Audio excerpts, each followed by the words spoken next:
You see, religion teaches there is a God separate from you. He created the universe separate from himself. They did this to truly disconnect you from consciousness, from God, and from yourself. Now let me explain. It's going to be very difficult to understand this from a left hemisphere dominated perception. The left hemisphere sees everything individual. The right hemisphere sees the whole. For example, if you're walking through a woods, the left hemisphere sees individual trees, leaves, twigs, and branches. The right hemisphere sees the interconnectedness of the whole woods. We've been trained our whole life to be trapped in the left hemisphere, to think logically, scientifically, with evidence. This way of thinking traps you in illusion, division, and separateness from everything. Plus, in science, they teach you the universe exists outside of you. You exist in a universe, and the universe exists whether you exist or not.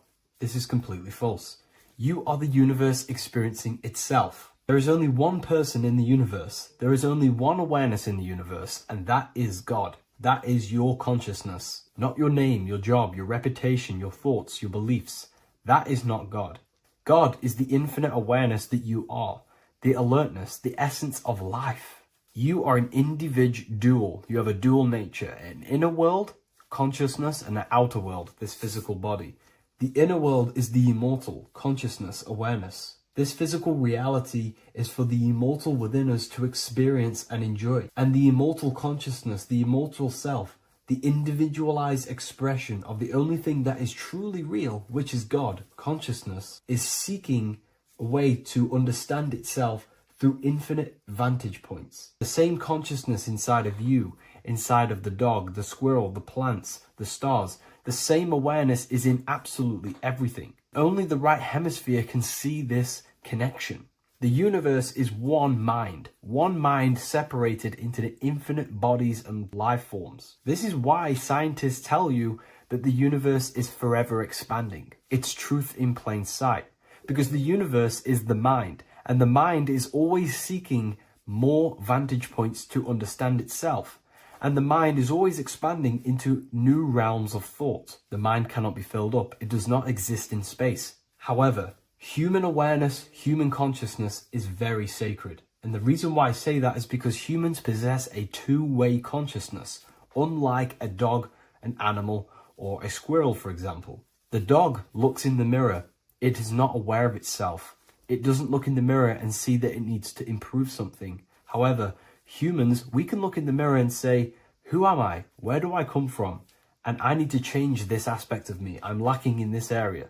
Dogs do not have this awareness. They function only on their immediate surroundings, on survival and instinct. Human awareness is special because we have the ability to reflect on the self. We can question our consciousness. We can question, who am I? Where do I come from? And where am I going after this? The human mind has no limitation. We can surpass our animal nature and rise to a godly nature. This is the whole purpose of reaching Christ consciousness, which is just an ideal consciousness where we have control over self and we know who we truly are. Humans have been given the tools to awaken. Our five senses are locked only to perceive the physical world, but the mind holds the gateway to understand the unseen aspects of reality. The mind holds the secrets to the universe and consciousness. We just have to study ourselves to understand God. We are all individualized aspects of consciousness. There is only one pure consciousness in the universe, but we're fractaled into infinite life forms, experiencing this consciousness in a different form, molding this consciousness into individual egos and individualized consciousness. Me and you are made of the same fabric.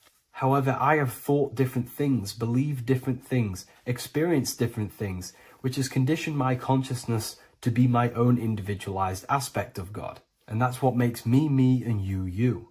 God is the creative power within us to turn thoughts into physical reality, to create things.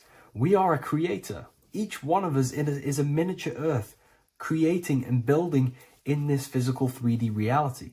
Our consciousness holds power over the 3D reality. We can mold it and create anything we wish. However, we have been conditioned to live like an animal, living in our animal nature, eating, surviving, lusting, and these low-level desires keep us trapped from figuring out our creative power. This is why the ancients always depicted God inside of the brain. Even in ancient Christian artwork, William Blake, Anton Raphael, all depict God inside of the brain. Why is this? Because God is our creative power. The spinal column acts as a type of ladder of consciousness. If you just think about sex and act on sex, eating, consuming, and living in a survival animalistic state, then your consciousness is functioning on the lower end of the spinal column, where your reproductive organs are and your gut organs are to consume food. In order to activate the God within us and to us to truly know God, we have to be aligned with the God consciousness. We have to unlock the God within us so we can truly actually experience God and understand it. However, God exists beyond our personal consciousness, beyond our human identity. In secret societies, satanic rituals and satanic societies, they are seeking a way to escape the human identity through ritual work, meditation, and trance-like states. A trance-like state is like the state that you enter just before you fall asleep, where there is no thought present in your mind, because you are not the mind, you are the observer, you experience the thoughts. And when we escape the human identity through rituals, meditation, or trance-like states, we can actually experience beyond the veil of this material world. However, satanic rituals do this in a negative way. Satanic rituals include ways to make the human mind tap out by pushing the human minds to the limit through pain, suffering, and even torture, to allow the mind to pass out so you can temporarily pass on the veil of the physical world and escape the limitations of the human identity and the human thinking mind. Now, you do not have to do it this way. You can experience the divine and beyond your human identity through many different ways, such as deep, deep meditation, rising above your thoughts, and setting 3 alarms, one for 6 a.m., one for 6:30, and one for 7:30. And when you wake up at these times, what you need to do each time you wake up is allow your mind to stay awake but your body to fall asleep. And you will enter this trance-like state. And you can gain ideas, experience lucid dreams, and maybe even astral project. All of these rituals in secret societies and satanic societies is all about escaping the human identity and experiencing the divine planes beyond the physical. To wrap all of this up, this is all about consciousness. Consciousness is the infinite awareness of the universe, just fractaled into separate bodies. And this consciousness is seeking a way to understand itself in infinite angles and vantage points. And religion was made to cut off your connection to the divine planes beyond this world and beyond your self-identity. Therefore, if you want to know God, you have to study the attributes and qualities of God, such as geometry, numbers, consciousness, the mind, the subconscious, human anatomy. All of these things are aspects of God. We have to study ourselves and study nature so we can see God. God is the infinite awareness of the universe. If you love this video, please leave a like and share it with a friend. I'll leave a link in the description for the Book of Wisdom, Volume 2. As above, so below. This is one of the most crucial teachings within esotericism, occultism, or what we like to call it today, spirituality. I don't like calling it spirituality because it's not spirituality. I teach human consciousness. I teach the science of you and your consciousness alone and your being. And in order to fully understand you and this world around you, you must understand this number one principle of as above, so below. There is many misconceptions of this, and there is many simple teachings of this, but I'm going to break it down today from the most simplest to the most complex, and you will see the connections between all things. This is the most important lesson you could ever learn, and I'm going to teach it you today. So what you must understand is with the term as above, so below, it applies with everything you see in this world and about yourself. We have something called the macro, which means the bigger scale. On the bigger scale, we have the whole earth. If we look down from the sky on top of rivers, this is what we see. We see this tree pattern. Then on a smaller scale, we see trees. have this same pattern. Then we look even closer. We're going smaller and smaller into the leaves of the tree. We see the same pattern. Then we go even more micro into the human brain and look at the human brain cells, and we see the same pattern. This is proof this is a fractal universe, and everything is in the micro is reflected in the macro. As above, so below. As within, so without. On the macro is a reflection of the micro. So now that you understand this, we can go a bit further. A yearly cycle of spring, summer, fall, winter is a macro. A micro is a daily cycle. So a day is a mini year. The summer is the midday. Autumn is the evening. Night is the winter. And spring is the morning. This is a macro, a reflection. We have a miniature cycle of the zodiac every single day. And this cycle is also reflecting the cycle of life and death. We live, we are born, which is the spring. We live, which is the summer. We then age, which is the autumn. And then we die, which is the winter. And then we are reborn again. This is the cycle of life and death. And you do this every single day. You see, death is a macrocosm of sleep. This is why we say sleep is the cousin of death. Because you die every single night. You do this process of life and death every single day. As above, so below. What's in the micro is in the macro. So when you go to sleep, you are essentially dying. And then in the morning when you wake up, you are then born again. This is a fractal cycle that we live in. Everything in this whole world is fractal. Everything applies to as above, so below. We have the sun, we have the moon, we have the day, we have the night. We have the life, we have the death. We have the conscious, we have sleep. As above, so below. We have the conscious mind, because now we're diving into as within, so without. As above, so below more refers to the external world. As within, so without is referring to your inner world and the outer world. What you must understand is about yourself. You exist in two realms. You're an individual. The dual nature of you. You exist in two realms at once. You have an inner world of your thought, emotion. This is the inner world that no one else can see but yourself. And you have an outer world with a physical body which everyone can see. So you exist in two worlds. You have the inner voice, you have the outer physical voice, which I'm speaking to you with now. But I also have an inner voice, which no one can hear, only but me. So you exist in the light and you exist in the darkness. The sun represents your external self, your physical, conscious mind. The moon represents your shadow self, the inner self, the psyche self, the spirit self. There is an as above, so below. The sun is within you. The moon is within you. Everything is within you. Now that you understand as above, so below, what is your body? Your body is a miniature earth. Let me repeat, your body is an earth. Your body is the earth. Okay? Because like I say many times in all of my videos, you are not in the world. The world is you. You are the universe.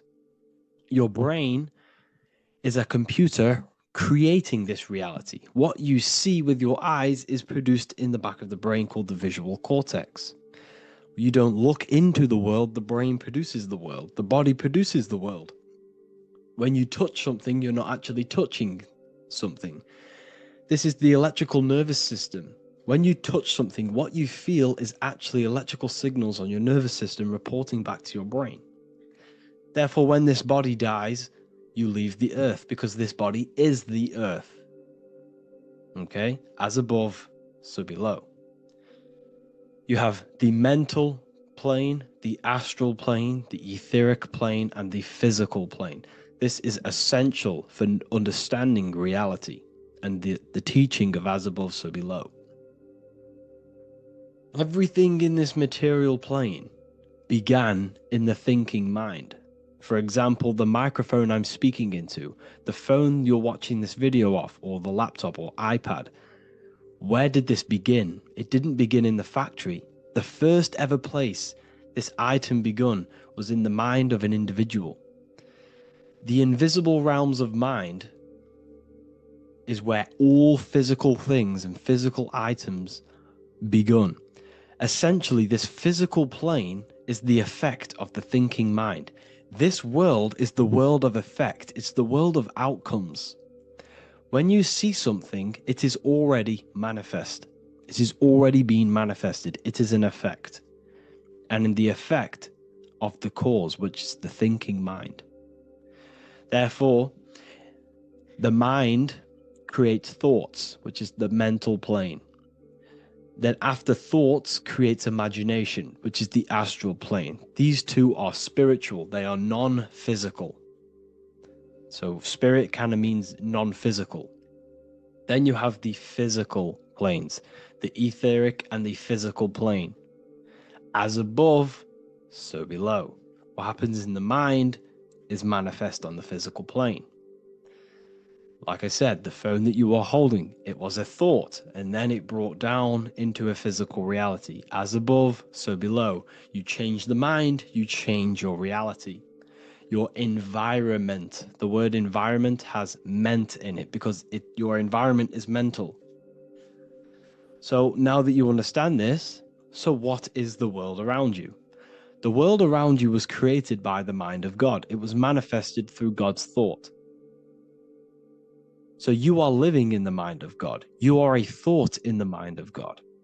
God thought you into existence. But like I said, we are all fractals. Everything is fractal. If God exists, this means that you are God, as above, so below.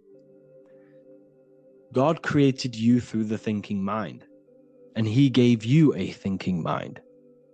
So God created the macrocosm. God created the macro, the whole world. He designed the whole world, the sun, the stars, the moving. He designed this.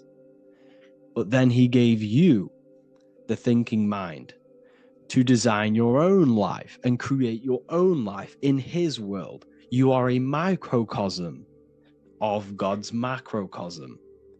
Just like God thought you into existence and the whole world into existence, you are a microcosm thinking your world, your reality into existence. You see this now? Everything is a reflection. Everything is a mirror. Everything is fractal. So in order for you to change your reality, you must change these higher planes. Your thought and imagination are the two key aspects of creating physical reality. Every object you see around you was begun in these higher planes of the non-physical, and they were brought out of spirit into physical matter through the thinking mind and physical action. So now we're going to get a bit deeper. The brain is not the mind. Now that you understand, we have spirit and matter. As above, so below. You have a non-physical side of reality and a physical side of reality. The mind is the spiritual brain. The brain is a physical manifestation, a physical effect of the mind. The mind uses the brain to operate in the physical world, and it's the same with the heart. The soul manifests itself physically through the heart. The heart is a physical manifestation of the soul, of the emotion, thought and emotion, the mind and the soul, the brain and the heart, heaven and earth. So you have the inner world and the outer world, the spiritual, non-physical, and the physical. So we are all on this process of awakening and expansion of our minds into new fields of thought, into new fields of awakening ourselves. Because essentially we are born into this world. But you are born many, many times. You can be born physically and you can be born spiritually. Like I said, everything is fractal. So just like when the baby finds out that there is a world outside of its mother, what does the baby do? The baby seeks a way out of its mother, and then the baby is now born into a new world, a world outside of its mother's womb. It's the same with you and your spiritual process. As your mind becomes aware that there are other realities beyond your physical body, it then seeks a way out. And this is why you are probably watching my YouTube, because you are now on the path. Something within you has guided you to this path of knowledge, truth, enlightenment, and expanding your consciousness. And it is your soul who brought you here. Your soul speaks through emotion, like guidance. Emotion is the language of the soul. When you feel very bad, this is your soul telling you you're not in the right place. You're doing the wrong things. Because the soul is always unfolding its purpose, which is expansion and learning. That is it. The mastery of the self and the learning of the mind is the only thing that counts in the end after this life. So you are on a journey of expansion, of learning, creating, and spiritual rebirth. As above, so below. What does this body tell you? When I see someone overweight, I don't see the overweight. I don't see the body. I see the mind. I see an undisciplined mind. I see a mind that lacks self-control. I see a mind that seeks external validation. That's what I see when I see an overweight person. I don't see his body. I see the result of his mind. Because what does the Bible tell you? You shall know them by their fruits. It's the same saying as above, so below. You shall know them by their fruit. The fruit is their manifestation. Your body is a direct correlation and manifestation of your mind. Your inner world projects your outer world. As within, so without. As above, so below. Now, what do you see when you see this man's body? I see discipline. I see strength, mental strength, not physical strength. I see mental resilience of pain. Because all of this man's mental energy has been manifested physically within his muscle. This body is a direct manifestation of this man's mind's pain and suffering. And it shows discipline. This is why people instantly respect you if you are in shape. You walk into a room and you are in shape, people will instantly give you respect because they know that you are mentally disciplined. The body is a reflection of your inner world, and it's the same with your friends, your family, your connections with people.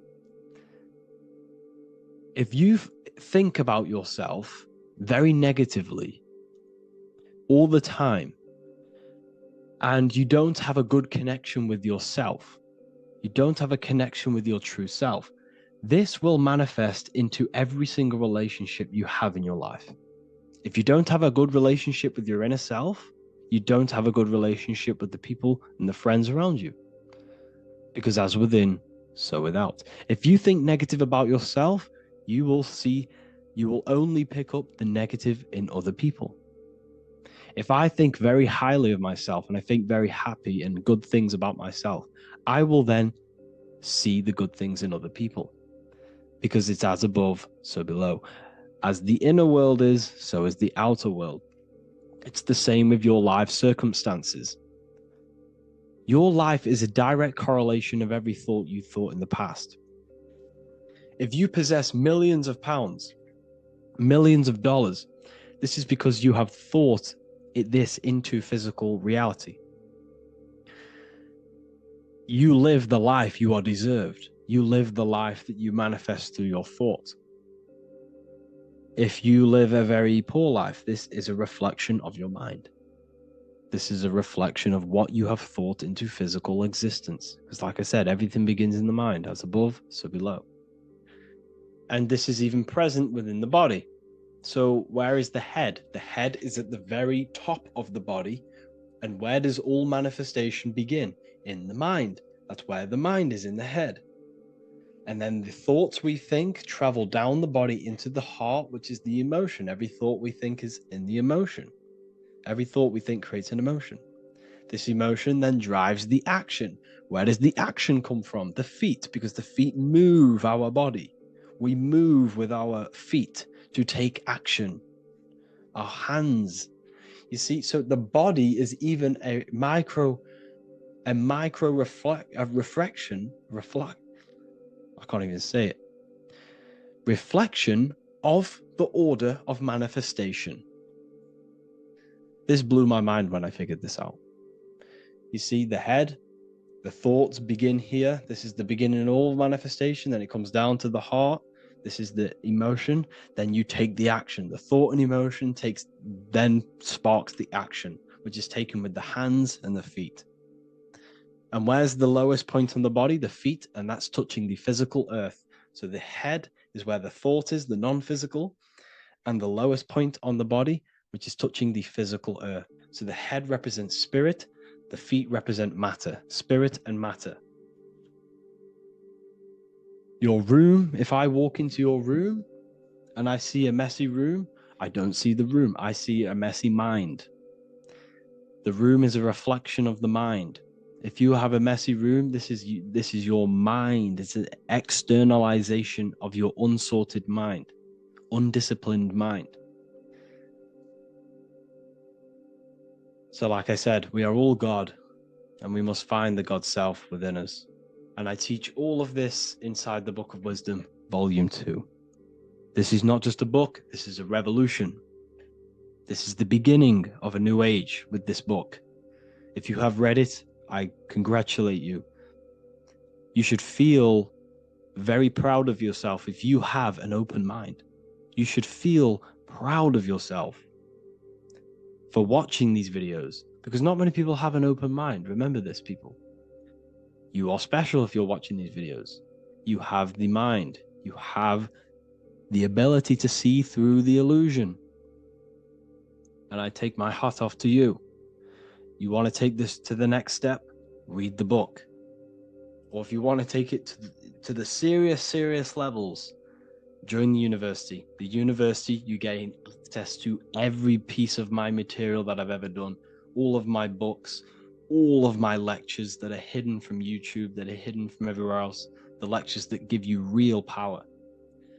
And if you feel alone on this journey, we have a conscious community where you can connect with like-minded individuals, because I've been there. I've been there when you feel lonely, because you feel like no one else is thinking the way you are feeling. You can't talk to people about these things because people just think you're crazy. That's why I put together this, so we can connect, so we can unite, so you can connect with people, so you don't feel crazy about thinking about this stuff, learning about this stuff. And if you truly want to level up your life, people, and take your studies serious, this is for you. We do live calls, we do lectures. There's a whole library filled with books you can read. It's the perfect place for the truth seeker. I thank you all for joining. Please leave a like, a comment, a subscribe. Let me know any future videos you want me to make in the comments. Thank you all. Have an amazing day.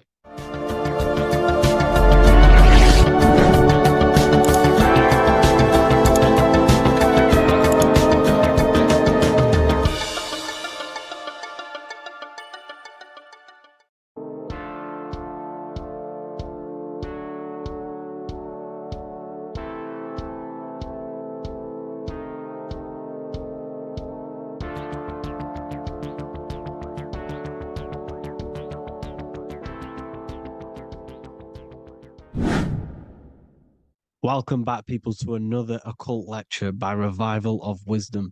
Today, we're going to be talking about magic and how it's being used on us for the New World Order. Magic has the word mag within it, which is magnetism. Magnetism is the force. Magic is influencing forces, natural or supernatural forces, and using it for a certain agenda to gain something out of it. Now, magic is not what everyone's being thought. It's not some sort of fantasy thing. It's actually very common, and we all do it, whether you believe it or not. Magic is all to do with the mind.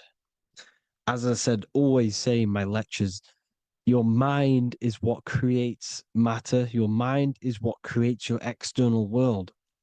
So it's all about manipulating and planting seeds within the mind, because your mind is a garden, and thoughts and words are seeds which are being planted in that garden.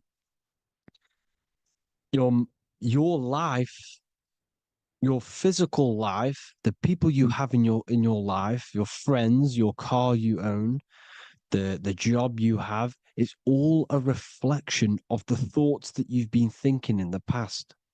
You are where you are in life because of the thoughts that you've been thinking. Therefore, your life is a direct reflection and manifestation of your mind, the Garden of Eden.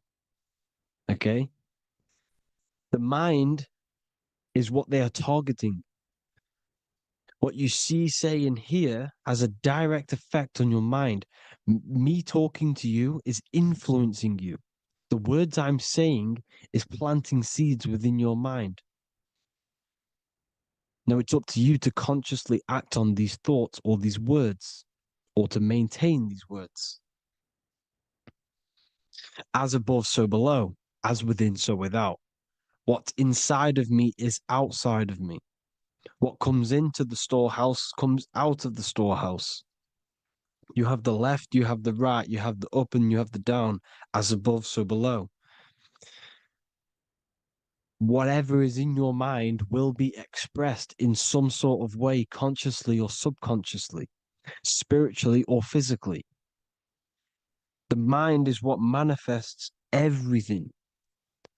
And this is what we need to understand. We need to understand is that the mind is not physical. All things spiritual manifest physical. All things seen come from the unseen.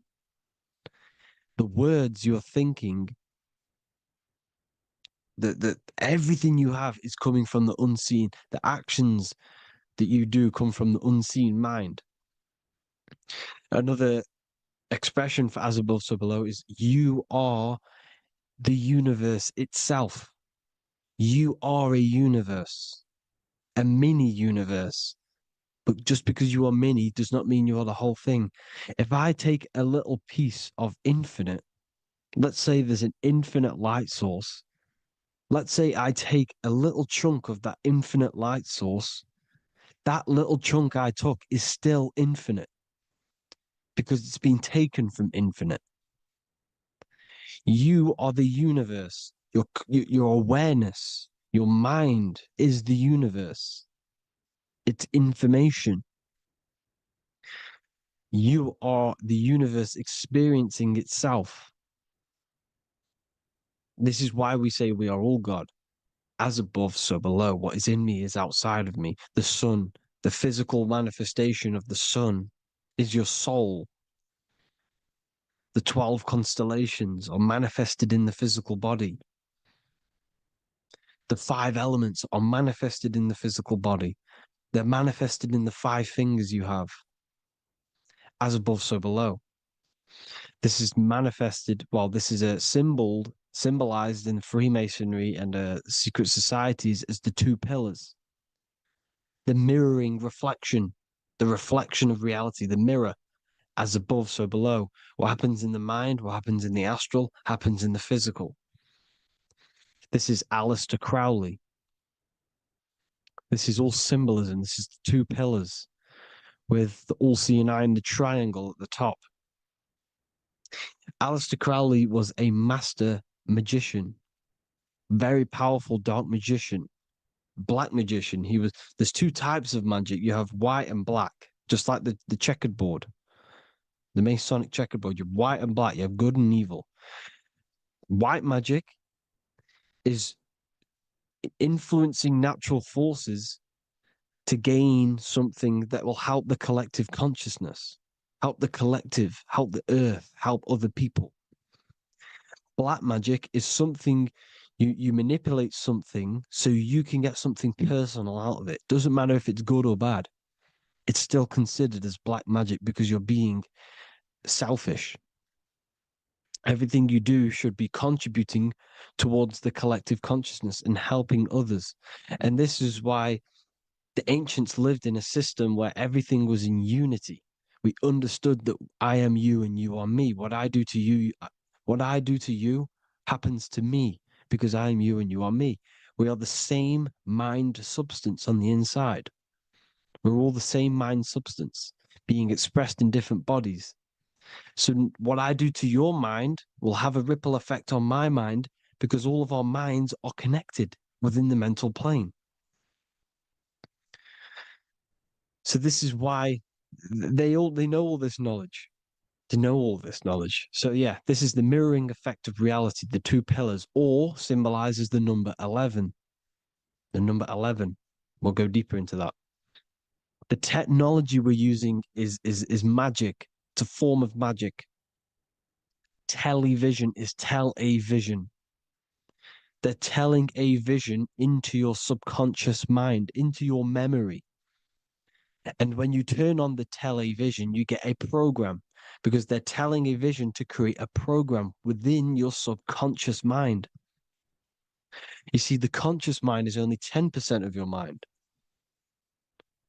which is to do with your, what you're aware of, your five senses. What are you consciously aware of? Well, I'm aware I'm here, I'm talking, I'm aware of what I'm wearing, the five senses, what I can hear, taste, smell, hear. What I'm wearing, I'm aware of what I think of. But the subconscious mind is the 90% of your mind. It's the hidden part of the mind, which is telling your heart to beat, telling your body to breathe. It's storing all of your emotions. It's storing everything you see, storing all the belief systems that you have. It has everything. It stores all of the habits you have, the values. It stores everyone's name that you know. All the words that I'm speaking right now is all coming out of the subconscious. Everything is subconscious. And it literally manipulates 90% of your daily basis behavior. Most people don't know this. What you did yesterday is what you will do today because of these beliefs and mental programs within the subconscious, stored within the subconscious. So the subconscious is what they're aiming at. They're trying to create programs within the subconscious because the subconscious manifests 90% of your thought patterns, 90% of your actions and words. They know all this stuff. So the subconscious mind is the most powerful part of the mind. Another way the subconscious manifests and influences your life is, let's say you were in a car crash years and years ago, 10 years ago. Let's say you're in this car crash, right? And you really hurt yourself. The emotion you felt in that time when you were injured in that car crash had a great impression on your subconscious mind. You see, the stronger you feel something emotionally, the stronger impact it has on the subconscious. You can remember and recall that moment and very vividly because of the impact it had on the subconscious. Another, for example, you become that terrified of cars that it manifests into your life today that you are wary to go in certain cars. You don't want to go in cars at all, maybe. because of that moment that is stored within the subconscious. And it will manifest into anxiety. It will manifest into not going into cars. It will manifest into depression, maybe. These things, these emotional, very emotional, traumatic events have a great impression on our subconscious and they control your life. This is why you need to meditate and let go of, go deep within yourself and let go of these internal, deep emotions that you may have repressed and keep pressing down and ignoring. But you need to address it and let go of these subconscious impressions you have, which are controlling your life, like anxiety, depression. All of these things are stemming from things that are stored within your subconscious years and years ago, more than likely. Broadcasting. They're casting spells to a broad audience, to news, north, east, west, and south. They're casting spells. No, if you watch the news, everything's red. Breaking news in red writing or the red background, everything's red. Why? Because red's the root chakra, which is all to do with survival. They want to stimulate this root chakra because they want you down there in survival mode. They want you in survival mode because you're easier to control. They control out of fear. And not only they're casting these spells as if, because most of the things they cast in the news hasn't already happened. They're constantly bombarding you with there might be a war breaking out, war this, war that, kill here, kill there, murders. It's impressing, it's casting spells on your subconscious mind. So when the event does turn up in real reality, in physical reality, you're less emotional, you're less surprised. You're not as surprised because you've already heard it before. Your subconscious has already heard it all before. If you never heard of a war and then a war broke out, you'd be going crazy. So they subtly program your subconscious mind through the words, because the words they say is impressing your mind. It has an effect on your mind, which will have an effect on your behavior, your words, your conversations you have with people. They're casting spells to north, east, west, and south on the tell a vision. They're telling a vision by broadcasting, by saying spells. This is why we call it spelling. Even the word, listen, the words we say cast spells. Bless. Oh, bless you. That's be less. The subconscious mind only picks up literal things. You see, when I say bless you, your conscious mind picks that up as, oh, thank you, you're blessing me.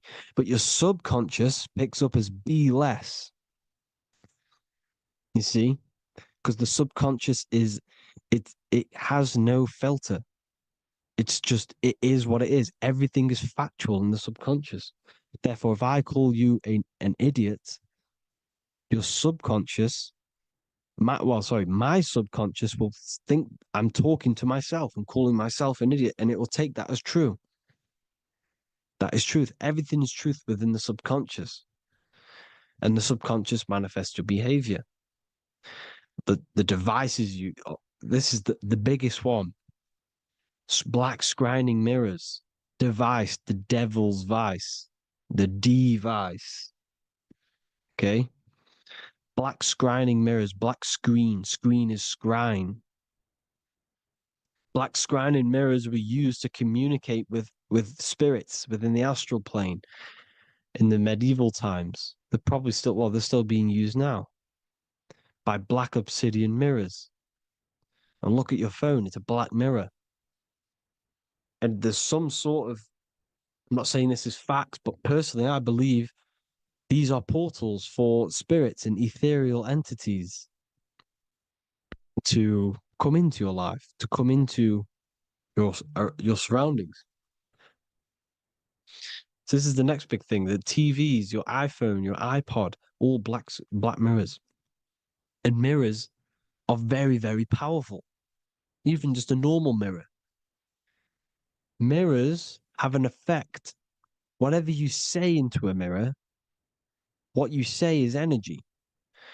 And when you say something into a mirror, you're saying it into yourself. It's an infinite cycle of words of energy because it's being reflected infinite times. When you say something into a mirror, it has a massive effect. You're saying it directly into your eyes, into your mind. So what you say in a mirror should be said with precaution.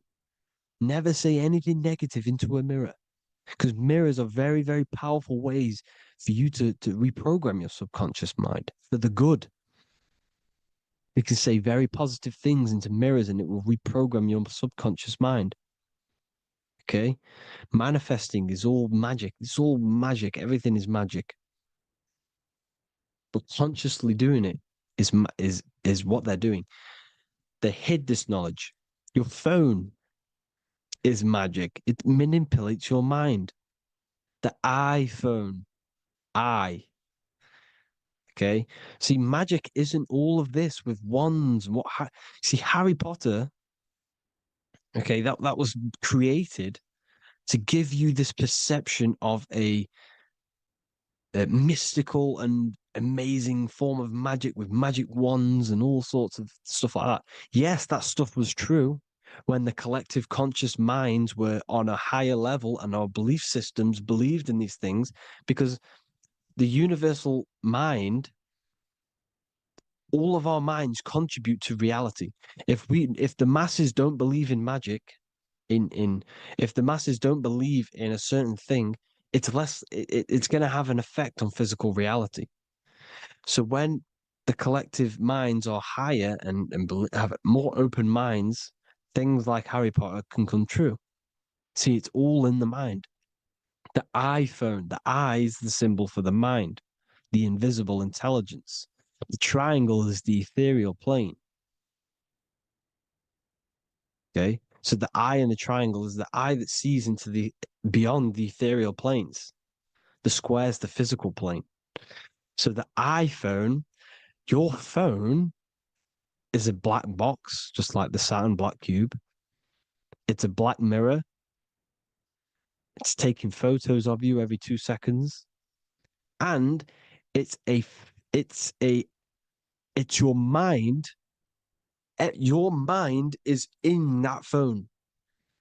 Everything you like, everything you text, everything you type in Google, everything you say to someone, every conversation is all recorded on the phone. Therefore, it is a direct reflection of your mind. Your mind is imprinted into your phone because your mind, everything you think in your mind, you're manifesting into typing, saying, taking pictures into the phone, and it's collecting it and storing it.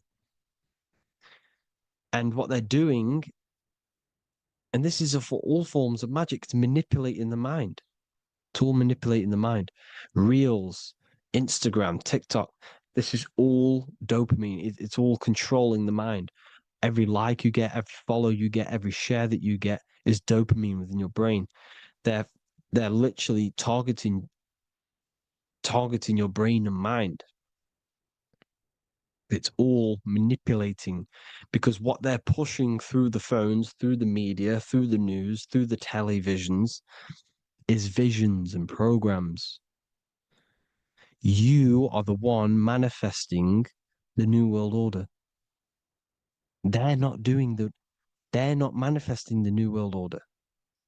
They're giving you the information so you can manifest the new world order. Everything they say is contributing to your mind.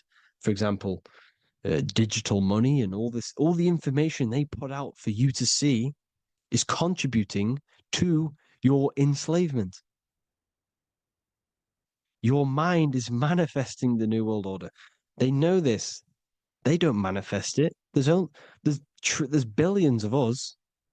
We could easily run over them physically, but on a mental level, these people have the knowledge and they hide it from us, and they let us manifest reality because we are the collective. They give us the information which manifests their agenda. It's all magic through the phones, the media, the television. So your phone is a manifestation of your mind. It's a record of your mind. Hollywood, Hollywood, holly tree, holy tree. They used to make wands out of holly trees, holy trees, because it was the most holiest wood, the best for casting and transmitting energy. So they used holly trees to cast spells. That's what Hollywood is. And in Hollywood, they have the red tear, the blood drop next to the Hollywood sign, because it's all satanic. They're all black magicians. They use Hollywood to cast the spells through the music, through the films. You see, music is a form of magic. All of this is magic. Everything they do is a form of magic because they want an agenda behind it. But it's not black magic. They're letting us create our prison. This is what you have to see. Yes, they're evil, but they're not doing anything evil, or else they would face the karma. They let us manifest this agenda through giving in the information by telling you what's going to happen in the movies. Everything that happens in a movie, it's all there on purpose to program your subconscious, to plant a seed within your garden, your subconscious, your mind. Because when the mind is already seen something, when it comes up and turns up in physical reality, you will be less shocked and you won't rebel. So they lure you slowly. They make you aware of these things over time. They make you gradually think it's okay. Like the technology, we never used to use these phones. How did we become so addicted and reliant on them? Well, because first they gave you a little flick phone. Well, no, sorry, they gave you a phone in your house, and then once you got used to that, they say, "Oh, here's the newest version of a little flick phone." You started texting your friends. Everyone was loving it in high school. They could now meet up without saying, "Let's meet on the weekend at this point at this time," like your parents probably did, or maybe some of you watching this, you probably had to tell your friend to meet on the weekend at a certain time because you had no way of communicating. So everyone got these phones and got addicted to them. Then they slowly got addicted to the new iPod with the touch screen. Now they invented touch screen. Then everyone got addicted to touch screens. Then because all of this is producing dopamine in the brain, which creates you to become mentally addicted to things and physically addicted, chemically addicted. Because dopamine's a chemical. Your subconscious becomes a program within your subconscious, and your body becomes chemically addicted to these phones. And these phones are the enslavement of humanity, technology. Without this, we wouldn't be in this mess without technology. Because they're creating a hive mind. We're creating a hive mind. So back on track anyways, uh they they program you. Look at the films, 9/11, 9/11, all in produced by Hollywood. Here's the 11, like I said at the beginning, the two pillars which reflect reality. What happens in the mind happens in the physical. What happens in the astral happens in the physical. Okay, what happens in the physical happens in the mind. It's the two pillars, the mirrors. 9/11. 9 plus 1 is 11. Flight 11 was hijacked. New York is the 11th state. New York adds up to 111. This is not a coincidence. It's all a form of magic. It's a ritual, energy harvesting ritual, because your mind produces energy. Your mental attention produces energy, and they're feeding off this energy in the astral plane, these demons. Music is the most powerful. Personally, I think the music is one of the most powerful forms of magic they're using. Okay. Music is hypnosis. It puts your brain in a hypnotic state. It influences your electromagnetic field through vibrational energy. It reprograms your subconscious mind. Why do you think you remember the lyrics? You see, your subconscious stores all of the memories. Remember, the subconscious manifests 90% of your behavior. So, therefore, the music you're listening to is manifesting your behavior. You wondered why some people wonder why they have drug addictions and they can't get out of violence and they can't get out of all this negative mind space. It's because the music they're listening to is creating a negative mind space. The words you listen to have plant seeds within your mind. So the reason you remember the lyrics is because that song created a program within your subconscious. Yes, that is what happens. You can use magic to reprogram your mind, but you can use music to reprogram your mind because it's all forms of magic. It's using natural mental energy forces to manipulate the physical reality. You manipulate your mind, you manipulate reality, physical reality. Okay. So the music, another very, very big one. When you turn on the radio, it's just all talks about alcohol, drugs, and sex because they want you down in the lower three chakras. They want your mind attached to matter when it's mind over matter. Your mind's not physical.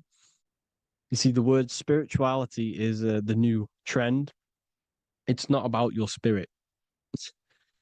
It's not about your spirit. It's about your mind.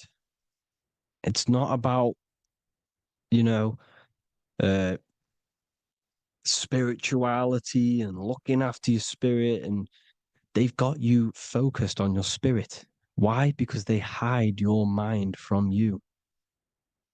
You see, a lot of people think their mind is their brain, but the mind is everything. There is no physical reality without mind. You can have a brain. Imagine if you had no mind but a brain. It wouldn't work. The mind is everything. The mind controls your avatar. It begins in the mind before it happens in the brain. Then the brain manifests through the body. The brain's just an electrical computer. So that they've got people scared. Or do I have a soul or not? And all this stuff. Listen, if you have a mind, you have a soul, because you are not the mind. This is why everything is sort of an illusion, because beyond the mind is your soul. But what is the soul without a mind? You can't have a soul without the mind. But if the mind didn't exist, the soul doesn't exist. You are the person listening to your mind. I shouldn't say person because you're not the body. You're the entity behind the mind. But if you didn't have that mind, you couldn't understand what you even were. You would just be an observer who couldn't think. So yes, we all have a soul. If you have a mind, you have a soul. Everything is mind. Everything has mind. Mind creates everything. God is mind. And they're manipulating your mind through TV, your phone, uh, every little thing. The school, it's all about the mind, people. Control your mind, you control your reality. Just the last thing, here you go. Aleister Crowley, the dark magician, Kanye West doing the exact same thing because they're implementing magic in the music. Here's the Beatles with Aleister Crowley in the background. Bet you never noticed that. Aleister Crowley was influencing music and placing magic within the music to influence the subconscious. This is what Baal worship was. This is why they kill children. They sacrifice these children. Why? Well, because in order to ascend, in order to raise your consciousness internally, godly, by being good, God, or being in order to be good and raise your consciousness and to get something in the physical world, you have to sacrifice yourself. And what do I mean by that? In order to raise your consciousness and ascend, you have to sacrifice the lower nature of yourself. You know, you got to abstain from having sex to retain your sexual energy, to transmute it, or staying away from negative, some poisonous foods like meat. So, staying away from blood. We shouldn't be consuming other animals' blood. We should be keeping our blood pure. We are humans. We shouldn't consume chicken blood, chicken germs. We are the most divine creatures on this creation. We are the most intellectual creatures in this creation. Therefore, we should keep our temples pure. We are not animals. If you want to associate yourself with an animal, go out in the wild, go and find a wild boar and go and try rip its guts out with your bare teeth, because you can't do it. You're not a carnivore. Okay? So in order to ascend, you have to kill and sacrifice your lower part of yourself to ascend up to your spirit self, your mind self, the highest version. And the elites don't want to do this.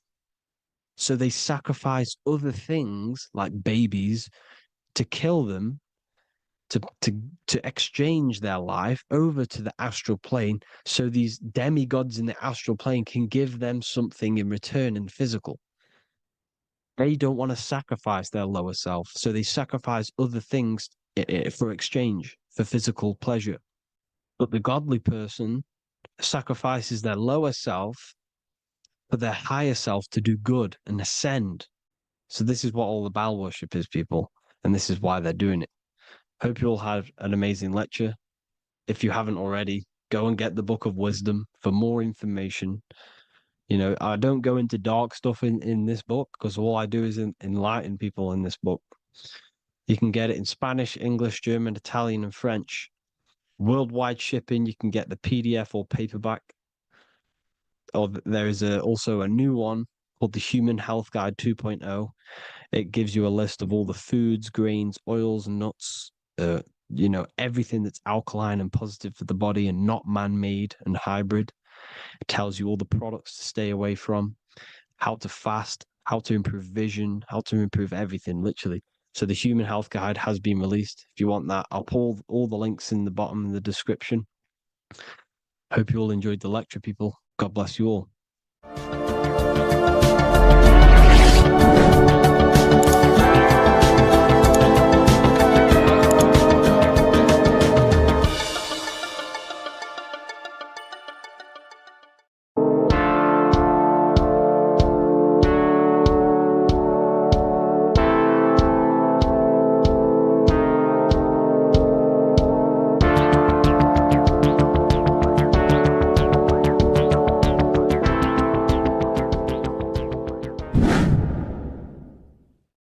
What is good, people? It's Revival of Wisdom. I hope you're all doing well.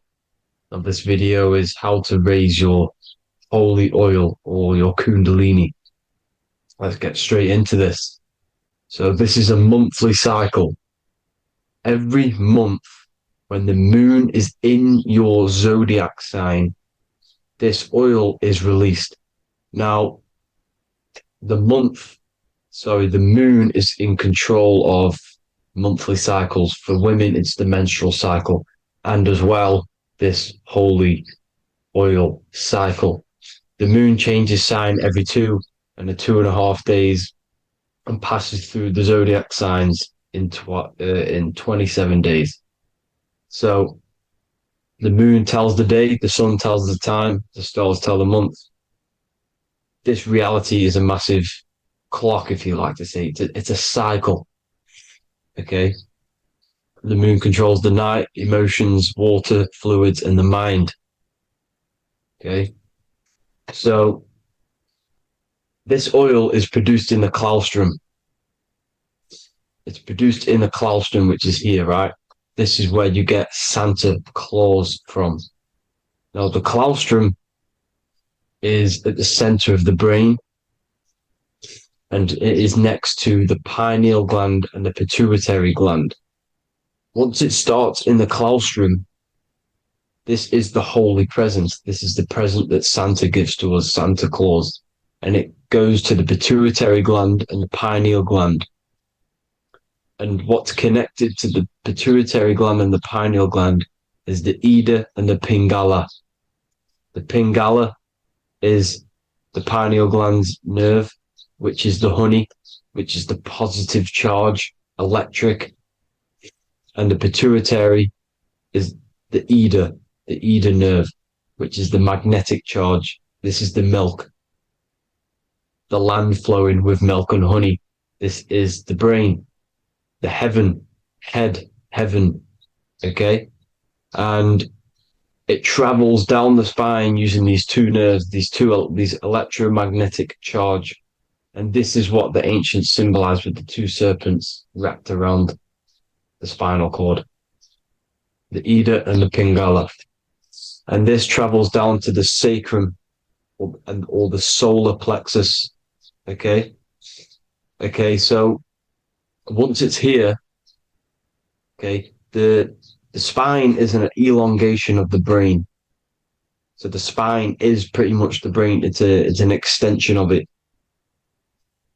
And it's kind of a microcosm of how we descended from heaven to physical reality, to physical matter, which is our consciousness has done. Our consciousness has descended from heaven into physical matter. And this is a microcosm of it. Okay.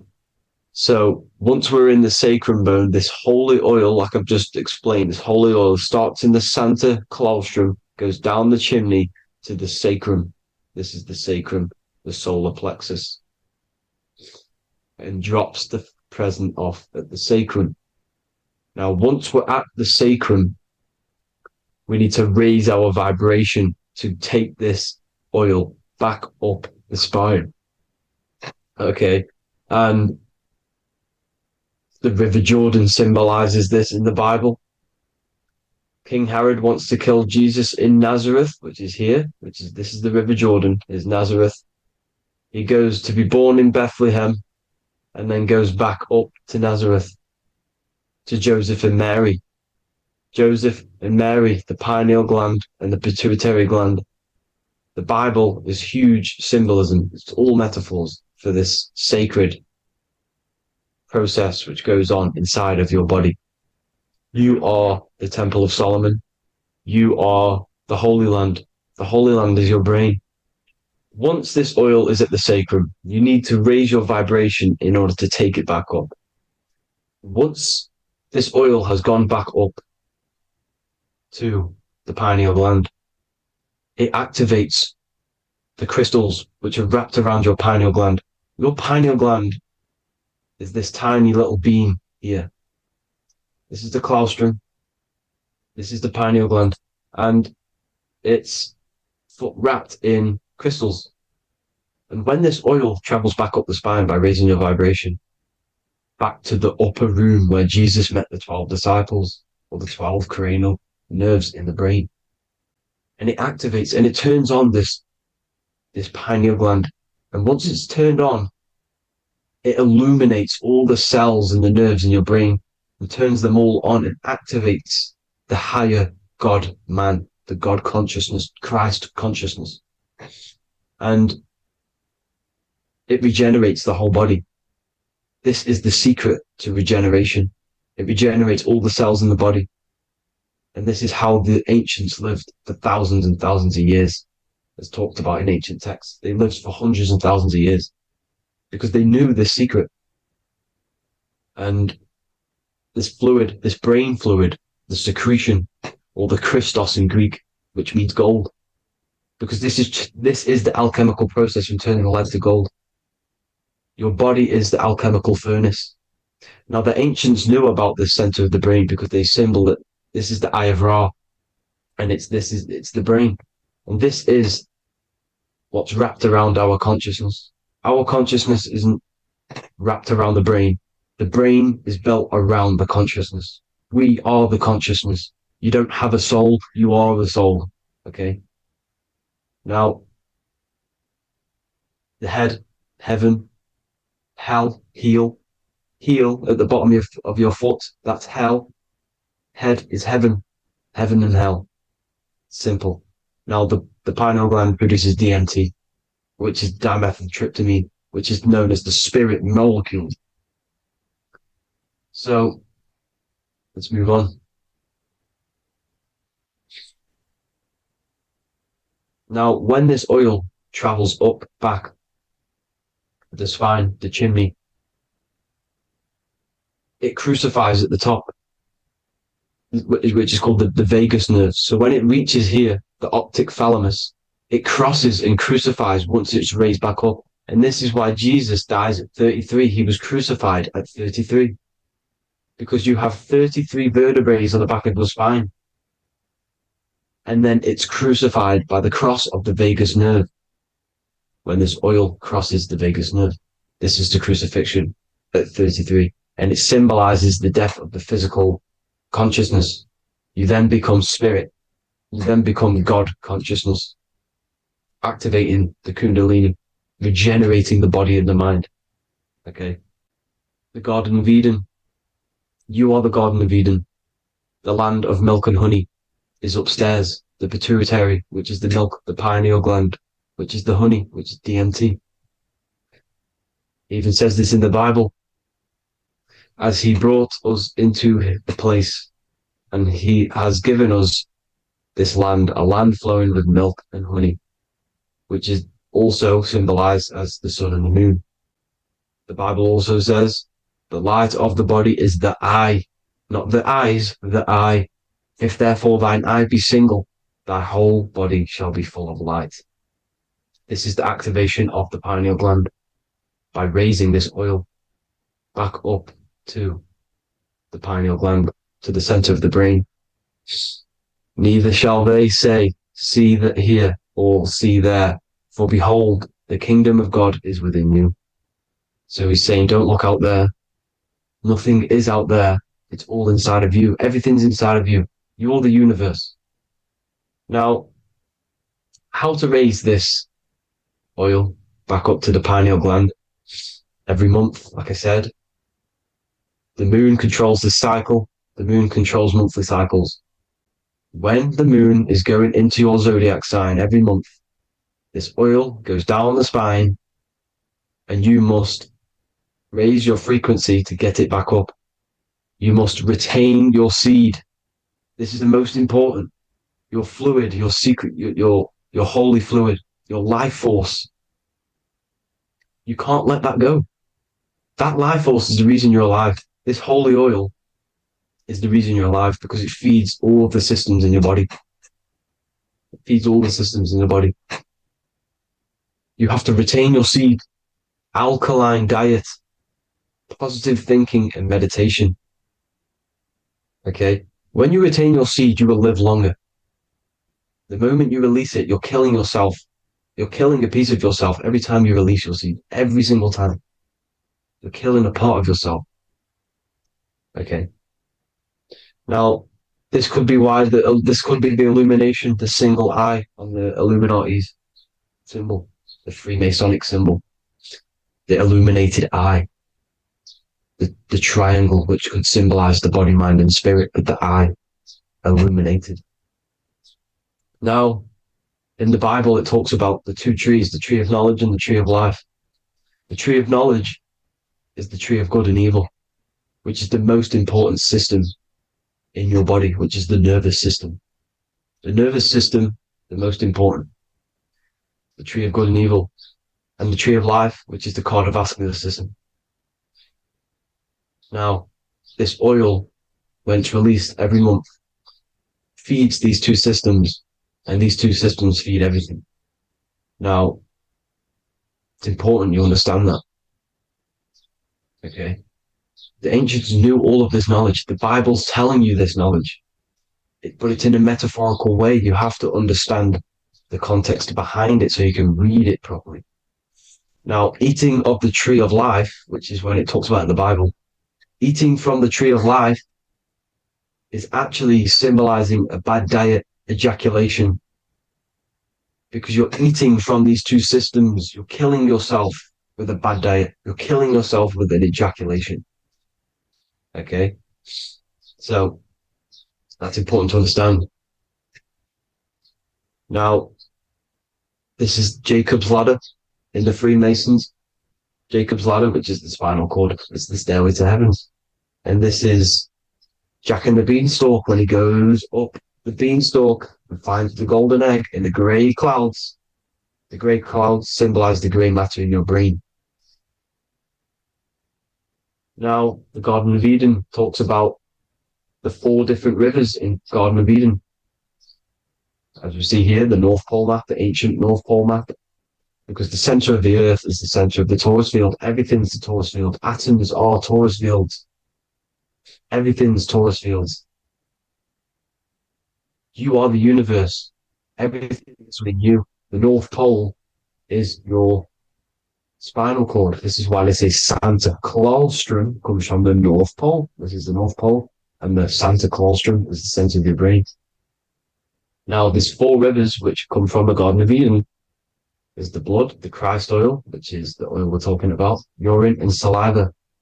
These are the 4 sacred oil, 4 sacred fluids in your body. And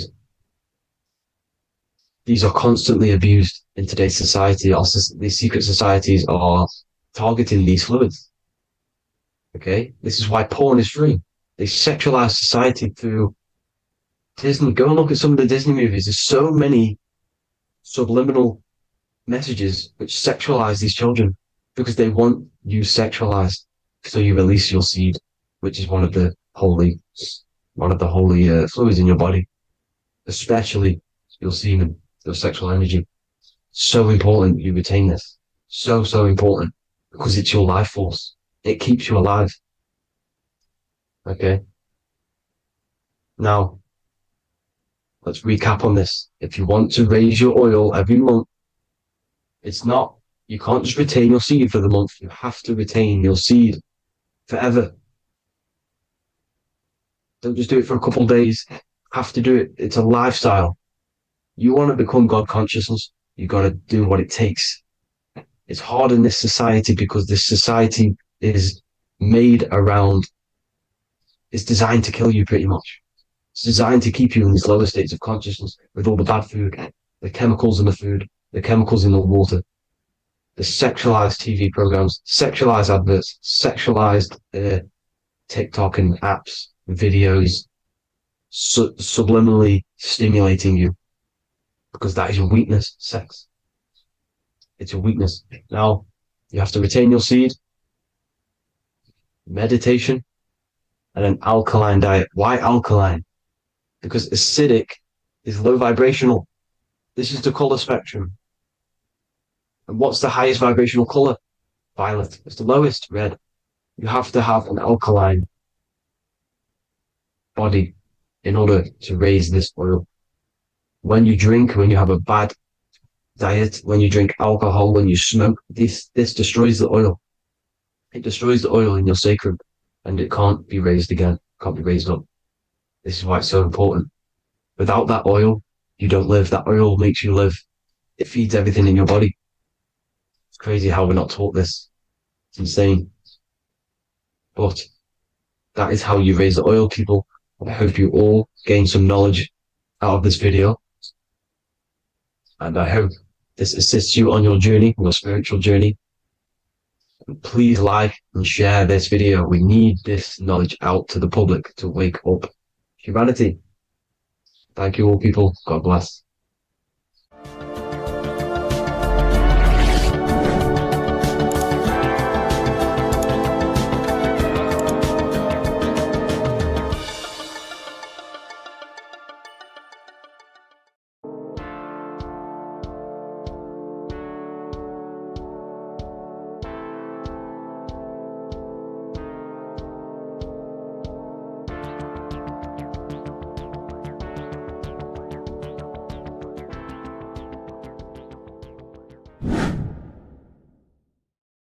people, how are you all doing? It's Revival of Wisdom, and today we're going to be talking about your birth certificates and how we are slaves to a system and how they have trapped us into this system.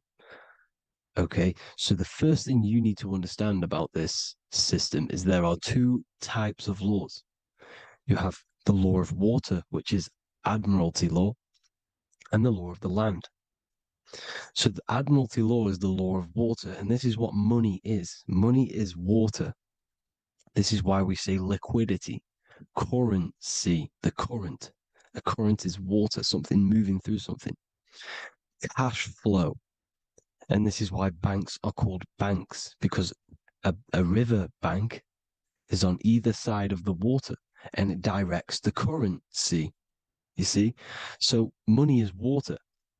And as you can see here, Ripple, the cryptocurrency, Ripple, water Ripple, and they're building a bridge over water, overseas, international banking with cryptocurrency. So money is water, and this has specific laws about water, but water is the same everywhere. You see, what the difference is with the law of the land is that you can have different laws in different lands.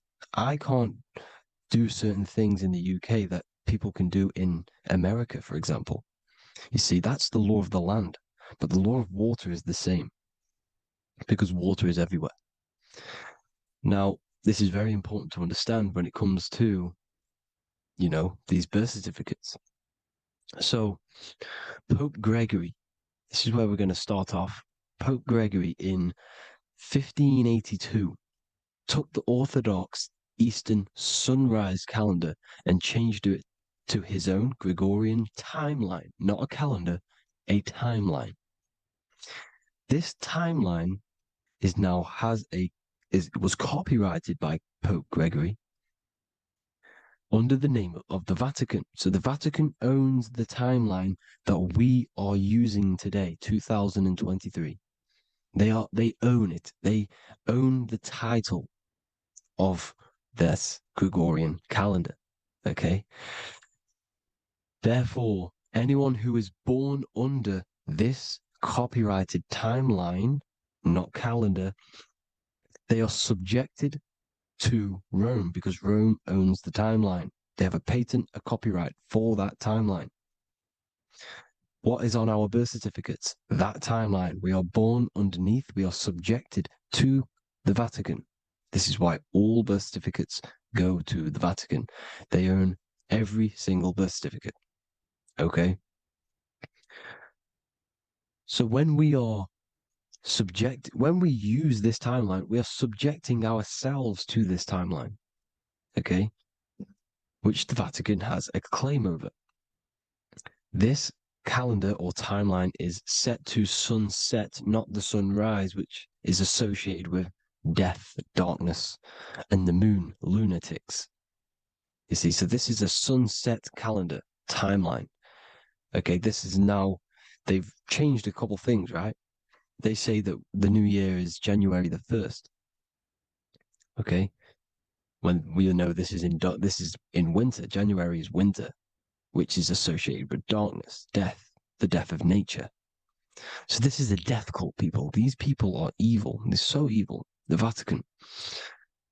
And this is why we use April Fool's Day, because April is in Aries, and Aries is always the start of the zodiac. This is why Aries rules the head region. 12 zodiacs, 12 systems of the body. Each zodiac is associated with each part of the body, and this is why Aries is the head, cerebrum. But we're not going to talk about in this video. But yes, that is what April Fool's Day is. They're putting it in your face. April Fool's Day is the real start of the year, when the sun starts to rise again, when the risen Savior is resurrected, when it's born again. This is when the Jews celebrate the Passover. This is when the Christians celebrate the resurrection of Jesus, and they eat lamb.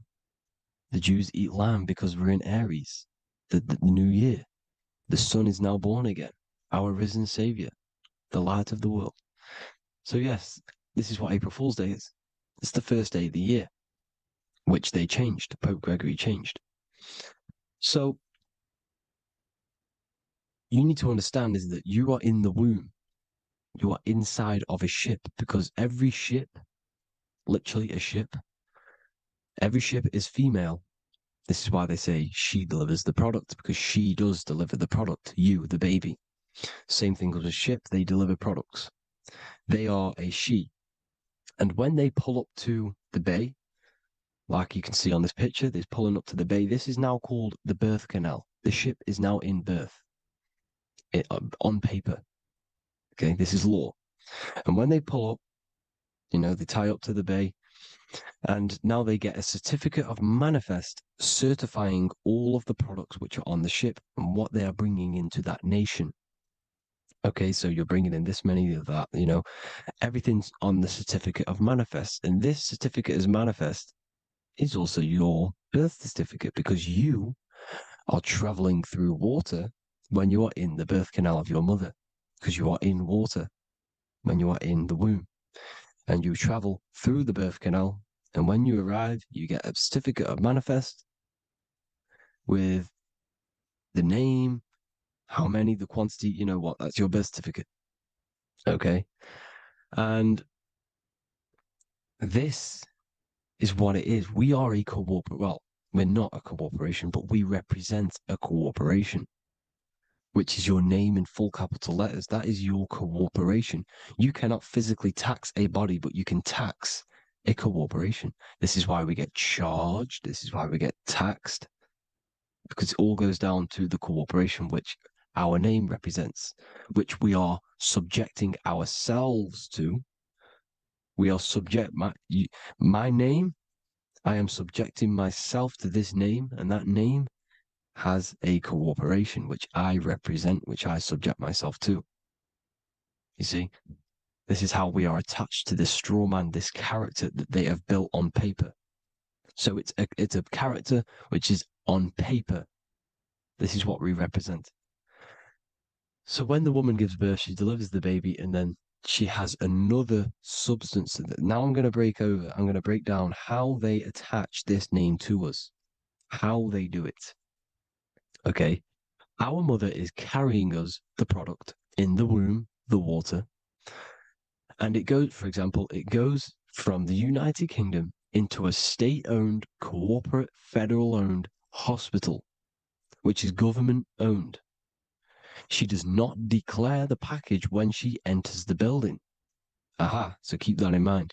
When she delivers the package in the federal territory, she does not declare the package either when she leaves. Therefore, there is no evidence that we exist when we arrive. On paper. On paper, there is no evidence that we came into the building or left the building.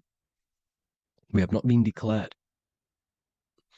So we do not exist on paper at this point. When the woman gives birth, she delivers the baby, and then she has another substance, which is called the afterbirth material. Okay? This afterbirth material has the same DNA as our physical body, with the body, mind, and spirit. Okay? This is how they get this corporation. Hold on. The afterbirth material does not get claimed by the mother nor anyone. Therefore, they salvage that substance, because we are under the Vatican. Every state is all Catholic. Your birth certificate is Catholic. No matter what religion you think you are, every single birth certificate is Catholic, because we are subjected to Rome. All roads lead to Rome. Rome runs all of this. Okay, we're still under the Roman Empire. Okay, so Rome are Catholic and they believe in salvation. This is how religion comes into this. This is how they use religion to get this. So they salvage the afterbirth material and they claim it, and they salvage it and give it and charge it to Rome, and they give it a name. Here's the legal term: born alive. Here's what it says: each product of such birth is considered live, born, and fully recognized as a human person. So each product of such birth, so that could be anything, the afterbirth, the person who actually comes out, the baby. So your afterbirth, which we do not take with us, we take the baby with us. They keep that in the hospital. They collect the afterbirth and they salvage it and they give it the name, which it is us. We are a representative to that afterbirth material, which they put the name on, they claimed, which is subject to Rome. So we are walking around our whole lives as a representative to that claimed salvaged afterbirth material, which the federal state have. Okay.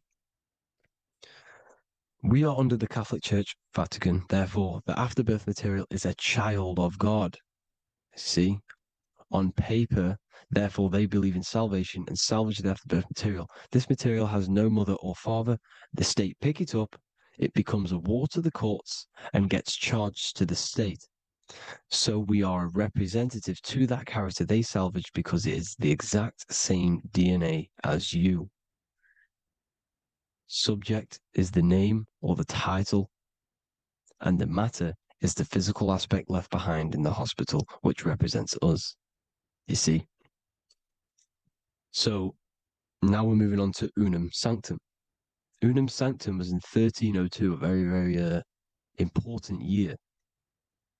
Very important year. Unum Sanctum says this is basically how they claim everyone in the world. So the Vatican had all this power, all this gold, all these people under them. They need to get a claim for them so then they can rule over them and make them slaves. So what they did, they created Unum Sanctum. Pope Boniface VIII did this. And it says, the spiritual man judges of all things, and he himself is judged by no man. The spiritual man, keep that in mind, unless he invent like Manichaeus, two beginnings, which is false and judged by heretical, since according to the testimony of Moses, it is not in the beginnings, but in the beginning that God created heaven and earth. Furthermore, we declare, we proclaim, we define that it is absolutely necessary for salvation that every human creature to be subjected to the Roman pontiff. So they are claiming us in Unum Sanctum, and it's in the vaults in the Vatican. They will put a spell on it because they are sorcerers, they are magicians. They put a spell on it, they lock it up, and whatever goes on that piece of paper goes. And this Unum Sanctum is claiming all of us. So what does it say in the beginning? The spiritual man judges of all things, and he himself is judged by no man. The spiritual man, the man with the body, mind, and soul, the first baby that comes out the birth canal. That's you, your body, body, mind, and soul. You have the Christ, which is I am, which is grace. Grace means here now, in the present. You have the Christ, which means I am. Therefore, you have a soul. If you can say I am, you have the Christ. You have a soul. But a creature can be anything with no soul. You see? So no man can judge the man with the soul. However, as it says in the second part, we proclaim, we define that it's absolutely necessary for salvation that every human creature to be subject to the Roman pontiff. So they are subjecting the afterbirth, not the man with the body, mind, and soul, but the afterbirth to the Roman pontiff, to the Roman Catholic Church. We are the ones who are claiming to be the afterbirth material, which is our birth certificate, which is our representative. We represent that because it is our DNA. This is how we are stuck. We are stuck because we represent this DNA, which is on paper, recorded. You see? So we, being untaught, uneducated in these subjects, we are subjecting ourselves to this system, to this slavery, because we just want to live. We just want to live happily. No just peaceful. Think about it. Where's all this coming from? Where's all this war, all this killing, deaths coming from? We just want to live. It's coming from the Catholic Church, these evil death cult, which has subjected us, which has used us as slaves, and we are still slaves, and it's just going to get worse and worse and worse. So this is how we have subjected ourselves to be the slaves to this system. It's a lot to take in, and there's a lot more deeper stuff which goes into this. I'm just going over the surface. I'm going quite deep, but there is little details that I still need to learn myself. But this is the general how that we've been stuck to this slave system. So we are batteries, okay? This is why we get charged. When you go in a court, you get charged, okay? Because you're a biological battery. This is why cities look like motherboards, because we are feeding energy to this matrix. Okay, when we look outside of ourselves, when we give power to so-called Jesus Christ, worshipping idols outside of ourselves, where attention goes, energy flows. We are feeding the matrix with energy. By looking within, placing your attention within yourself, you are taking back your power. Because the I am is Christ. The you, the soul, is Christ. It's God. The awareness is God. Okay? However, we are subjecting ourselves to this system. We're subjecting ourselves to this system, and they're feeding off our energy. So what we need to look for the future is that, think about it, with the end goal is to change our DNA, is to literally make us robots, transhumanism, slaves. This is why we have smart cars, smartphones, smart watches, smart meters, smart cities. And all of this is going to be connected by the smart grid, which is 5G. This is why 5G is rolling out. 5G is going to connect all of these technologies to one. It's like a big net system. And you know why they're doing this? It's because all of this is going to be connected through AI, through this 5G, and that 5G is going to be controlled by the elites. So you say anything wrong, you do something wrong, you say the wrong thing online, they'll turn off your car, they'll turn off your phone, they'll turn off your smartwatch, they'll turn off your TV, because it's all going to be connected and controlled by the smart grid. And this is what the Great Reset is, people. But they're going to trap us inside of these 15-minute smart cities so we can't leave the area, because they're going to use climate change as a tool to enslave us to not travel because of so-called climate change and the fumes that we are putting into the air, which is all BS. They're doing this to push these new cities, to push all of it. But listen, they're trying to get inside of your body. The only way they can do that is to get you addicted and using this technology.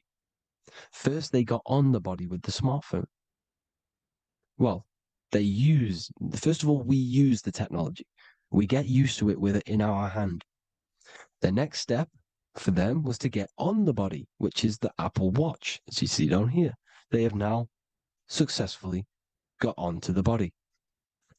The next thing is to get inside of the body. This is the brain chip. You see how they've slowly lured their way in, slowly got you addicted to this technology, got you dependent on this technology. And what they're going to do is that they're going to mold society to be dependent on the brain chip. So in order, for example, if you want to go and pay for food, you're going to have to get a chip to pay for the food, because it's all going to be digital money. And that digital money will be connected to the chip, and you'll need the chip to pay for things. You see? So This is how they're slowly transhumanizing us. These phones, these apps, these things which are all we are which are all using was created by Freemasons. Mason means traveler because they travel the depths of the mind.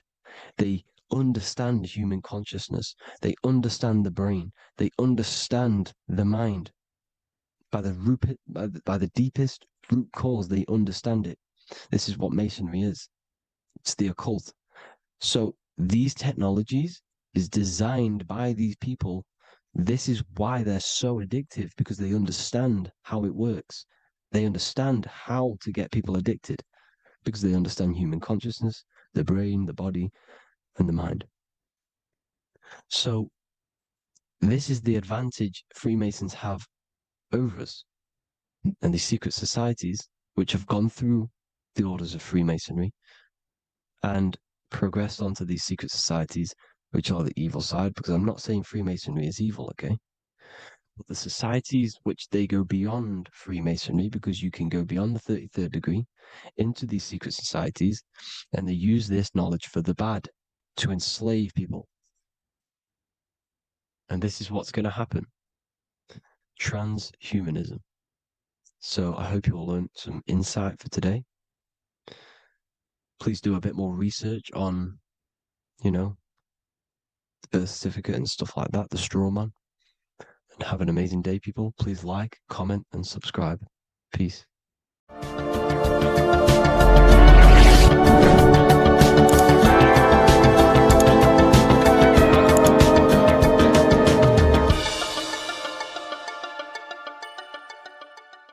Welcome to Revival of Wisdom.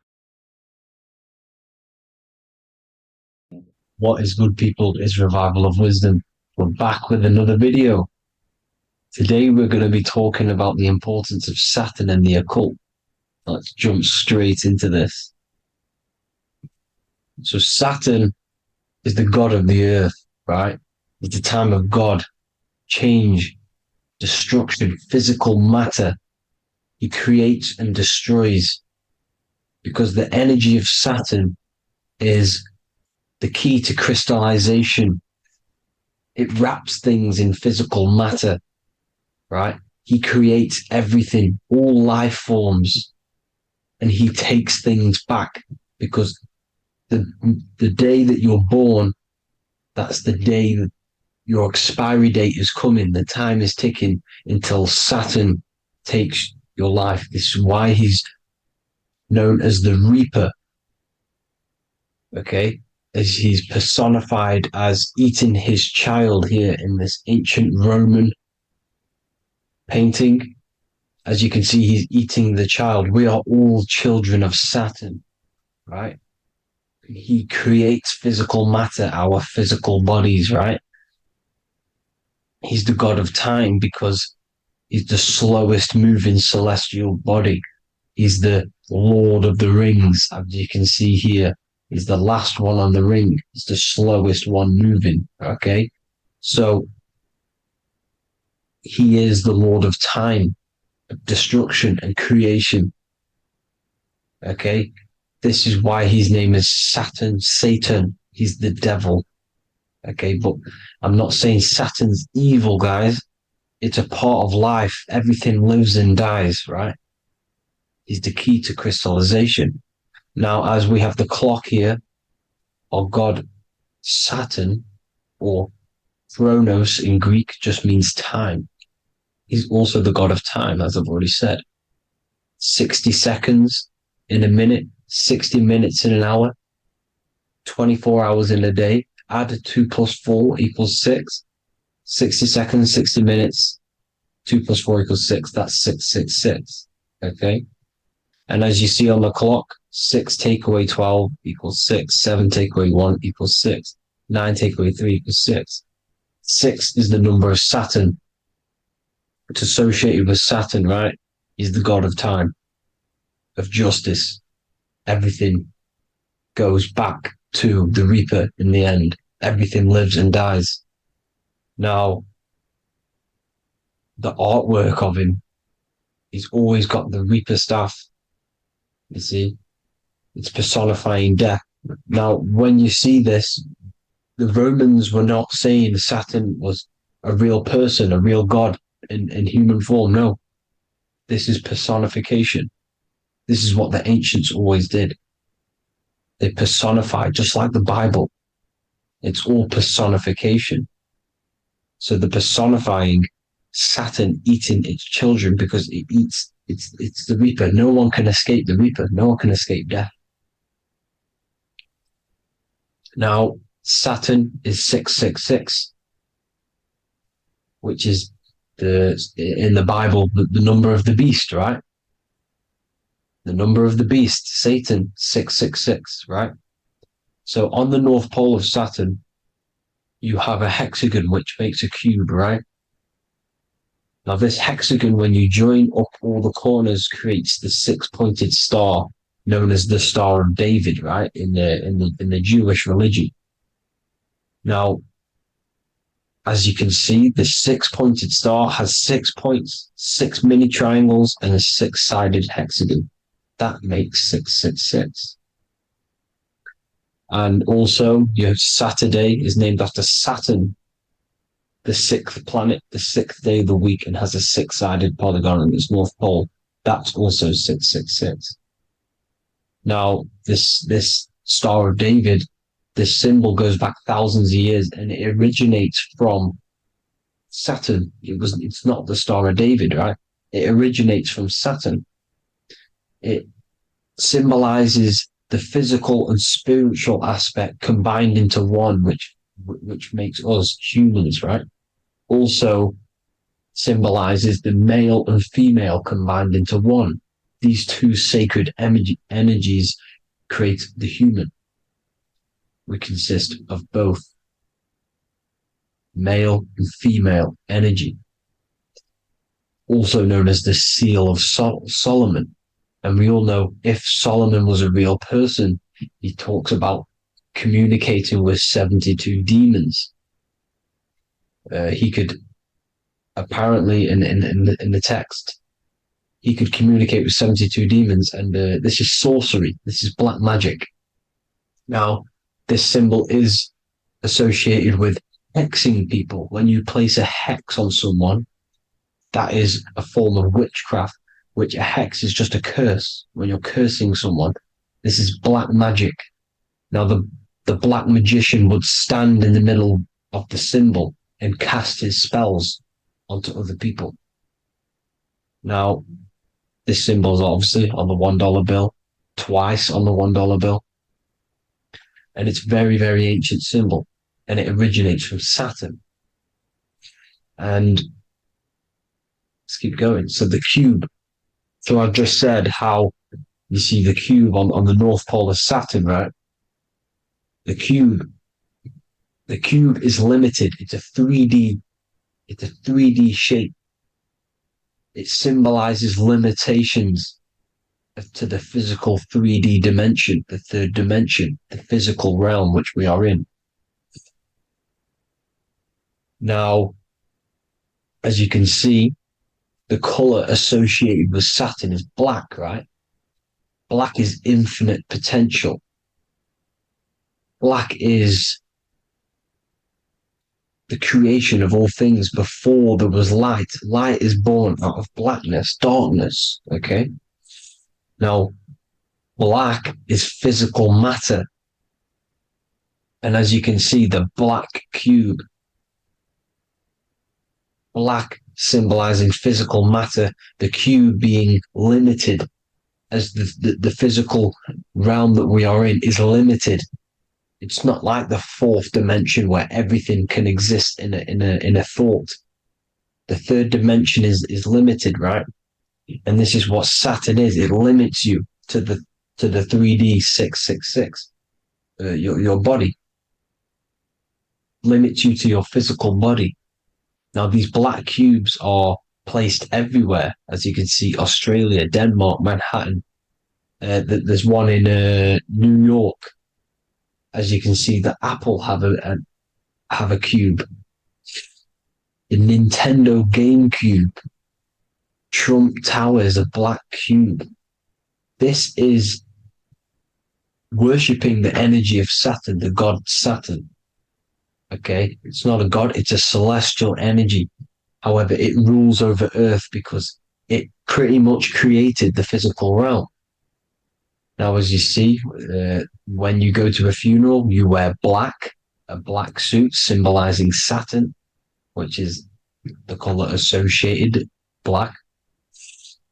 And as you see in Mecca, they walk around the black cube in rings. As you can see here, they're stood around in rings, like the Saturn, the rings of Saturn. The Mercedes symbol. You probably wouldn't notice that, but yes, it's Saturn. And when you graduate from university, you wear a black cube on your head. This is all symbolizing Saturn. Okay. Now, as you can see, the Jews here have a black cube on their third eye whilst they pray. Notice how he's shutting his eyes into blackness, darkness, and he's wrapped around a black strap around his arm.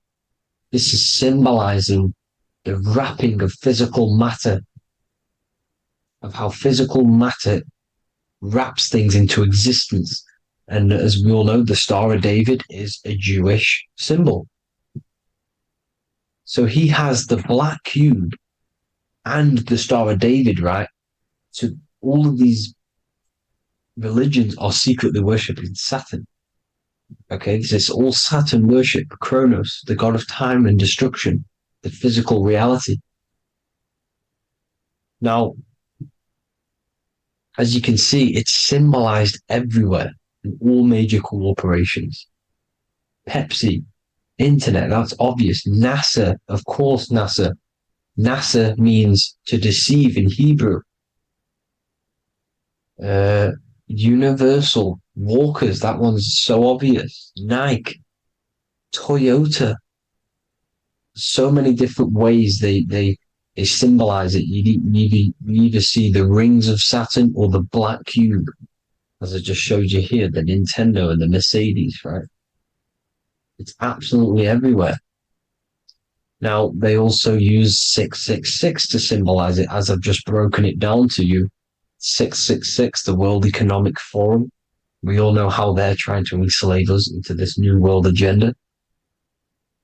Google Chrome, CERN, Disney, Coca-Cola, Cadbury's, all of these have 666. Now, every UPS barcode has 666. And even www. Is Hebrew for 666, as you can see here. Monster. It's the same Hebrew letter that means 666. Drake, 6 God. That's his God, Saturn. Why? Because they love physical realm. They love the physical dimension, the third dimension. Because they can rule here through riches. They can build an empire here. It's not like the fourth dimension. They don't want to ascend. They want to stay down here in the physical realm. Okay? Now, this is why they're cloning. They can move their consciousness into other clones to live forever. This technology exists. This is why they love the third dimension. As you can see, all of these sellouts here, Drake, Leonardo DiCaprio, you know, all of these people doing 666 because this is their God. This is their God. They love the physical realm. They sold their souls for wealth and fame in this physical realm. So why would they leave? You see? Now, this isn't all just evil, okay? So you have 7 chakras, right? You have 7 days of the week, 7 solfeggio scale notes. These are frequencies, the solfeggio scale. Now, it's called the Saturn moon matrix because the moon symbolizes your mind because you're created out of the Holy Trinity, which is body, mind, and spirit, right? That's the triangle, the equal triangle, body, mind, and spirit. Now, the 3 main celestial bodies are Earth, Moon, and Sun. the earth being your physical body, the moon being your mind, and the sun is your soul, hence why it's called solar. It's a solar soul. Now, these symbols are alchemical symbols. So when you're doing alchemy, you use these symbols to obviously symbolize what we're talking about. Now, as you can see, these are all the symbols of the planets. Of Saturn is created out of the moon on top, the moon on the bottom and the earth on top, as you can see here. You see? And this creates the number 5. Now, with the moon being your mind and the earth being your physical body, this is mind over matter, because the earth is your body's matter. This is matter over mind. You don't want to be matter over mind. This is low states of consciousness. You won't be mind over matter. You see, to manipulate matter, to create your own reality. Now, obviously, we all know Saturn is associated with the lowest chakra, which is the root chakra. This is to deal with your animal instincts. When you're down here, you identify as the physical body. You don't know anything spiritual. You're you have a pure physical mind. You don't believe in anything spiritual. This is survival mode, consumption. They want you trapped down here, which is matter over mind. They don't want you to create your own reality, which is mind over matter. You see? Now, that's what Jupiter is. Saturn is the moon on the bottom and the earth on top. But Jupiter is the moon on top with the earth on the bottom. That's mind over matter, you see? So, these chakras are an ascension process from matter, physical matter to spiritual. This is the ascension. This is the stairway to heaven. This is Jacob's ladder. You see?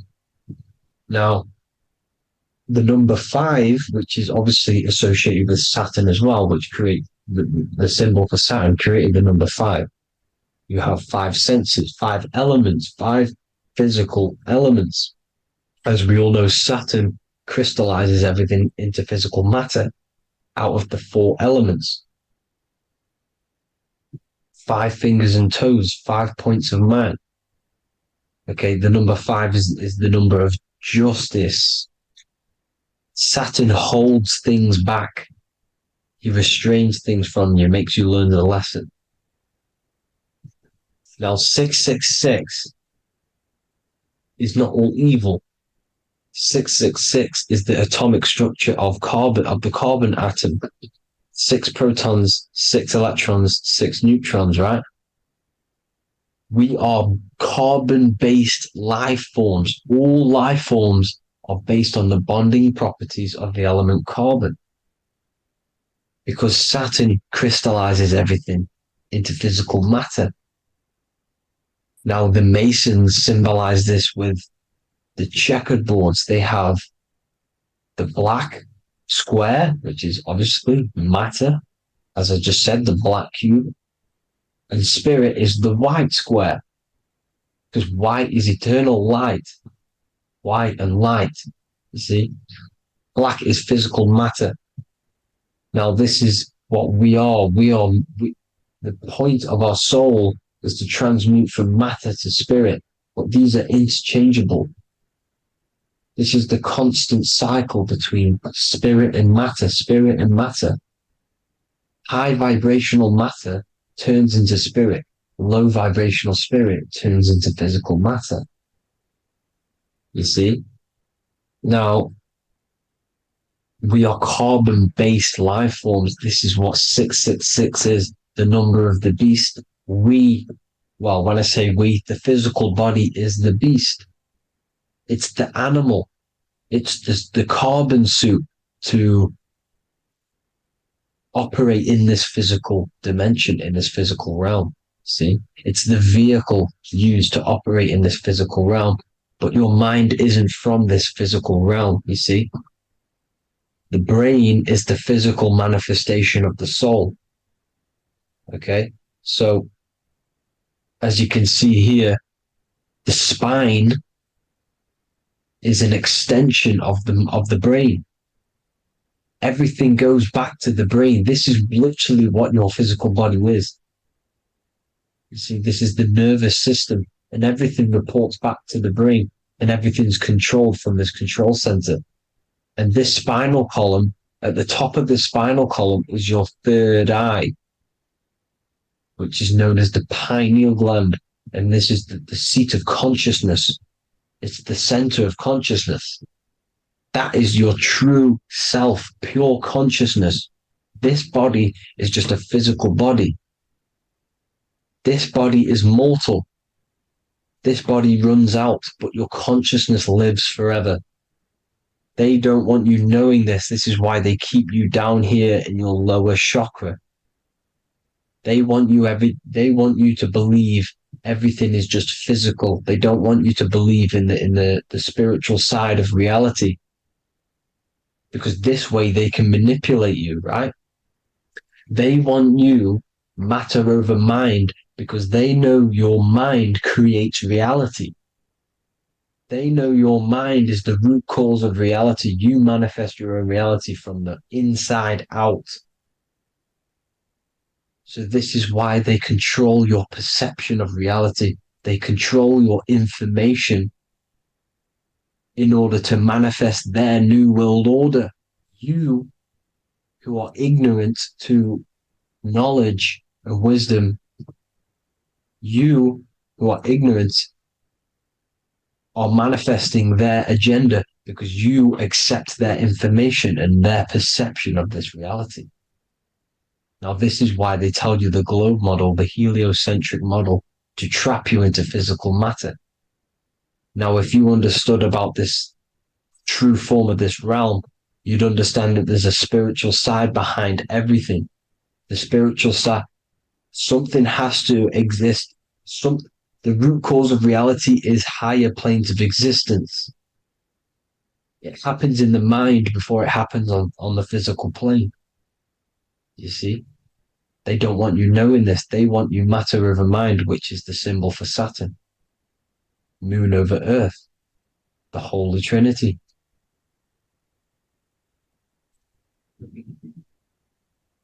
Now, as you can see, the cube also makes IXXI. This is Roman numerals.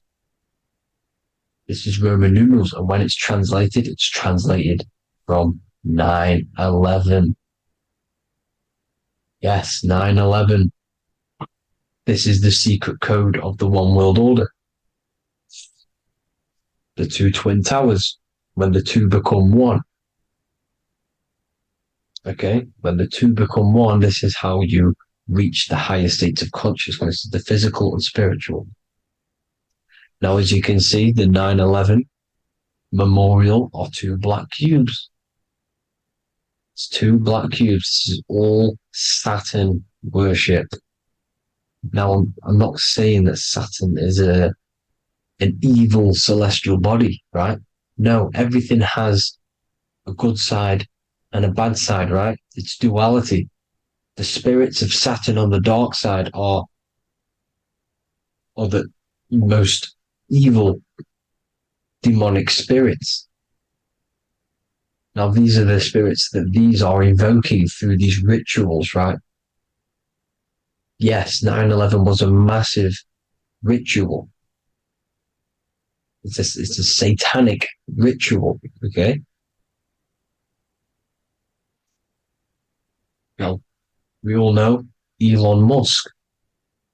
Elon Musk is coming with the mark of the beast. And English gematria, this equals 666, right? 666, as I said, is the number of the beast. You are the beast, your physical body. You see how the Bible twisted things up to make things more confusing, right? But it's there. You just have to have the knowledge to be able to read the Bible properly. As we all know, we had this virus. I'm not going to say the name because I'll get flagged. This virus adds up to 666 because this is all part of the New World Order. It's all part of keeping you in this physical dimension. Okay, now as you can see here, Novus Ordo Seclorum on the back of his shirt, on Elon Musk's shirt. This is also on the $1 bill, Novus Ordo Seclorum. This means New World Order. Yes, New World Order. This is on the back of Elon Musk's shirt. And as you can see here, he owns Neuralink, which is the brain chip which they're going to be putting into implanting this onto your brain. This is the New World Order to connect you and merge your consciousness with AI. Neuralink and Meta, he owns Meta as well, which is the metaverse. These are going to be linked in, hence why they have the same symbol, but just in a different format. It's the infinity symbol. And the infinity symbol comes from the torus field, as you can see here, your electromagnetic field from around your body. Now, the end goal is for this New World Order is to trap your consciousness inside of an alternative reality being projected from the metaverse. Because the metaverse will be the reality, Neuralink will be the brain chip inside of your brain, projecting your consciousness into an alternative reality while they harness your energy of your physical 666 body. Now, this stuff gets real deep, people. Now, this is the end goal of the New World Order, is to connect you with AI. This is why they're trapping you and keeping you in these lower states of consciousness in the Saturn-associated root chakra, so you don't find out about the spiritual side of reality. Because if you knew the truth of this reality, you wouldn't connect to AI. You see, you have the power within you to travel to other worlds, the astral plane, for example. You travel to different worlds when you are sleeping. Okay? They want you to know it's just a dream. However, their end goal is to trap your consciousness and feed off your energy, spiritually and physically. Okay? I don't know why these people are just pure evil. As I said, evil love bondage. They love the physical dimension. They don't want to ascend to other realms. These evil love the third dimension. This is why evil spirits will inhabit bodies, exorcisms, because they miss being in the physical realm. They miss it. Evil love bondage. So this is why they're cloning and putting their consciousness in clones to stay in this third dimension, to stay as further away from the source as possible. Okay? This is why they're doing it. And this is how it's all linked in. So I hope you all enjoyed this video. Hope you gained some wisdom. Please feel free to join the Telegram. And please leave a like and a subscribe. Thank you all, people. God bless.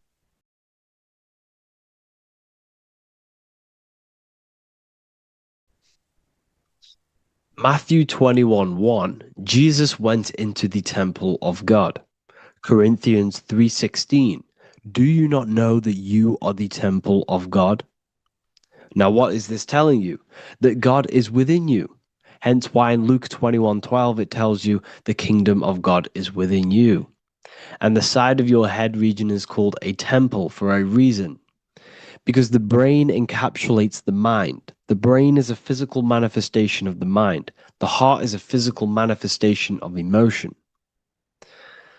So we have these different layers of our consciousness. We have an intellectual, communicative aspect of our consciousness, which we would call the mind. We have an emotional aspect of our consciousness, which is the heart. And to communicate with the divine, it's all to do with the mind. Hence why the ancients always symbolize the mind being God. This is why Michelangelo always placed God inside of the brain on top of Sistine Chapel in the middle of the Vatican. He understood that God is in the brain. God is within you, not outside of you. The church tells you that God is in the sky because they are creating a externalization of the truth to create a business and a distraction so that you don't find the divinity within you, so that you don't find your power. Now you have Adam, the physical man, the physical body, the ego, the lower self. And he is resting. He's not trying to reach to God, but God is reaching because the higher consciousness within you is always trying to communicate with you. It's always trying to wake you up to your divinity. But the lower mind, the lower self, Adam, the physical self, is always in ignorance of truth, always in ignorance, and stays in a materialistic way of thinking, which is the lower animal self. And this is what we call a sleep or an NPC. This is the lower mind of man.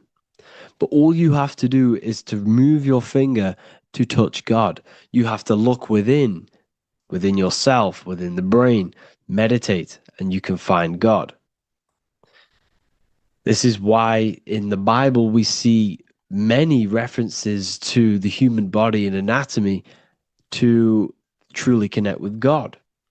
Kings 6:8, the door to the middle chamber was in the right side of the house, which is the right hemisphere of the brain. The middle chamber is the pineal gland, where the seat of your consciousness is, but the seat of your higher consciousness is, the mind. And they went up the winding stairs, which is your spinal column, into the middle chamber, and out of the middle chamber into the third. So they went up the winding stairs. This represents raising your consciousness up the winding stairs. Your spinal column acts as a stairway of consciousness. Depending on what sort of consciousness you are operating in, depends on what part of the spinal column you are using. Because the spinal column ascends and descends consciousness. What do I mean? If you are in a reproductive way of thinking and you're always thinking about sex, you're jerking off all the time and you're always eating, all of your brain's power and your mind's power is being descended into the lower aspects of the spinal column, which represents hell, the physical state of man, Adam, the ignorant state. We're basically living off low-level pleasures like an animal. And the stairway to heaven is your spinal column. They went up the winding stairs into the middle chamber, which is your mind, your pineal gland, and out of the middle into the third stage of consciousness, physical, etheric, astral. When you meditate and you start to raise your consciousness during meditation, you enter the astral plane when you turn off thought. But this is the middle chamber inside of the brain. Here we see another painting inside of Sistine's Chapel of God inside of the brain. This is the brainstem.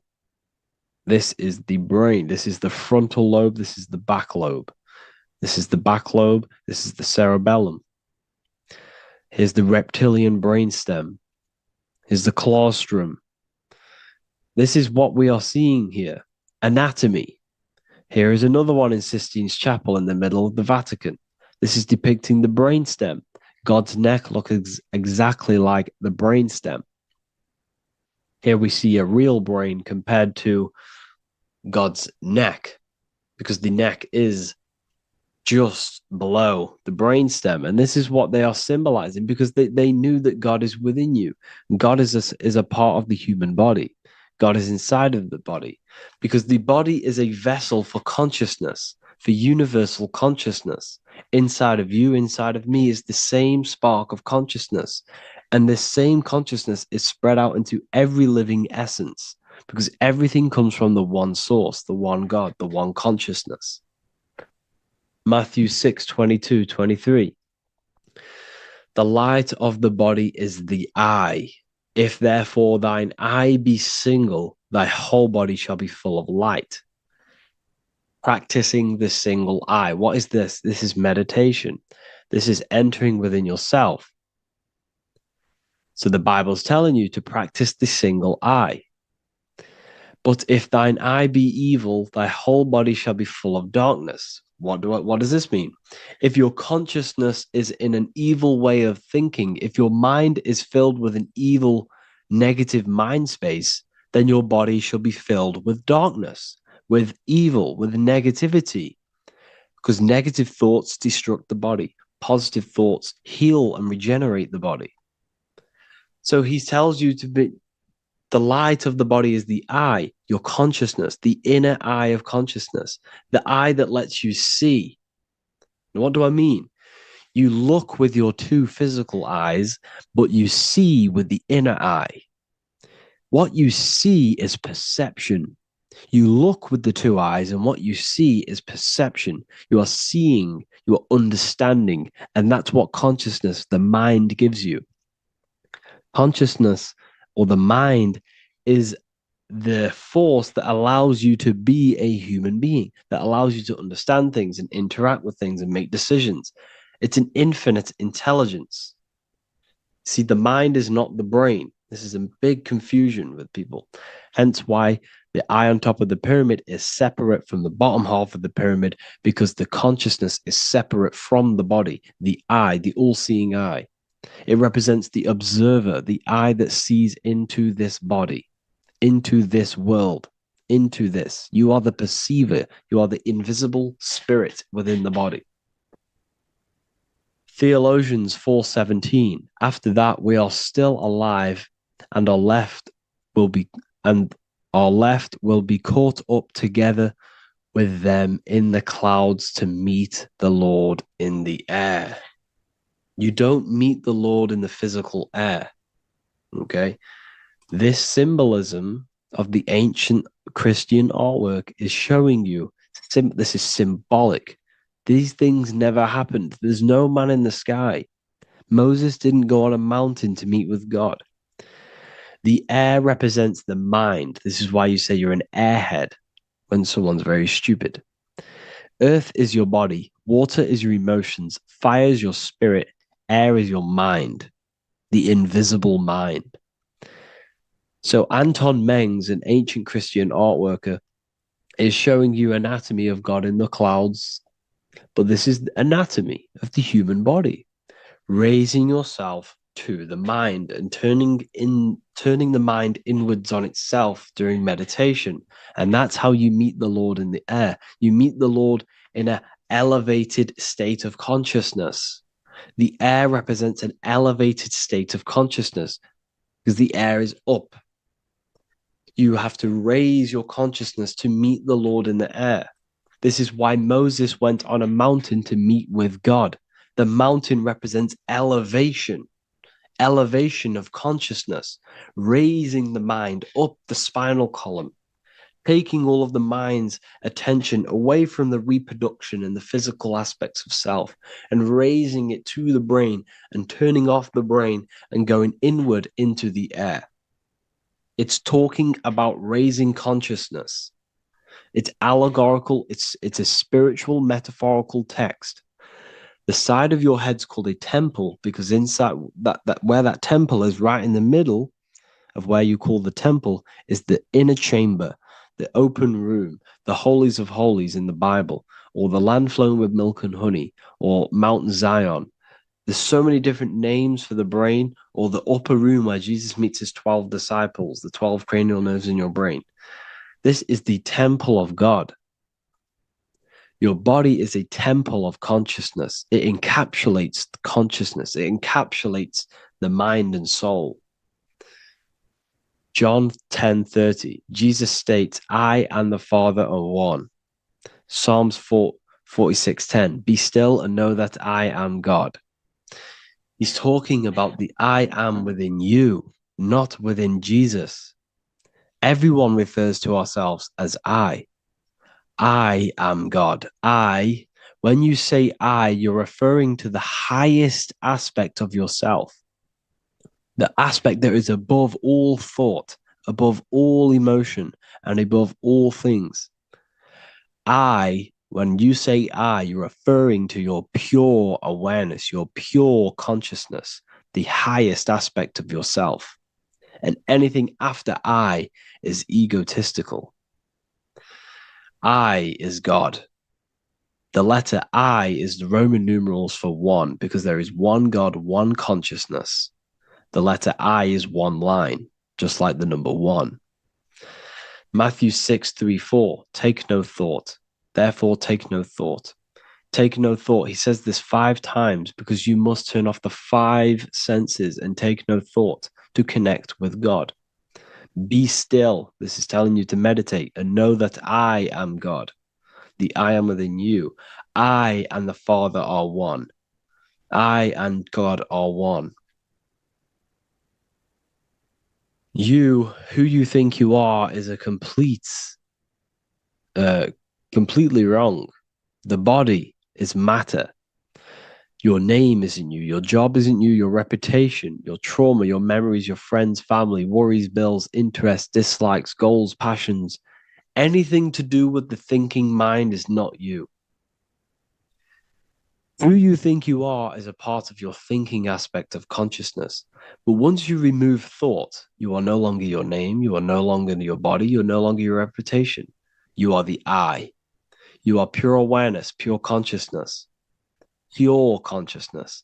And this pure consciousness has latched on to this name, this job, the body, and your traumas. Your pure consciousness has attached itself to this character who you're playing in the physical world. And this is essentially who you think you are, but you are not. You are the I, you are the self, you are pure awareness. So, in order for you to detach from these things, you must learn how to detach from your name, your job, your reputation. And you do this through meditation by turning off the thinking mind. Turning off the thinking mind allows other aspects of your consciousness to open up. What do I mean? Your whole life you've been thinking, and all of these thoughts has attached you to this physical body. You haven't allowed your consciousness to open up. And you can only do this by taking no thought. That's why Jesus tells you, take no thought. When you turn off the thinking mind, other aspects of your consciousness starts to open up. Other aspects of your being can open up. And this is how you astral project. This is how you do all these mystical things and things to do with consciousness. It's taking no thought. Imagination, emotions, thought, and memory are all to do with consciousness. These things are not physical. You can't touch thought. You can't touch emotions. You can't touch these things because they are not a physical thing. So you must turn off these things for other aspects of your consciousness to open up. Okay? So essentially, the Bible is a metaphorical, astrological, numerological, metaphysical, spiritual, encoded text that talks about human anatomy, spirituality, and the true nature of the human experience. Everything they would teach you in school is to make you think that you are this body. Everything they teach you in church is the externalization of the true teachings of Jesus. Jesus was telling you to meditate. Jesus was telling you to practice the single eye. Jesus was telling you to look within yourself and find God. He wasn't telling you to pray to him. Mark 16:19, he was taken up to heaven and sat at the right hand of God, the right hemisphere of your brain. John 21:6, cast the net onto the right hand side of the boat and ye shall find fish. Fish is understanding. The boat is your body, your brain. Cast your awareness into the right side of your brain and you will find understanding, because the right side of your brain is all to do with the creative aspect and the intuition and the spiritual sides of your consciousness. This is why God is here. This is why Michelangelo depicted God in the right hemisphere of your brain, because this is all human anatomy. And I speak about all of this in the brand new Book of Wisdom, Volume 2, which is now available. The start of the revolution has begun. This book is truly going to change the way people see the world. It's got so many more topics than the last one. It's truly a revolution. It's written in so much detail. It's very practical. I cannot wait to share this one with you. I just want to say thank you for the opportunity for me to create this book, because without you, I couldn't have created this. And I just love sharing my work with you. And I thank every single one of you for the support, the watch, like the views and the likes, everything, especially the people who have joined the university and stuff like that. And for people who have joined the university, you do get a free Book of Wisdom paperback if you just go to the general chat and follow the description, follow what the instructions that I gave you in the chat, and you'll be able to order a free Book of Wisdom if you are inside of the university. Plus, you get all of my other books, 2 books, and over 45 occult books on occult and esoteric things. You get lectures, live calls, a community, a manifestation mastery course, and a whole library and reoccurring updates every month, every week. So yeah, I hope you all enjoyed this video. Thank you all. Please leave a comment to help the algorithm, and leave a comment on what videos I should make. And yeah, I'll get to uploading on the YouTube a lot more now. The second book is now released. I have a lot more time on my hands. No longer using my energy to create the book. I'm now going to redirect this mental energy into the YouTube. So there will be a lot more content coming. So I need some content ideas. So feel free to comment some ideas, some YouTube videos that I can create. Thank you all, people. Have an amazing day. In this video, we're going to be talking about the evolution of consciousness. You are born human. However, you possess consciousness, which is the awareness behind your being, the awareness behind your thoughts, the experiencer behind your 5 senses, the experiencer, the observer behind your thought, emotions, and senses. You are an eye, an invisible consciousness looking through a lens, which is your body. Your body produces this physical world that you experience. Your brain produces this world. Your brain and body is a technological computer. However, you are an infinite, ever-expanding consciousness behind this physical body.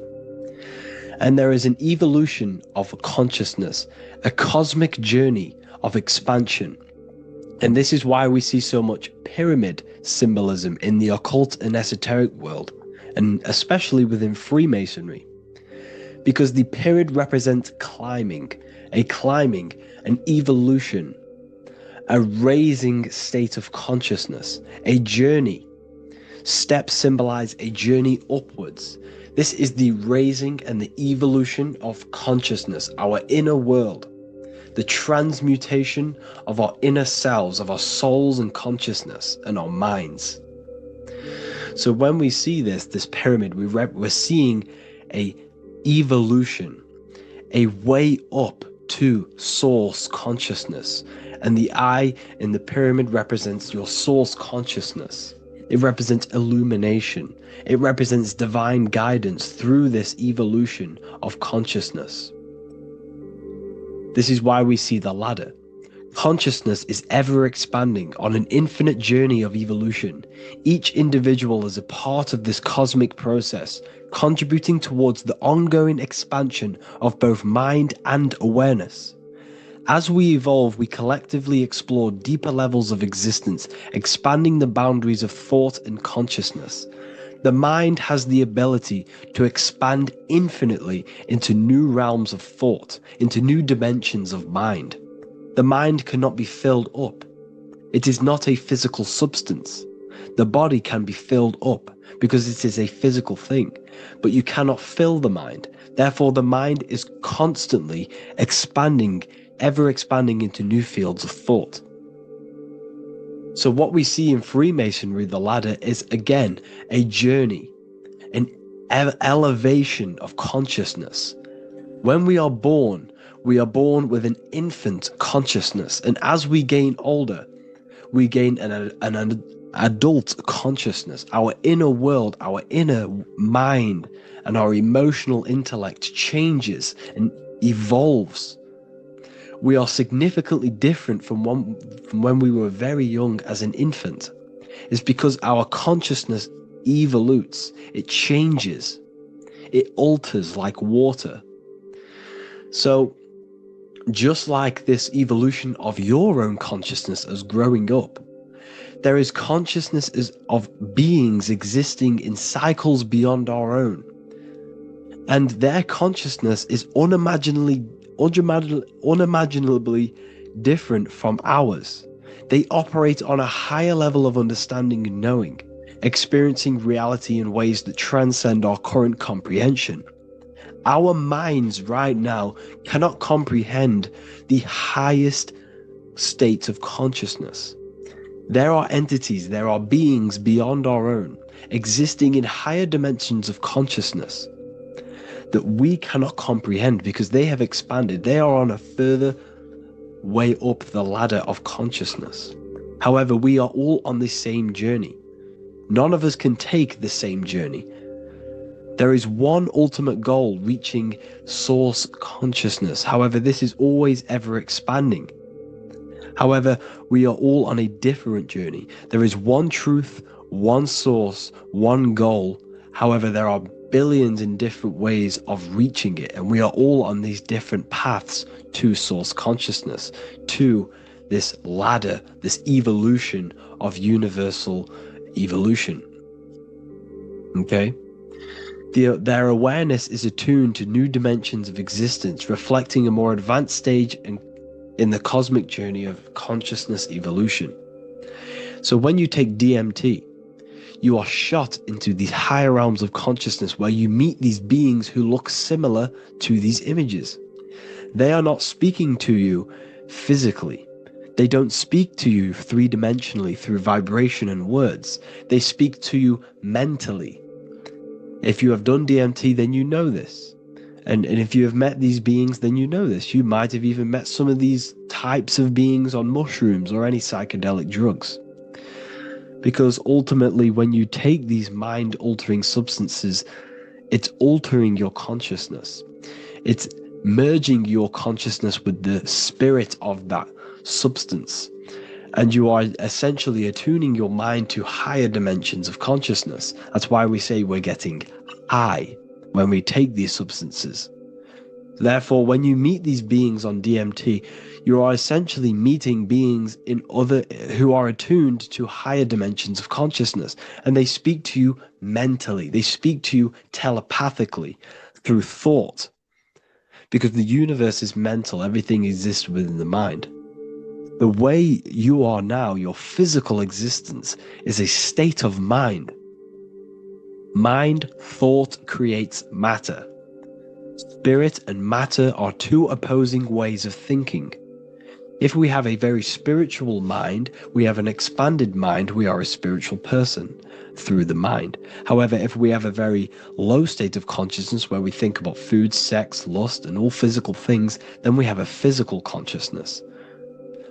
Matter and spirit are two opposing forces, two ways of thinking. The mind attunes itself to different levels of understanding in different dimensions. So, essentially, this is what we're looking at. The body is a vessel for the fluidic, formless consciousness, a temple that houses the essence of our awareness. While the five senses are limited to perceiving only the physical plane, the mind transcends these limitations, capable of perceiving the full scope of reality. It is through the mind that we access deeper truths beyond the material, tapping into boundless nature of existence. Physical existence is a thin band, a thin layer of reality. It's like 0.001% of reality. And your five senses are only tuned into this layer of reality. But the five senses are, by design, only allowed to perceive physicality. But the mind has the power to expand beyond this physical five sense state. The mind has the power to expand and evolute. It is a conscious decision whether you want to take this path or not. You can stay in a three-dimensional way of thinking, or you can expand your consciousness from within. It's not an external journey. There is no God going to save you. You must save yourself. Therefore, behind every single one of these eyes is the same source consciousness. However, we are all different cells in a different journey. The organs in your body, the cells in your body are all alive. They all possess same consciousness, universal consciousness. However, we are all on a different journey of evolution. As above, so below. As the baby is in the mother's womb, when the baby becomes conscious, there is a world outside of its mother. What does it do? It presses and seeks a way out to be born in the other world outside of its mother. It is the same with your consciousness, your mind. When your mind becomes aware that there is realities beyond the immediate surroundings, it seeks a way out. And this is exactly what I'm doing to you now. I am now expanding your mind and telling you there is other ways of reality. There is other dimensions of consciousness which you can access through inner transmutation, through different ways of thinking, spiritualism and meditating and connecting with yourself and detaching from external things. We can upgrade our consciousness. Your body is a womb. Why Jesus says you must be born again to see the kingdom of God, because you are born physically and then you must be born again spiritually, awakening your inner consciousness. So like I said, as the baby is in the womb, it's the same principle. As above, so below. You were a baby, you were in your mother's womb, and you figured out there is a world outside of your mother, so you seek to way out your mother to be born in another world. It's the same now. You must do this now. This is your spiritual evolution. This is the evolution of consciousness. It's ever expanding. When you die, this is a transition. You must learn to not fear death. This is another part of your spiritual journey. You must master death. Therefore, like I said before, the mind has limitless capacity to expand into new realms of thought, continuously exploring uncharted ideas and concepts without boundaries. The mind can ever expand. It can never be filled. It can never ever know everything. There is infinite fields of knowledge, infinite fields of thought. Your current state is just one stage on an infinite pathway. You won't remain human forever. The human experience is a crucial phase where we learn to balance polarities, master the fundamental laws of the cosmos. It is a period of growth and transformation, preparing us for the next stages in our cosmic evolution. The goal is to strive for perfection, yet the true perfection is unattainable. It's like a tunnel, and there is a light at the end of the tunnel. And as you walk through this tunnel, the light is ever moving backwards. You should forever seek to meet that light, but you will never meet that light because consciousness is ever expanding. You should strive for perfection, yet knowing that perfection is forever unattainable. The journey is endless, with each step revealing deeper layers of understanding and experience. The pursuit of growth and expansion is itself the essence of our evolution. You can find all of this knowledge in the amazing book that I have read for years. I have read this book, The Emerald Tablets of Thoth, the Atlantean, by M. Dorial, translated by M. Dorial. I'm telling you now, this book, now that I've told you this, you have some context on the book. The whole book is about evolution of consciousness. He's talking about higher dimensions beings. He's talking about how you can transcend this physical plane. It is truly the most amazing book you will probably read. One of the best spiritual texts you'll see. It's hard to understand, so you must read it over and over again. And the more your mind progresses, like for me, I read this every couple months. And the more I learn about consciousness, the more I expand my own consciousness. And every time I read this book, I pick out something new that just completely blows my mind, because you can only understand this book to your level of consciousness, to your level of understanding. So now that I told you all this information, go and read this book and it will absolutely blow your mind. And so will the Book of Wisdom Volume 2, which is now available. I released it the other day. I'm just going to read a page out now. This page is called Spirit and Matter. The Earth is not merely a dense, lifeless rock drifting through space. It possesses spirit, a living essence that animates its form. But what do we mean by spirit? Spirit in esoteric terms refers to the energy, the life force, animating the principles infused in matter. So essentially, what this page is talking about is how everything has spirit, consciousness within it. You are the middle, you are spirit and matter. You have the ability to expand your mind to the God self and raise above our animal instinct, our material self, and know the divine and expand. Animals cannot do this.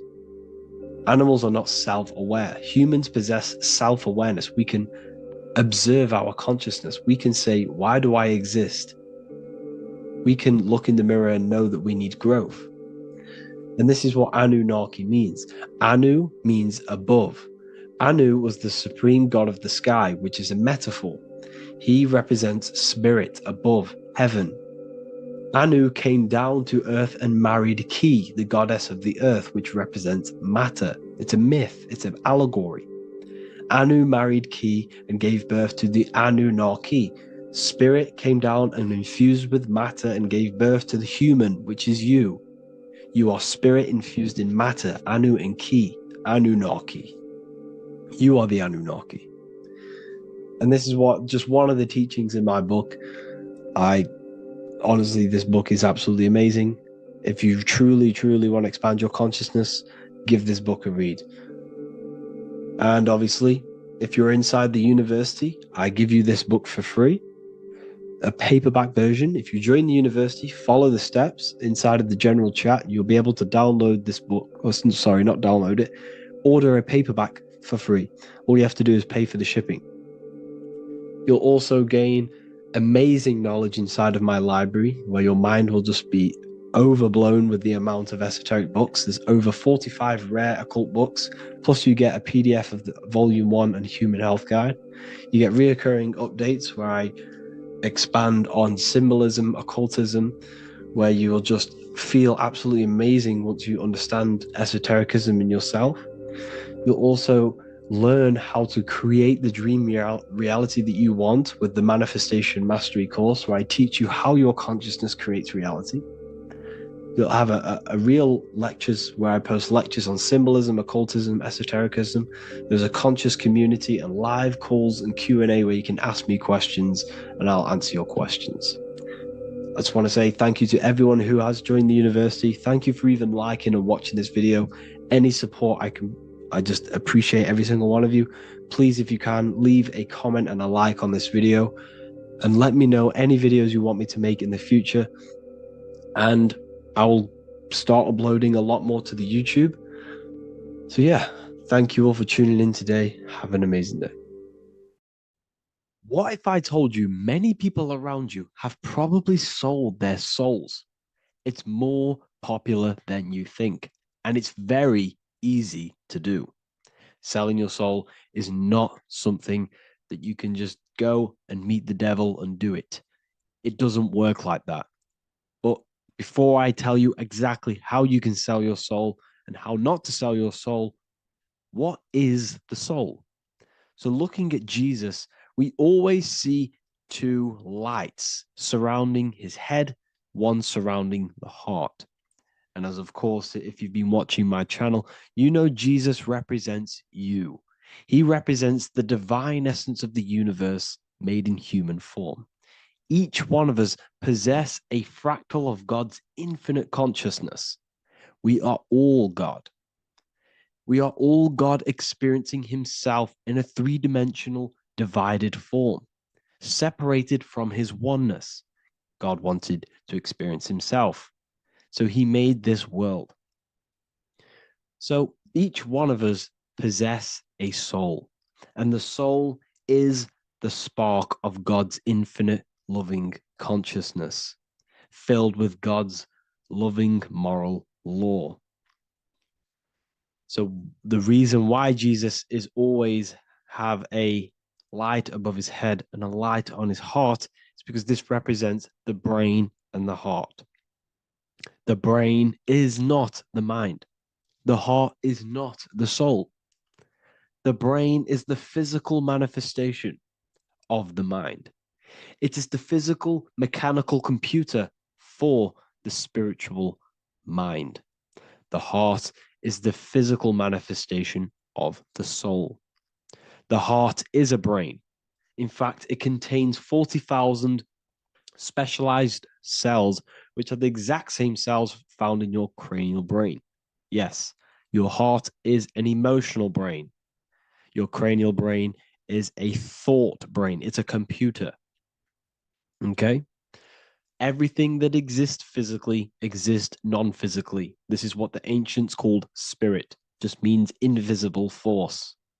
The mind, the thoughts are not made of atoms. You can't touch, you can't find tangible thoughts, imaginations. These things exist spiritually in metaphysical counter space.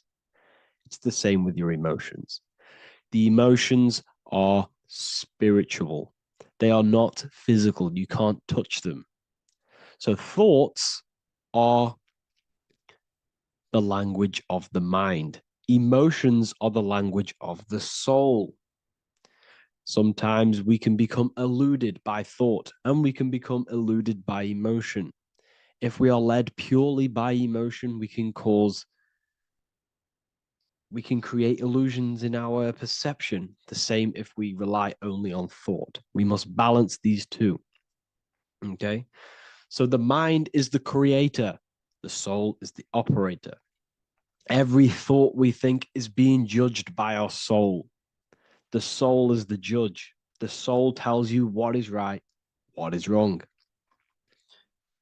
And even the Freemasons depict this spirit and matter in their black and white checkered boards. White is spirit, black is matter. Matter is dead, spirit is life. This is what this represents. Physical reality is not just physical. For every physical object, for every physical manifestation, there is a spiritual force bringing it into existence. Consciousness brings everything into existence. Before you kick a football, there's a change in your inner consciousness before you take that action of kicking the football. Everything exists in spirit before matter. You existed in spirit before you were physical. We also see this in alchemical Freemasonic artwork. This represents the clouds. This is the mind. This is the heavens. And then coming down into the heart, which represents the earth. The light entering the mind into the heart, because every thought we think is being judged by the heart. The heart speaks to you through emotion. The soul speaks to you through emotion. Every thought you think, your heart is telling you that is right, or it's telling you that is wrong. Why? Why is this? Emotions can guide us, okay? Emotions are the language of our soul. Our soul guides us to our soul purpose.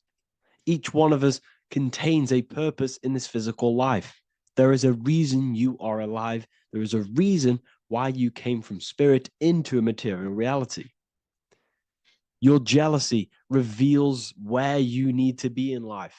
If you are jealous of someone, this is your soul saying you need to be there. That's where you need to be. Your fear reveals your greatest growth in order for you to reach your life's purpose. If you fear something, this is your soul telling you you need to overcome this in order to reach your life purpose. This is the next obstacle.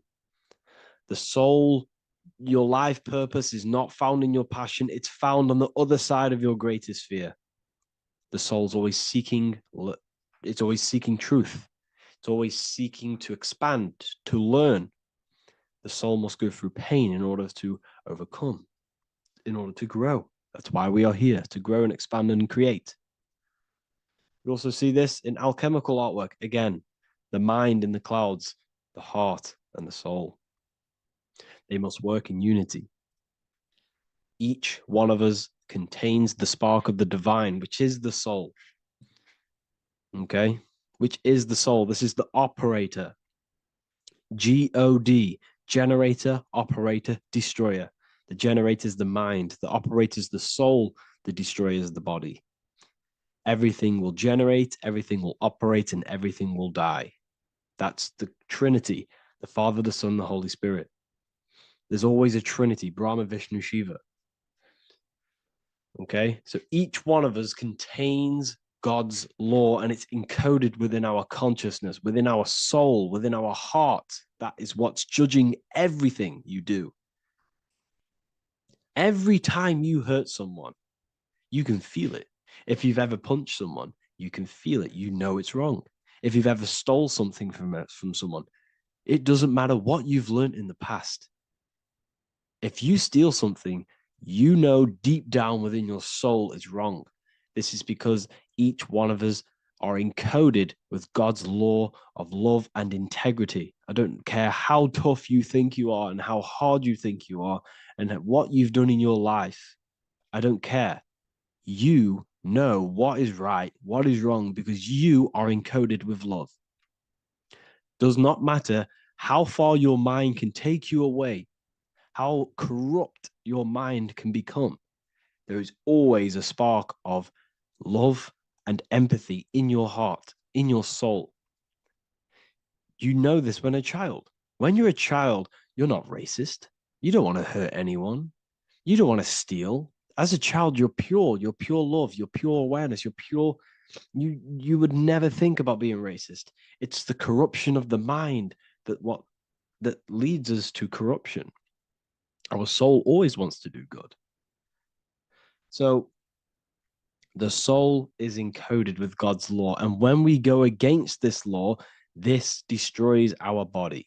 Yes, because your body is electromagnetic, and that's being casted from your heart. So every time you go against the heart's guidance in moral law, we weaken our electromagnetic field, which weakens our body.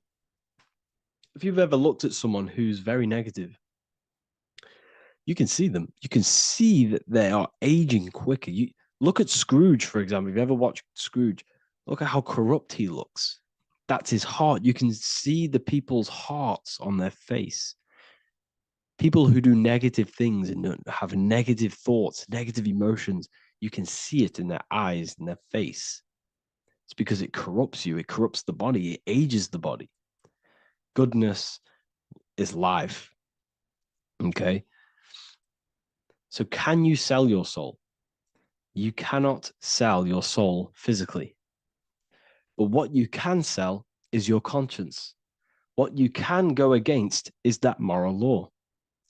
And you can exchange physical material things such as money, fame, cars, houses, business, in order for you can exchange that to go against your inner dialogue. For example, these rappers, celebrities, what are they doing? They're not selling their soul. You can't sell your soul to some entity on the astral plane. But what you can do, you can take money to say, I'm going to go against my heart. I'm going to go against my inner moral law. I'm going to take that money and I'm going to do something wrong. It's basically going against your soul. It's selling your soul's guidance of moral law. That's what selling your soul is. And that's what these rappers are doing. That's why they're so sad. You know, this is why all these rappers are on drugs, doing all sorts of things to escape, to short-term escape what they've done. They're going against their inner guidance for money. And yes, short-term pleasure may be happy for now, but in the long run, it will leave you feeling voidless because nothing material can ever satisfy your soul. Nothing. You could gain £1 million tomorrow, guaranteed within 2 weeks, you'll be back to the exact same position mentally, emotionally as before, because nothing physical can ever satisfy you. Guaranteed, if you received $1 million if you received $1 million now, in a week's time, you'd be hunting for the next million because it does not satisfy you. There's a reason why these billionaires don't stop working, because they're so addicted to earning and earning and earning. It doesn't satisfy you. The only way you can satisfy yourself is through Christ consciousness, is through self-love, is through loving thyself, knowing thyself, and becoming balanced internally in consciousness instead of seeking external validation through material things, which end up leaving you feeling voidless, empty inside, and sad and depressed and anxiety. Everyone's looking outside of themselves for validation, when true validation comes from within. True satisfaction, true happiness comes from within, reaching Christ. Christ is a state of being, a state of consciousness that we must cultivate within ourselves so we can live a happy, balanced life. You can have all these material things when you're satisfied inside, but don't rely on them. Me, I enjoy material things, but I don't desire them. I don't chase them. I don't rely on them for happiness, for validation. You can have big cars. You could have your favorite watches. You could have Lamborghinis. Yes, it's fun, but don't let it give you your happiness. As long as you're happy on the inside, it's okay to have these things. You should seek balance with your inner world and outer world. Okay, so this is what they are doing. Rappers, celebrities, actors, Hollywood. This is what they've done. They've exchanged their inner integrity, their inner law, their inner moral compass for exchange for material wealth, fame, money, and cars. That's what they've done. And power. It corrupts you. They slowly corrupt you. So yes, you cannot sell your soul. And if you wish to learn more, I'll see you inside Ethereal University with my community, where we are learning every day to master ourselves, to expand our consciousness. If you want to lucid dream, astral project, master yourself, create the desired reality you want, learn about human consciousness and your full potential, then Ethereal University is for you, and I'll see you inside. The link will be in the description. Thank you for watching. Orderly universe, that nothing happens accidentally, everything happens on purpose and intentionally, right? Then you can start guide the manifestation power to what you want, right? Versus just accepting whatever life is giving you, if that makes sense. Okay. Now let's get into it. If you are new here, like I said, this is the Great School of Life. I want you guys to understand the basics of how life works. Okay. You are not a human being. Okay. You are not a human being. You are a spiritual being. So you live on 3 planes of understanding. We live on the spiritual plane, we live on the mental plane, and we live on the physical plane simultaneously. We live on 3 planes of understanding all at once. You are a spiritual being. At your core, you are God, you are source, you are power, you are energy, you are the universe, you are infinite intelligence, whatever word you want to use. You are the all. You are spirit. You and God are one. You guys cannot be separated. Just like the sun cannot be separated from the sunbeam, you cannot be separated from your source. You are spirit. You are God in human form. God is not a bigger version of humans. We are smaller versions of God. Okay. God is not a greater version of humans. We are smaller versions of God. Okay. You are God in human form. You are not your body. You are the spirit that lives in the body. You're not a human being. You are a spiritual being, and you're having a human experience. You are God in costume. I always tell you guys that. You are not a black woman. You're God cosplaying as a black woman. Hello, Mike. How are you, love? I am not M. Simone. I'm God cosplaying as M. Simone, right? Melanie is not Melanie. She's God cosplaying as Melanie. You are God in costume. Whatever your outer appearance is a costume. It's not who you are, right? So I want you guys to understand that the world has given us these labels: black, white, woman, man, mom, father, entrepreneur, business owner, worker, whatever it is. They've given us these labels to group or distinguish us. Walking the trail and watching. Yes, walking the trail. I need to be outside too. Let me pin this. Hold on. Right. So I want you guys to understand that, I don't remember what I was about to say. What was I saying before I read Mike's comment? What was I talking about? Oh, yes. Cosplaying. Yes. So the world gives us these labels to group or distinguish us, right? To make us feel like we're less than, or make us feel like we're in some group, or we're more better than others, or we're less than others, right? You are all the same. We are all one. If I took you out of your human meat suit, you would be a walking mass of energy. You would be a walking mass of power. That's what we all are. We are all energy. Everything is energy. Everything at its base is energy. If I took you out of your human form, you would be a walking mass of energy. Right? Everything is energy. This pen is energy. This glass is energy. The water that was in this glass was energy. This is energy. Everything is energy. Everything is energy vibrating at different frequencies. Right? So I want you guys to understand how everything works. Everything is energy. This is what Albert Einstein said. Okay? Everything is energy. And that is all there is to it. Match the frequency of the reality you want, and you cannot help but get that reality. It can be no other way. This is not philosophy. This is physics. Everything is energy. Everything is energy.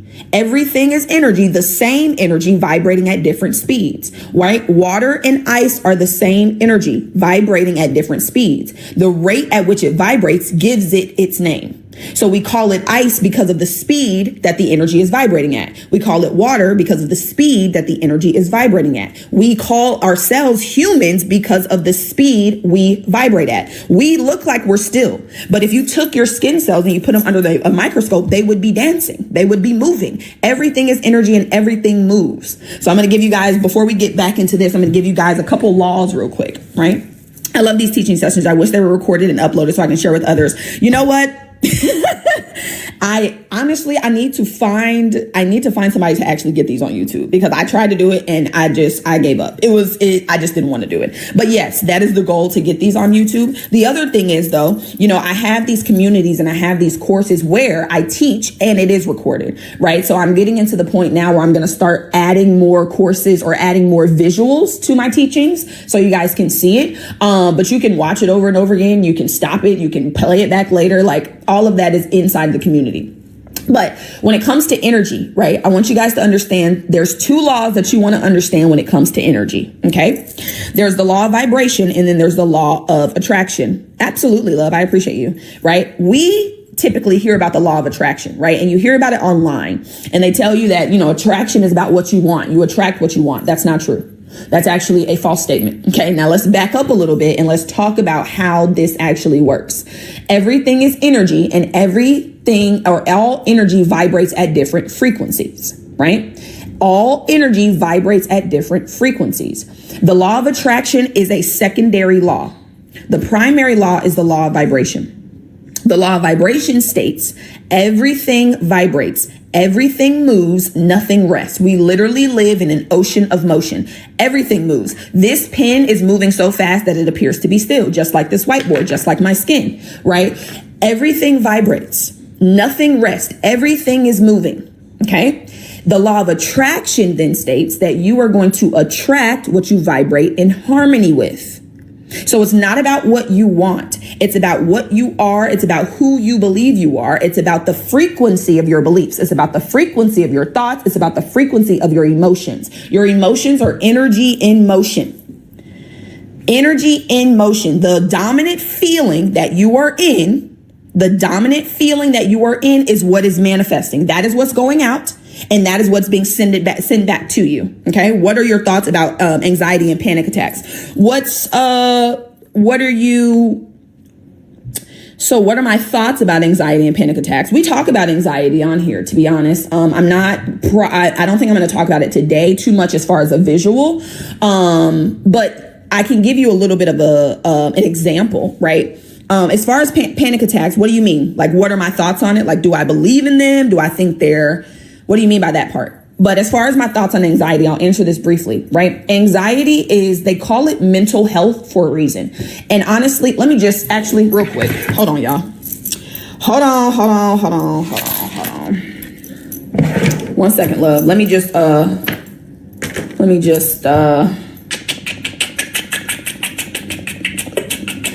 okay, hold on. Let me redo this. Bear with me. Let me redo this, because clearly we're supposed to be talking about it today. So give me 1 moment. Let me reconfigure my board and give you guys what you need. Okay. And yes, we'll talk about anxiety. We'll talk about depression. We'll talk about that so that you guys can get what you need to heal yourself from these so-called things that you have. Because there's nothing that's incurable. Okay. I don't care what they told you. They lied. Just like they lied to you and told you had to go to college to get a good job to be successful. So many people out here who didn't go to college, did not go to school at all, and are swimming in money. So we're not going to listen to what the outside world says, because they don't know what they're talking about. I mean, you can do it if you like. I'm not going to listen to the outside world because they don't know what they're talking about. Okay. Let me redraw this real quick, y'all. Give me 1 second. I'm doing a little bit of artistic work. Bear with me. What y'all talking about in the comments? Oh, shoot. I don't know what that is. Where do you think they come from mentally? I'm about to show you, love. I'm going to show you exactly where it comes from. I'm going to give you a beautiful visual so you know exactly what's going on with you, right? And that's what my job is. I want you guys to know what's happening, okay? The world wants to keep you in the dark, okay? Not on my watch. Not on my watch. Okay. Give me 1 second, y'all. We're going to do... You know what? Let me, while I'm doing this, I'm gonna get some music. Hold on. Let me play y'all some music, because I don't want people to walk by the live and be like, there's nothing going on in there. Hold on, y'all. Hold on. Let me see what we gonna listen to. Let's listen to, oh, this is a good one. No. Let's listen to, what we gonna listen to? What we gonna listen to? Let's listen to this one. Hold on. 3. Love that. I love this. This is cute. Okay, so let's talk about it, love. Oh, let me put this back up here. Hold on. I got my signs wrong. 1 second.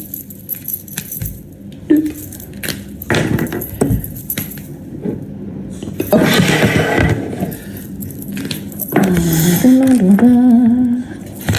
Alrighty. So we're back on the board. Let me clean this off a little bit. It's kind of crazy. Alrighty, perfect. So let's talk about, I'm going to give you, before we get into the drawing, before we get into the anxiety, let's go back through the beginning piece. Okay. Now, you are not a human being. Okay. Hear me clearly. You are not a human being. You are a spiritual being, and you're having a human experience.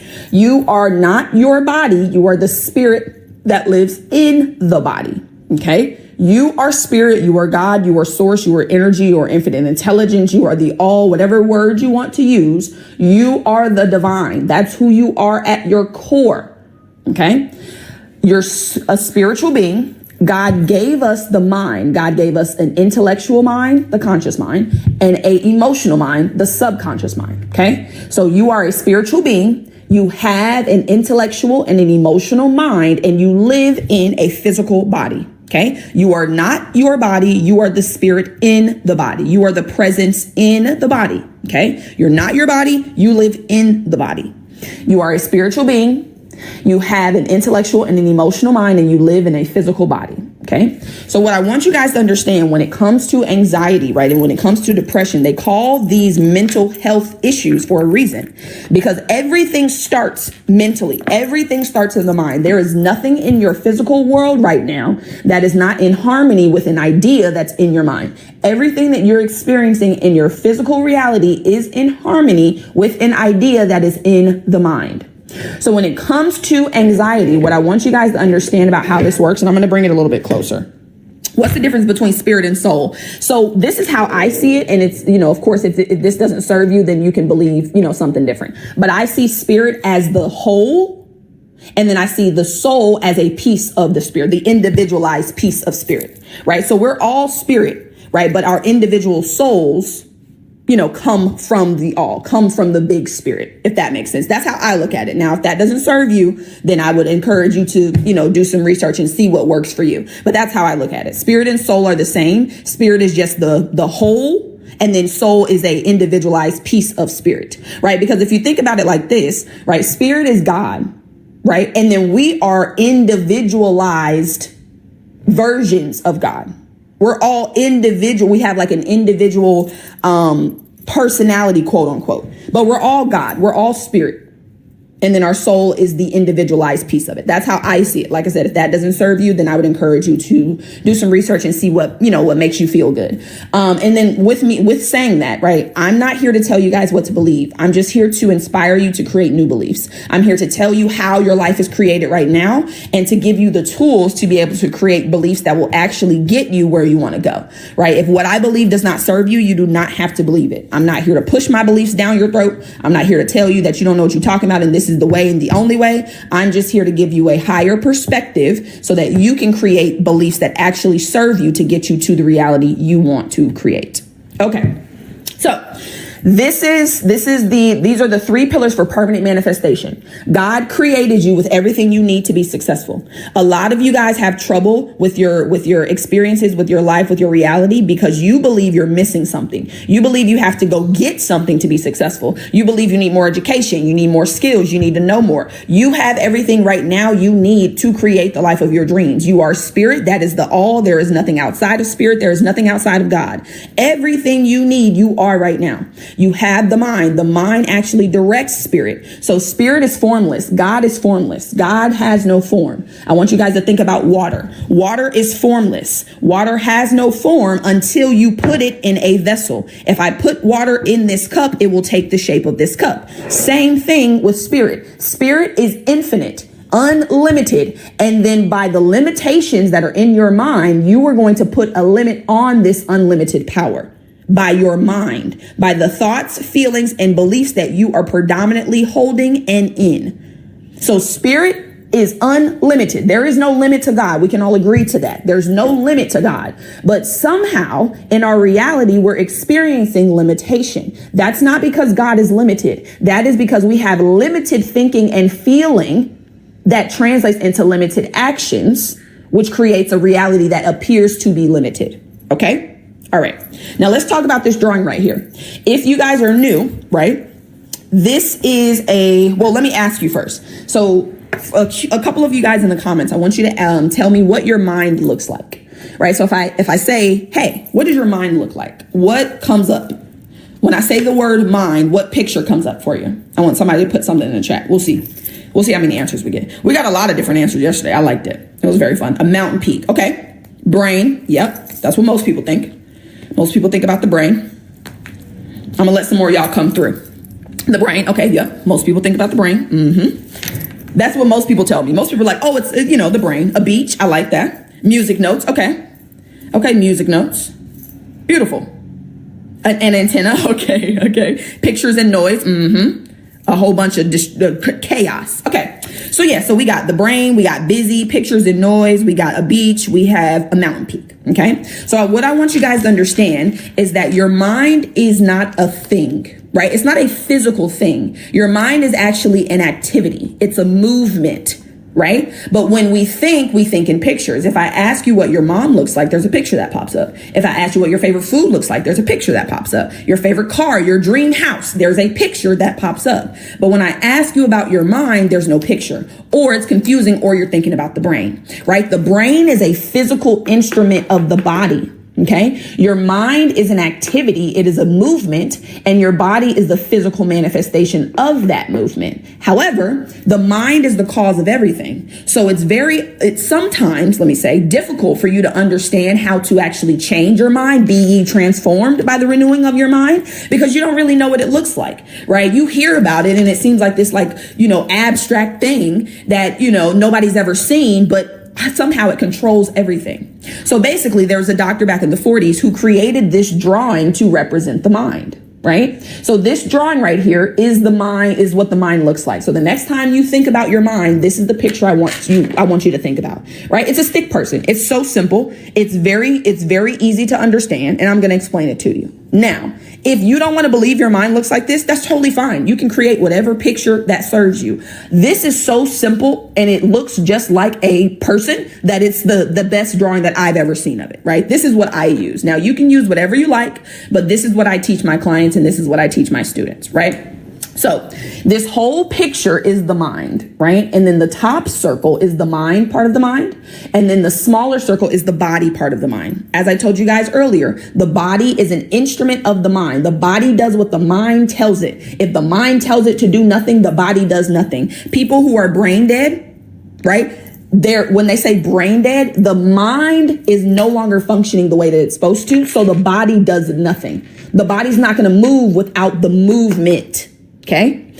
Now the mind is split into two. Now, for creation's sake, it's split into two. So we have the conscious mind and we have the subconscious mind. The conscious mind is going to be your thinking mind. Okay. So this is your educated mind. This is the intellectual mind. When you went to school, right, and they dumped all that shit into the cup thinking the cup was empty when your cup was actually full, and their job was to pull the stuff out of the cup.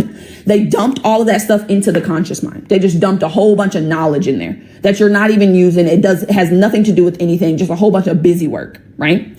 But then the subconscious is your feeling mind. This is your emotional mind. This is the part of the mind that actually creates. This is the part of the mind that actually manifests. Okay.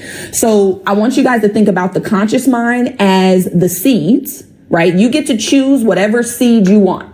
Consciously, you get to choose what type of life you want to live. You get to choose the type of partner, choose the type of house you want to have. You get to choose these things consciously.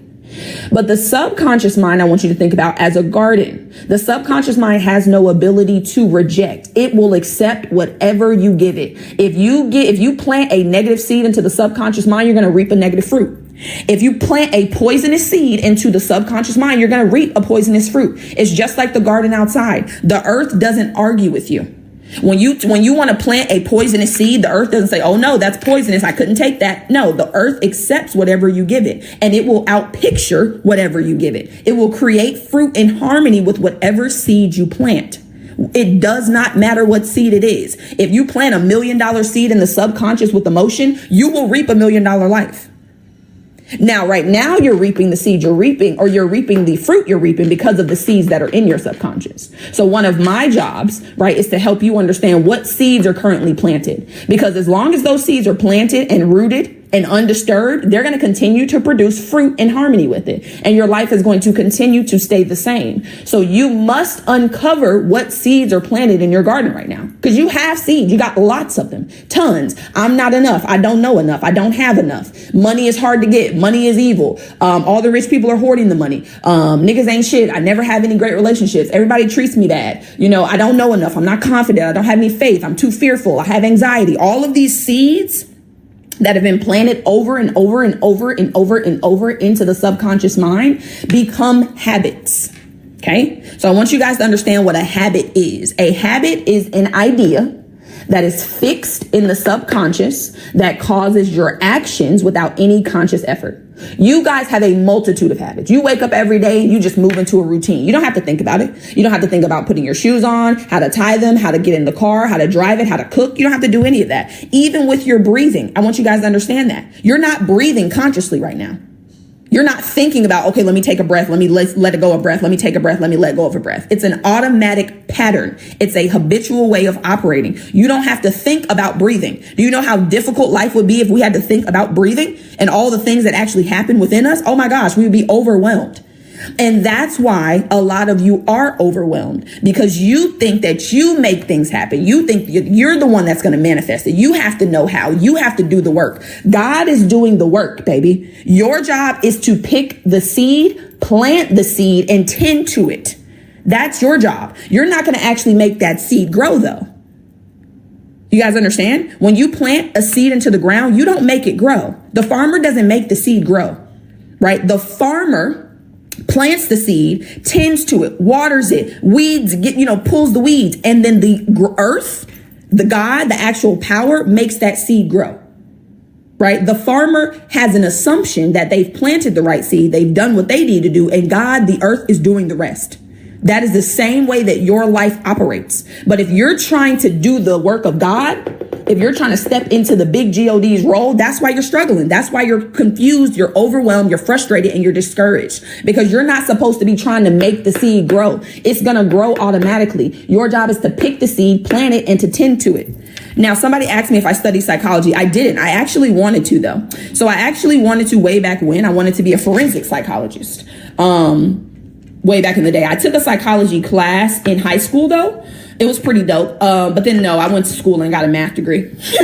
I got a math degree because I'm just good at numbers. But yes, psychology is like one of my favorite things. That's like one of the things that I would have done had I went down a traditional path. But I teach, this is what I study. Actually, yes, I do study psychology 100%, because that's exactly what this is. Now, do I study it in a traditional sense? No. But based off what I teach, absolutely, I study psychology, and I teach people about the psychology of the mind, right? And the psychology of the Bible, right? Somebody said that yesterday. It's like you're teaching the psychology of it. Yes, I teach you how to actually use it, right? These scriptures that we hear in the Bible, seek the kingdom first and his righteousness, and all these things shall be added. And then be ye transformed by the renewing of your mind. That is psychology. That's exactly what it is, right? So what I want you guys to understand, though, is that the conscious mind is selective. Where are you going? Oh, okay. The conscious mind is selective. Okay. Your conscious mind chooses. You get to choose what type of life you want to live. You get to choose the money, the partner, the relationship, the physical health, the mental health, the spirituality, how much faith you're going to have, how much love you're going to have, how much travel you're going to do. You get to choose it. Nobody else chooses it. I love the energy of numbers too. Like, I'm actually starting to get into numbers and things like that, like deeply. Love it. Right. But you get to choose. You have the choice to create the life of your dreams. Whatever you want, you can choose to have. However, I want you guys to see that your choice is only 2%. Okay. When you choose the seed that you want to plant, that's only 2% of your results. 97% of your results, the reality, is going to come from those seeds being planted into the subconscious. This is an automatic process. Hold on, let me draw one more thing on here. And I am going to go over the actual anxiety and things like that. Just give me 1 second, y'all. Let's just color this in, okay? I want you to understand that there's a quote in the Bible, it's a scripture. There's also a book too. It's called "As a Man Thinketh." The Bible says, "As a man thinketh in his heart, so is he." What I want you to understand is the Bible is not talking about the physical pump in your body when it says, "As a man thinketh in his heart." They're talking about the subconscious mind, because the subconscious mind is the heart of your life. That's where everything comes from. The subconscious mind is the womb of creation. Okay. I want you to think about the conscious mind as the male and the subconscious as the female. The conscious mind gives the woman a seed, sperm. She takes that seed with an egg and plants it into her womb. And then automatically that baby is created. You don't have to make the baby. Okay. You're not consciously deciding to make the ears and the eyes and the legs every day. It's an automatic process. You have accepted the idea that you are carrying life, and you are automatically operating every single day to create the reality of a baby. Okay, that's how your mind works. So what I want you guys to understand is just like this little quote down here. Your life is 99% consciousness. 99% beliefs, thoughts, feelings, emotional convictions, identity. 1% of your success, hear me clearly, because we get real tied up in the actions. Oh, I need to do this. I need to do that. I need a strategy. 1% of your results come from the strategy or action you're taking. 1%. How you see yourself trumps the actions you take. You can take all the action you want. If you don't see yourself as somebody who's successful, if you don't see yourself as someone who can have the life of their dreams, if you don't see yourself as God in human form, it ain't gonna matter what actions you take, baby. You can take all the actions you want. I took actions for 4 years trying to monetize my social media and did not. I got a mentor 2 weeks later, changed my consciousness and monetized my social media. How is that? I'm doing the same things. I've never changed my actions. I've been doing the same exact thing on social media for 5 years. It's just that I changed how I saw myself. I changed my belief about myself. I changed my thoughts about myself, my feelings. The way you see yourself, you're never going to outperform your image, baby. You're never going to outperform the concept of who you believe you are. If you believe that you are not successful, you don't know enough, you don't have enough, you're not confident enough, you don't come from money, you ain't going to have no money. If you believe money is evil, if this is how you see yourself, if that's how you see the world, baby, the world is going to respond to you as you see it. The world is a mirror. If you look at a mirror and you smile, what you gonna get back? A smile, 100% of the time. Absolutely, I'm gonna do a podcast. There's a lot going on right now in my life, to be honest. But yes, I am gonna do a podcast, right? But you have to understand it's how you look at it. If you look at a mirror and frown, it's not going to smile back at you, baby. It don't matter how long you frown at it. You can frown at that shit for years. It is never, ever, ever, ever, ever going. I would love to invite you on my podcast. Yes, Callie, send me a DM, baby. I would love to be on your podcast, love. Yes, send me a DM. The mirror's never going to smile back at you. You have to smile first. You are the catalyst. You are the catalyst, baby. You got to plant the seed in order for God to give you the fruit. Y'all want God to give you the fruit and you ain't planted the seed. You want God to give you all the things, but you haven't sought the kingdom or the righteousness. You want God to give you the things, but you haven't transformed your mind. You're just trying to transform your actions. That's not how it works, my love. That's not how it works. You do not change your reality by changing reality. You don't change reality by working with reality. Reality is an effect. It is an effect. It's not the cause. In order for you to change an effect, you must go to the cause of the effect. The cause of your reality is the frequency of your beliefs, the frequency of the ideas that you hold to be true. A belief is an idea that you have accepted as true. Doesn't mean it is true. Thank you, baby. I'll check it when we get off here. It doesn't mean it is true. It just means that you've accepted it as true. Let me give you some examples. Money is the root of all evil. How many of y'all's parents, grandparents, old people told y'all that? Money is the root of all evil. You must understand, if you have a belief that money is the root of all evil, there is never, ever, ever, ever gonna be a time where you get a reality where you're swimming in money. You believe money is evil, my love. You have a belief that money is bad. You are not gonna have a reality where money is good. It's not in harmony. They are literally on the other ends of each other. Because if you believe money is bad, what are you going to think about when you see people with money? Oh, they did something shiesty for that money. Oh, they're evil. Oh, they're doing whatever they're doing, for that money. They're getting money illegally. You're using your God-given power to judge somebody else negatively, and you wonder why you don't have what it is you need. Baby, when you're saying these things about other people, your subconscious mind doesn't know you're talking about somebody else. When you're talking about how evil other people are because they have money, your subconscious mind is not like, oh, I know you're not talking about us. I know you're talking about them. I want you to understand there is no them. There is no us. We're all one.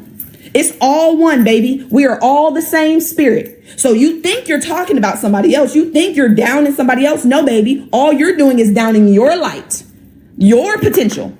You're not hurting that other person at all. When you see rich people, that is not an indication for you to belittle them. That is not an indication for you to down them. That's an indication God is showing you clearly, I got my other children getting money. You can get money too, baby. If you see somebody else having something, you can have it. That's all that means. It don't mean shit else. If you see somebody bringing in $1 million a month, it means that you have the potential to bring in $1 million a month. That's it. That's all. Stop looking at rich people or people of great wealth and looking and feeling, being judgmental or envious or jealous. Because those energies, that energy that you're putting in motion, it's going to come back to you tenfold. Because God doesn't just give you what you give him back. No, God multiplies everything you give and then sends it back to you. Whatever you give God, if you give God fear, if you're in the emotion of fear, what's God going to do? Press it down, shake it together, run it over, and send it back to you, love.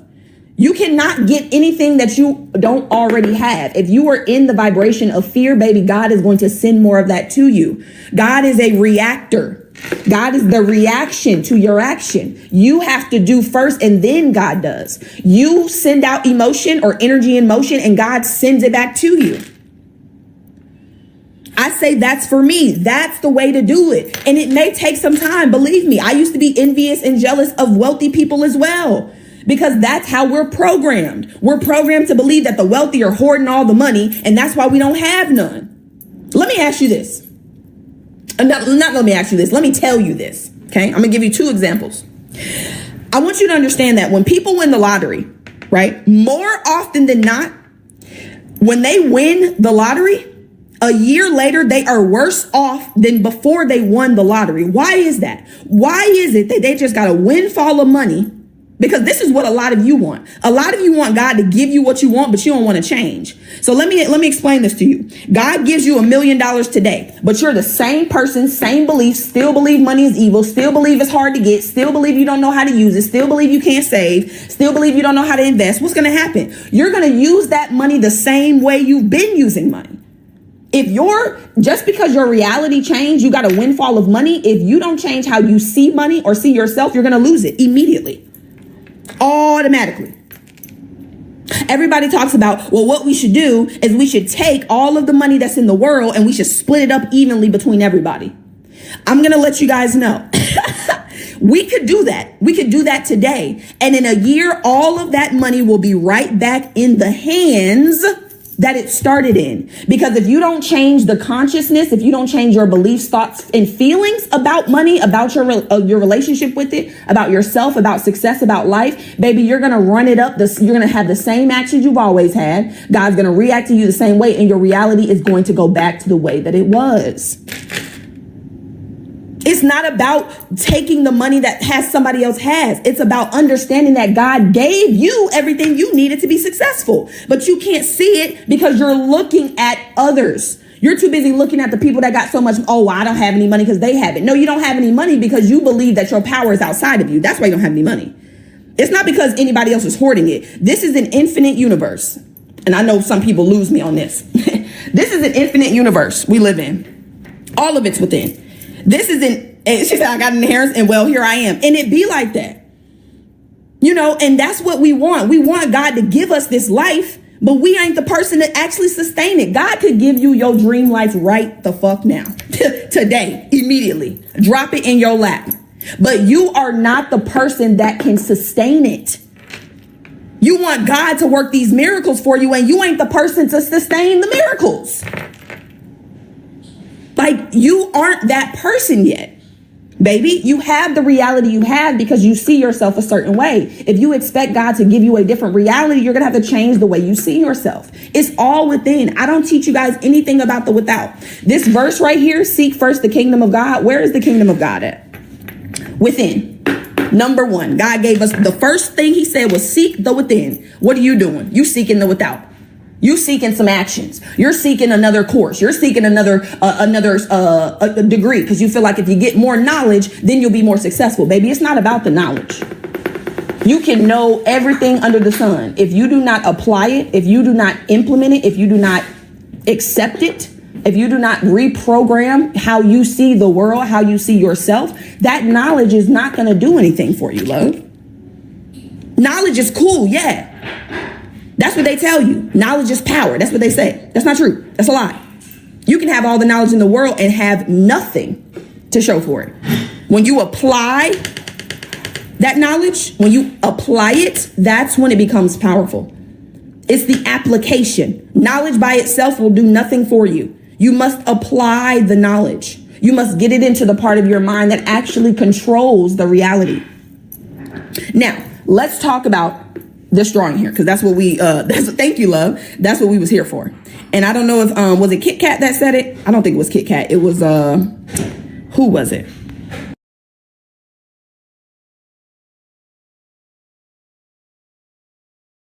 It wasn't Kit Kat. I think it was Midwest Girl. I think that's who asked. Okay, so let's talk about this, right? Because somebody asked me about anxiety and panic attacks and things like that. So I want to give you guys the knowledge you need to heal yourself, because there is no such thing as an incurable disease. That mental health issue that you have, you don't have to have it. Okay, you can actually release it and stop claiming it as yours. It's not yours, baby. Let me say this before I go into this. Stop claiming diseases. Stop claiming anxiety. Stop saying you suffer from it. Stop saying that, because the more you suffer from it, the more you're going to suffer from it. Stop suffering from it. It's something you experience. It's something that happens to you. It's not yours. Oh, my anxiety. No, it's not yours. Stop claiming it. It's not yours. It doesn't belong to you. Now, if you want it, go ahead. If you want to keep the anxiety and the feelings that come with that, keep calling it yours. But you're here on this live because you want to change your life. You're here because you're struggling to create what it is you want. So you have to take your power back. It's not yours. You're welcome, Celeste. It's not your anxiety. It's not your depression. It's something you experience. It's an experience that you're having. It's not yours. It doesn't belong to you. Okay? Now, I want you guys to understand that we live in this 3D plane, right? And we have the illusion of duality. Okay. I want you guys to understand, like when I said earlier, when you're talking down on people who have a lot of money, you think you're talking down on them, but there is no them. There is no us. There's no separation. We're all one. So when you're talking down on somebody else, you're talking down on yourself. Okay. There is no separation. We are all one. However, on this 3D plane, we have what's called duality.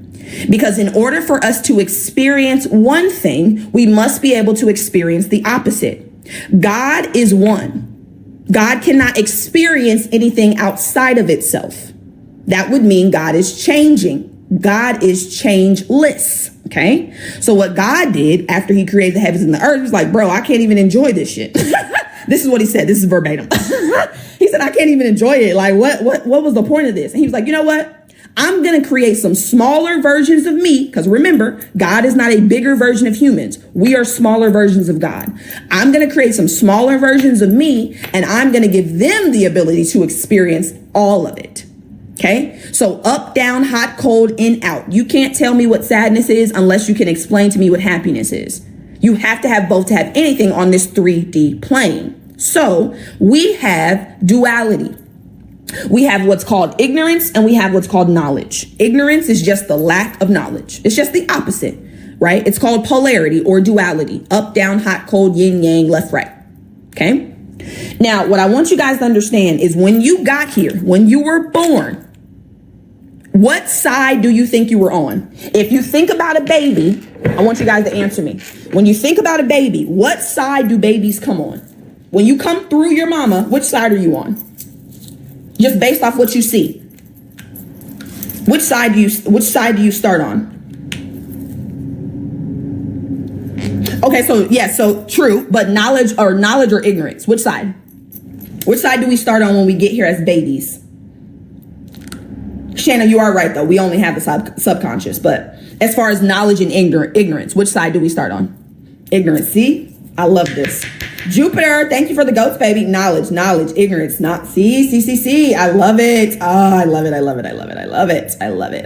love it. Okay. And this is why I get up here. This is why I teach. This is why I do this. Okay. This is why I do this. I want you to understand when you get here as a baby, fresh from God, this is the side you start on. Do they call us bundles of fear, bundles of anger? No, we're bundles of joy. Babies are faithful. Babies actually have no fear when they get here. None. They will jump off of anything. They will walk off of, they do not have any knowledge of fear when they first get here. None. They're happy, joyful, loving. Just wake up. They know mom is going to be there with food. They don't worry. They don't doubt none of that. They know when they wake up, there's going to be food. They know that. They're called bundles of joy for a reason. They just love, joy, faith, and gratitude. But then what happens, right? They then become conditioned on this side. You start to hear your parents talk about all the worries they have, how much money they don't have. It's 111, right? How the economy is going down, how we don't have McDonald's money. Don't go when you go in the store, don't ask for nothing, don't touch nothing because you ain't getting nothing. I can't afford that. We don't have that. We're black. Nobody in our family's ever done that. You can't do that. I don't know about y'all, but parents get so twisted when it comes to these 4-letter words, these curse words that they don't want babies to say and kids to say. But can't, C-A-N-T. I know, Lisa, and it is like that. And that's why I want you guys to understand what's happening. Can't is the one word that is more destructive than any other 4-letter word you could ever think about telling your child.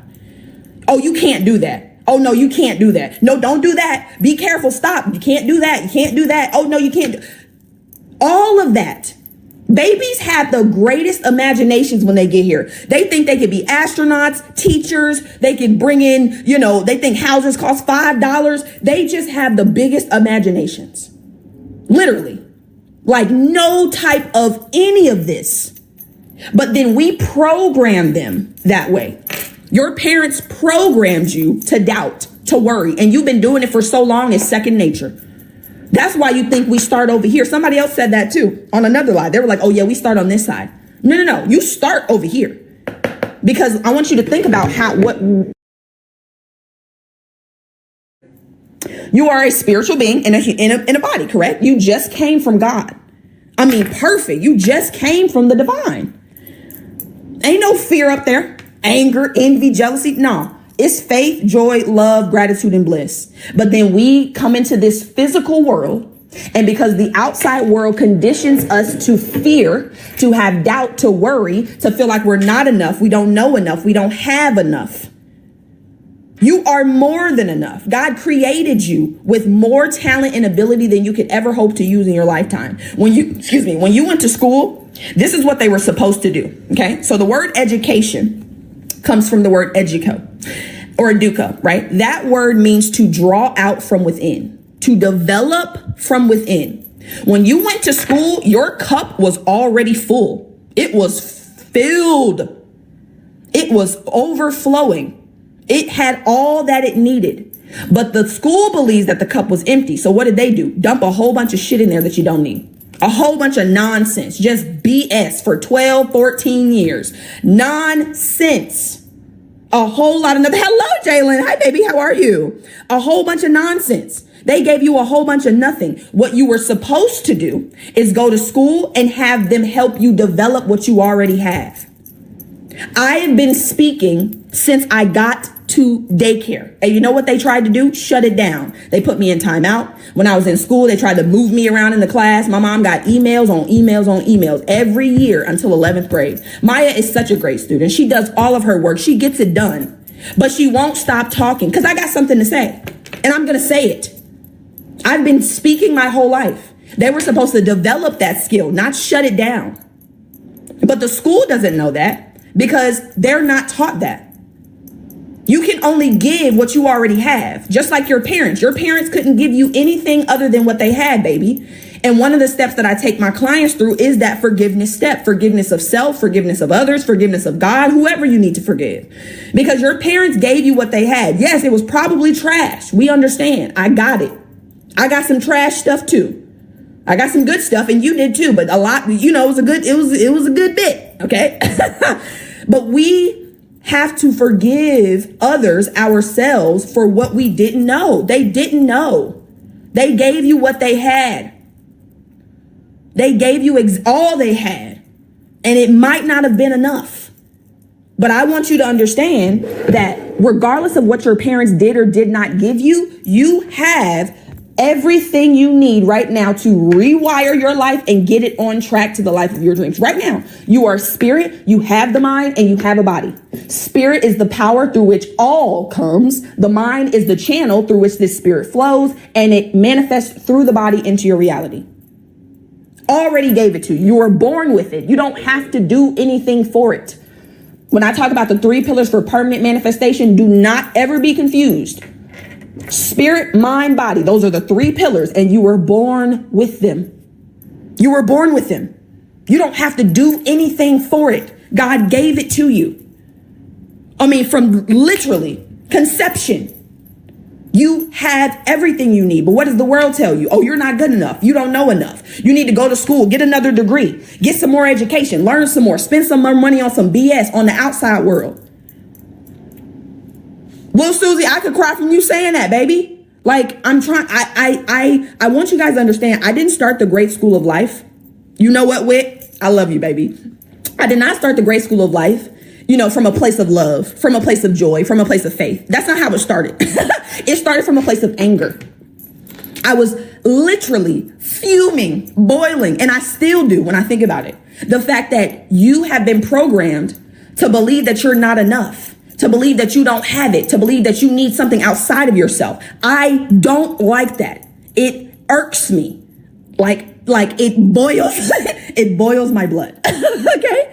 So what I have done is I've transmuted that anger into unconditional love, but it started out as anger. Cause it is no way that we went to school for 20 years, 12, 14, 20 years, 2 decades. And we are struggling. That makes no sense to me. It doesn't make sense. How is it we have all this education? I know people that got PhDs that are struggling because they told us education, right? Traditional education was what was going to make you successful. It's people that dropped out of college, out of school, didn't even get to college, didn't even get to high school, and are millionaires. How is that? Because we've been programmed to believe all of these lies, and I'm not going for it. Okay? I'm not going for it. They do that so that you don't know. My job is to make you aware. You need to know who you are. Because when you know who you are, you can actually do something different. When you know who you are, you can change things. But they keep you in the dark. They tell you you're just a body. They tell you that God is some man in the sky who sits on a throne and looks down and judges everybody and loves some of us and some of us he doesn't. And then he banishes all of us to burn eternally. This is crazy work. The programming is insane. It's literally insane. Now we're going to talk about hell really briefly when we get down here. Okay. Cause I want to, anybody who still is really, tied to that. I want you to, give you some perspective, but let's talk about this. Okay. So yes, we all start on the knowledge side. We all start on the faith, joy, love, gratitude, bliss, calm, and peace. And then we're programmed to doubt, to worry, to fear. Okay. So this is how this process works. Them classes be fun, having nothing to do with majors, nothing at all. Nothing at all. Just a whole bunch of busy work. Literally a whole bunch of busy work. Even my math degree, I didn't need all that. It was a whole bunch of busy work. Now I went because they told me I had to go. That's the only reason why I went to college. Because they said I had to. That's it. If they would have told me that I could have created a business or I could have did something else to be successful, I wouldn't have went to college. There would be no reason. But that's not profitable. It's not profitable for you to start your own business. No, I need you to go to college, get all this nonsense, believe that you got to work at a job for 40 years, and then you'll be a millionaire. How is it that people are becoming millionaires in month time? Less than 12 months. But you're telling me I got to wait 40 years to become a millionaire? That's how they get you. Anyways, okay, so let's get into it. So I want you to understand that ignorance is the lack of knowledge. Okay, I'm going to give you an example. Later on in this live, I'm going to give you guys an opportunity to actually move forward, to actually take this information that you just learned and actually implement it, right? So whether that's investing in a course, whether that's investing in mentorship, monthly, whatever it is, right? I'm going to give you that option. But what's going to happen is you're going to get some doubts. The doubts and the worry are going to pop up. Well, how am I going to make it happen? What if it doesn't work? Remember the last time you invested in yourself and nothing happened? What's going to be different with this mentorship program? What's going to be different with this? Oh, she's saying that she could do this. Well, you need proof. Well, has anybody else done it? Well, remember the last time, you're going to start to doubt and worry. You're going to start to doubt what I'm telling you and worry. And that doubt and those worries, that thinking is going to translate into fear. You're scared. That's what's happening. You're doubting and you're worried because you're scared of something. You doubt that it's going to work for you because you're scared you're going to fail. You're worried you're not going to have the money because you're scared you're not going to have it. You are in a perpetual state of doubt, worry, and fear. I want you guys to understand that doubt and that worry, that thinking causes you to feel certain emotions. Maybe you're fearful that you're not going to be successful. Maybe you're angry because you don't have the money to invest. Maybe you're envious of somebody else because they're talking about how they're creating the life of their dreams. Maybe you're jealous of them because they're talking about it. Maybe you're blaming yourself because you don't have the money. Maybe you feel guilty because you spent the money on something else. Whatever it is, there's a host of negative emotions that are going on in the subconscious mind. Okay. And as I told you guys earlier, the mind and the body are not separate. They are one, two ends of the same string. They cannot be separated. These emotions, if you don't release them, where do they go? They go into the body. So I want you guys to understand what anxiety is. And I'm going to give you two ways to look at this. The first way is that anxiety is you worrying about the future.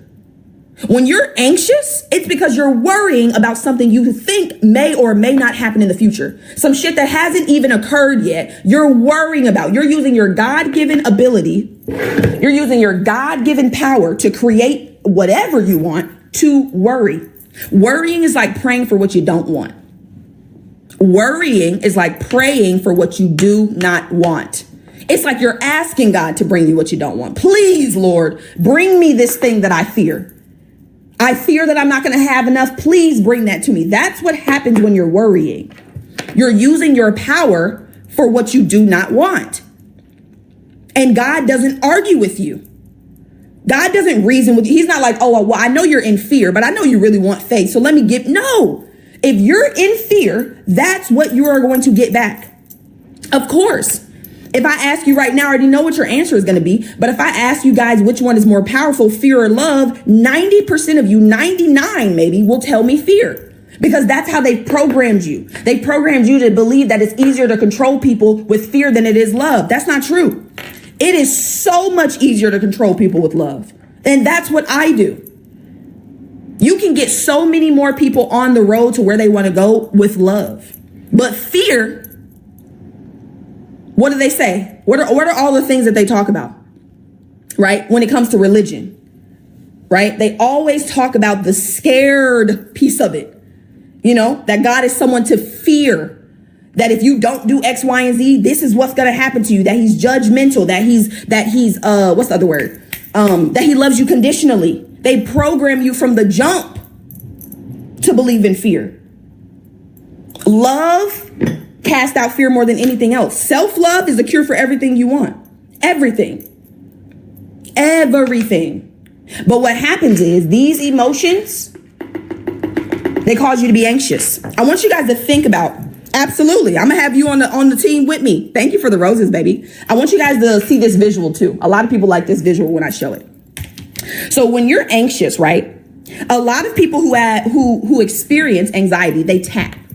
Right? Or they have some type of shaking, right? Like they tap, either their foot or they tap. Okay. So this is what you're doing. This is how your cells, this is what your body is in. Hold on. Let me take this bracelet off because that's a little loud. This is the vibration that your body is in. Hold on 1 second, y'all. 1 second. Bear with me. Hold on. Let me take these bracelets off. So I don't want to hear it. Hold on. Okay. Right? This is how it is. This is what your body is physically doing when you're anxious. Now, you may not be shaking physically, but some people actually do. But this is exactly the vibration that you're in. I want you to see this. Okay, so this is you, anxious, worried, doubtful, scared. This is God. This is God trying to give you the life of your dreams. This is God actually trying to give you the things that you're worried about. But you see how you cannot receive like that? You see how you can't, because you're going to drop it.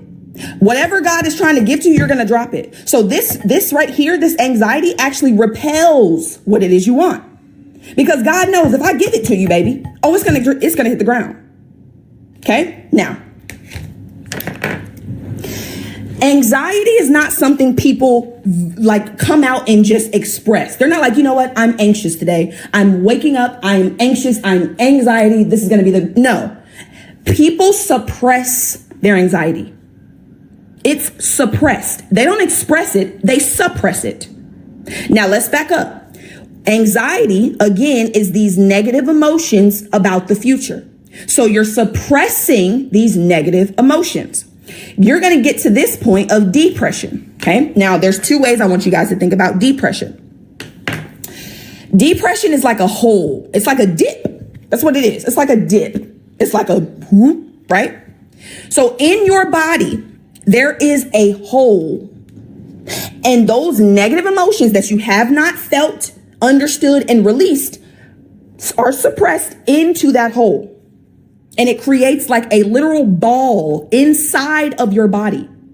On the other side, though, depression is you worrying about the past. Now you're stuck in the past because what happened was you used your God-given power for the now to worry about the future. The future then became the reality that you were worrying about. And now you're so focused on the fact that your life used to be so great because of the process of you using your God-given power to doubt and worry, be anxious about the future. Now the future has become the present where it's actually manifested. And now you're depressed because of what you believe you should be living right now. Now you're focused on how the past was so much better. Now you're outside again. You're either in the future or you're in the past. I need you guys in the now. There is no past. There is no future. Everything is happening right now. We live in an eternal now. You can go in your mind right now and you can see the best birthday party you ever had, the best experience, the best party you went to. You can go in your mind right now and experience it.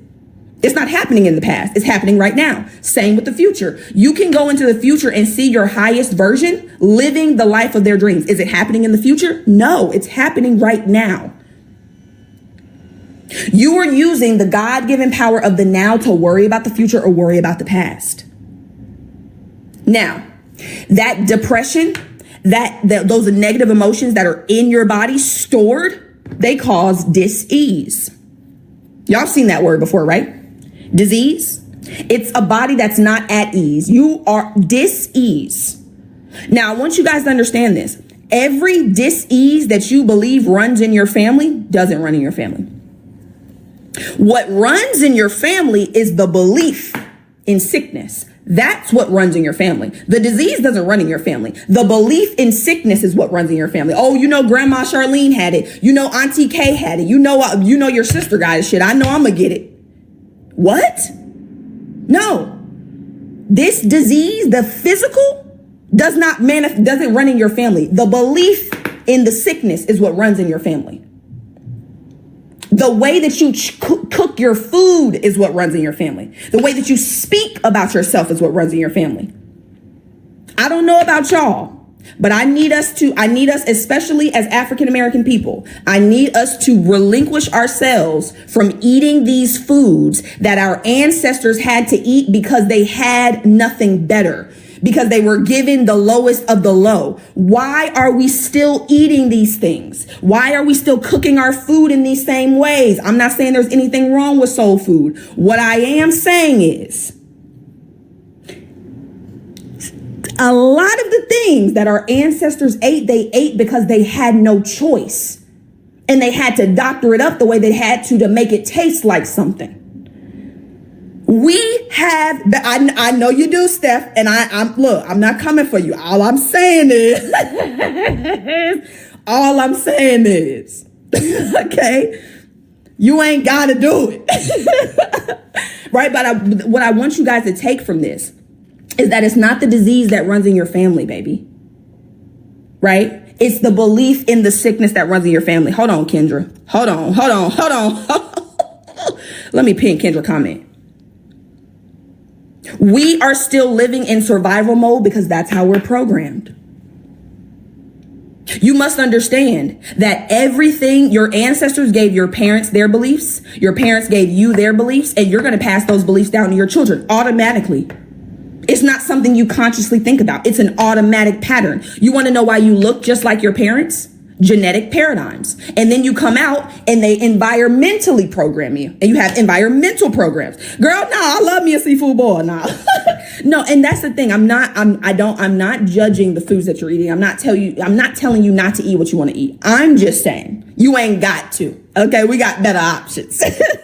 Right? But that's how they operated, out of survival. And not just African Americans, Latinas.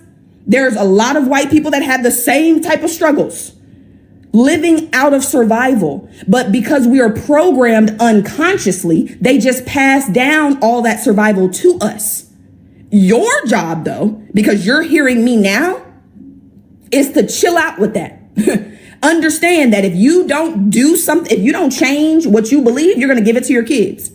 Your kids are a direct image and reflection of you. Those things that your kids do that you don't like, where do they come from? They're a direct reflection of you, baby. They are a direct reflection of you. Right? So everything that you are passing down right now, you're passing down unconsciously. And I love that Wit said should.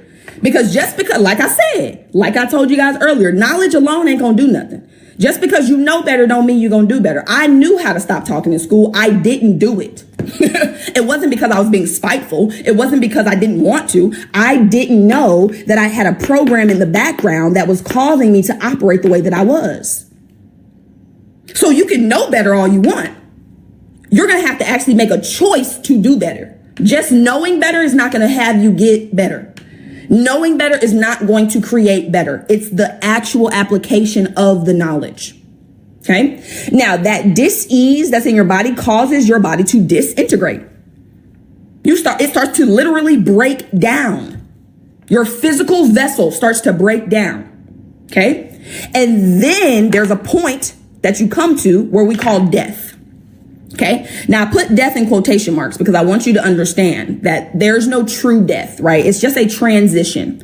Now I want you guys to hear me. And this again, if you don't want to believe this, that's totally fine. But I feel like you will because it makes sense. Now the Bible tells us, and the religious people tell us, because, and let me say this before I say that. The Bible that we're reading has been altered. I want you guys to understand that. It has not been altered to give us power. It has been altered to keep us in fear and to keep us away from our power. Okay. When King James got that Bible way back when, and he went through it and he said, oh no, take this out, reword this, flip this around. Now send this out. Okay. So I always tell you guys, when you're reading the Bible, when you're reading these books, to take what feels good and leave the rest. Take what feels good and leave the rest. Okay? You do not have to believe everything that is in the Bible. You can if you would like, but I have a feeling it's not going to serve you. So take what serves you, listen to God's voice. You'll know if it's God speaking. Anything that sounds like fear, like worry, like doubt, like anxiety, like love, conditional love, that's not God. Now, I understand some people are not going to like how I'm saying this, and that's okay. But I want you guys to be freed from the chains.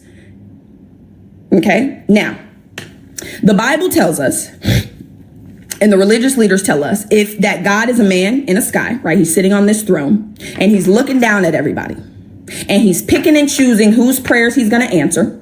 And he's loving us conditionally. And if we don't follow a certain set of rules, then we are going to be banished to burn in hell. Oh, also, it then tells us before that, right? The leaders tell us that we were born in sin. It also says that, right? That we were born in sin. How is it that we were God in human form, but we're born in sin? Again, none of my business. Now, this is the part that I want you to understand.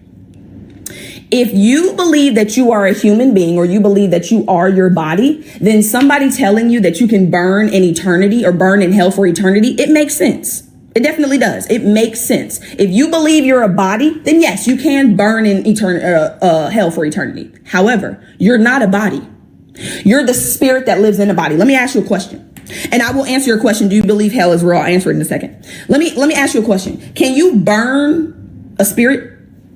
Can you burn a ghost? Can you burn steam?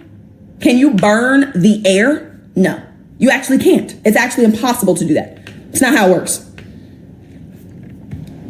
Absolutely. And that's what I was about to say. Let me pin this comment. Thank you, love. I appreciate you. Your mindset is amazing too. You got the same potential. Everything y'all see me say and do and have, you can have too. Right? So I'll go over this pin comment, but yes, right? So listen to that. Can you burn spirit? Can you burn energy? Can you burn a ghost? You can't. You cannot burn a ghost. You cannot. It will decompose. Your body is going to stay on this physical plane, and your spirit is going to go back to its heavenly resting place. It's going to go back to where it came from, the all, one with God. Now, answer the question. As far as hell and heaven, I believe hell and heaven are states of mind. Because a lot of us are living in hell right now. You ain't got to go burn in eternity to live in hell. You could be living in hell right now. So what is hell?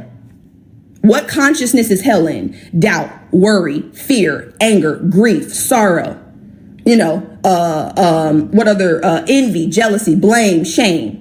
When you're living in a perpetual state of these emotions on this side, that is absolutely hell. 100%. You ain't got to die to do that, baby. You can do that right here on earth. Now, on the flip side, heaven, same exact thing. Heaven is a state of mind. Faith, joy, bliss, ease, love, freedom, contentment, confidence, self-love, self-esteem, worth, opulence, luxury. That is heaven. And that is a mindset you can appropriate right now. You don't have to die to go to heaven either.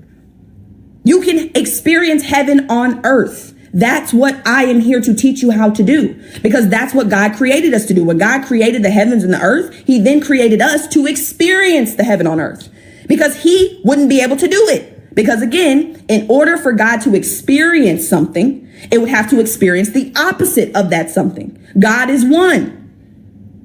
So yes, your job is to appropriate, listen to what God said. And this is not what M. Simone said. This is what God said. Okay. Jesus loves you too, baby. Seek first the kingdom of God. Where is the kingdom? Within. Number one, he was very clear. Seek the within first. First. What's the other thing that God said in the Bible? He said, you have sought me after the loaves and fishes and you can't find me. You sought me after. No. He was clear. First. Seek God first, beforehand, originally, at the start, Genesis, the beginning, the origin. Seek the kingdom of God, which is within first, and his righteousness. Okay. I want you to think about righteousness. When you hear the word righteousness, it's about standing upright. What does standing upright mean? Having the right mind. Having the right consciousness. So righteousness, you can think about right-mindedness, which is what we're talking about, or right consciousness, which is also what we're talking about. So God says, seek within and the right consciousness first, before you do anything else. Seek within and the right consciousness. And then all these things, all of them, everything. People get on my lives all the time. God doesn't want us to be rich. I'm not sure where he said that in that statement. He didn't say all the things except money. He didn't say all the things except a big house. He didn't say all the things except the nicest car you could ever think of. He didn't say that. He was very clear and definite. All the things. Because when you know that everything you want comes from God and you seek him first, he's going to give you everything you need and want. What does the Bible say? What is it saying? Now unto him who provides what? Hold on. I wrote it down. I don't even have my, I know where it is in the Bible. Hold on. Ephesians. Hold on. Cause I want y'all to hear what God said, talking about he don't want us to have. What in the world? How am I supposed to do God's work if I can't pay my bills? Do y'all understand how difficult it would be for me to get up here and give y'all this knowledge and I am struggling? Literally, like I can't do what I need to do. That would be crazy. Insane. We are God's servants and we not gonna have what we need to actually serve. Come on now. That don't make any sense. It don't. I just flipped to 11:11. I saw that. Okay, where is it? 3:20. Here we go. Now, I don't like how they wrote it. I don't like how they wrote it. Well, this is what it says. I don't like this version though, but it says, now all glory to God who is able through his mighty power at work within us to accomplish infinitely more than we might ask or think. Right. So that's what it says in this version. But the other version is like, now unto him who is able to provide, who gives us more.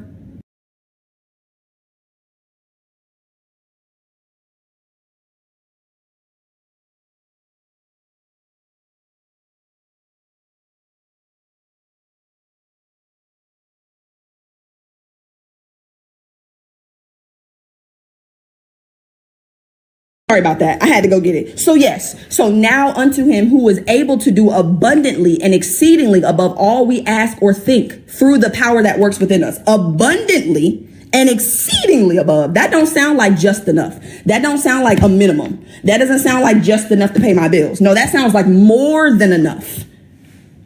More than enough. Insanity. Doing the same thing over and over and over and over again and expecting a different result. Guys, we're going to have to do something different. You're going to have to do something different, love. You have to do something different. In order for you to have something different, you got to do something different. And in order for you to do something different, you must be something different. You must have different beliefs, thoughts, and feelings. It's not optional. What was the other thing God said? Be transformed by the renewing of what? I haven't actually seen the movie and I don't know too much about it, so I really can't speak on it. But I have heard good things, so maybe I'll go see it and then I'll be able to talk to you guys about it. Your mind. He was clear. I mean, crystal. It says, be not conformed to this world, but be transformed by the renewing of your mind. It's very clear. There's no room for interpretation. If you want to be transformed, if you want anything to transform, what do? You renew your mind. That's it. If you want all the things to be added unto you, you seek within first and the right consciousness, the right state of mind, the right belief, thinking, and feeling. Thank you for the heart puffs, baby. It's clear, crystal. You don't have to think about what God is telling you. Seek the kingdom of God. It's within. Seek the righteousness, the right thinking, feeling, and believing. And all the things that you want will be added. All of them. There's nothing outside of all. There's nothing outside of God. Everything you want, God wants to give to you. But you're in the way, baby. Your beliefs, your thoughts, and your feelings are in the way. God wants to give you everything you want. Oh my God, it's going to make me cry. Why am I so emotional? God wants to give you everything you want, my love. Literally. God gave you his power when he created you. Gave you his power when he created you and gave you the mind to be able to direct his power to what you want. I mean, gave you what you needed. You have it. You have everything you need. You just need to do what he told you to do. He told you to seek within and the right belief, thought, and feeling so that all the things you want will be added unto you. Because just like I have right here, guys, 99% God gave, he told us what it was. 99% comes from your beliefs, your thinking, and your feeling. 99% of your life. Absolutely. I may have released it. You got to reprogram it. Now it's time to reprogram it, right? But let me explain this side to you guys, because this is the side I want to get you back on. Okay. So this is where we are right now. But you've been on this live and you're hearing me speak and you know what I'm saying. You know what I'm saying is true. That's why y'all still here. It resonates. What I'm saying resonates with you. Because you know at your core, you know that you're God in human form. You can never actually not know that. You can't not know that you're God. You can never not be. You will always be. You can never not be. And what are you? You are a spiritual being, not a spiritual doing, a spiritual being. You can never not be. You will always be. Always. So what you want to do is you want to get on this side of knowledge. How are you going to get on his side? Understanding. Understanding comes from study. You must study. And I ain't talking about the study they had us do in school, because I ain't never did that type of study. Honestly, I excelled in school doing the bare minimum. And that's actually how life works. But it's another conversation, right? You want to develop the understanding. You want to understand who you are. Now, I've told you, and you know, but you're still going to operate as if you're just the body. You're still going to operate as if the world's in control. No, I got to get you to the point where you have faith based on understanding. A lot of us have faith based or blind faith. You have faith when things are going well. Thank you for raising Christ conscious. You are welcome, my baby. You have faith when things are going well. When you can see things going well, oh, you got all the faith in the world. Oh, I believe in God. Yeah, absolutely. As soon as there's a bump in the road, as soon as something goes left, the faith is gone. That's not true faith. Everybody that follows me, everybody that follows what I teach and is mentored by me, we have faith based on understanding. There's nothing that could waver that faith. When you understand how life works, when you understand that you are God in human form, when you understand that God is doing the work for you, through you, and you're just the vessel through which that power is working, there's nothing to doubt. There's nothing to worry about. God has always taken care of you. Today ain't no different. The next 10 years of your life ain't gonna be no different. Until you leave here, God has always and will always take care of you. Always. There is never a time where God is going to leave you or forsake you. Ever. Ever. It doesn't matter what you do. I know what they told you. They told you if you don't do X, Y, and Z that God may or may not love you. That's not true. God loves you unconditionally. There's nothing you could do to deny his love. You are one with him. You are always going to be taken care of, always going to be loved unconditionally. There is no condition for God's love at all. It's unconditional. Everything God gives you is unconditional. The love is unconditional. He does not care how many times you have strayed from your path. He is still here waiting for you to tap him in. I keep trying to tell y'all, when you're at the track meets and y'all are you're in the blocks, God is waiting for you to shoot the gun to tap him in. I'm here and I'm waiting for you. God will never leave you, ever. There's nothing you can do. Nothing. I don't care what it is. There's nothing you can do for God not to love you. Now, when you start to build this understanding of who you are, of how life works, of how God works, the understanding that God gave you spirit, mind, and body to create the life of your dreams, that builds faith. I don't have to see anything in my outside world changing to know that God is working to and through me. That's going to build faith. It's going to build joy. You're going to feel love, gratitude. When you start to find things to be grateful for right now, that puts you in a certain vibration. It's a certain frequency. Gratitude is one of the highest frequencies. Gratitude and unconditional love, baby. If you can get in gratitude and unconditional love, you will magnetize everything you want to you. Because the more that you actually appreciate what God has already given, unconditional love, you will magnetize everything you want to you. Because the more that you actually appreciate what God has already given, out, y'all. We're not talking about the little one. You're the little G-O-D. God is the big G-O-D. So when you show gratitude for what he's already given you, oh, baby. Now, I don't know what other word to use, but God is like a trick for real. I don't know what other word to give it. When you show appreciation for what God has given to you, oh,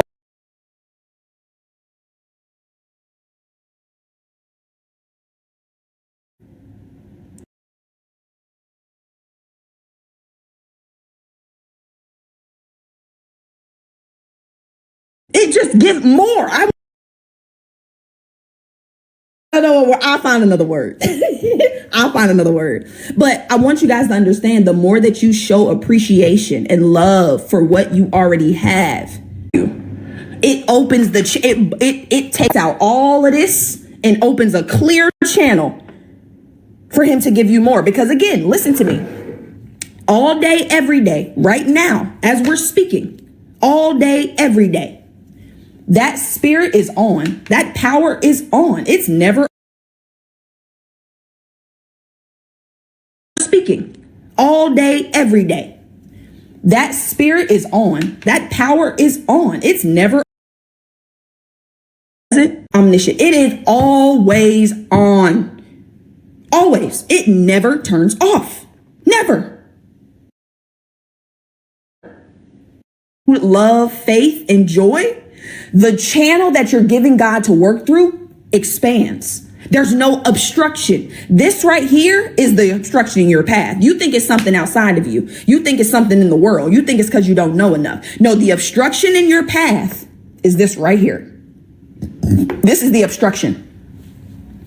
Because what's happening is God's infinite power has to go through doubt, worry, fear, anger, envy, jealousy, blame, all of this before it gets to the body into the reality.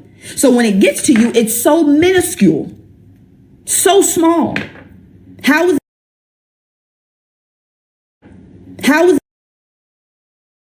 changeless?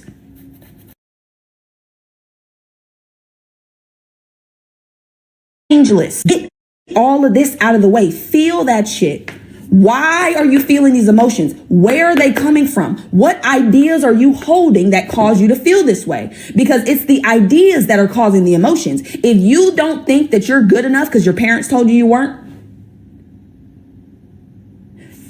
the feelings attached to not good enough are lack, limitation, scarcity. So if you have an unlimited power flowing through a limited channel, you're going to get limitations. You got to get out of the way. We got so much outside world programming going on. I'm still programming you from the outside, but I'm giving you what you need to free yourself. So when you get of well-being, you are when someone knows who they are, when someone has that power that they've tapped into, they express themselves naturally. You can't suppress it. When I got back on social media, back on TikTok Live the week of my birthday, y'all came out in droves like, oh my God, you're so inspiring. You're so inspirational. Oh my God, I love your energy. I love this. I love that. I wasn't doing anything. I was just being.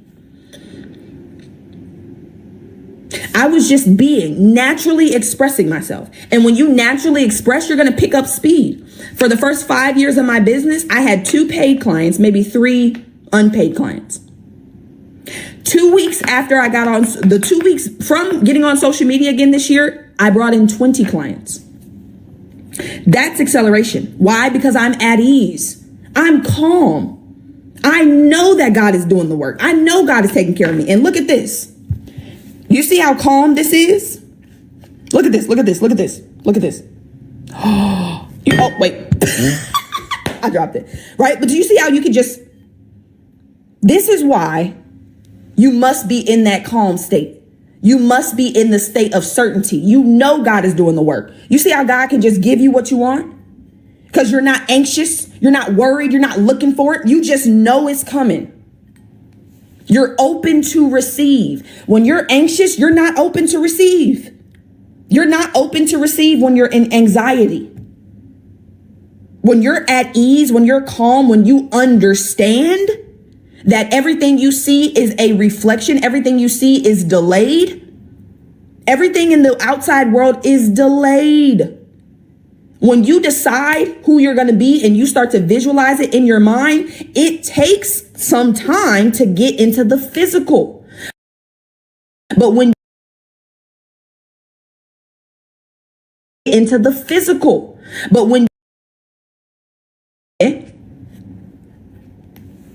you're open to receive. I am in joyful expectation every day that people are going to join my courses, my mentorship, the monthly mentorship, the new course that I just launched today. I am in expectation, joyful expectation. I expect to enroll clients every single day. I have an expectation. However, I am detached from how and when it happens. The how and the when, I'm not attached to. I know it's on God's time.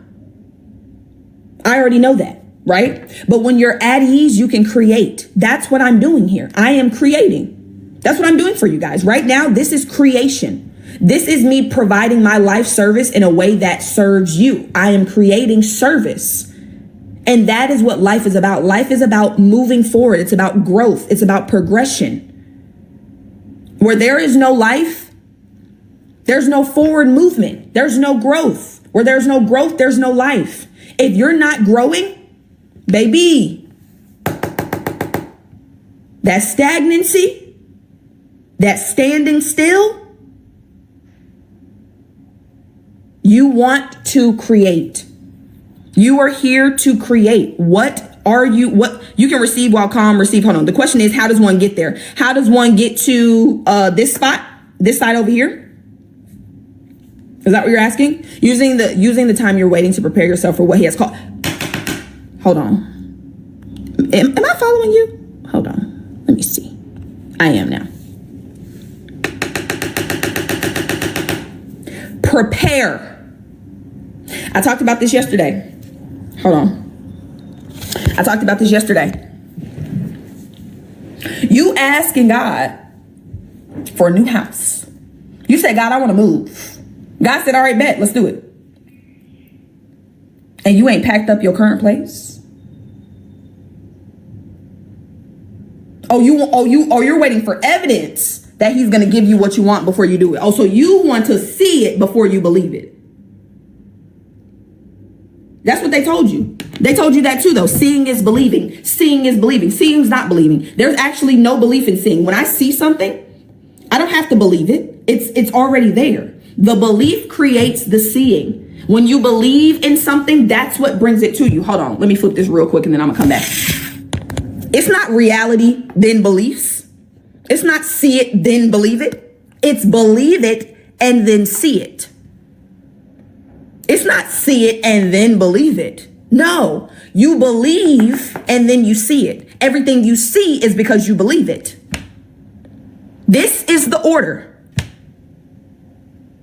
You believe it first and then you see it in your reality. But you're waiting on God to show you something. You want evidence.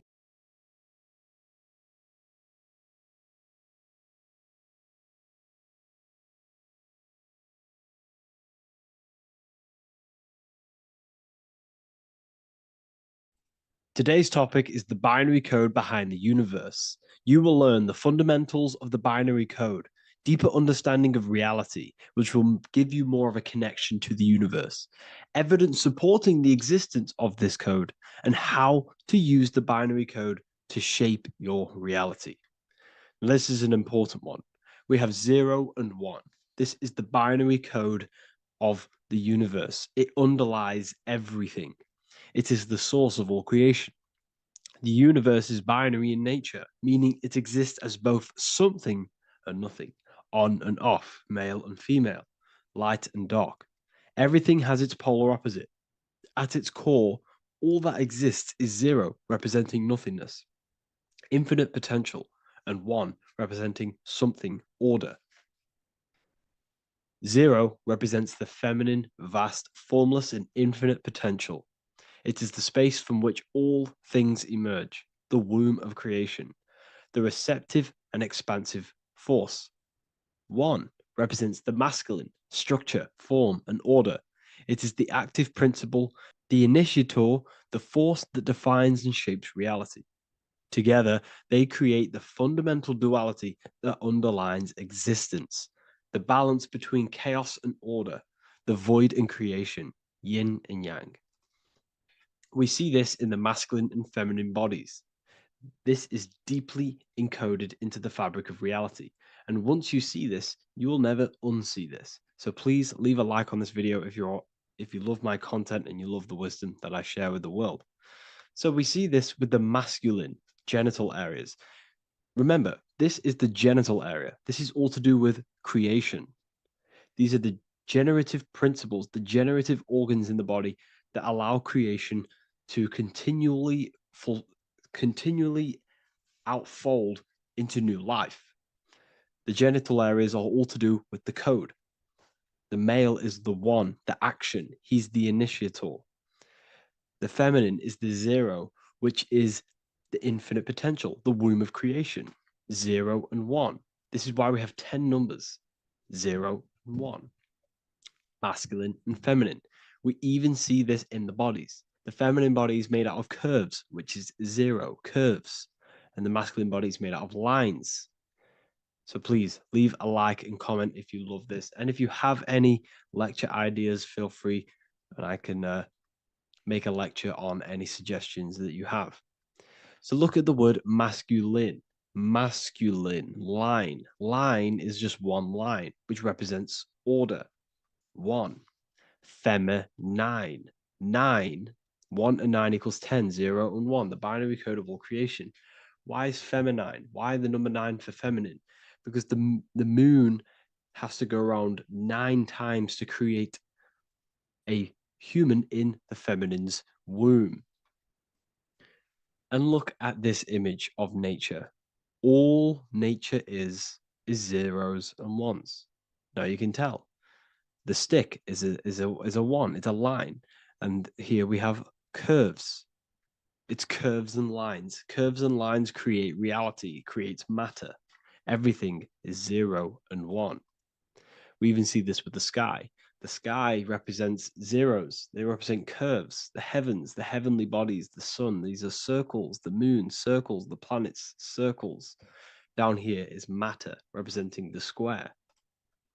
We have the Freemasonic square and compass, representing lines and circles, masculine and feminine.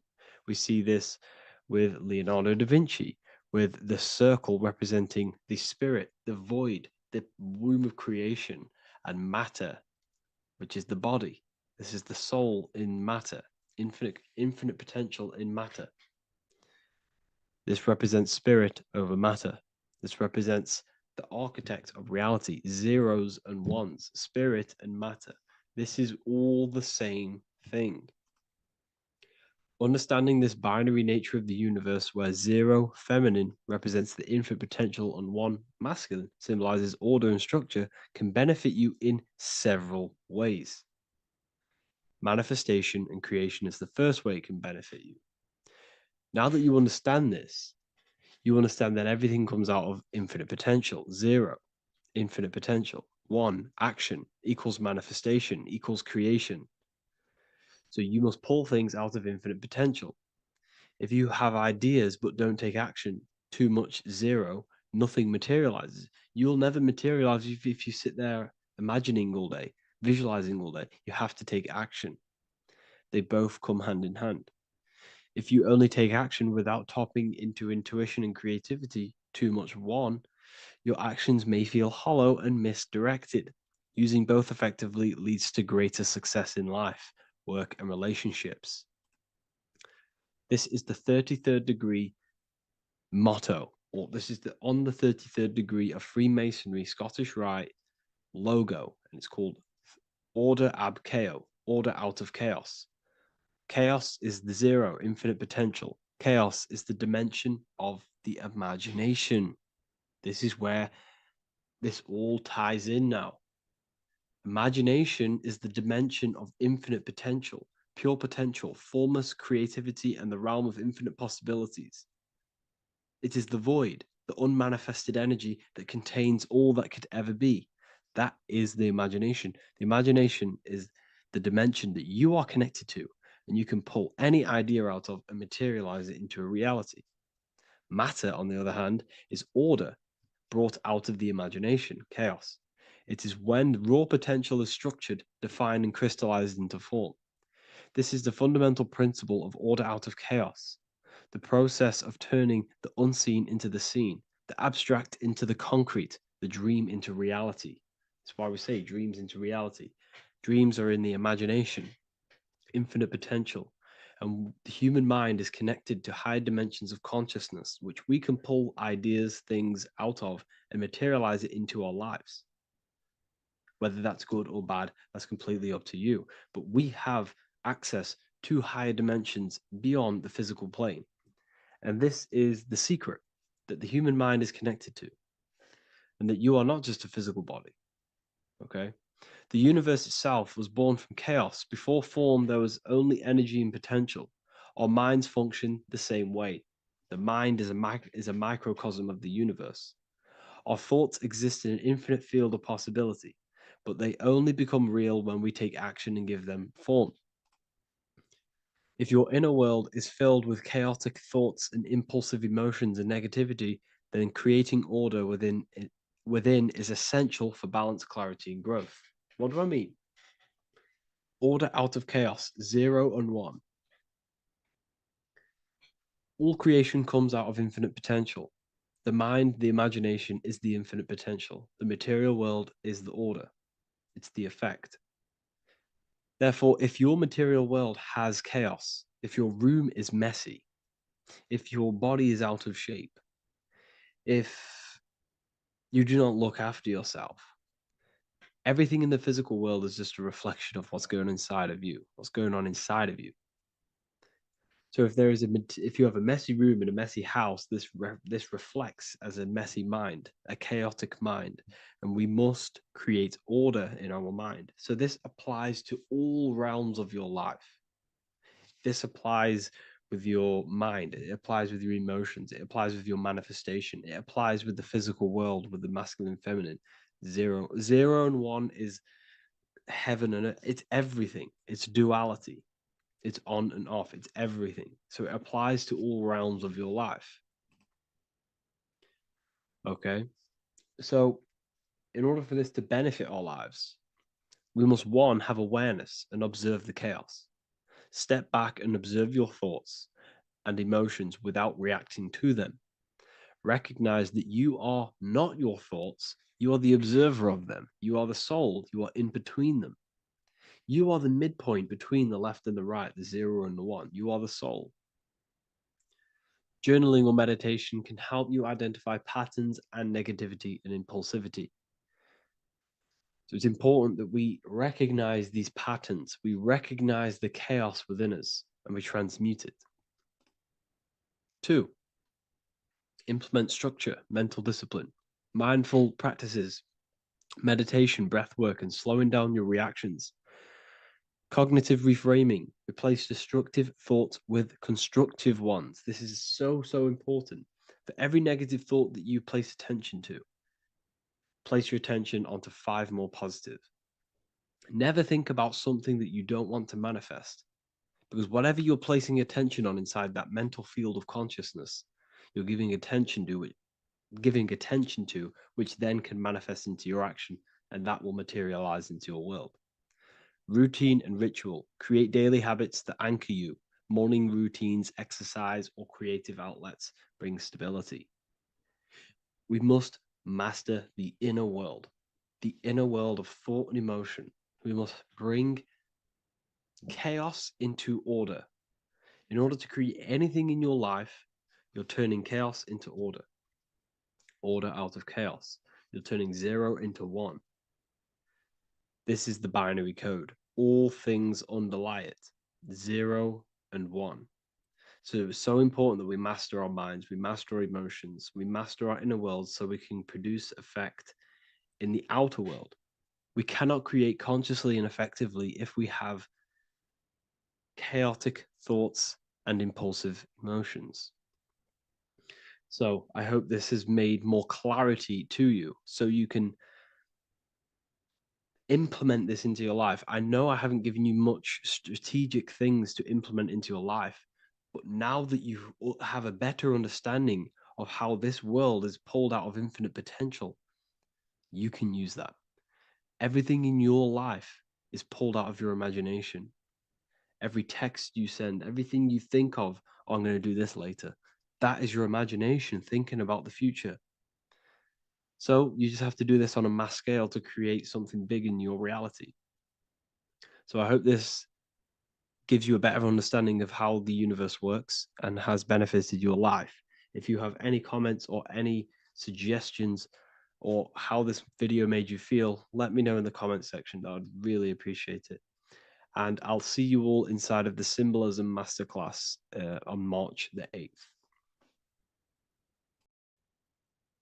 You don't just have a physical body. You have a physical, mental, spiritual, and emotional body. Each one of these aspects are a body of its own. Body does not just refer to a physical substance. You have a mental body for thinking, an emotional body for your emotions, a spiritual body for your energy in your astral form, and a physical body to encapsulate all of these. Each four of these aspects are essential for the human experience and essential to balance. Now, today we're going to be syncing the four aspects of your consciousness with the four seasons and the four elements and how this ties into the Bible. So we have four physical elements. We have 5 elements in total, spirit being the most important, but spirit is pure invisible. We have 4 physical elements. We have air, fire, earth, water. Earth and water are feminine. Air and fire are masculine. Air and fire are active. Water and earth are passive. The air corresponds with the mental body of consciousness. This is where your intellect, this is where your communication, this is where your thoughts, intuition all comes from. This is the mental body of consciousness that allows you to think, allows you to process, figure things out, and have intellect and gain knowledge. This is your intellectual aspect of your consciousness, located in the head region. We have a fire nature, a spiritual nature. This is our astral body. Our astral body is all to do with the subconscious realms, the higher realms of consciousness. This is the body that allows us to be free from the physical body. Our spirit is more of our energy. Water is our emotional body. This is what allows us to feel things, that allows us to gain intuitive feelings of conscience. So emotion allows us to understand what is right and what is wrong. When we feel something bad, we know that this is wrong. When we feel something good, we know that we are doing good. Emotions are a creational force that allows us to feel certain things to bring them into existence. Our emotional body is a creational force and should not be reactive, and they should be controlled. Most actions are stemmed from emotions. Actions bring thought into physical existence. Emotions are the driving power. They are what drives your actions. The thought, then the emotion, then the action. Earth is your physical body. This is your physical state that allows you to take mind and emotion into action, into fruition, into physical matter. This is what your physical body allows your consciousness, your soul, to interact with the physical world and bring things into physical existence. The physical body, the physical world, is an outcome and an effect of the thinking mind.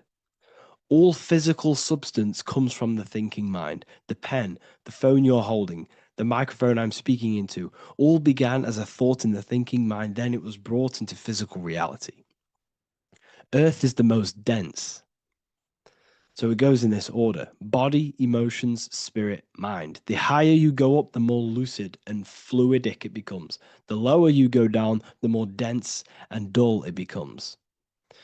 Air is the mind, fire is the spirit, water is the emotion, earth is the physical body.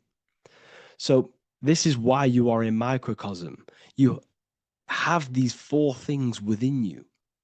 You contain of these 4 elements, which correspond to the 4 bodies of your consciousness, the 4 bodies of the soul. You are the soul. You are the spirit.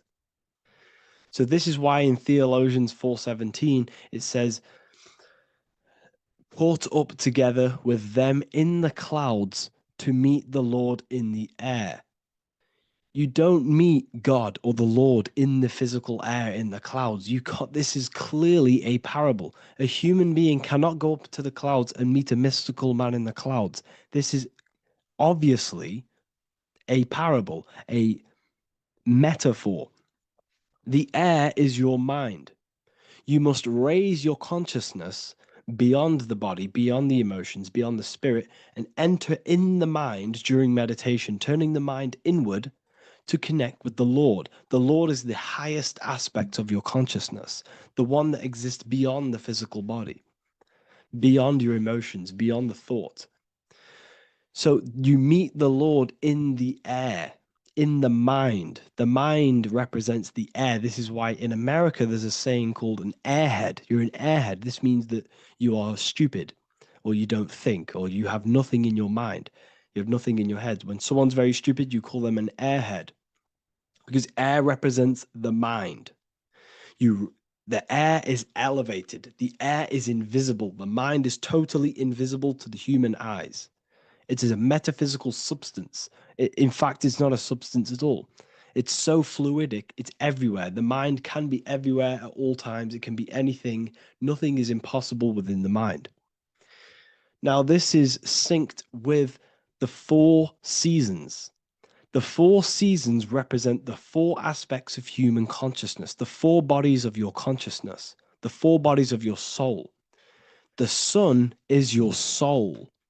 Okay, and the sun travels around 4 seasons. Summer, when the sun is the most hottest point.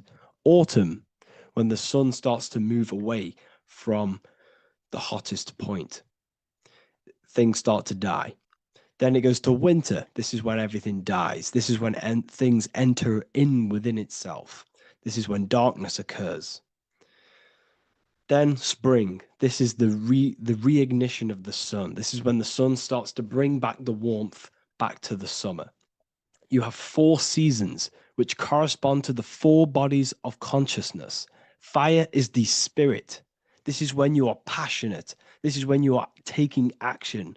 This is when you are fiery. The sun is blazing. You're taking action. You're very passionate. You're very spirit. You're in the spirit. Autumn is water, emotion. This is when you start to become very reflecting. This is when you start to feel emotional, because in autumn there's lots of water. This represents the emotional body of consciousness. Winter is the mind. This is air. Winter, what happens in winter? Everything enters within itself. The leaves die, the trees die, everything dies and goes within. This is the mind. The mind is the darkness, remember. You close your eyes to enter within the mind. The winter represents meditation. In the winter, what do people do? They stay inside of their house. They research more. They read more books. They become more intellectual. They think more in the winter because we are so we're stuck inside. So we're more reflective. We're thinking more. We're more communicative. We're more intellectual. In the spring, this represents the earth, the body. This is when we start to come out of the mind and we awaken to the body, and things start to grow again. The plants start to grow. The earth is growing again and reborn again. This is the body. This is when you become more active in the spring. And then the summer, back to the summer, we then take action on these thoughts and these thoughts that we gained over the winter. Essentially, this is just a massive cycle. And this is a daily cycle also. The nighttime is the winter. The morning is the spring. The midday is the summer. And the evening time is the autumn. This is a microcosm. We have 4 bodies of consciousness. You are the sun. You are the soul.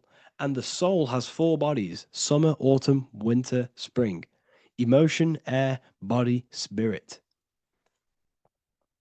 Sorry, emotion, mind, body, spirit. So you are the soul. You are the pure essence of consciousness. The sun is your soul in the heart. And the seasons are inside of you because you are a microcosm. Okay? You are a microcosm. The word sun is son. The Latin word for sun is sol, which is soul or solo, because the sun is solo. It's on its own. You are the soul, and the soul has the 4 different bodies of consciousness. So before we move on any further, if I've blown your mind, please, if you can, leave a like, a comment, a share, and a subscribe. Let me know what videos you want me to make in the future. Please drop a like. It definitely will help me. You are a microcosm of the macrocosm. Man is a miniature universe that goes through its own cycles. The seasons of the summer, winter, spring, and autumn do not occur merely outside of him, but within him as well. The summer is within you. You feel different in the summer. You feel different in the winter. You feel, depending on the body of consciousness, your soul's interacting with. So the sun in the sky is your soul inside, and the sun goes through these cycles, which is affecting your bodies of consciousness, because the cycles represent your bodies of consciousness. Now, this ties in with the Bible. This is why we have 4 Gospels. This is why Matthew, Mark, Luke, and John are always seen with the 4 different zodiac sign animals or symbols. So you always see each one of the Gospels. If you just type in on Google Matthew, Mark, Luke, and John, type in ancient pictures, paintings, or pictures of them, and you will find these 4 zodiac signs are always standing with each one. Taurus, the bull; Leo, the lion; Scorpio, the eagle. An old symbol for Scorpio was the eagle, and a man for Aquarius. Here you see very, very ancient paintings and artwork. Here we see Matthew, the man, Aquarius. Here we see John, the Scorpio. Same here. We also see it on the tarot cards, on the world card. We see the 4 fixed zodiac signs. Here we see it as well. These are called the 4 fixed zodiac signs. Now, when we look at the zodiac, we're no longer looking at the sky, because what you must understand is as above, so below. What is above you is inside of you. What is above is what is below. What is outside of you is within you. The zodiac is inside of you. The zodiac revolves around the sun. The sun is your soul. These are different energies of your soul. Like I said earlier, the 4 seasons are the 4 bodies of your consciousness. And in each body of consciousness, you have these different energetic energies that you can work with. Okay, so this is the true astrology. This is the true astrology, the internal esoteric astrology. You can't find much information on this at all. Very hard to find. So what we're looking at are the 4 bodies of consciousness. Obviously, when we look in the middle of each season, spring, the middle of spring is Taurus. The middle of winter is Aquarius. The middle of autumn is Scorpio. The middle of summer is Leo. These 4 signs are known as the 4 fixed signs. Okay, Scorpio is fixed. It's the middle of autumn. Scorpio is a water sign, emotion. Aquarius is the air sign, the mind. Taurus is an earth sign, the body. Leo is a fire sign, the spirit. This is why we see Matthew, Mark, Luke, and John with the 4 fixed signs of the zodiac, which represent the 4 bodies of consciousness. Leo, the spirit, fire. Luke, Taurus, earth, body. Matthew, Aquarius, air, mind. John, Scorpio, water, emotion. Each gospel is depicting Jesus and showing Jesus in each gospel. Each one of these gospels is showing and depicting Jesus according to the different body of consciousness. In John, this is when Jesus starts to turn water into wine. Water is emotion. Wine is transmuted emotion. This is when he does miracles with his emotions, water into wine. Aquarius, which is Matthew, air, the mind. Inside of the Gospel of Matthew, this depicts Jesus as an intellectual person, a person who's communicating and using his mind, his mental body a lot inside of the Gospel of Matthew. Go and read go and read it, and you will see this.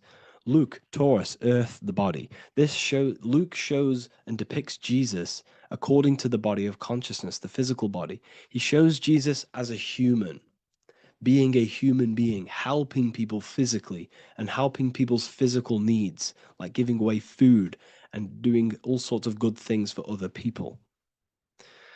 Leo, Mark, inside of the Gospel of Mark, this shows Jesus as a spiritual teacher, a passionate person who is taking action.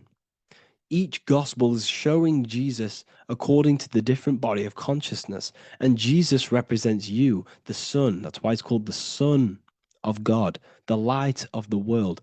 Jesus represents your soul, and your soul has these four gospels, the four bodies of consciousness, the four fixed signs, the four elements, and the four seasons. These things all correspond to your consciousness. So this is Leonardo da Vinci showing you the exact same thing. Jesus is the I am, the Son, the soul, in the middle, on his own. Luke, spring, earth, body. There are 3 people in each group. There are 4 groups, and there are 3 people in each group. 1, 2, 3. 1, 2, 3, 1, 2, 3, 1, 2, 3. Fall, winter, summer, spring. These are according to the 4 bodies of consciousness. Here we see Aries, which rules the head region. He's on the head of the table. Gemini, he's holding up the 2 hands because Gemini rules the 2 hands, the 2 arms. Gemini is the 2 twins, which is the 2 arms and 2 hands, and the 2 lungs. Here we see the beginning of summer, which is Cancer. You see the big knife here. Cancer, him here, this gray-haired guy, holding a knife for the crab. Cancer, they pinch. You have a knife, symbolizing the crab. Leo, the middle of summer, showing dominance. The sun is very dominant. He's got his elbow on the table, showing dominance. Virgo has no Adam's apple. Cancer here is pointing at this woman's neck, saying there's no Adam's apple. This is Virgo, the virgin, the only woman. Jesus, the sun. This is Libra, the balancing. He's holding his arms out balanced, showing the balancing of the sun, because when the sun enters Libra, the sun is balanced between winter and summer. So it's balanced. This is all astrology, but this is internal. Okay. This is Ezekiel's vision. Ezekiel had a vision in the Bible, and he saw the face of a man, the face of a lion, the face of an ox, and the face of an eagle. The eagle, Scorpio, the ox is Taurus, the lion is Leo, and the man is Aquarius. He saw the throne of God, and he saw the different bodies of consciousness. This is all symbolic for the different bodies of your soul. So when we look at the zodiac, we are actually looking at a map and the energies of our soul, and the energies of our bodies, and the energies of our consciousness. This is what we are looking at. Each zodiac is an aspect of our consciousness and an energy that we can work with and that we must purify. Balance and purification is essential. Imagine playing a brand new video game. Let's say a brand new video game came out and you had to play it. What happens when you play that game? You don't know the controls. You cause chaos in that game. You can't really run properly. You can't do anything properly. You're getting destroyed by other people who are playing that game. It's the same with your physical body. When you are born, you must learn how to play the game. You must learn how to balance the mind, learn how to balance the spirit, the emotions, and the physical body. We must balance and purify each body of our consciousness.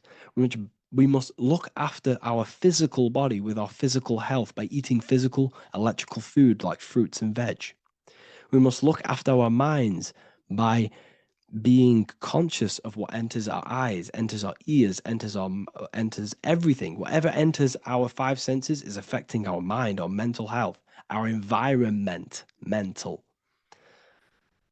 We need to look after our thoughts, control our thoughts by purifying our thoughts, only positive thoughts.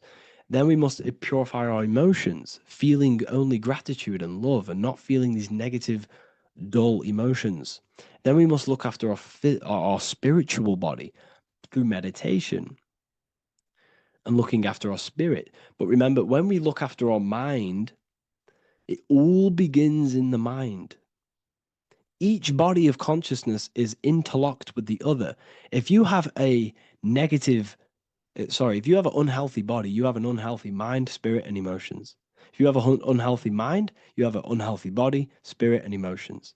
If you have an unhealthy emotions, you have an unhealthy spirit, mind, and physical body. They're all interlocked. You must balance each one of them. Look after your physical body, look after your thoughts, look after your emotions, look after your spirit. But remember, the mind is the most powerful one. It's mind over matter. Once we look after the mind, because once we start to control our minds and control every thought we think, this will then turn into discipline in our physical body. Because once we learn how to discipline the mind, we learn how to discipline what we eat, we learn how to discipline what we feel, we learn how to discipline our spirit. This is all interlocked, but work on the mind first. Work on the mind first. All of this knowledge is inside of the brand new Book of Wisdom, Volume 2. This is a revolution of human consciousness. If you've read it, please leave a review down below. If you've read Volume 1, leave a review down below. This is the next revolution. I don't see this information anywhere. This is the next revolution of human consciousness. And of course, if you are serious about this and you truly want to gain enlightenment and join an amazing community where you can connect with me on live calls, lectures, the Manifestation Mastery course, you can gain access to my library of over 45 PDFs plus my books. And if you do join the university, you can order a Volume 2 free of charge. All you have to do is to pay for shipping. If you truly take your knowledge serious and you want to take advantage of life, join the university. This is where truth seekers belong. Just want to say thank you all. Please leave a comment. Please leave a like. It's going to help me a lot spread this knowledge to the world. And yeah, share this with a friend and subscribe. Thank you all. Hello, Seeker. Welcome to Revival of Symbolism, a channel devoted to the language of esoteric symbolism, helping you discover yourself and expand your consciousness into new realms of thought. I'm Harry B. Joseph, also known as Revival of Wisdom, and in this video, we're going to be discussing the symbol of the double-headed eagle, also known as the emblem to represent the 33rd degree Freemason. So let's jump straight into this. We have a piece of Masonic artwork here, which is what we call a complex symbol. A complex symbol is not just one symbol, but many different symbols in one piece of artwork coming together, forming a greater meaning. So we have many different symbols to break down here. And we're going to start off with a little bit of context so we can understand this symbol. This symbol represents the 33rd degree Freemason. Once you reach the 33rd degree of the York Scottish Rite Mason system. So once you reach this level, this symbolism corresponds to that individual. So therefore, this piece of artwork is representing the consciousness, the mindset, the ways of thinking, the ways of viewing the world of the 33rd degree Mason. It represents the consciousness of the 33rd degree Mason. And this is what esoteric symbolism is about. Esoteric symbolism is symbols and emblems representing states of consciousness and teachings within the forces of consciousness. So let's jump straight into this. The first thing that I see when I look at this piece of symbolism is the double-headed eagle, okay? The double-headed eagle. What is this eagle doing? So the thing with symbolism is that symbolism trains the mind to think in a subconscious way. Now, what do I mean? To the person who thinks in linear thought, straight line thought, A to B thought, they see an eagle. They see a piece of artwork. They just see a piece of artwork with no meaning. But to the person who is trained in the occult, these symbols are representing thought vibrations. One example would be in occult symbolism, what we're meant to do. These symbols represent thought forms in the mental plane, within the mind of the individual. Instead of me just giving you the answers, in the occult, they give you symbols. And what you're meant to do is look at these symbols, stare at these symbols, and see what kind of thought arises in your mind, and follow the chain of thought. This is how you unlock deeper levels of symbolism. This is what we call the chain of thought. Now, what do I mean by the chain of thought? If I look at the eagle, I see an eagle on a basic level thought. But then that thought leads to another connection, because this is how thought works. Whatever the character of the thought we think is, or whatever the vibration of that thought, for example, the character of the thought right now would be an eagle, then that leads to another thought. For example, flying. Then flying is connected like a chain to another thought, higher perspective. So we follow the chain of thoughts until we unlock the deeper levels of the meaning of the symbol. And this is what the occult seeks to do. Symbols make and force the individual to go inward. You look at the symbol, it's not a direct meaning, but you have to go inward and start to think and follow the chain of thought that this symbol is connected to until you find its deeper meaning that relates to the individual, to you, to a teaching or a force of consciousness or a state of consciousness. Okay?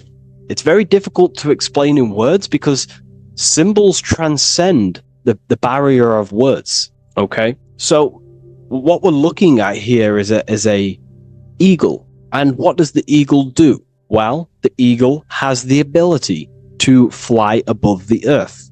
It looks down upon the earth. In allegory and metaphor, this represents a higher perspective of reality, a higher perspective of the world, of the self.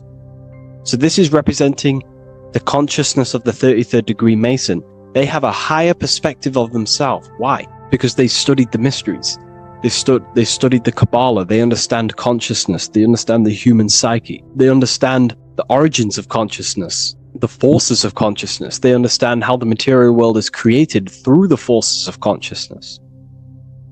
So the eagle represents higher perspective because it can fly above the earth. And here you have the earth, this circle here, this sphere. So it's flying above, symbolizing a higher perspective of reality, a higher perspective of the physical world, the physical body, and the self. Because ultimately, this is what it's about. Freemasonry is about, of course, self-mastery, building a better self. That's what the craft is. But it's ultimately trying to figure out the mysteries of consciousness itself and the origins of reality. We gain this insight through Kabbalah, the study of the Kabbalah tree. So let's not get off track here. So the eagle ultimately represents a higher perspective of reality because it can fly. On a deeper level, it also represents the astral body because the astral body can fly above the material plane. It has no connection, no limitation to the physical plane. It does have a connection to the physical plane because all of the dimensions, the mental, the astral, the etheric, the physical, are all interwoven to each other. However, it also represents the activation of the light body, hence why we see this light rays around it. But that's a bit too deep for now. Let's go a little bit deeper into about the basics of this symbol. If you look at this eagle here, this eagle's looking backwards, and this eagle's looking forward. So this is forward and backwards. This is symbolizing time. So we have an eagle looking into the past and an eagle looking into the future. This is called the mastery of time. This is how you master time. You have a crown in the middle of these two heads? A crown. A crown is something worn by royalty, and royalty has a lot of power. So this is symbolizing personal power and mastery. How do you gain your personal power and mastery over time, over the past and future? Well, it's very simple. In order to master time and master your future and master your past, you have to look at the forces in your past that have led you to this very moment. Here we have a triangle which represents the number 3. Remember, in this middle, which is the present. So you have to look into the past to see what thought, emotion, action, the number 3, the 3 expressions of consciousness. Consciousness expresses itself through thinking, feeling, and acting. That's how consciousness manifests itself in 3 different ways. You have to look into your past to see what thought, emotion, and action has led you to this very point in your life in the present moment. And what you can do now, which is your power, the present moment is your power, you can ultimately change your thought, emotions, and actions now to create a better future. You observe the past to see what thought, emotions, and actions created your present moment. You notice the mistakes and you change the now through thought, emotion, and action to generate a better future. This is how you master time. Now, keep in mind, this is always in the mind of a 33rd degree Mason. Someone who is highly, mastered, they keep this in mind. Just like they keep in mind what thoughts they are paying attention to. 33rd degree Mason has a lot of self-mastery power, and they hold conscious thought. Most people think unconsciously and without power. A 33rd degree Mason is trained, their mind is trained. Therefore, their mind thinks powerfully. They do not think randomly, because they understand thoughts are the seeds to physical creation. All physical creation is a crystallization of thought. So ultimately, this double-headed eagle representing left and right, and the crown in the middle represents mastery over time. That's how you master time. Again, here we have the eagle standing on top of a sword. The sword is, of course, on a basic level, the sword represents power. Because if I hold a sword to you, I hold the power over you, because you will more likely fear. But if we go even deeper, the sword cuts through the air. When you swing it, it moves through the air. Therefore, it's a symbol of the air. Because you can't really make a symbol of the air, because air is invisible. So the sword is a symbol of the air. And the air is one of the 4 physical elements in alchemy. We have water symbolizing emotion. We have fire representing the spirit. We have earth symbolizing the physical body. Then we have air symbolizing the mental body. The mental body. So the mental body is symbolized by this sword. A sword has to be continually sharpened.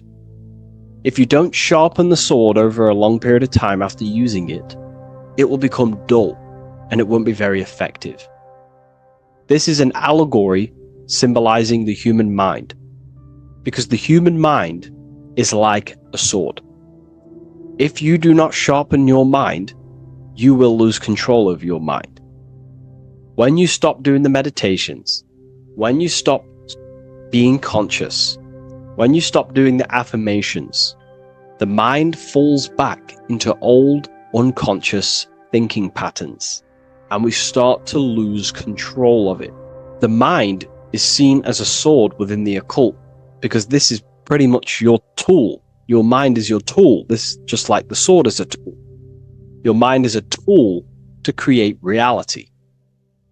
So we need to make sure this tool is always sharpened, that we stay on top of the mind, hence why the eagle is on top of the sword, symbolizing control over the sword, mastery over thought. This also goes into thought forms. In the occult, there's something called thought forms. Thought forms are basically taught to the individual and understood by the individual, who understands that the mind is not just in the brain.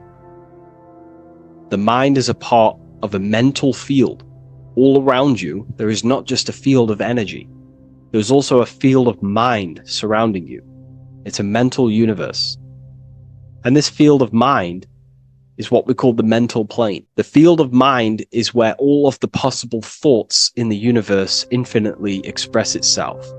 So each area has different thought forms. Each postcode, each place you go has different thought forms. This is why if you walk into a cathedral, for example, an ancient, amazing structure, your mind instantly becomes, you're amazed. You feel different when you walk into these areas because all around you is a mental field. And there's something called thought forms. Thought forms are basically what religion call spirit guides or angels, helpers. This is what thought forms are. Thought forms are basically, if you dwell on the thought that you are going to lose your girlfriend, for example, let's use a negative example here, because a lot of people can relate to this, or your boyfriend. Let's keep it simple. Everyone can relate to this at some point in their life, hopefully, or if not, it's okay, no worries. It's just an example that most people can relate to.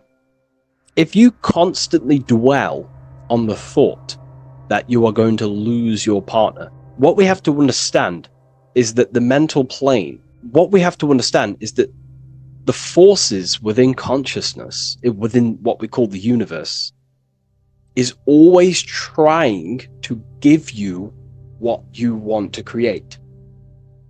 That's your right. The universe or mind or consciousness, whatever you want to call it, is always trying to unfold what you want to create. It doesn't know the difference between something you don't want to create or do want to create. Whatever you think about is ultimately what this power of consciousness or the universe will try and manifest.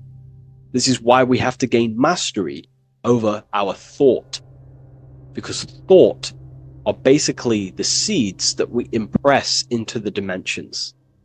So we have a mental dimension, we have a higher, middle, lower subplanes of the mental dimension or the mental plane. Then that's just thought. The mental plane is just thought. Below the mental plane, thought takes the body of imagination, which is what we call the astral plane. And the astral plane also has higher, middle, and lower subplanes. Then we have the etheric plane. The etheric plane is basically an energetic copy of the physical plane. So you have an etheric brain, you have an etheric body. It's just basically an energetic, exact copy of everything that is physical. So if we think something within our mental body and we dwell on that thought, the more attention you give, the more you feel that anxiety about losing your partner, you're literally forcing energy and direction and attention into this thought idea, which manifests itself within your own aura. Your aura is basically, it's not just your electromagnetic field. Your aura has many different levels. It has a physical level, it has an etheric level, an astral level, and a mental level, layer. So it has a layer for each one of these bodies. If you dwell on this thought and you keep giving attention, power, you start to imagine this because you're worrying about it. You literally create a elemental or energetic substance that clouds your aura. And this is what people have been called demons, people call spirit guides, whatever you want to call it. This is what it is. It's a thought form. But this is not something that's come after you. This is something that the individual has created. And wherever they go, this cloud of thought forms that they've manifested literally clouds their aura. You can see it within the astral plane and the mental plane. You can see how it's affecting them. wherever you go, you start to randomly think about it. You keep thinking about it. You know, it's infecting you. It's like a demon. It's tormenting you. But it's simply just a force, an astral force, and a mental cloud that they've manifested within their aura. Thought forms. The 33rd degree Mason has very powerful thought forms. And this is, you know, if you're a Mason yourself, and you're not aware of this, this is why it's great to be around a 33rd degree Mason within your lodge, because they have very powerful thought forms, and you being in the present of them, you're also taking on his thought forms, and they can assist you. We're all affecting each other through thought transference through the mental field or the mental plane. Okay. Now, I'm not going to go too deep into that because, you know, people can use that knowledge for really bad. But ultimately, it represents thought forms also, symbolized by these clouds. Clouds are a symbol of thought forms, because they manifest themselves as basically like a cloud form energy within the aura of an individual. So this represents the mastery over the intellectual side of consciousness, of thought, sharpening the mind, gaining mastery. Then we have 33 in a triangle. A triangle in alchemy symbolizes, well, the upwards triangle, the upright facing triangle symbolizes the element of fire. The downright facing triangle represents the element of water. So an upright triangle represents fire. Fire is very transformative. If you place, I don't know, a pencil into fire, the fire will burn it down into its raw material. And this is ultimately what this triangle represents. It represents the consciousness of the 33rd degree Mason, who has basically transformed themselves from ego consciousness, only dwelling within the limits of their ego, their old belief systems of thinking they were the body, only reacting to five sense thinking, linear thinking, low base consciousness, not knowing right from wrong. It's basically transforming themselves. They have burnt themselves down to their raw soul form, and they understand that they are a soul, and they've experienced this, by casting off all the attachments to consciousness. This is why there is the number 33 within this triangle, because 33 is the age that Jesus dies. It's also the number of the Kabbalah tree, because the Kabbalah tree has 10 Sephiroths, 22 pathways, and one hidden sphere called Dot, which all adds up to 33. And the Kabbalistic tree of life, just to give you a bit of context, basically is a blueprint of how God manifested the world, and you are an expression of God. So it's also representing how your soul fell into matter, how consciousness creates matter. And it's also a diagram of how reality is not fixed, but it's ever unfolding creation through these forces of consciousness. So the Kabbalah teaches a way back to source consciousness if you go from the bottom of the tree to the top. And in order to go to source consciousness, you have to die symbolically. It's the death of the self, the death of the ego, the death of the old self, the old belief systems that you had. That has to die. The old person has to die to give room to be spiritually reborn, so you can actually figure out who you actually are. Your ego has to die. Now, that's not saying ego death, but you have to basically give away all of your old belief systems to then be spiritually reborn. That's why Jesus dies at 33 and is resurrected. Ice melts from ice into water at 33rd degree. So it's symbolic of transforming. And again, the upright triangle is the fire element, symbolizing burning things to its base raw material.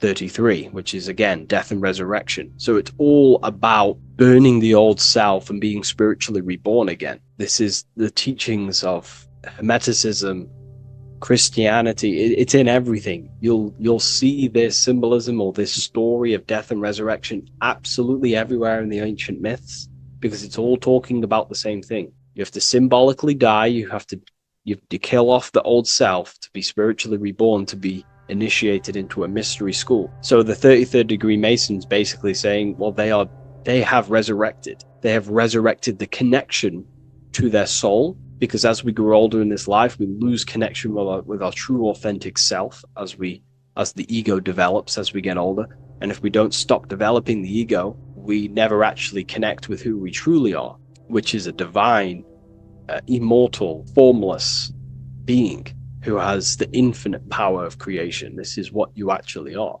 Okay, so it's also symbolizing the union of opposites, hence why we have a double-headed eagle here. It has opposites. Obviously, this is massive within the occult. You see this everywhere, union of opposites.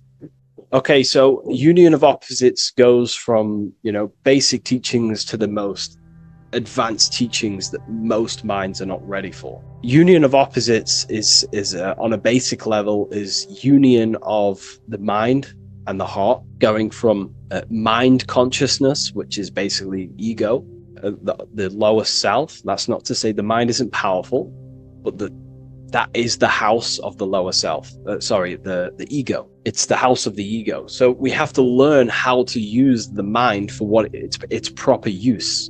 The mind's proper use is for the soul to create.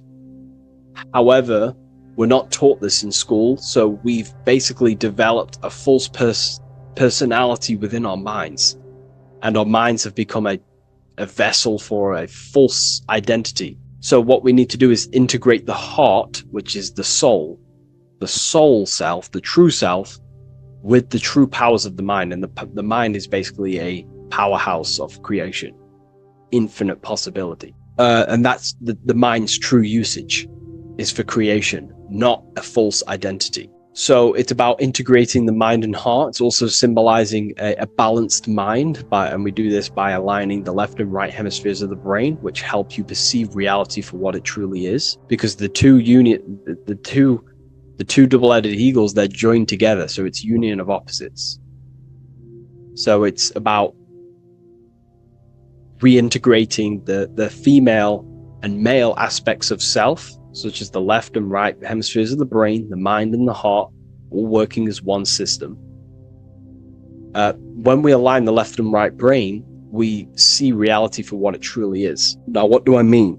Most 90% of people, I'm not putting anyone down. If you relate with this, it's fine. We're all here to work on ourselves. I'm not putting anyone down.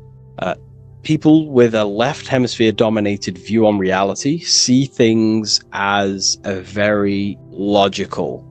They see reality logically, basically. Now, what do I mean? They see things as this is science, that's mathematics, that's religion, that's metaphysics. They're all separate and divided because that's what the left hemisphere does. The left hemisphere basically dissects everything down. The way the brain works is truly magical. The right hemisphere of the brain allows us to basically see a bigger perception on reality. It sees the bigger picture. The bigger picture, for example, the woods. It sees the woods as a whole unified woods. But then the left hemisphere of the brain takes that view and perception of the woods, dissects it down and analyzes it into individual branches, trees, leaves, animals, insects. But in reality, it's all one, because all is manifested from the one God, the one source, the unmanifested consciousness, the unmanifested force. So it's union of this. We have to view the world as in, yes, everything is one, but I'm also living in my personal consciousness.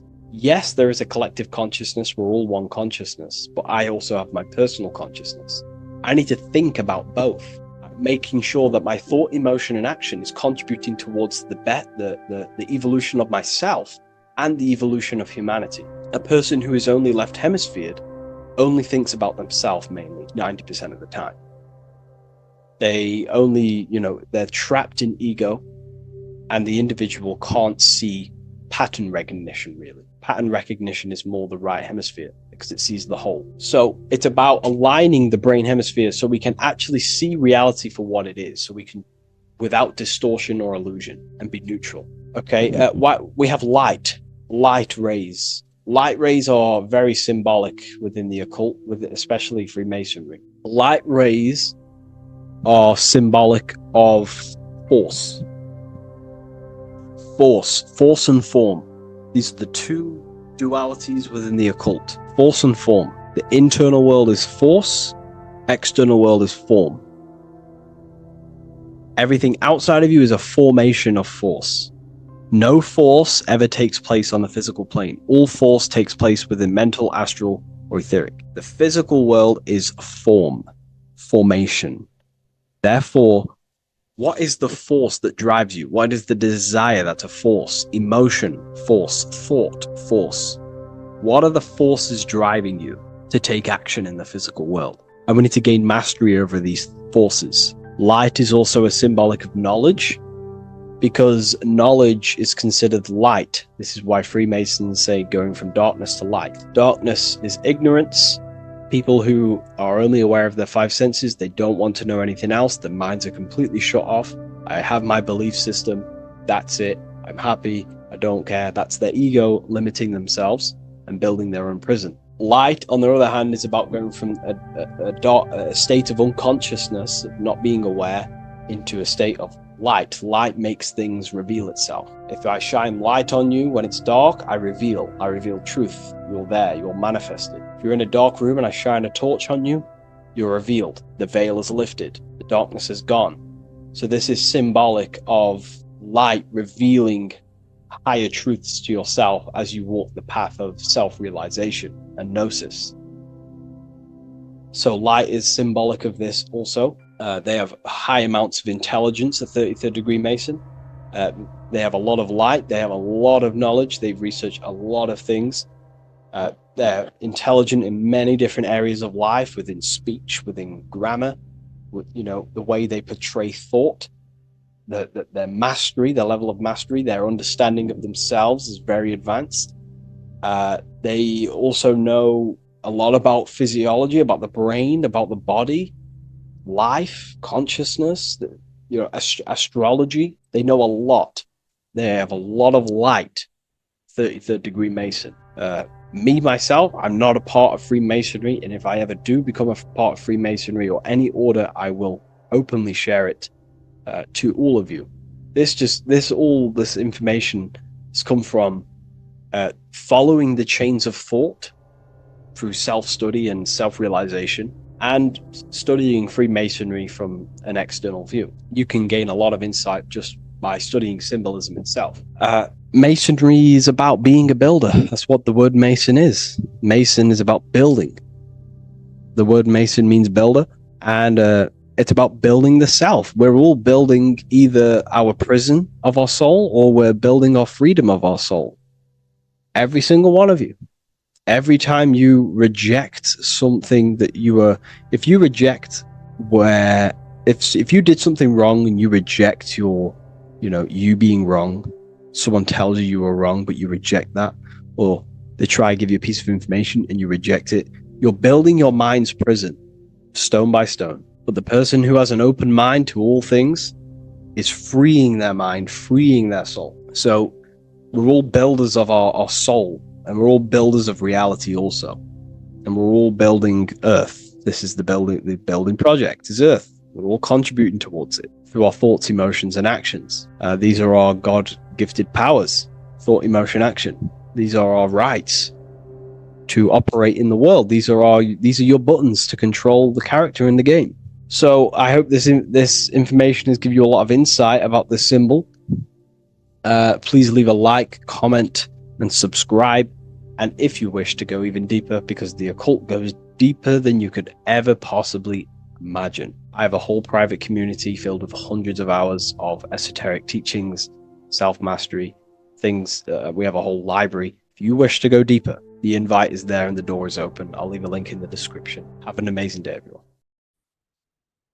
Hello and welcome to another lecture from Harry B. Joseph, also known as Revival of Wisdom, the author of the Book of Wisdom series from revivalofwisdom.com. In this lecture, you will learn how to decode Freemasonic symbolism gain a deeper understanding of yourself, expand your awareness of consciousness and reality, and receive guidance to navigate life with greater clarity.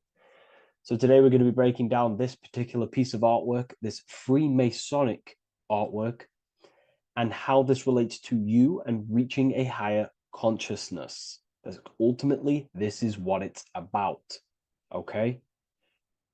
Freemasonry is considered a craft, and this craft is crafting a better brain and heart, crafting a higher consciousness, crafting a better self. Why? So we can operate in the world at a higher degree, operate in the world more efficiently, live a better experience in the world, and getting to know thyself. Okay? So we're going to start from bottom to top because this is important.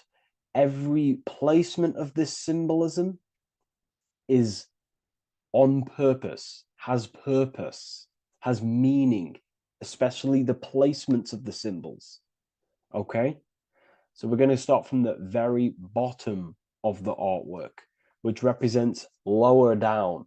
When we're looking at symbolism, especially occult symbolism, that's what the word occult means. The word occult means hidden, hidden from the eyes. It has its roots in the word oculus. I'm pretty sure that's Latin, which means eye. So the word occult comes from oculus, which means eye. And the word occult means hidden, from the eye, the unseen, studying the unseen aspects of self. We're studying the brain, we're studying consciousness, we're studying the body, the heart, we're studying the self, the hidden aspects of the human psyche and the hidden aspects of self. Okay? Because ultimately, this is what gives you power in the world, depending on how you use that power, whether for good or bad, depending on the consciousness wielding that power. This is why we say knowledge is power.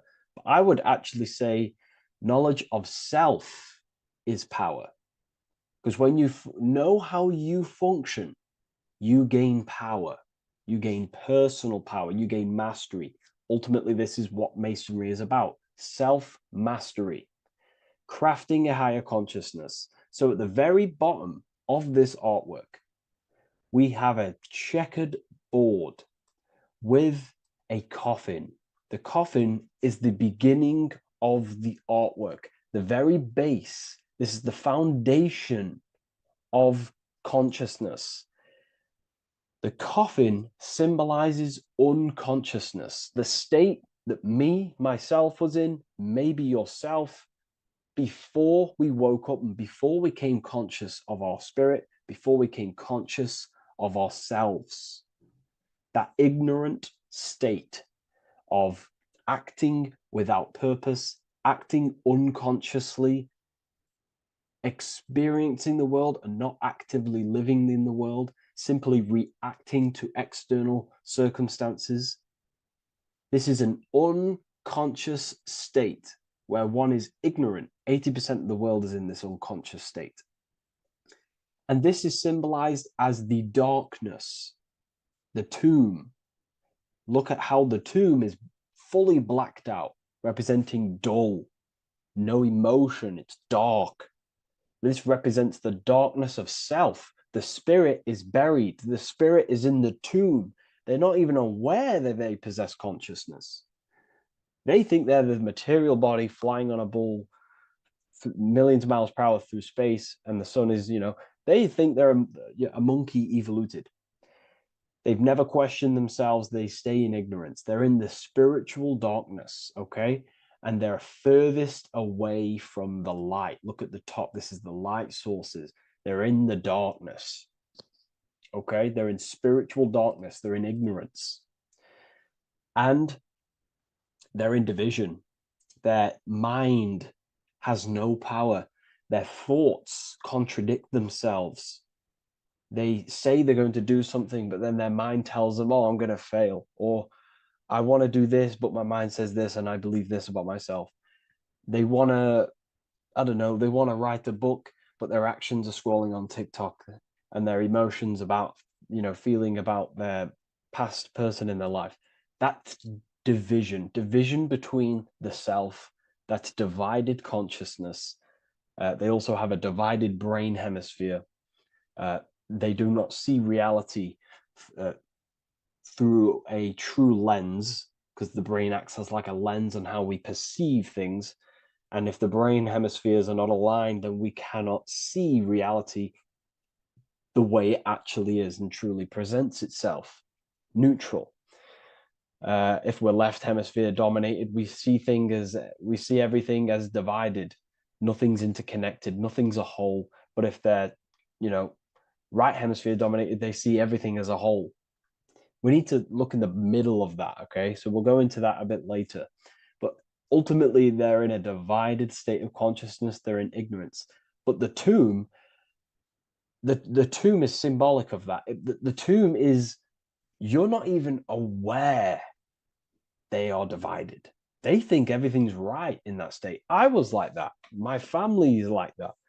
They're not even aware of themselves, and you try and say something to them, and they don't even know they're in division.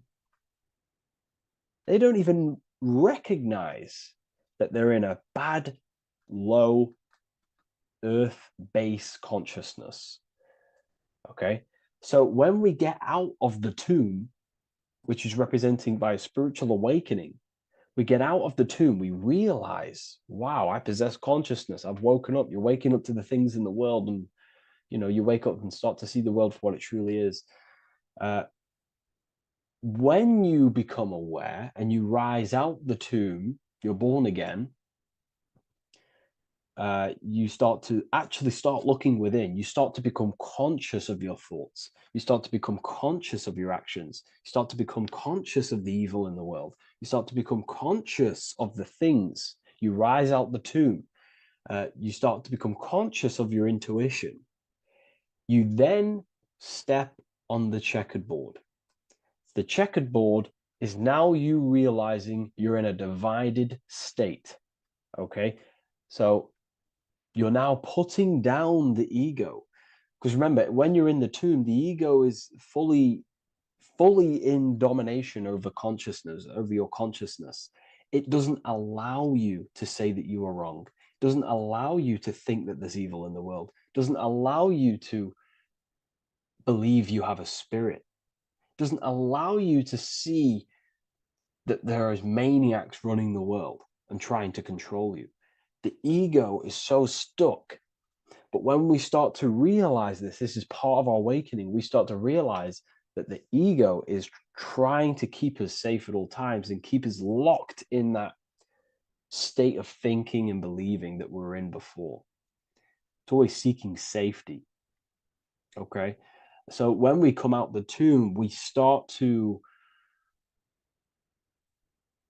put down the ego and start to, how do I say this?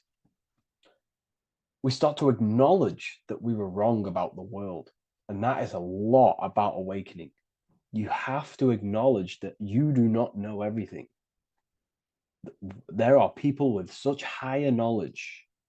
Okay? So when we come out the tomb, we put down the ego. We start to actually say, I was wrong about the world. I was a victim of mind control. I was in ignorance. I was in darkness. Spiritual dark. I'm divided. My thoughts, emotions, and actions are not aligned. My intuition and my action are not aligned. I'm not taking action on what I know is good. I'm taking actions against what I know is good. That's a sin.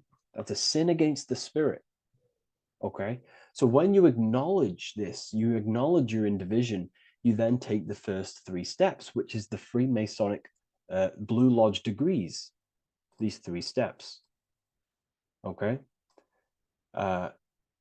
Ultimately, this checkerboard represents illusions as well. You're in an illusion. Okay, this is why we see it heavily used in the music industry.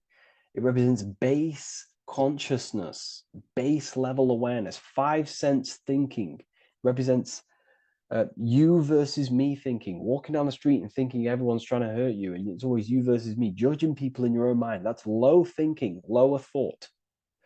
And not to notice squares. Squares are an unnatural state. They're an unnatural shape. We do not see squares or 90-degree angles in nature. It's the lower mind. So it represents base consciousness, base level awareness, only aware of the physical body, only aware of the five senses, never looked within. That is the base. And this is the foundation we have to rise up to the light from, up to higher consciousness. So this gives us a strong foundation when we realize this about ourselves, that we were in division. Our thoughts, emotions, actions were not aligned. Our brain hemisphere was not aligned. I'm not thinking with love of the heart. Okay? So that is the state we're in. Now, hopefully that's cleared things up about the chessboard. Before we move on, please leave a like, maybe a comment if you wish for me to discuss anything in the further lectures. Please smash the like button, and it would really help me out.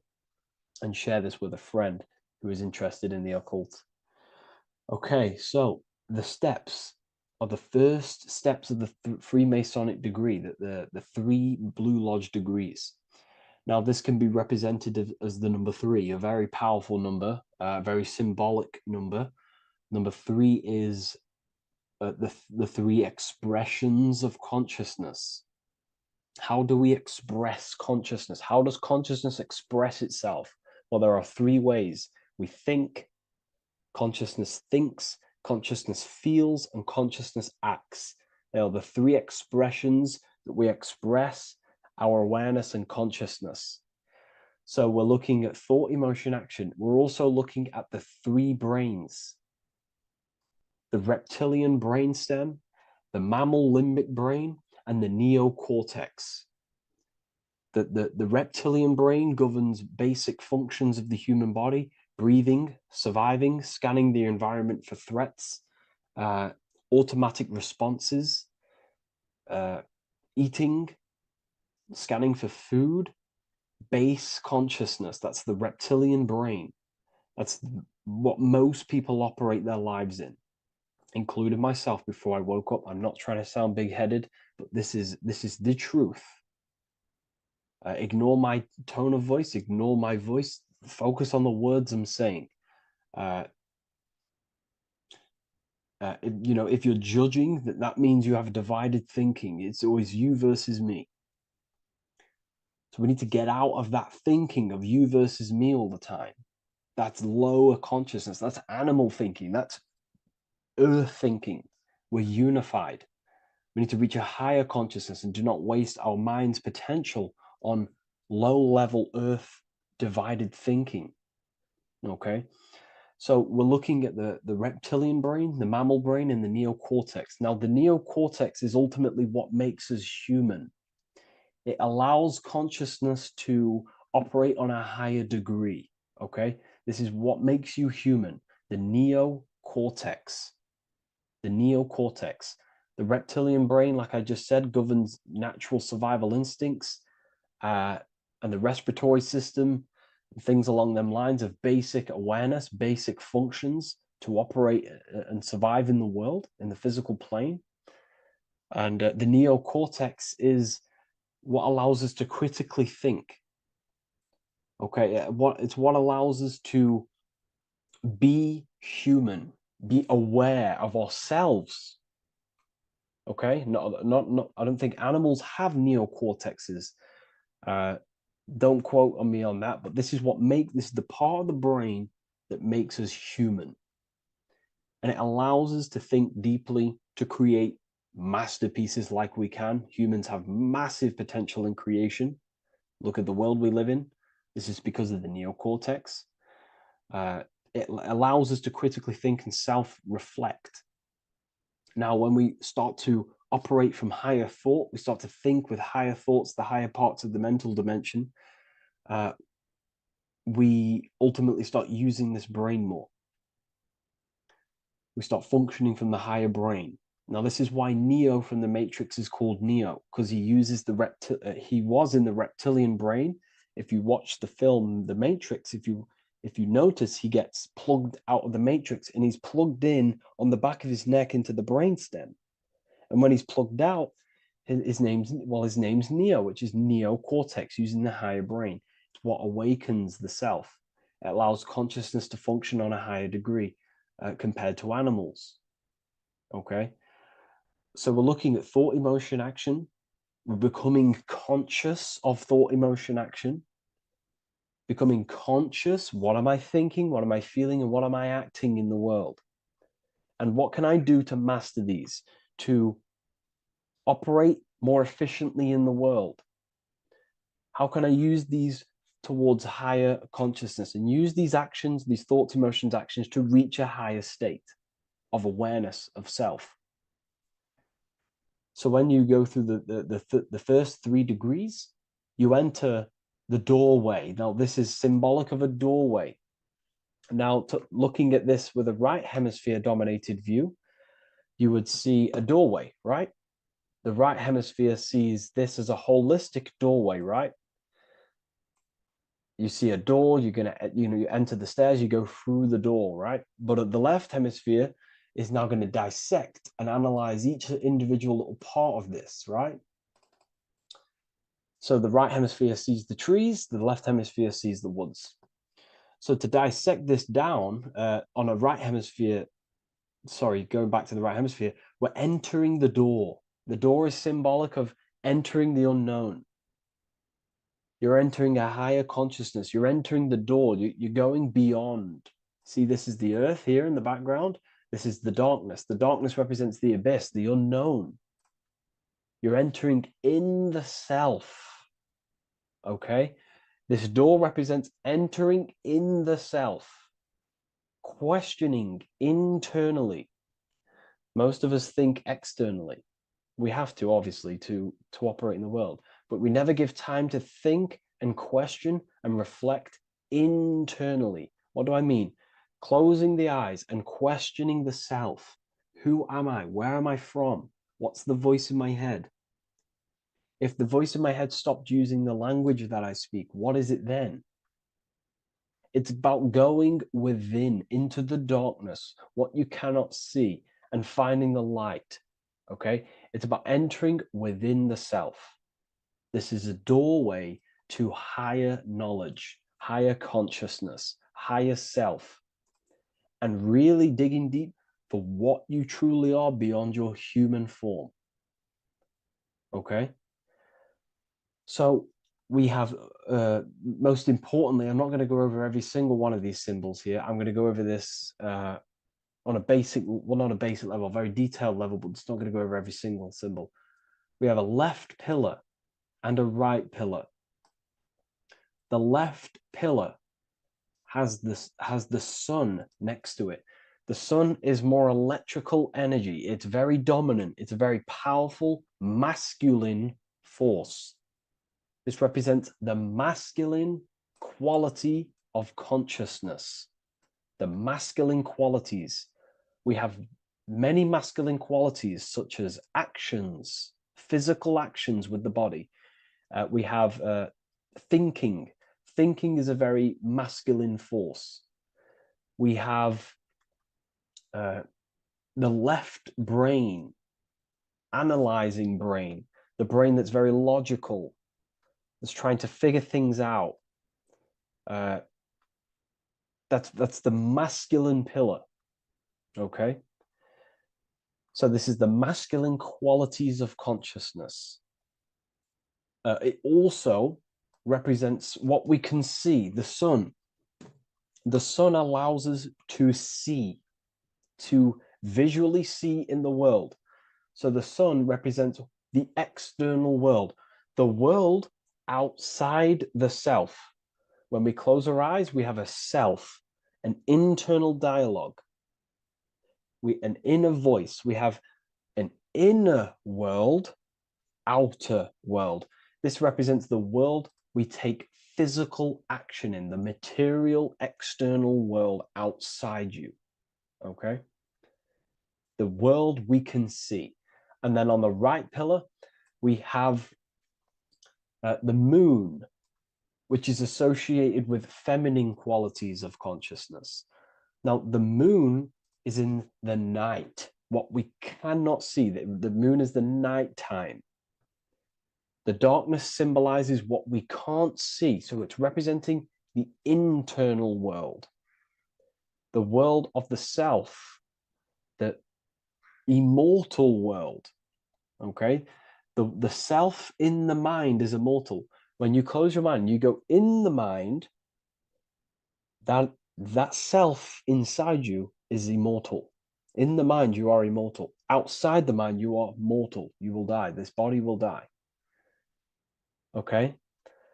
So this is representing the internal world on a holistic understanding. It's also representing the right brain, the feminine brain. It's also representing intuition, emotion. They're linked. Intuition and emotion. They're a feminine force. Also, we're looking at the heart, the right pillar. So everything that is feminine falls under this right pillar. Now, don't get confused. I know a lot of people can get confused about what I've just said. So this represents the inner world, the outer world. It also represents everything masculine and feminine. So thought is, although it's an internal quality, it would fall under the left pillar, because thought is a masculine force. It's a penetrating force.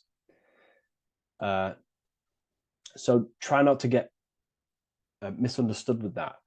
On a holistic scale, it's also represented inner world, outer world, and how they are reflections of each other. Now, these pillars, they're the same height, they're the same structure, but just different in sun and moon, which represents their reflections of each other. Their reflections, the inner world reflects in my outer world. My external world, what I see outside of me, is a reflection of my thoughts and my internal world. So the inner reflects the outer. The inner reflects the outer. As within, so without. So we're also looking at the right and left brain. I've already gone over that. So what we need to do is build the bridge between the two to reach higher awareness of self. Because ultimately, remember, we're still divided.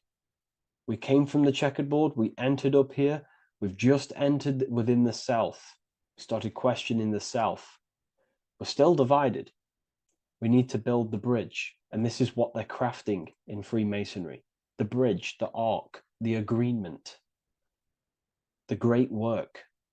This is the crafting of aligning the left and right brain. We're also aligning intuition, feminine, with the actions. Because ultimately, the higher self is always guiding us. That's our true spirit guide. Our true spirit guide is our higher self. And the higher self ultimately exists in a higher dimension. This is going to sound crazy to some people, okay? But who you are is not your human body. And your higher self does not communicate through the language of the human material world. It doesn't communicate through English, doesn't communicate through thoughts. It communicates through intuition and communicates through dreams and symbolism. So it's all associated with the right pillar. This is the things we can't see. The higher self is always guiding us to awakening and to our purpose on the earth. Okay, so this left pillar also can symbolize what we're born into the world with, our circumstances, our external world. What are we born into? You know, our family, our current financial situation, where you're located in the world. So it's also symbolizing this. It's also symbolizing the qualities you bring here, the natural abilities you have when you're born, and what we need to do with our environment to ultimately reach a higher consciousness and reach our and transmute our environment we're born into to realize who we were and why we came here. Okay, so we need to build the bridge between intuition and action, and always take action on what we know and feeling is right at all times. That's unity consciousness. And when we do this, we gain the light. We gain more light, symbolic of more information of the self. Because the higher self is always guiding. It's always watching over. And it's always trying to give us knowledge of awakening, of why we came here. And when we take action on what we know and feel is right at all times, it's like a domino effect and a stepping stone that pushes you closer and closer towards your life purpose. Okay? We're also aligning the right and left brain to perceive the world in truth, to see the world in its true form, to see the world in what it actually is, instead of any distorted left or right hemisphere dominated beliefs or thoughts. We ultimately do that by acknowledging that, yes, you have a self, you have, the left brain is more ego, this like divided thinking, everything's separate, and the right hemisphere is more holistic. So we need to see the world in the middle of this, in the middle, acknowledging the self and acknowledging the collective consciousness, and how my thoughts, emotions, actions contributing towards myself and the collective. We always need to keep the collective in mind. Why? Because we are experiencing this world together. It's not just you. And your actions also have a ripple effect on the collective. We're experiencing the world as a whole as well. Yes, there's yourself and there's the collective. We need to think, feel, and act towards the collective and the self. So aligning our brain hemispheres allows us to do this. It allows us to think holistically and individually and see reality in this. And when we do align the left and right brain, what do? We gain higher insight, the eye. We build the bridge between the left and right pillars. We gain the eye. The eye is what? Insight. The eye requires light to perceive and see the material world. So this is symbolic. This is the inner eye, the inner self, consciousness. And when consciousness has light, which is symbolic of truth, knowledge, light is a massive symbol in Freemasonry. And light represents knowledge of self, information. And when we gain information and knowledge of self, when we align our left and right hemispheres, our actions take action on our intuition, we gain higher light, higher knowledge of self, ultimately. And this is why we also have the square and the compass. Okay? We have a square and compass here. The square and the bottom, base consciousness, also representing masculine qualities. This is the masculine qualities because squares are masculine. And the compass creates circles. So we have the circle on top of a square. Circles are divine. This is oneness. The circle is one line. The square is 4 lines. It's divided. So we need oneness over division. We need to unify the masculine and feminine qualities. Masculine and feminine qualities, okay? This is in the middle because the compass would fall on the right pillar and the square would fall on the left pillar. And it's unifying. It's representing unification of these two pillars of masculine and feminine qualities of self. to ultimately rise towards this light, out of the darkness and into the light. Okay. Let's go back. The G. This is very important. This is one of the most important teachings I could possibly give you about the G. The G is the generative principle, is what generates things. And the force within you that generates things is care and the heart energy. The heart ultimately expresses our actions. We think, if we care, we act. Everything in your external world is in front of you because your heart cares. You care about the video and gaining knowledge. You're now here watching this video. That's the care energy expressing actions. So in order for us to truly get out of this divided consciousness, we have to go through the G. We have to go from base consciousness, the square, divided, we go through the G, because we have to care. And if we care, we'll reach the higher mind and gain higher self-knowledge and master the self. You cannot do this if you do not care. And if you do care, you will take action towards it. If you're watching this and you don't actually truly deeply care, you won't take the action. You'll just gain the knowledge, which is ultimately useless. You have to take action on this knowledge. And if you do not, there's no point watching the video. It's difficult. It's difficult. It's not easy. And things, throw us off our path sometimes. I understand. I'm not saying I'm perfect, but we ultimately have to give care towards reaching higher knowledge. Seek and you shall find. If you have the care about reaching higher knowledge of self, you will seek it and you will take actions towards it. Okay. We see this everywhere, and I mean everywhere. The Temple of Solomon has the two pillars, Jachin and Boaz pillars, feminine and masculine qualities. Sol, O, Mon. Sol is sun, Mon is moon. It's building the temple, which is, the temple is the inner self, ultimately. It's symbolic. The temple's not a real place. The temple of self, building the Temple of Solomon and reconstructing the Temple of Solomon, is about reconstructing the self through masculine and feminine qualities. We see it everywhere.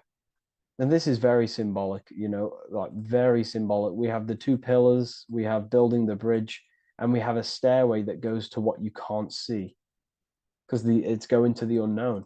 You have to have faith. Okay? What I'm about to say is very important. You don't know what higher consciousness is, okay, until you get a little bit higher. This is hard to explain, but I didn't know what everyone talks about, what higher consciousness is. I can't give you my higher consciousness. It doesn't work like that. You have to enter in and go within and have faith, going into the unknown, because you're ultimately going into something you do not understand. Higher consciousness, I cannot give it you. You have to enter the door and take action and think, feel, and act towards it, and you will go to the place, and then you will understand what higher consciousness is. Ultimately, what higher consciousness is higher knowledge and understanding of self, what you actually are. Okay, that is what's being symbolized here. It's again in the Masonic art. We have the darkness. We have to have faith to leap into the darkness, into the unknown. We see this everywhere. Like, you'll see, when I say this everywhere, and I mean everywhere, you'll see this. Every doorway has this symbolism in the ancient world, because ultimately this is what it's about, people. The door represents going within, into a new light, a new room, a new level of understanding of self. Okay? here we have Astro World. Now, this is obviously a darker aspect of this. But again, we have the two pillars. See you on the other side. That's the doorway. The other side. And I'm not going to break down, this ritual, but you can guess what I'm on about here. That's for the university, of course. I can't break that down on YouTube. It's way too deep. But there's knowledge out there that is so deep you couldn't even comprehend it with the current mind, even for myself. And this is the power of symbolism. The more you learn about yourself, the more these symbols reveal to you. It is a journey of self. And I can't give you these understandings. You have to go within and question and meditate on these symbols yourself and have thinking exercises of meditating on a symbol and seeing what your mind does with the symbol, what it lets you think about that symbol, and you'll unlock deeper meanings. I'm going to go over one more symbol before we end this. This is the hourglass, which represents time, a very overlooked thing in today's world. We do not have unlimited time in this body.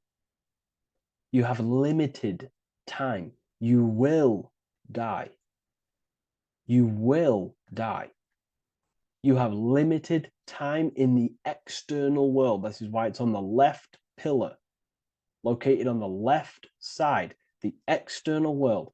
You are limited. The scythe represents you will be harvested. Your body will die. It'll be harvested. You will die, and you need to fulfill your mission here.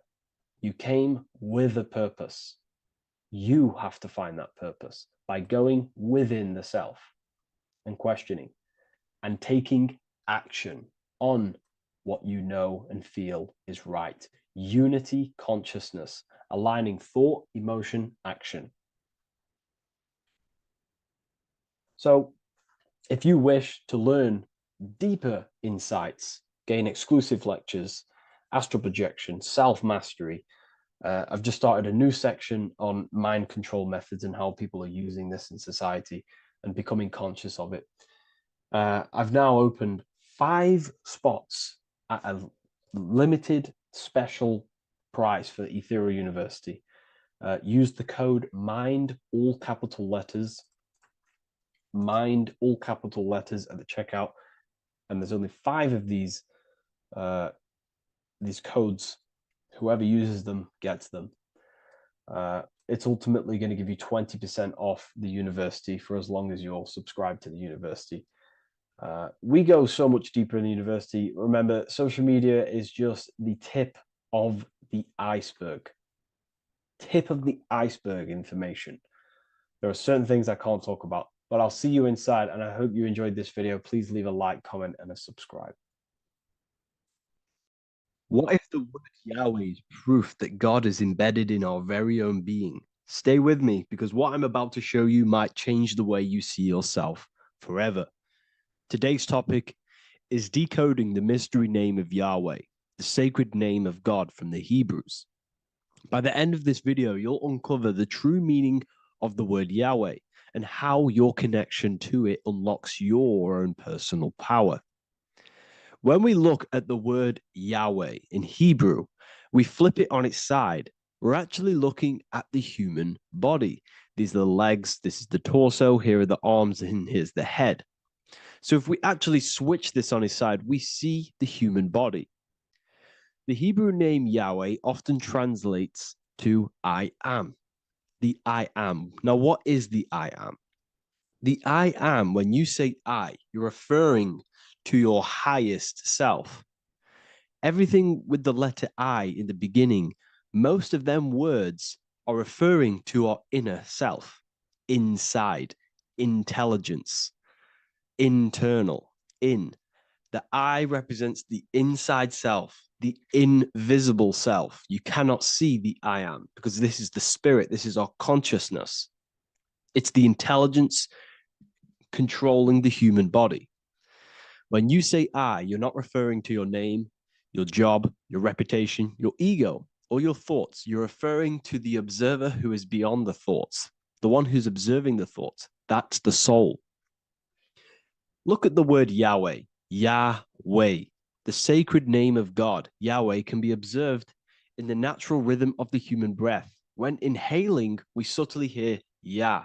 When exhaling, we hear Way. Do this yourself. Breathe in through your nose, you'll hear Yah. Breathe out, you'll hear Way. And in fact, the letter H, H, when it's pronounced, it carries the soft sound of wind or breath, a gentle exhale that mirrors the very essence of life, giving air. Breath is the spirit of life.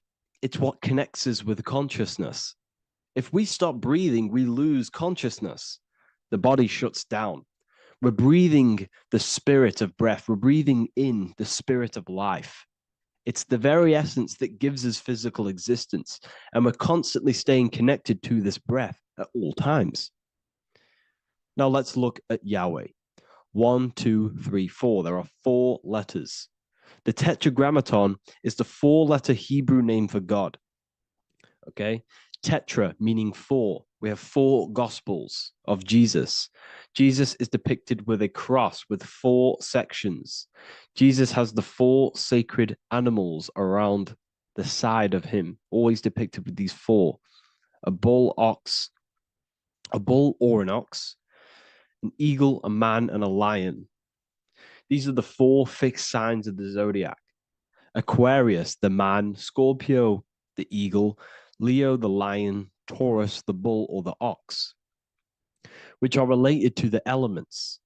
Leo is a fire sign. Aquarius is an air sign. Taurus is an earth sign. Scorpio is a water sign. These are the 4 elements. And the 4 elements correspond to the 4 bodies of consciousness, as we see here. This is fire. This is air. This is water. This is earth. So we are made out of the 4 elements, which represent the 4 bodies of consciousness: mind, emotion, spirit, and body. The soul is incarnated into 4 sections. Hence why Jesus has 4 gospels. Hence why Yahweh is a 4-named word, because we are tetraform. We have 4 bodies of consciousness. There are 4 pillars to reality: the mind, emotion, spirit, and the body. So what we're actually looking at here is the name of the very essence of the self. Yahweh represents the universal consciousness that we're all tapped into, because the body is like a radio. The body is basically a radio antenna, which is picking up the stream of consciousness, and we're all the same consciousness, just experiencing it in a different body. And Yahweh is the name for this intelligence that we're all acting out, that we're all manifestations of. So now let's look at the word Yahweh, where we read it this way in Hebrew, which is 10565. 10565 in the Hebrew letters and the numerical values. And the DNA is made up of 4 bases. These 4 things which create the DNA. This basis is the genetic code for all living things. Each DNA strand is held together by sulfur bridges that appear in a repeating pattern of 10565. This pattern matches the numerical value of the Hebrew letters of Yahweh, Yod, He, Vah, He, which are 10565. This means the structure of DNA, the code of life, follows the same number sequence as the sacred name of God, Yahweh. This is a factual observation. So we're looking at 10565. So let's look over this one more time. Yahweh represents the breath. Yahweh, inhale, exhale. It translates to I am. It's written in our DNA. The word Yahweh on its side looks like the human body. Now, this is where things get a little bit deeper. 10565 adds up to 26. The number God, well, the word God adds up to 26. Allah adds up to 26. There are 206 bones in the human body, 26. 26 adds up to 8. 8 is the number of infinity. We are all the infinite consciousness. Consciousness will never die. It's immortal. It's infinite. We are all infinite. We are not these skeletal structures. We are Yahweh, the universal consciousness. The creator of all things is our essence.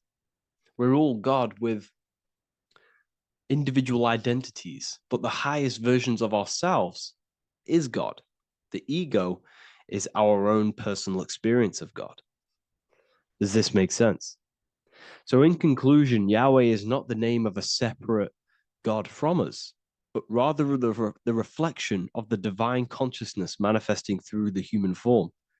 The human body is like a receiver acting as an antenna that tunes into the infinite intelligence and life force we call consciousness or God. This means that rather than being external, the divine presence is within us, expressed through our very existence. It's very interesting when we look into this, and what religion has done has flipped all of this knowledge. All of this sacred knowledge has been externalized. They've externalized God so that we worship God and we view God as something separate from the human experience. They do this so that we don't find the God within us, so that we don't find that we have the power of creation. The mind is the creative force of God. The body is the will to act out that thought. They don't want us to figure out that we are creators and we're all creating our own earthly experience. We're all projecting this reality. And they don't want us connecting with the divine intelligence within us because they want to be the creators. They want to keep this knowledge. They don't want the masses to wake up to this powerful knowledge. So what they've done is that they've taken the scriptures, they've externalized it so that we start worshiping and giving away our power to these external things. And when God is external, we start to fear God because we start to think that God has power over us.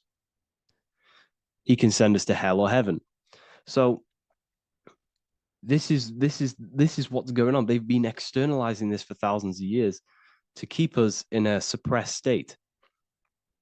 Okay? Humans are very advanced because we possess self-awareness. We possess the ability to move our awareness and our thoughts outside of the instinctual nature. For example, a cat or a dog. These things can only live in their instinct. They live based on instinct. They smell, they eat. That's pretty much all they do. But humans, we have the ability to rise above that nature and turn to our infinite selves, our higher selves. We can move beyond our instinctual nature and create very advanced things. That's why humans are made in the image of Yahweh. We are literally God in human form. So this is what we all need to realize. And I hope this video has helped. Please leave a like, a comment on inside of the description. I'll have some links to my books and my university. The people who have read them have just absolutely changed their lives. You could probably see that in the comment sections if someone leaves a review of the book. We also have Trustpilot. But yeah, I thank you all. And I'll see you in the next one. Is that you are eternal. You will never ever die. So when you close your eyes, you have an internal world. Internal world is mortal. It will never die. The inner voice, the inner thoughts, the inner emotions will never die. But the external world will die. So you have an inner and outer world. And the inner world is infinite, it's limitless, it can think anything, be anywhere in the world, be anyone. Imagination, thought, there's no infinite potential. In order to gain in order to live a happy life, to gain the best experience in this temporary life, you have to master yourself. Because you are a creator, that's what you are. You are literally God made human form. You are a creator. And if you are not creating, then you are living in an animal state. Okay? So in order to live this life to the fullest, You need to master yourself, not let the external world control your internal world, but let the internal world be commands and not reactions. So it's all about controlling the self, mastering the mind, learning truth, so you can actually gain the most out of this life. If you worship Jesus, but you don't work on your mind, you don't work on your emotions, you are nowhere near God. I'm sorry, I have to put that out there. You know, a lot of people think I can worship Jesus and I'll be close to God.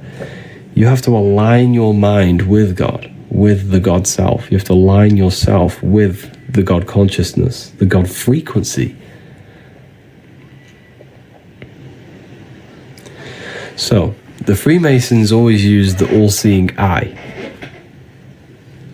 The all-seeing eye. The eye needs light to see. The eye needs light to see. How? I'll go over how in a second for you. Sorry about that. The eyes need light to see. So we have one eye, which represents the inner eye. So when we close our eyes, we have an internal eye, internal thoughts, internal vision, imagination. We have an internal vision. We have an internal thought, internal emotions. In order for our mind to perceive the self, it needs light. What's light? Information. Information is light. Why is information light? Because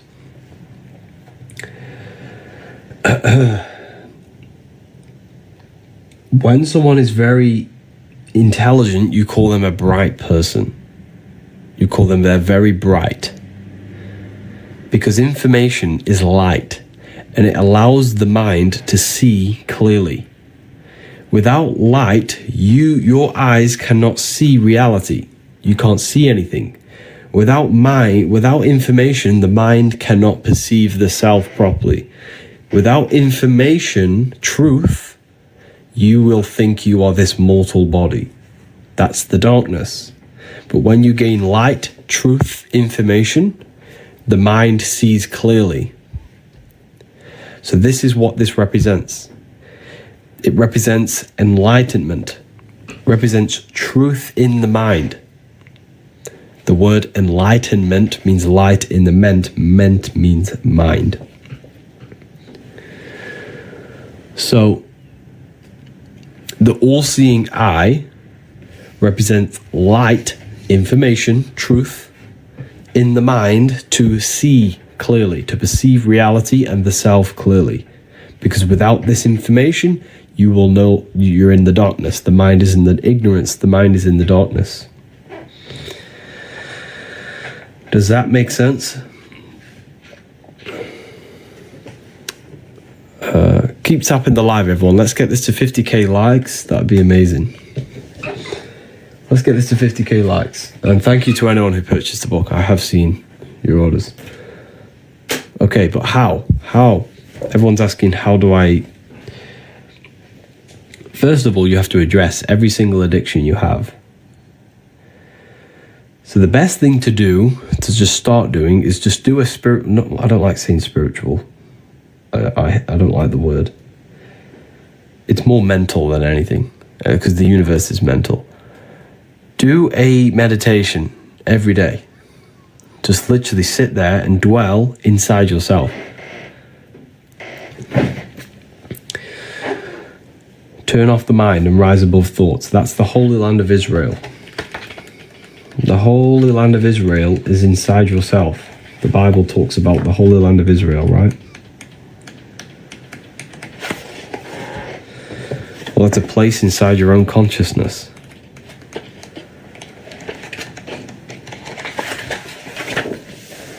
Israel. Isis, Ra, and El. How do you get to El? This is the Holy Land. The Holy Land symbol is an upward triangle and a downward triangle. The feminine downward triangle, the male upward triangle, combined. The combination of the two brains, the combination of the masculine and feminine. The way you align your brain hemispheres is how you reach the Holy Land. And you simply literally just do this by meditating. But when you meditate, you can literally just align your brain hemispheres. And you can also do this in various other ways. You can listen to 2 different frequencies at once. Because this ear is connected to this brain, this ear is connected to that brain. And when you place 2 different frequencies, the 2 brains work together to harmonize the frequency. So you actually sync the brain hemispheres. So you can actually do this by just holding your hands. This is why we pray. Okay, a lot of people in, Christianity, they do this. They pray to God. But what they're actually engaging in right here is an ancient form of meditation, of placing their hands together. Because when we place the hands together, the brain hemispheres are coming together now, and it's working as one system. See, so, and when we do this, when the brain hemispheres are not fighting each other, but coming together, we unlock L. We unlock the Holy Land. That's a place inside of our own consciousness that we can reach. So when you meditate,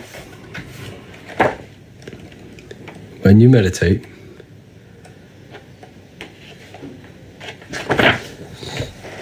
need to turn off the activity of the 5 senses.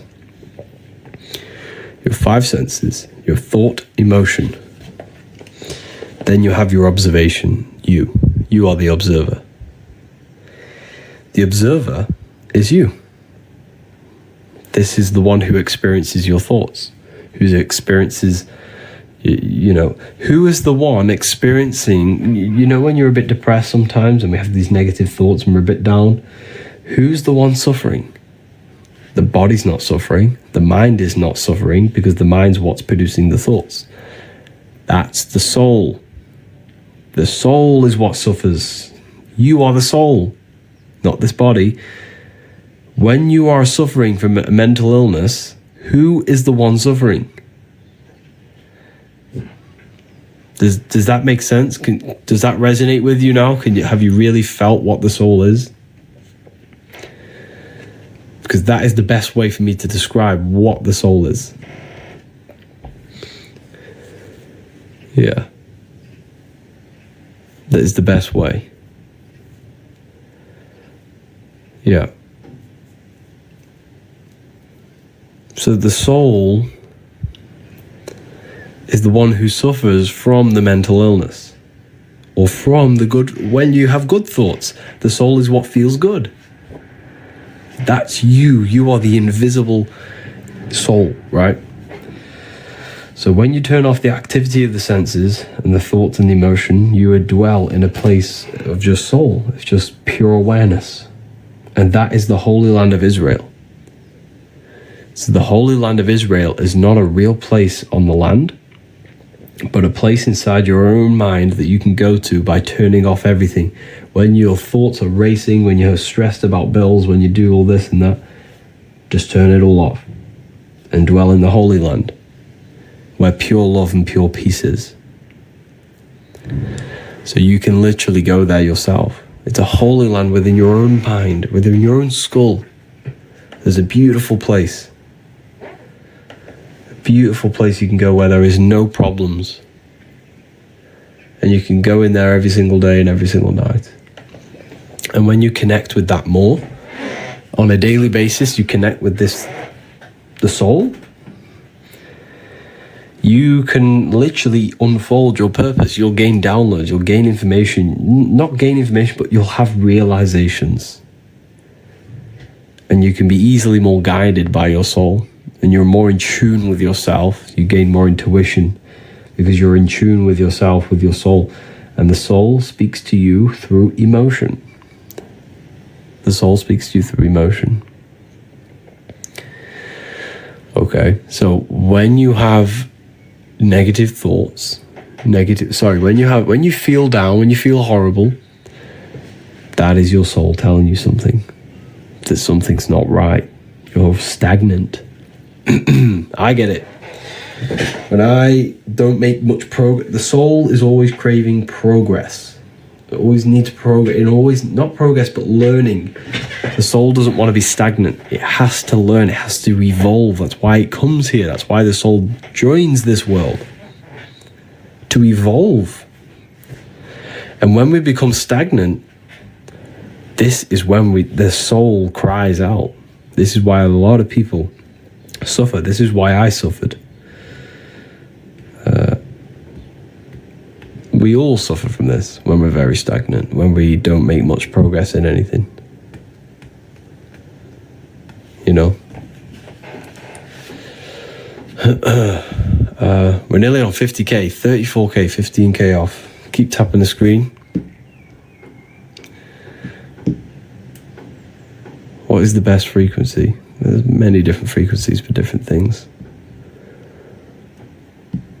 How to listen to my soul. Listen to your emotions.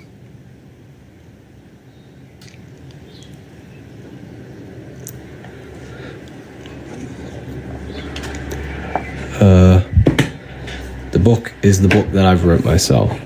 The book that has changed thousands of people's lives. You can find it in the bio if you want to learn more about consciousness, about yourself. But wait until we hit 50k, because when we hit 50k, I'll release 5 codes for people to use, and you can save some matrix tokens on it. Save some money on it. Unfortunately, we're all being governed by matrix tokens. That's what I like to call them.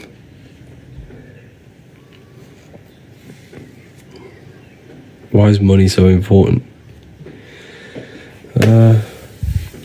It's just a system created. It doesn't really exist.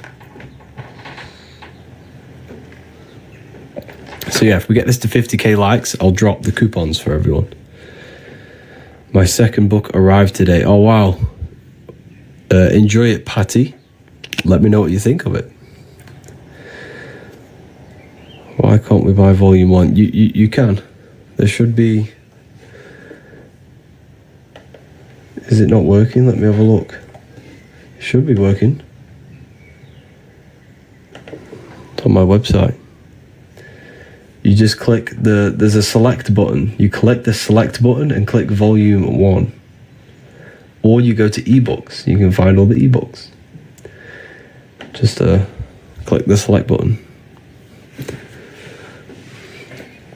So we're 9k away. Keep tapping the screen, everyone. So how long do I need to abstain from fapping to astral project? You don't focus on astral projection just yet.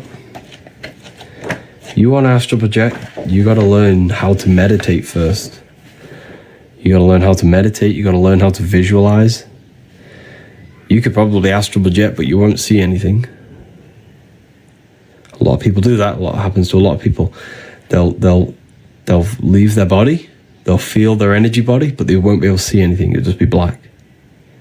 That's because you haven't worked on your imagination. And your imagination is your vision in that plane. Okay. Magnetic Mel, your books, they're just a blessing. Oh wow, thank you. Just got them. So grateful. Thank you for that. Thank you, Mel. How did you learn this stuff? Luckily, I had a lot of time, and I literally locked myself in a room for like so long, and I just researched and researched. I knew there was more to life, and I just wanted truth. That's all I cared about. And yeah, that's pretty much what happened.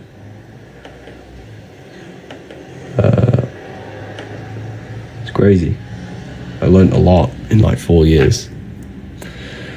Keep tapping the screen, everyone. Oh, we've hit 50k on one live. Okay, who wants me to drop the code? And then I'll break down astral projection for you after, for the people who are waiting for that. It'll take me 2 seconds. Let me know in the comments if you want the code.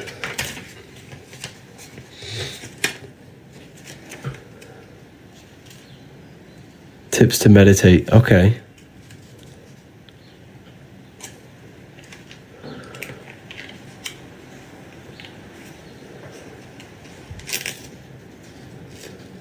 Okay, amazing. So there are 10 codes available. Spring 30, all caps. Spring 30, all capital letters. All capital letters will give you the code Spring 30. Click the link in the bio, it'll take you straight there. You're going to save yourself 30%, so use this chance wisely. So, the people who are asking about astral projection. Divine being divine. Amazing. Amazing. So, the people who are asking about astral projection. Where's the code? The code's here. Spring 30, all caps. There's 10 available, so you'll have to use it quite quickly. So, in order to astral project, we have to purify ourselves. Not only purify ourselves, is gain control over ourselves. Why? Because, like I mentioned before, it happened to me when I first started astral projecting. I used to astral project. I used to get out of the body. I'd enter the spirit. You can feel it. It literally feels that. That is what you feel. This buzzing, light sensation. There's no weight. You're literally just light. It's so weird. It's the weirdest feeling you'll ever feel, but it's just a surge of energy. It's literally just an energy light body. You'll feel yourself leave and gravitate upwards.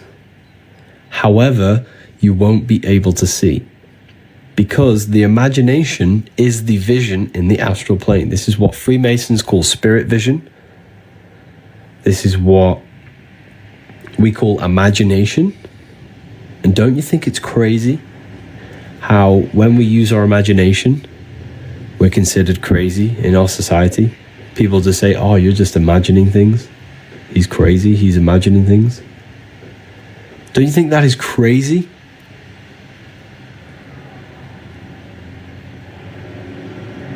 So, imagination is literally the vision in the astral plane, the life after death. It's inner vision. 3 codes have just been used. Thank you for Hubera, Janisha, and Khan. You all got your hands on the Book of Wisdom. And make sure to get the free book. No one thinks imagination is crazy. Yes, they do. When you say you're imagining something, they say, you're just imagining things. Obviously, not everyone says that, but a lot of people do. They think the imagination is just something random, when in fact, the imagination is what has created this whole reality. Everything in this world was pulled out of the imagination first. Why is it so hard to sometimes visualize? Good question. That is because we've been trained our whole lives to not use it. So when you don't use something, you lose it. So I have a free book on my website. It's an ebook called Activating the Inner Eye. It's a free ebook. Go and download it. It's going to teach you. It's going to give you guides step by step. It's going to give you a simple thing to imagine. Then it's going to give you a more advanced. It's like a guide. It teaches you how to activate your imagination again. It's called Activating the Inner Eye. It's on the ebook section on my website. It's for free. No catch, nothing. Completely free.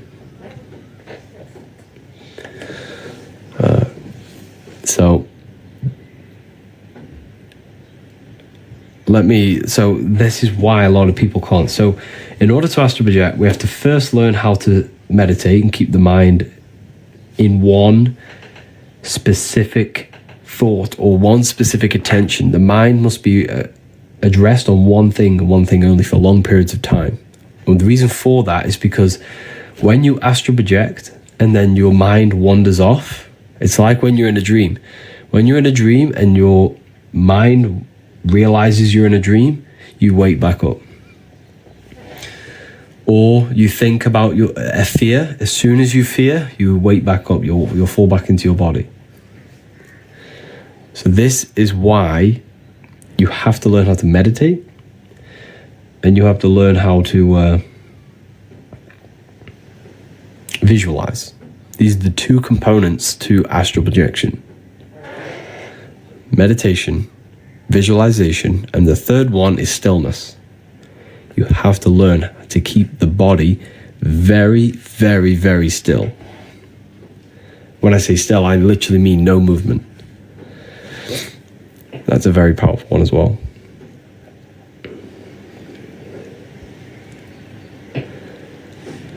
So yeah, keep tapping the screen, everyone. Let's get some more people in here. How long do you usually meditate? Depends. Normally do half an hour, but sometimes I do less.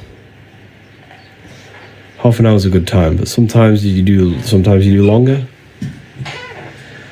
But it just depends on what you're trying to do. You can do meditations for visualization. You can do meditations to try to leave the body. You can do meditations for manifestation, to visualize. Why the body have to be very still? Because that's how you... Because none of the senses need to be...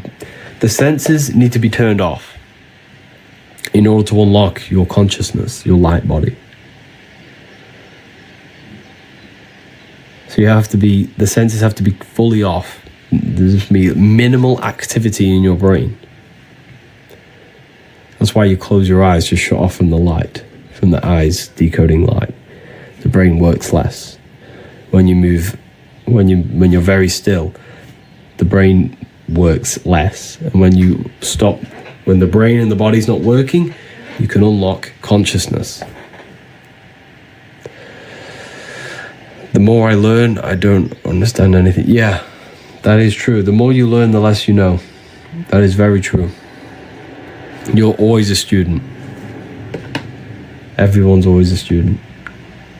It's crazy. But yeah, there are 2 codes left for the people who want the book. The book tells you a lot about astral projection. I teach you everything about it. So here is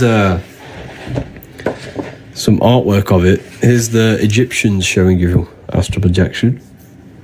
This is your etheric body. Etheric body is the ether. So here are Freemasons, the double-headed eagle with the crown. This is the double-headed god Janus. These are the Sumerians, double-headed. Why are they double-headed? Because they have access to their astral body and their physical body, and they can switch dimensions at will. That's when one becomes a god. One becomes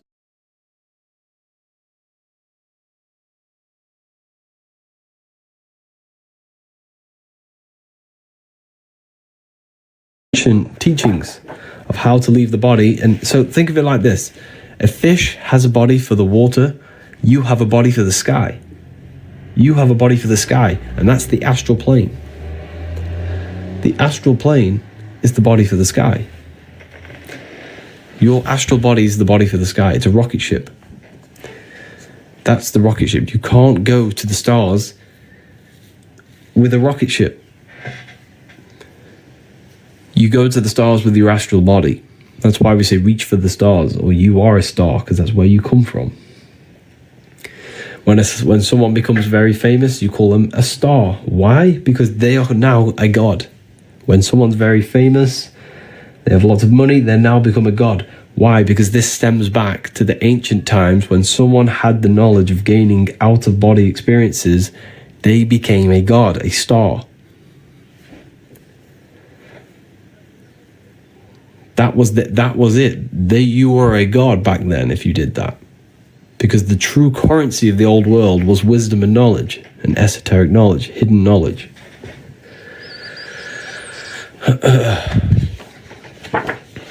So, yeah.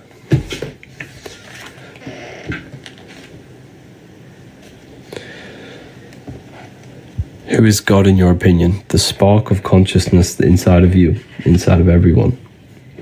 There is a God inside of everyone. That's why your head is the Holy Grail, because this is where consciousness is. It's the holy place. This is the holy place where Jesus meets his 12 disciples, the 12 cranial nerves in your brain.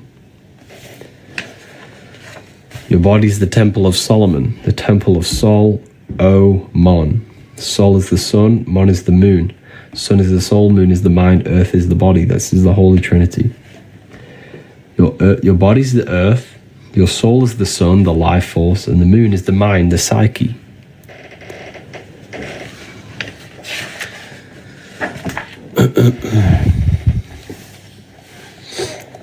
You think there is an afterlife? Yes, for sure. You die every single night. There is a... So the universe, right, is fractal. Let me explain this for you. The universe is fractal. All you have to do to unlock the secrets of the universe is to study the small versions. You just study the small and you see the bigger. So if every day there is life and death, so when you go to sleep, that's death. When you wake up, that's life. But when you go to sleep, you don't die. You enter another... Your consciousness shifts into your astral body. So life and death on a bigger scale, on a daily cycle on a bigger scale, is summer and winter. So the winter time is the night time and the daytime is the summer. It's micro and macro. You just study the small and you see the bigger. As above, so below. Does that make sense? If you just study the microcosm, you see the bigger picture. This is the secrets behind research. You literally just study yourself and you will know God. Because why? Because God is in you. God is everything. You study your mind, you'll unlock the secrets. You turn your thoughts inward on themselves. Don't think about anything outside. Think about the internal.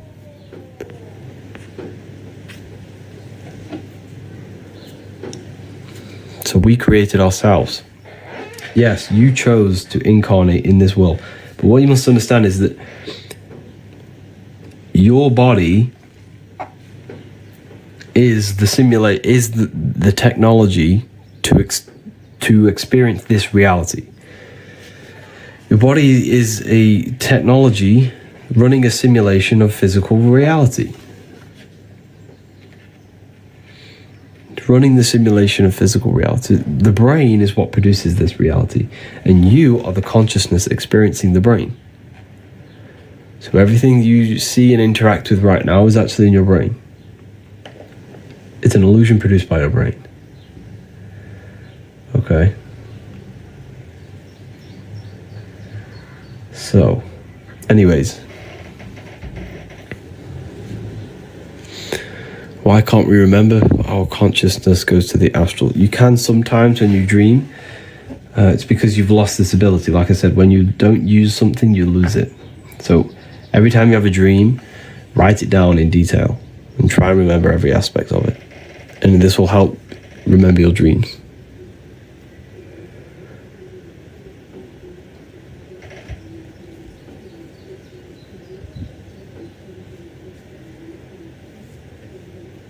Teaches how to meditate. To meditate, you simply just need to place your awareness on nothingness. A thought will enter the mind, redirect the thought into the nothingness.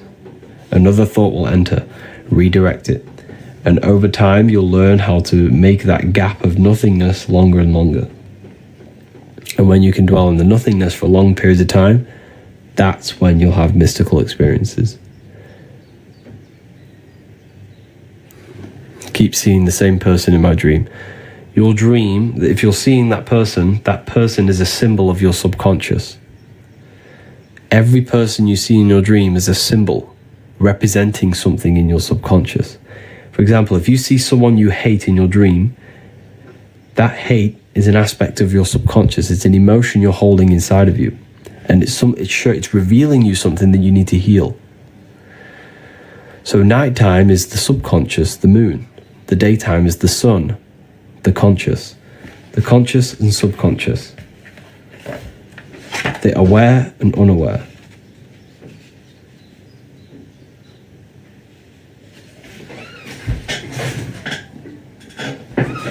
The aware and the unaware.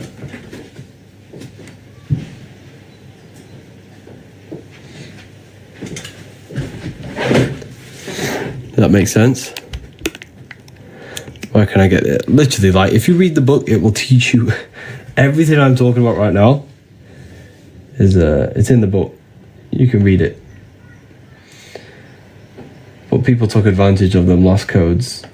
10 of them went really quick. Does anyone want me to release another set of the codes? Teaches how to make. I've just gone over that. What exists before reincarnation? So, the nothingness. What is the nothingness? I can't explain that to you because you haven't experienced it. Like, it's like me trying to explain a color. You can't do it. I can't explain to you spirit, and I can't explain to you consciousness in words because it's beyond three-dimensional.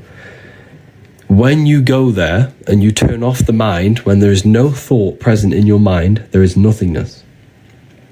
That's what you have to try and achieve in meditation.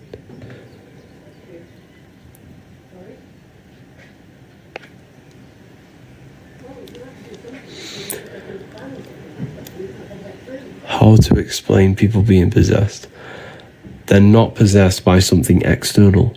They're possessed by their own thoughts and beliefs and emotions. A demon is a demon. Mon is moon, meaning emotion. D means negative. A demon is a negative emotion that possesses your mind, body, and spirit.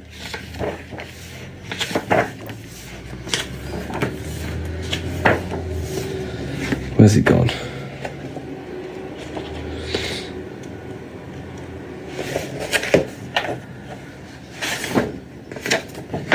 Let me show you.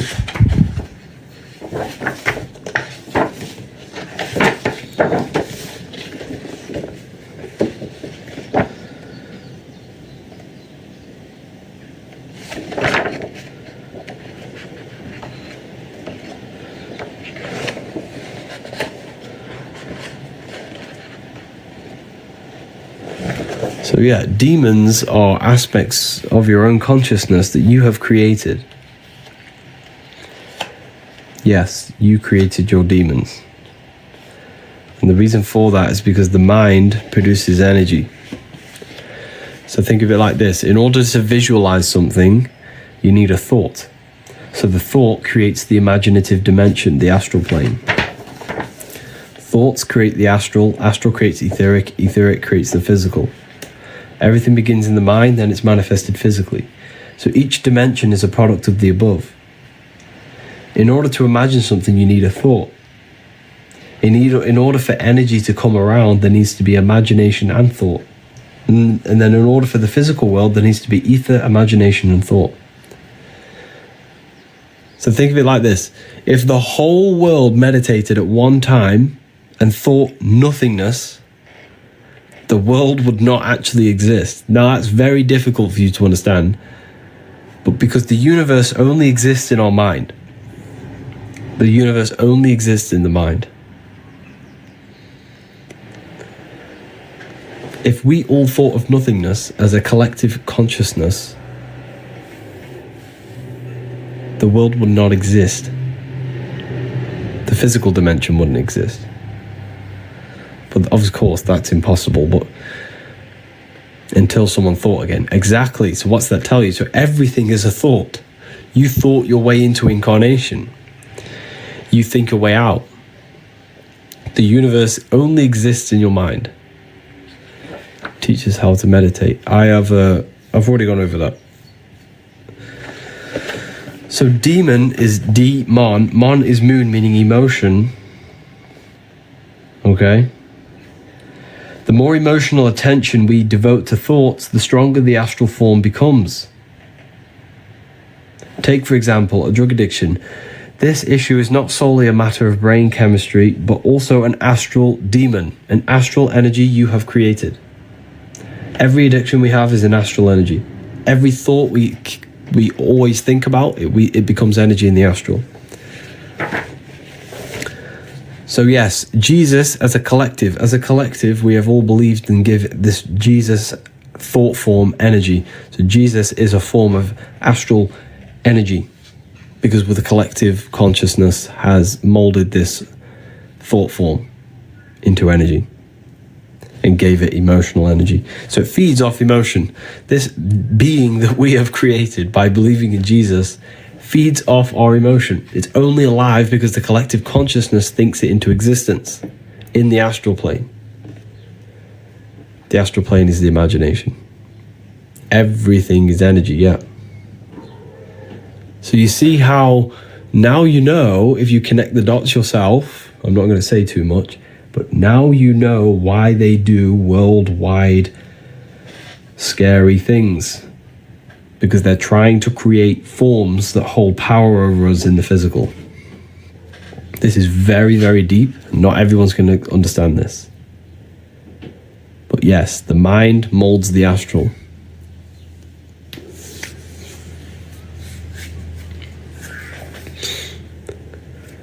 Thought forms, yes. Anyway, that's too advanced for a lot of people.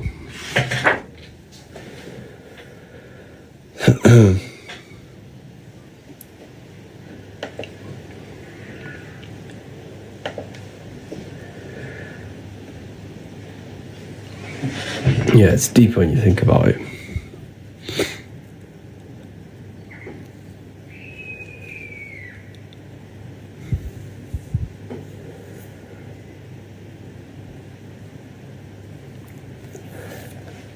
What is ether?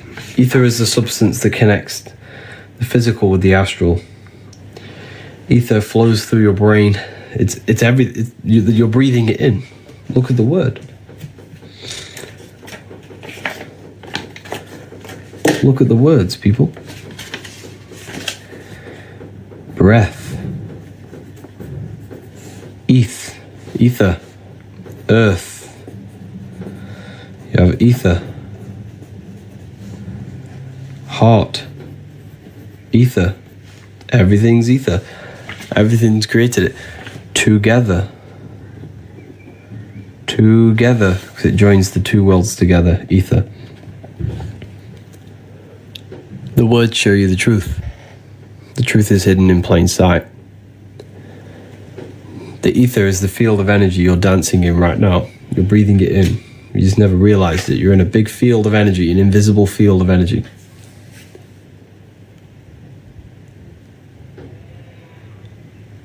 Satanic knowledge. Okay.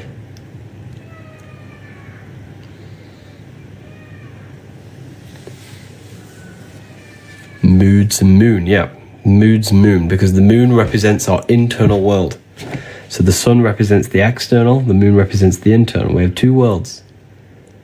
We have this physical voice I'm speaking to you in, and an internal voice.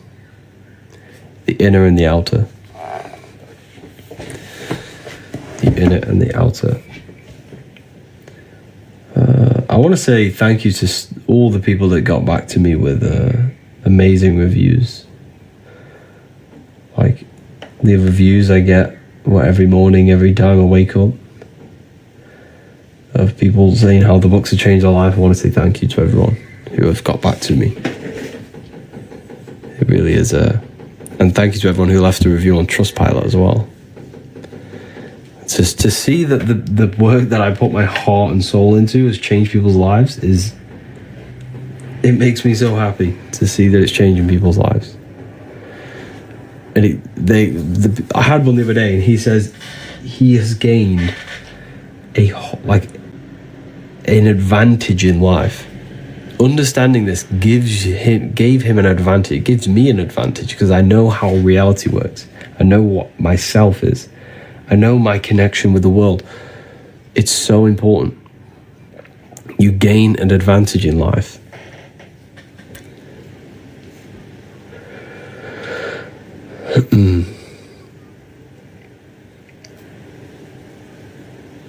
I just purchased volume 1. Amazing. Yeah, you're gonna gain the advantage.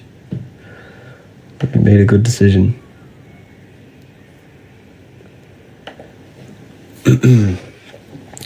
Keep tapping the screen, people. Let's get this to 100k likes. That'd be crazy.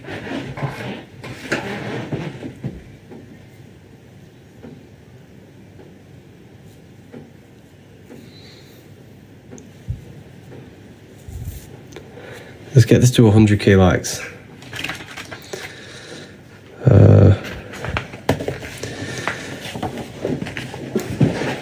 Look at this is all electromagnetism.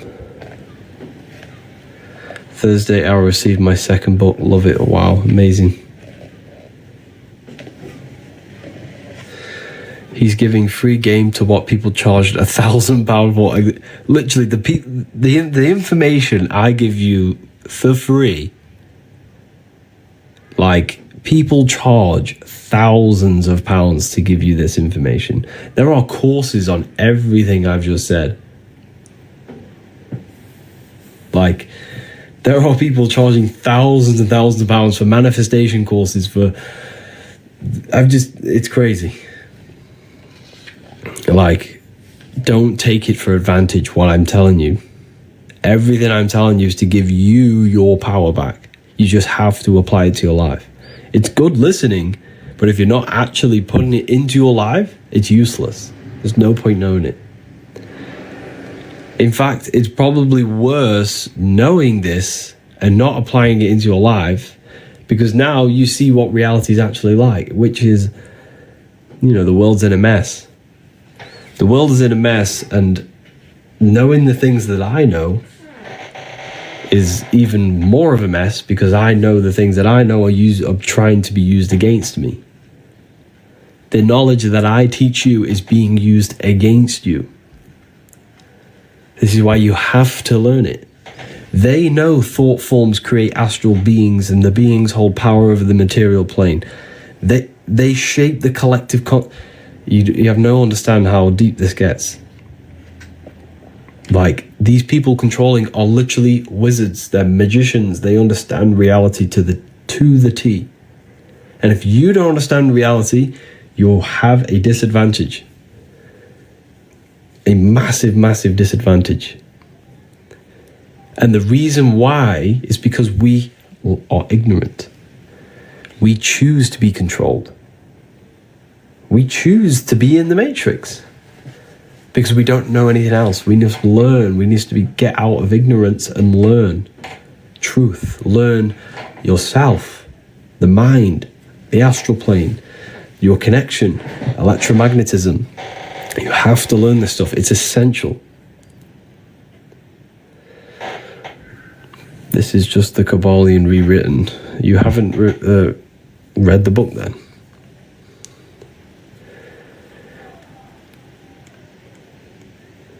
No ether, melanin all the way in Africa.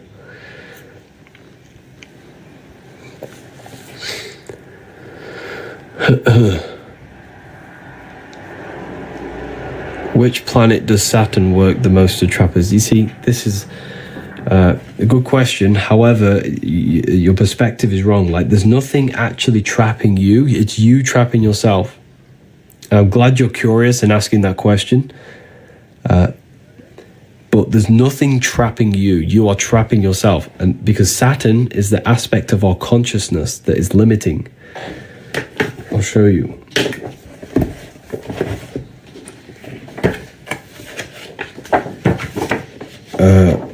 I'll ask you. I'll show you. So the planets are internal. They're aspects of yourself. Mars is your... So you remember, there's two worlds, the inner and outer. You have an outer world and an inner world, right? So there's a physical world and an internal world, spiritual and matter. Mars in the external world governs anything that is protective, like a hedgehog has spiky bushes, plant defense mechanisms. That's all Mars energy. But inside of you, it's the aspect of yourself that wants to protect, that wants to destroy, that wants to conquer. That's Mars energy inside of you. Action, yes. War, ego, that's all Mars. Venus is the aspect of the world outside of you that is beautiful. The colors of trees, the smell, the scent of trees, the smell of plants, the visual aspect of reality. Lucifer, this is Lucifer, Venus. But internally, it's the aspect of yourself that wants to look good, that wants to be beautiful, that wants to dress nice. Okay, so we have these energies, these aspects of our mind, our consciousness inside that are internal. So Saturn is on the external world, roots, the foundations, roots, time, winter time. It's all ruled by Saturn. But internally, Saturn is limiting thoughts, limiting belief systems, self-contradiction, things that limit you and hold you back, discipline, yeah.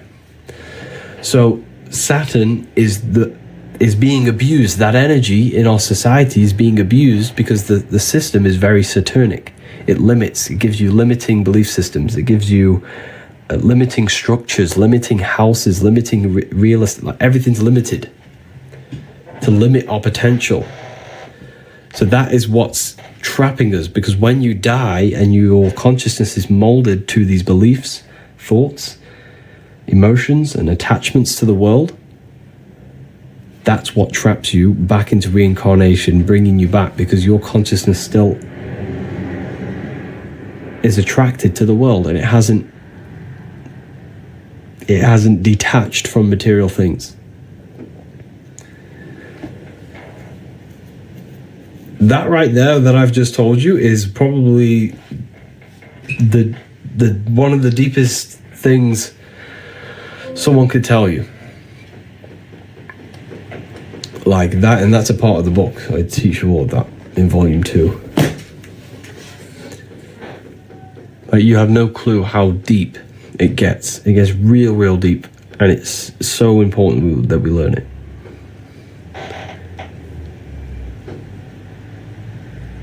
That's reincarnation. Yeah, so reincarnation is you attached to the world and you reincarnate yourself because your soul is not ready to move on. It's not ready to move on. But yeah, I'm going to release 5 more codes. I'm going to release 5 more codes for 5 more people. This is your chance to get the book and to learn about yourself and gain an advantage in life. I'm going to release 5 more. Let me just set this.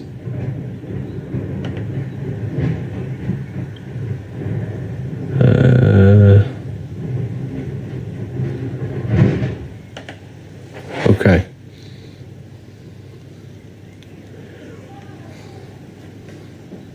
Where do we order? So if you click the link, there is a bundle as well. So if you get the bundle, you already get some money off, and then you add the code on top. That's a little secret.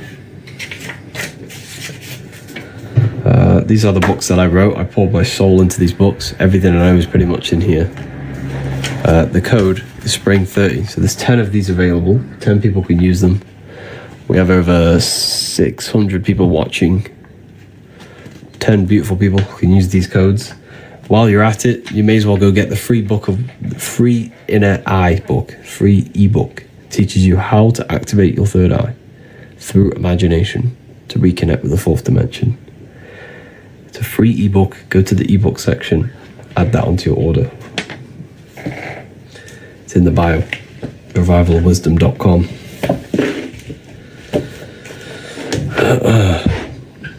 How can I get the book? Just go to the bio. It's right there. Repent and believe in Jesus. I'm okay.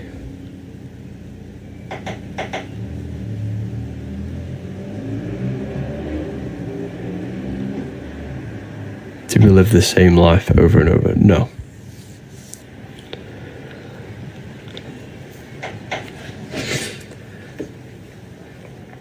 Okay. 2 of them have just been used. That was quick.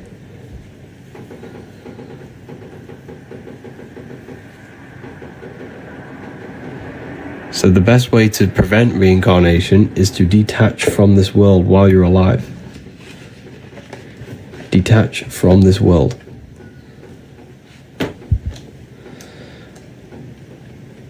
You have to detach from this world.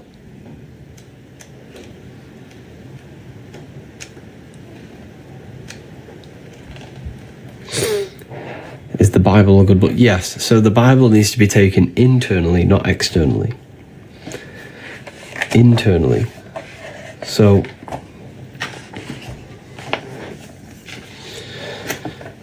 the story of Jesus is symbolic of a process that happens inside your own body, inside yourself. You're saying I should detach. Yes. So mentally and emotionally detach from the external world. That's occultism. Yes, the word occult just means hidden. Anything that's hidden. Your thoughts are occult. Your emotions are occult. Energy is occult.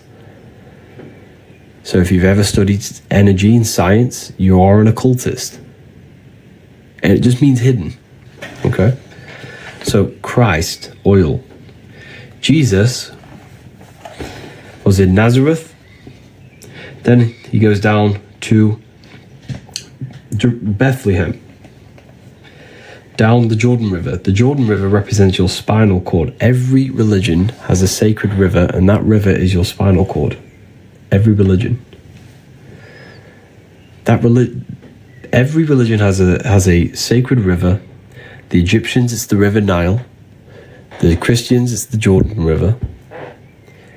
Every religion has a sacred river. Why? Because this is where the cerebrospinal fluid flows down your spine. So every single month is called cerebrospinal fluid, CSF. You can do your research on this. And it's released down your spinal cord. This is Jesus coming down the Jordan River from Nazareth to Jerusalem. Okay?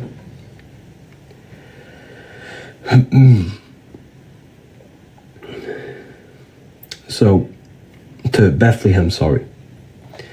And then Joseph and Mary are waiting for Jesus' return.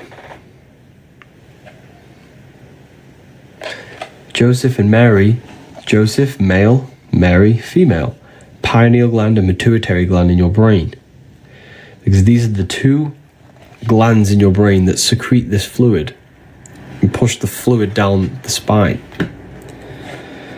So Joseph and Mary are waiting in Nazareth at the top of the Jordan River.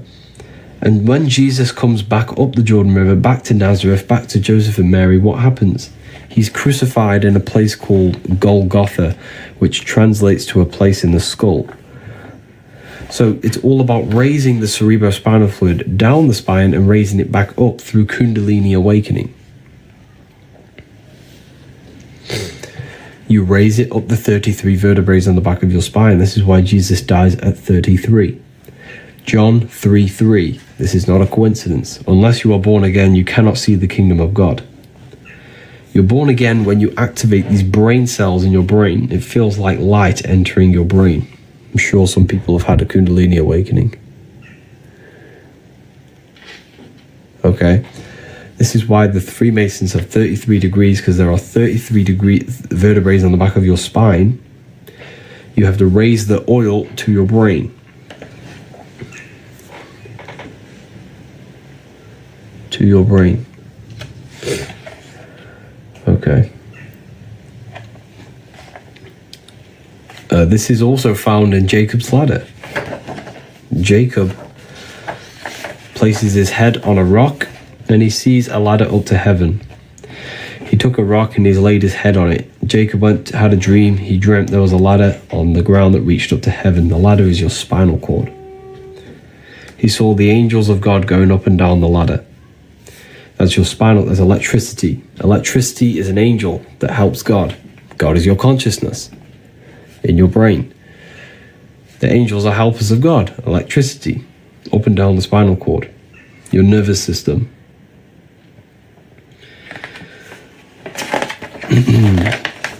So you have three wise men in the Bible.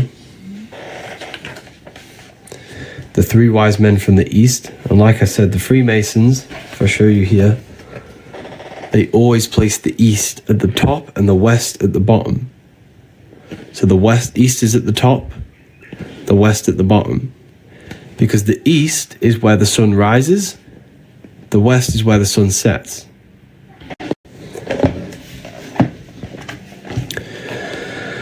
So the east represents the light. Where's the light of your body? The Bible tells you. The Bible tells you. Where is it gone? It's here somewhere. I'm sure it is. But the Bible says, the light of the body is the eye. And if thy eye be single, thy whole body shall be full of light. Just trying to find the verse for you. It's here somewhere. I just can't figure out where it is.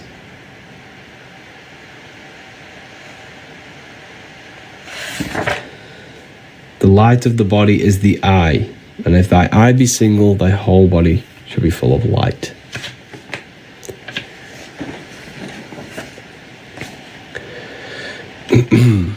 So the east is where the light is, the eye, the mind, the mind's eye, the third eye, whatever you want to call it. The three wise men from the east are the three glands in your brain. You have the pineal gland, the pituitary gland, and the thalamus. Thalamus produces dopamine. The pineal gland produces melatonin, a hormone that rejuvenates red blood cells, slows aging, prevents systems from failure within the body. Pituitary gland releases serotonin, a natural mood stabilizer. These are the three wise men from the east who give presents to Jesus. They give presents to Jesus. So the Bible is speaking metaphorically about human anatomy and about your body. It's very, very powerful. Even Santa going up and down the spinal cord, Santa bringing the presents down the chimneys, your spine, in the Christ oil, the CFS, and you bring it back up. It's all symbolic of human anatomy and processes that happen in your body. How amazing is that? It's absolutely amazing when you look at it. But yeah, this is why Santa goes up and down a chimney. Because the cerebrospinal fluid goes up and down your chimney, your spinal cord. Can you describe the Last Supper on this book? Of course. It's astrology. It's astrology. Jesus, the sun. Aries rules the head. Taurus, Gemini. So 1, 2, 3, that's a group. 1, 2, 3, that's a group. 1, 2, 3, group. There are 4 groups of 3. Spring, summer, fall, winter. Aries, Taurus, Gemini. I could describe all this, but a lot of people in the live have already seen this many times.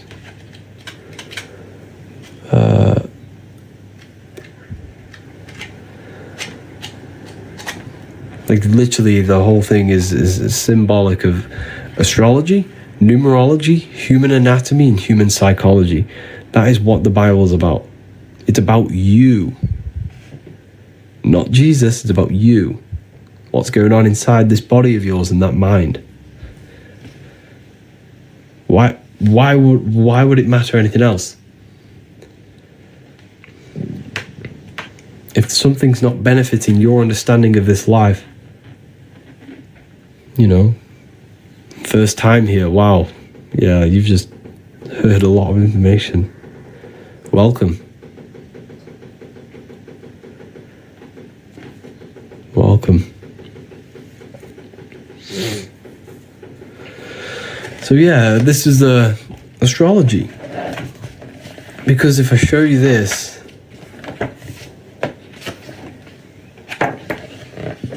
let's show you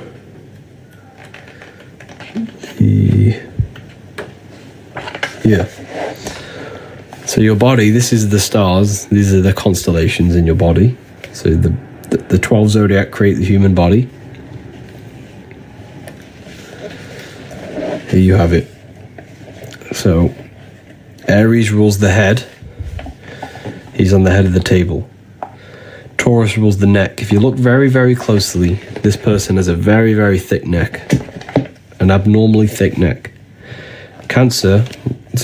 Gemini rules the arms, the 2 twins. These are the 2 twins of Gemini. Your arms. This is Gemini. That's why he's holding his hands up. Look. You see he's holding his hands up?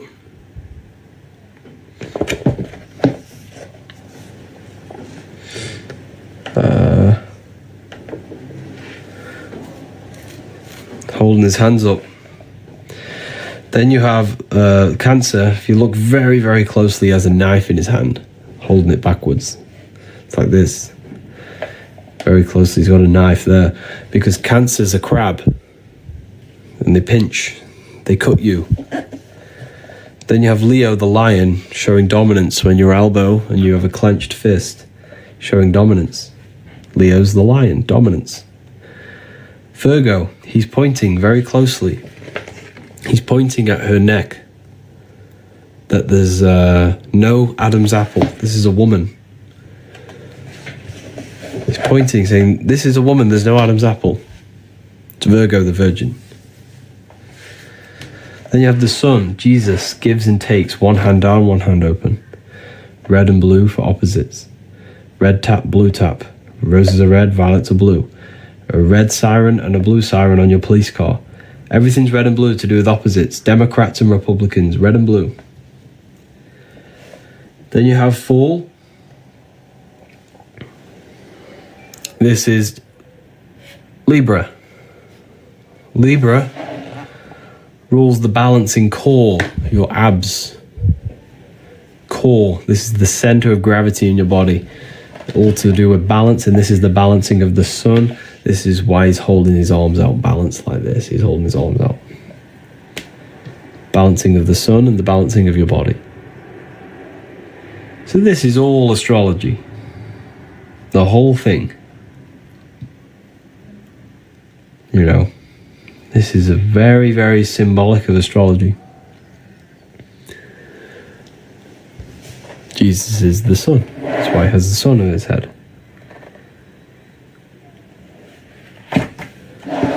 But yeah, it's very powerful when you learn about this stuff. Very, very, very powerful. Love, love, love your book. Thank you, Marcos.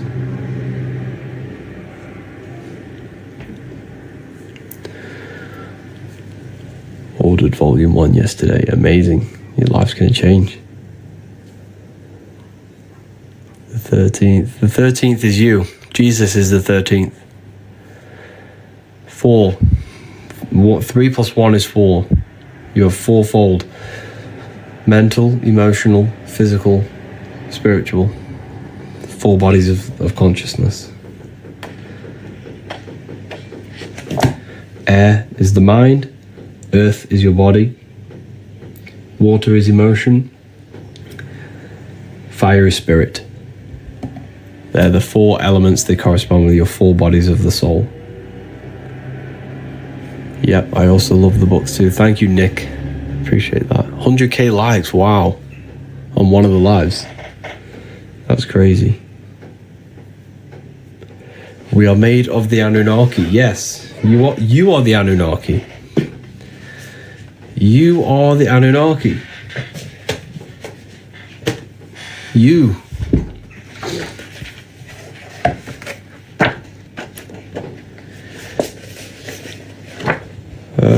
You're literally everything. Anu, the god of the sky. Ki, the god of the earth.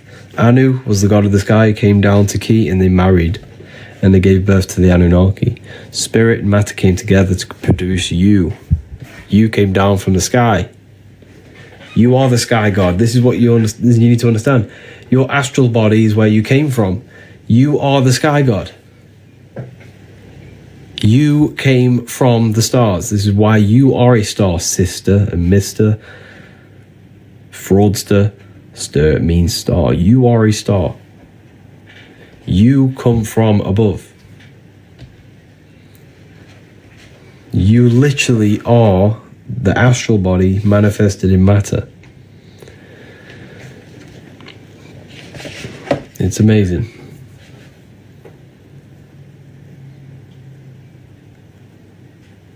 It really is amazing when you deep it.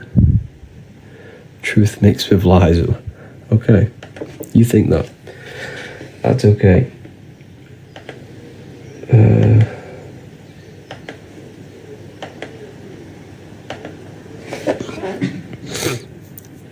We are divine. We are.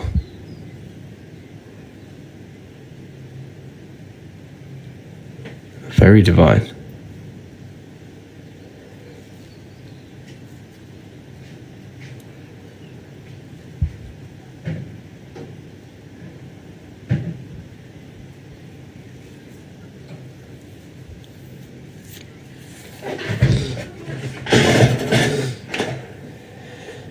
Yeah, it's amazing.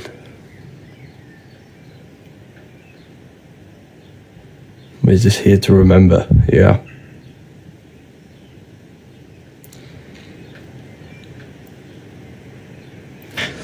So yeah.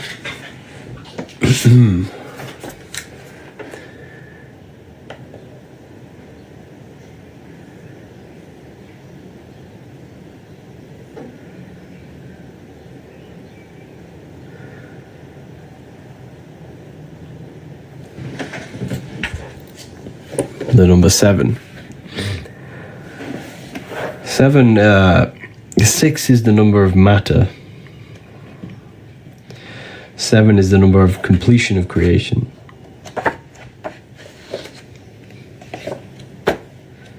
7 chakras, 7 days of creation, 7 visible planets. So like I was saying earlier, you just have to study the small to see the bigger. If you study the microcosm, you've studied the macrocosm. You'll see the bigger picture.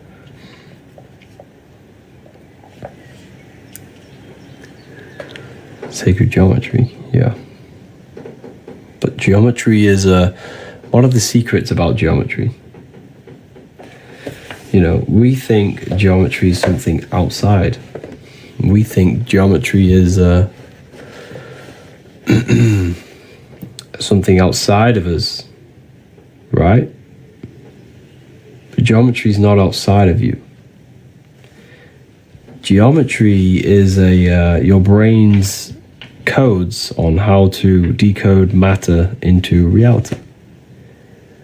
Why? Because everything you see is produced by your brain, not outside of you. Nothing is outside of you. It's what you need to understand. There is nothing outside of you. It's an illusion produced by your brain. The only thing that actually exists is the mind. And in essence, that doesn't actually exist if you turn it off. So this is why on computers you have 0 and 1. 0, nothingness. On and off. When you turn off the mind, the universe shuts off. There's nothingness. So, geometry, everything you see, is your brain's way of decoding. Geometry is not something separate from you. It is the brain's mathematical codes to decode energy into matter. You know?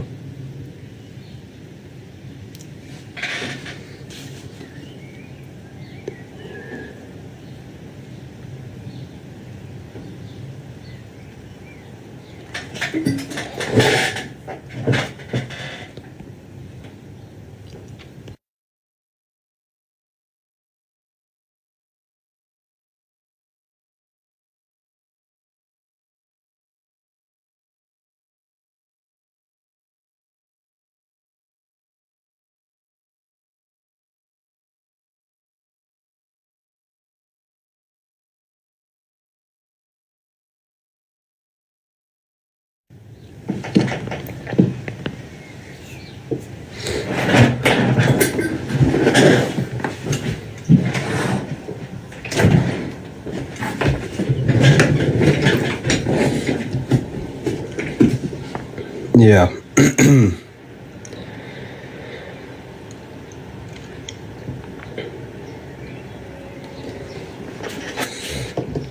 Very powerful, this knowledge.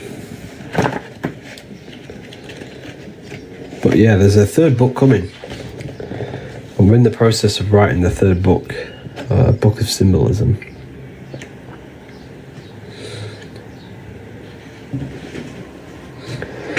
You're not lying, but people are ignorant to the truth. Yes, they are.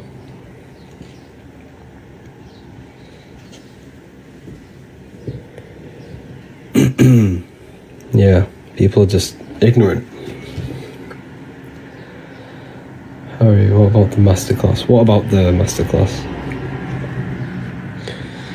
How about can I decode chronic pain? I don't want to make comments on that stuff. I can get into trouble.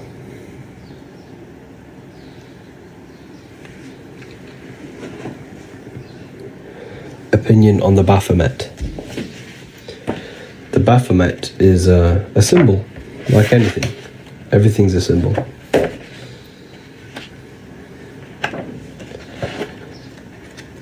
It's a symbol.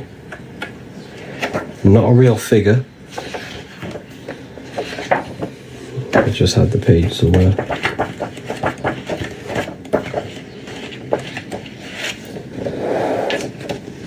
If you look at the Baphomet, right? You have fire, air, the wings, air, fish gills for water, earth, fire, air, water, earth. Water is emotion, air is the mind, fire is the spirit, earth is the body. You have the moon, represents the internal world. Is the internal world controlling you, or are you controlling it? As above, so below. Are your thoughts and emotions, are you a slave to them, or are you actually creating them? Are they reactions or commands? The internal world needs to be commands, not reactions. So this is all symbolic of that. It's a symbol. And this is the lower nature of man, the goat, the animal instinctual nature. It tells us to hate, steal, and rob. This is the higher nature, the spiritual nature. This also represents Capricorn, the goat. Capricorn represents Saturn, limitation, the lower self.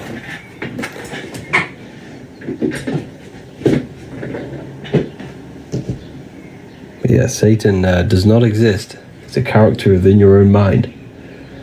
It's an aspect of your own consciousness. A psychological symbol that represents a psychological process of destructive thoughts, destructive emotions.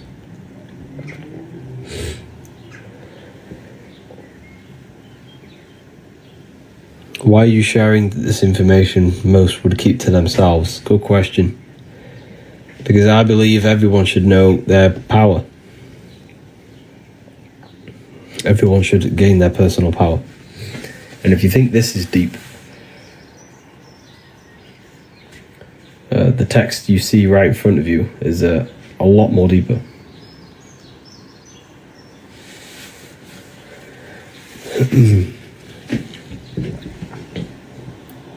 Television. Yeah, so televisions tell a vision. Tele means like communication or traveling.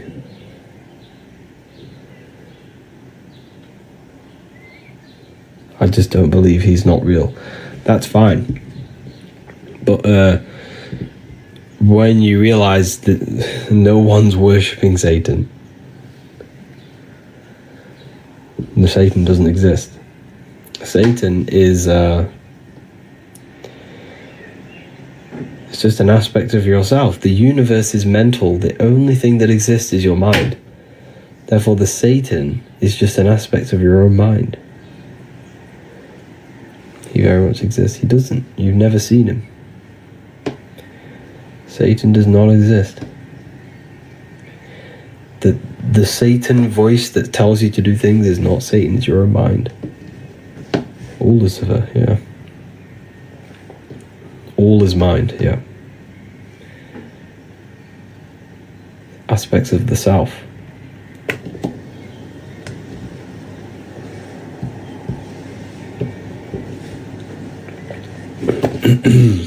But yeah, it's crazy.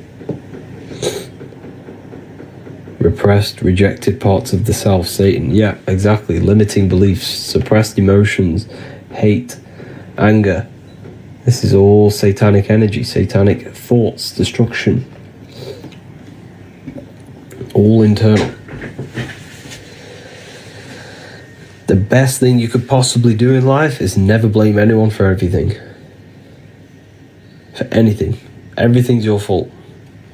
Until you take 100% accountability for your life, literally it's the best thing you could possibly do.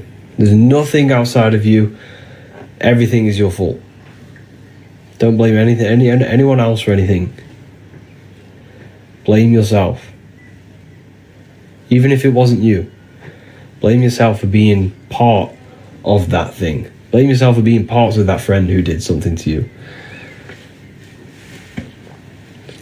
It's all yourself. You caused the destruction. Satan did not. Don't blame don't blame Satan for the bad things in your life.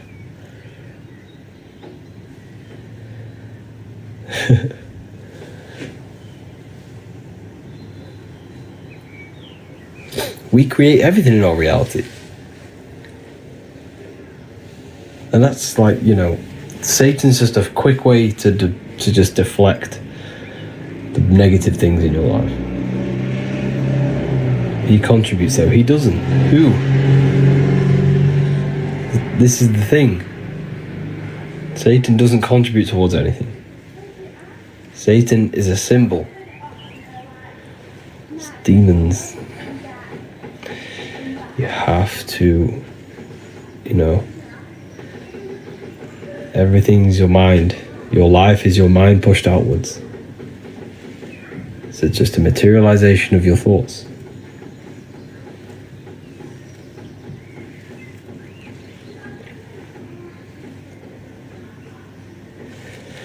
But yes, I'm going to love and leave you all here today.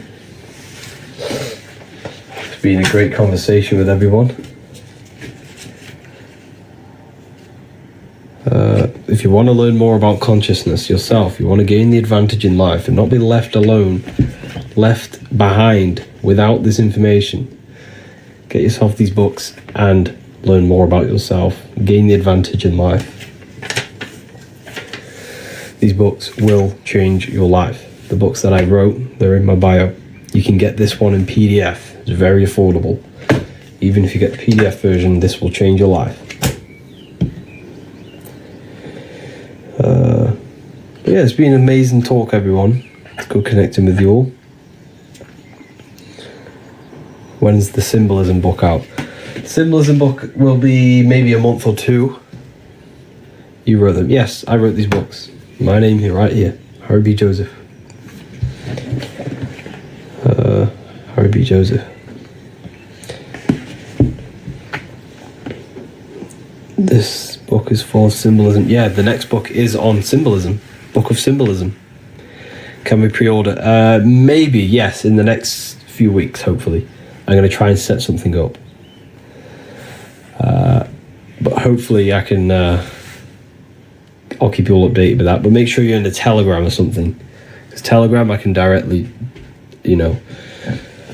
directly contact you.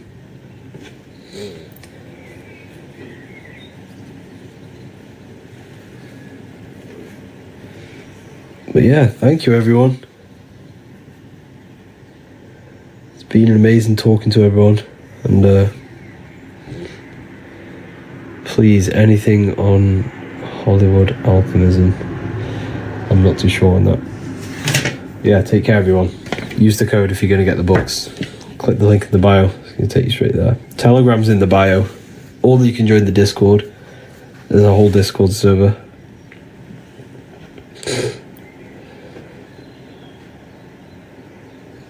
But yeah, take care everyone. Have an amazing day. Can't find your free ebook. It's on the ebook section. Click the select button. As soon as you go on the website, there's a select button. Click the select button, go to ebooks, and it will take you to the ebook section. There's a free book on how to activate your third.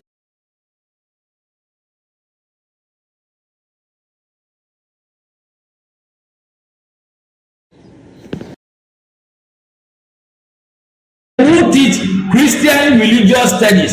What if I told you that the seasons don't just change the external world, they also change your internal world. They have a psychological and a spiritual effect on your consciousness. If you're new to esotericism, you may not really understand this. But if you have some deep understanding of as above, so below, you already know this. But today we're going to be explaining it in great detail. So tune in, take a pen and paper, maybe make some notes. So we have 4 seasons. The sun is the main source of life on the earth, and it changes the circumstances on the earth in 4 different ways. Of course, we have spring, summer, winter, and autumn. These are the 4 states of the earth due to the sun's cycle. Not only do they take place on the earth, they also take place on you, your body, your mind, your spirit, your consciousness. They change things internally and externally. The first thing we need to understand is that we have a dual nature. We have a mind, and in that mind, we have an internal self. That's what we call the spiritual self. It is the individual that exists within their own mind, within their own consciousness. It is the self that imagines, thinks, feels. That's the spiritual self. And internally, that self is the true self. When it's detached from the false identifications, of course, such as the ego. But the true self dwells within the mind, and that's the immortal self. That's the self that will never die, never perish, that will always be there and it always has been there. The internal self. But on the other side of the mind, the outside of the mind, we have this, what we call our physical human body. This is our external physical body. So outside of us is a physical reality, but inside of us is a spiritual non-physical reality. Inside of us cannot be measured. Outside of us can be measured. So we have an internal world and an external world. I think this is the reason why the word individual has the word dual at the end. Dual meaning opposing or two. We have a dual nature. Inner world, in the mind, and a self out the mind. And the mind acts as some sort of doorway. It is a doorway into ourself. So in esotericism, this is what it's all about. It's about we work with the internal world. We try and figure out who we are from the inside out, not who we are outside of us. Because we realize that the external world is nothing but a crystallization of what's happening inside of us. Our lives are a result of every single thought that we thought in the past. So let's not get off track here. Let's carry on. As I was discussing the seasons, we have an internal world in the mind and a self outside the mind. And this is reflected even in the cycles of the heavens. This is how you know the universe is intelligently designed, and the law of correspondence corresponds with everything. The law of correspondence is as above, so below. It's not a hermetic principle. It's not a Freemasonic principle. The law of correspondence, as above, so below, is just the law of life of the universe. It is in everything. So the daytime, the sun, this is external impressions or expressions, should I say. We express ourselves outside the mind, in the outside world, in the material body, taking actions outside of us during this daytime. The sun represents outward expression, the daytime. This is when we wake up, we're conscious, we do things outside of our mind. But then the nighttime comes around and it becomes dark and the moon rules over the nighttime. And we return back to our internal world. We return back to the darkness. We return back to the internal self, the self in the mind. Really is fascinating. And this is as above, so below. This follows the correspondence. This follows the law. Although that the outside world has a cycle of day and night, so does our own mind have this cycle. As above, so below. As within, so without. What's happening outside of us is also happening inside of us. The mind is also going in a cycle. Because in the daytime, the mind wakes up and we express things externally. But when the sun goes away and the electromagnetic rays of the sun are not very strong, our brainwaves decreases, our body activity decreases. It slows down and we return to the internal self. The body switches off and we return to the internal self in the mind. We enter in the doorway of the mind and return to the internal, the spiritual self. And when the body is less active, this is when we are more connected to the internal world, our spiritual true self. So as above, so below corresponds with the day and night, the sun and the moon. The moon represents our internal world, the world inside our mind, the self inside the mind. And the sun represents the external self. in the external world. So not only are these cycles happening in nature, the darkness outside of us when the sun goes away is the same darkness that we go within ourselves when we go to sleep. It's the same cycle. Our bodies are in the cycle of the external world also, as above, so below. But then we can even take this even further. This fractals down even further. If we look at the cycle of the yearly cycle of the sun, which is what we call the 12 zodiac signs, we notice that these 4 seasons also take place in every single cycle of the day. So a yearly cycle can be seen as a big version of a daily cycle, or a daily cycle can be seen as a smaller version of a yearly cycle. For example, if we look at Aries, which is spring, this is when the sun springs everything back to life in the spring. This is when the crops start to spring up and start to grow again. But we could see that at 6 a.m. in the morning, when the sun rises and just cracks over the horizon and starts to bring light into our day. Aries is associated with the morning time also as spring. Morning time is a smaller version of spring. Then we look at the summertime. The summertime is midday, when the sun is at the top of the middle of the sky. This is when the sun is most powerful, most radiant in our day. This could be seen as the summertime. Then when the sun starts to set, this is associated with autumn. Autumn time is the sunset. Then the winter time is associated with the nighttime, the midnight, when everything's very dark. So a daily cycle is basically a smaller version of a yearly cycle. And just how I explained how the cycle of the sun outside of us also happens inside of us with our consciousness falling asleep when the sun goes away, is also happening to us on a yearly cycle also. So the daytime is associated with the summer and the nighttime is associated with the winter. The winter is like the inhale. The summer is like the exhale. It's the breath of the universe, just like how we breathe in and out of our lungs. Everything takes this rhythm and polarity, okay? So winter is associated with the self and the world inside of ourselves, inside of our mind, the spiritual self, the internal. Because the winter is when the sun's rays, electromagnetic rays, are not very powerful. And this decreases brainwave activity, making us more connected to our internal world, inside the mind. But the summer's the complete opposite. The summer is when the sun is very, very powerful.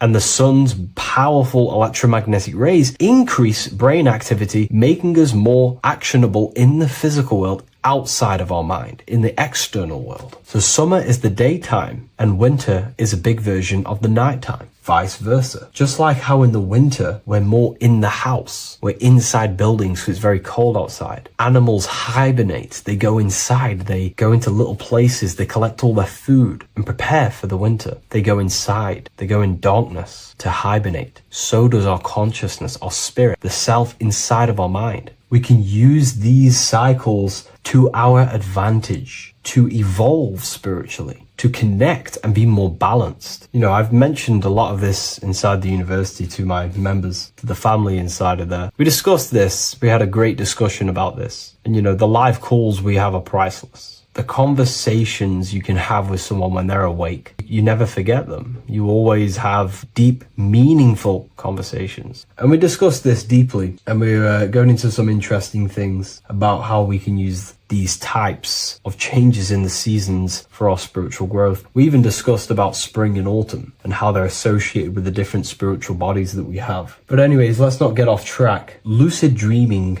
dreaming itself, and astral projections, I find are more easily accessible during the winter and the night times. Like I said, because the brain activity is decreased due to the sun being not powerful, we are more reconnected with the self inside the mind, the spiritual self, the immortal self. Wintertime is a great time to work on yourself, to start to gaining discipline, to meditating, to really working on the subconscious. Because spiritual work is harder than any physical labor. You really got to dig deep within yourself and be honest and true with yourselves. I think this is the reason why, you know, a lot of people convert to spirituality from religion. They come into spirituality and then they go back to religion because they realize spirituality is it's difficult. You have to be honest with yourself. You have to really face the traumas, the negative aspects of yourself, the dark side of yourself, and bring it to light and transform it. And that sort of work is a lot more difficult to do than any physical labor. So the winter time is the time that we go inside ourselves. We reflect a lot more. We need to work on ourselves, on our mind, on our negative habits, on our dark traits, on our things that we have been pushing away and not controlling. The winter time is that time we can really start to connect with the internal self, work on our imagination, work on our mental willpower, work on all of these things like lucid dreaming, astral projections, and purifying ourselves, removing any mental barriers, any negative belief systems that may be subconsciously holding us back. It's easier to access the subconscious in the nighttime and in the winter, especially the winter. That's why I made this video, because we're in autumn now. We're transitioning into the winter. So I thought I'd share this with you all. And it's important to understand that you are a microcosm of God. Like I said, the law of correspondence associates with everything in the universe, people. Everything. And that's the best thing with the law of correspondence. And I've been using this for the past 3 to 4 years, right? The law of correspondence has determined and filtered out so many lies that was given to me, that's given to you, that's given to everyone in the world. The law of correspondence is like a filter. If someone gives you a piece of information, for example, gravity, and it does not apply with the law of correspondence, then you know it's a lie, because it's a universal thing. What happens inside of me also happens outside of me. What happens in my astral world happens in my material world, more than likely. As above, so below corresponds with everything. The same structure in my veins, in my nervous system, is the same structure in the trees, in galaxies, in everything. As above, so below, the universe is a fractal universe. Therefore, the point that I was getting at is that you are a microcosm of God. The same mind that God manifested things through thinking. He thought the stars, the earth, nature, the human body, designed everything with the God mind. He thought everything into existence. And that mind then powers that God used to manifest everything into physical existence through the power of thought is the same mind that you possess, but on a smaller scale. God manifested the macrocosm through thought, as the universe is a mental universe. Everything you see around you was thought, then manifested into physical reality. God manifested the macrocosm, the world, through thought, and that same force of thought you use to create the microcosm, to create your own world. You think your life into reality, your world into reality. Your body is a microcosm, a miniature universe. Every thought you think commands 50 trillion cells in your body, and your cells religiously execute on every command that you give it. You're in charge of 50 trillion cells. You're literally commanding a whole civilization inside your body. And this is how you are a reflection of the divine. The God mind created the macrocosm, the world, and you create your own world inside that world using the same power as thought. Very powerful. So everything that happens outside of you is also happening inside of you. The law of correspondence is the most important, the law that you could possibly learn, because it makes everything so clear for you in the universe. Makes life so clear. You see reality for what it truly is. It's a reflection of the higher dimensions. Just like how reality right now is a reflection of what's happening inside of people's minds and consciousness. We can't blame the elites for all the negative things that's happening in reality, because all the negative things that's happening in reality is the negative things that's happening in people's minds. We need to take control of ourselves. So with that being said, thank you all, everyone. If you wish to read more, 90% of you watching this video have already got this book. I want to say thank you for your support. It means the world to me. It makes me research more and write more books. And the book of symbolism is coming very soon. So thank you, everyone. I'll leave a link in the description for the university, for the live calls, and for the book if you wish to join. Have an amazing day. What if I told you you don't have one body? You in fact have 4. There's a secret hidden right in front of you, and most of you overlook it. And by learning these teachings today, this will change your perspective on life, on yourself, and completely change the conception of yourself. This is the key to your highest potential. If you stay with me today, you will find secrets about yourself that will change your life. But I warn you, once you step this path of esoteric knowledge, there's no going back. Once you see, you can't unsee. So stay with me, and we will discuss the 4 bodies of your soul and how you can master yourself to reach your highest potential. The first thing we must understand is that there is a sun. And just like the sun gives life to the earth, there is this life force within the sun that gives life to all matter. We must understand that matter itself is dead. It has no life potential. It has no ability to create or destruct anything. All of the life comes from above, from the sun, from the life-giving power of this infinite energy source we call the sun. No matter what model you believe, the sun still gives power to this physical realm, giving life to all of the crops, giving life to animals, giving life and growth to all things that the rays come in contact with. This is a macrocosm process. We must understand the teachings of as above, so below. This means that the macrocosm repeats itself in a microcosm form. Now, what do I mean? Humans are made in the image and likeness of God. You are a miniature version of God, a spark of the divine consciousness made in human form, in physical form. Just like the sun gives life to all physical matter and growth to all crops on the earth, your soul is a miniature sun. And your soul is giving life to the body. Your body is a miniature earth, which also goes through the cycles of the 4 seasons of the sun. We feel different in each one of these seasons. It's because our body does not only go through these cycles externally, but these cycles happen within ourselves, within consciousness. Your soul is the sun. The sun you see in the sky is an externalization of your soul. Your soul is the life force. You are the soul, not the body.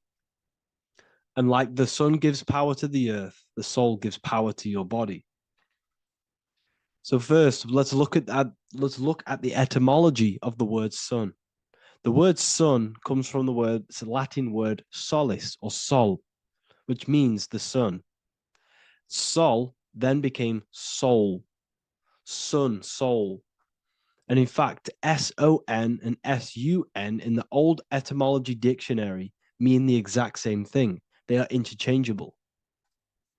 So when we look at the symbol of the sun, we look at a circle and a cross, which represent the 4 aspects of the sun, the 4 seasons of the sun: summer, winter, spring, and autumn. These are the 4 states of the sun. Like we said, this is why we get this symbol. You have the 4 states of the sun, which represent the 4 bodies of the soul. Now, this is where we get deep. Like I said, the sun you see in the sky is a macrocosm of your soul, an externalization of your soul. Just like your sun has 4 seasons, the 4 seasons within us are the 4 bodies. Our soul is incarnated and split into 4 sections. We have a mind, we have a physical body, emotions, and spirit. These are all interchangeable and they are all linked. In ancient alchemy, we have the exact same symbolism of the 4 stages of alchemy. But in this case, they're symbolized as the 4 elements: earth, water, air, fire.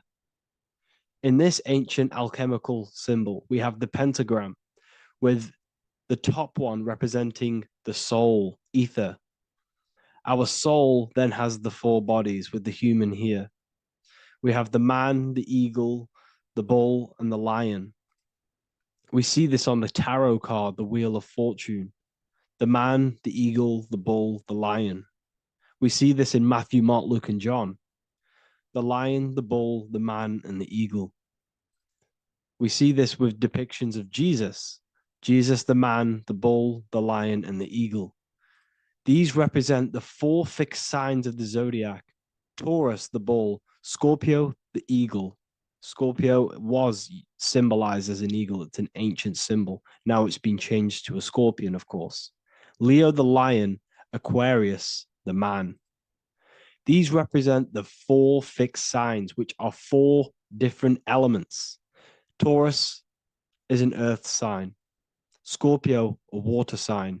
Leo, a fire sign. Aquarius, an air sign. Taurus is the earth. As above, so below. The earth is the physical body. Leo is fire. Fire is the spirit. Scorpio is water, which is the emotions. Aquarius is the mind, which is an air symbol. Air is the mind. That's why we call people airheads. Okay. So, what we're actually looking at here are the four aspects of our soul. We have the sun in the middle and the four bodies of the soul. This is what Jesus is symbolizing. Jesus represents you. God made flesh with the four aspects of the soul. The four gospels are all depicting Jesus in four different ways according to the different body of consciousness. The wheel of fortune are representing the four bodies of the soul. This represents the four bodies. Now, how are they four bodies? They are four dimensions of consciousness. The mind is not made of the same substance of the emotion. The emotion is not made of the same substance of the physical body. The spirit is not made of the same substance as the physical body also. They exist in four dimensions of consciousness. They are four bodies of our soul. And the most important teaching here is what I'm actually getting to, is the powerful one. This is what gives you power. Most of us live in chaos. Our mind is thinking of doing something.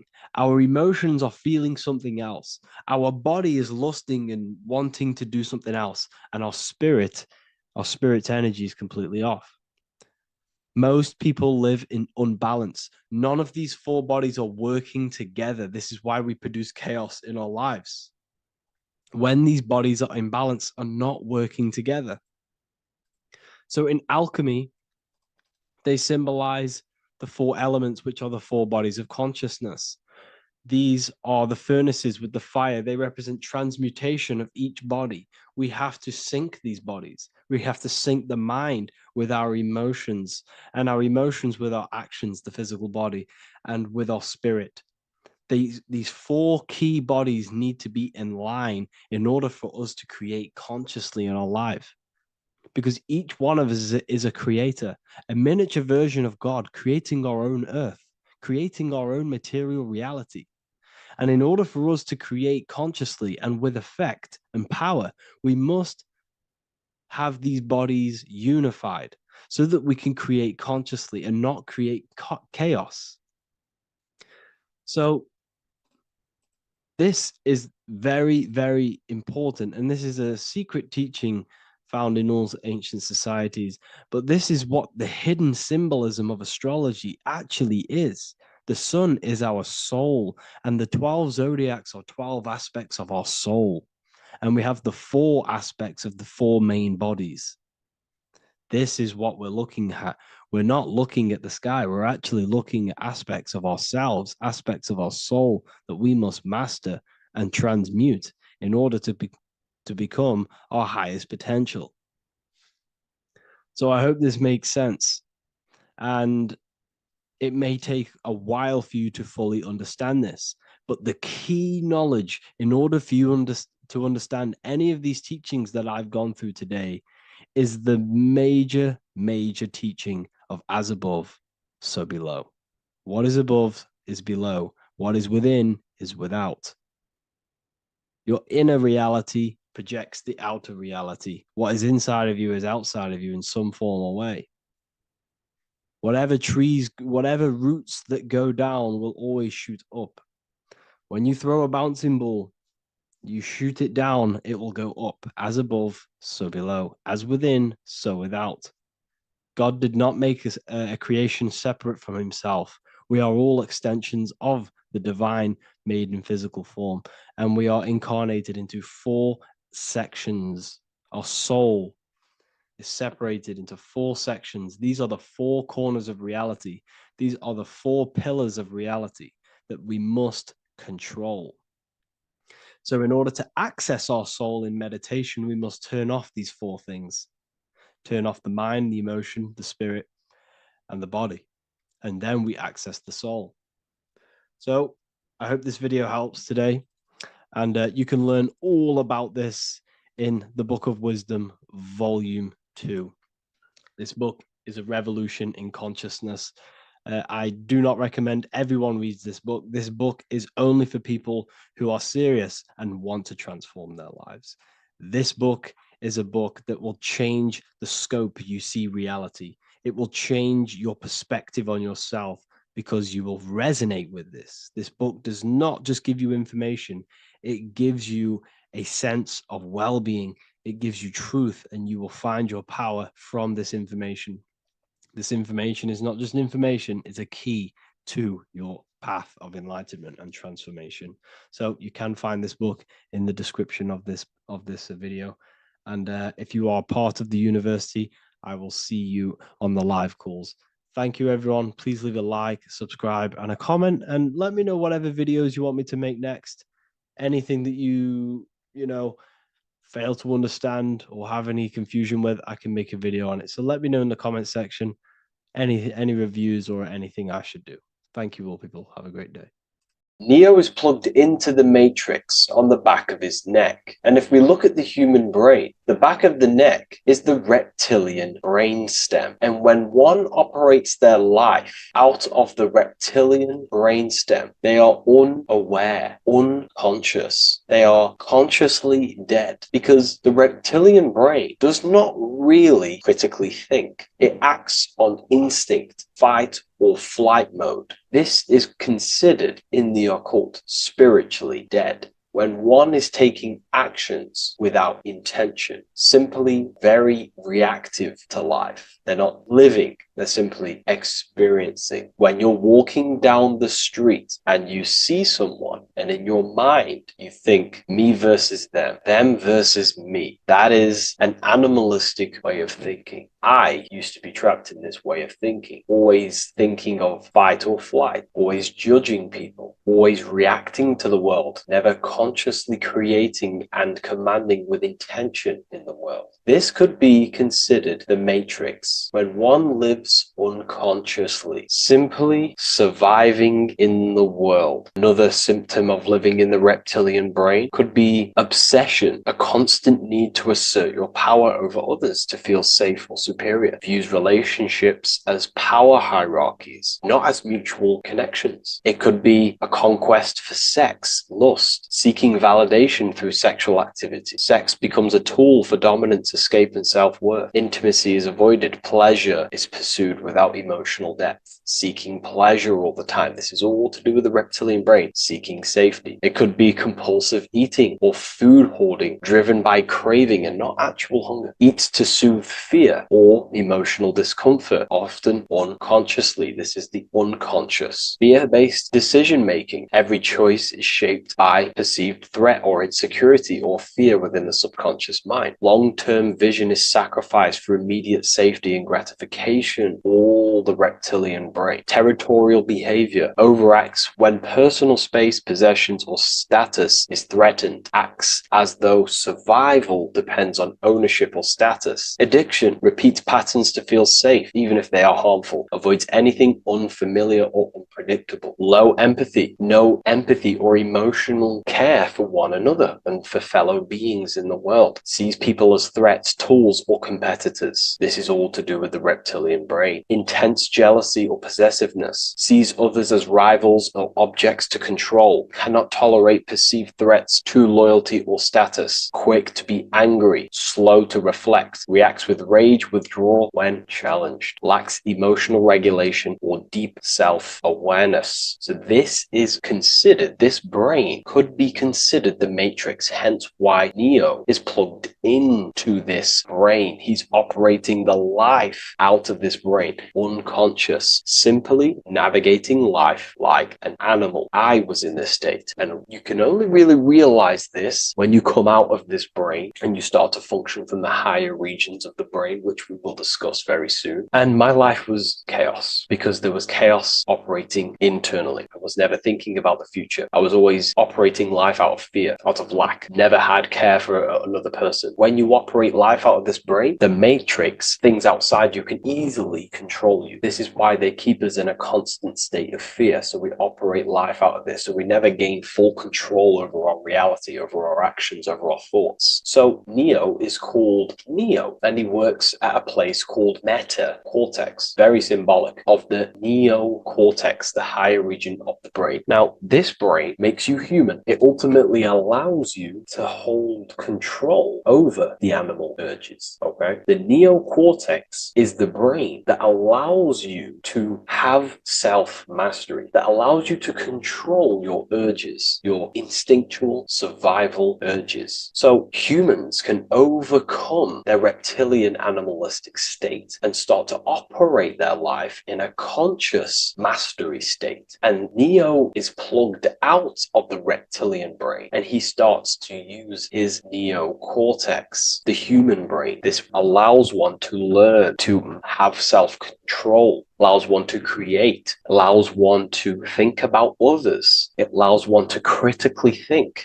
deeply. It allows one to be self-aware. Who am I? Where did I come from? And where am I going? This is ultimately the brain that has shaped the world. We look at humans. We built technology. We built all of these amazing things. They all come from the neocortex. This is the higher region of the brain that allows consciousness to function on a higher degree. It allows you to truly become a creator and have self-control instead of living in a reactive animal state. You see, animals are only aware of their five senses. They're only aware of surviving. If you notice, look at animals, they're always looking around. Even in their home, they're always looking around, sniffing around. That's because they operate in an animalistic brain. Humans have the neocortex. This is a higher region of the brain, which if you wish to master yourself, this is the brain that you will be using. This allows you to operate life on a higher degree. We see this reptilian brain symbolized everywhere. See it as reptiles. Reptiles are symbols of this brain. We see the Egyptian god Osiris with the green skin representing a reptile, a crocodile. Sometimes we see Osiris depicted in Egyptian artwork with crocodiles or reptiles, if you do a little bit of research on that. And also, if we look at the overall symbolism of Osiris and his story, we notice that he is the god of the dead or the underworld. This is not literal, but the dead or the god of the death,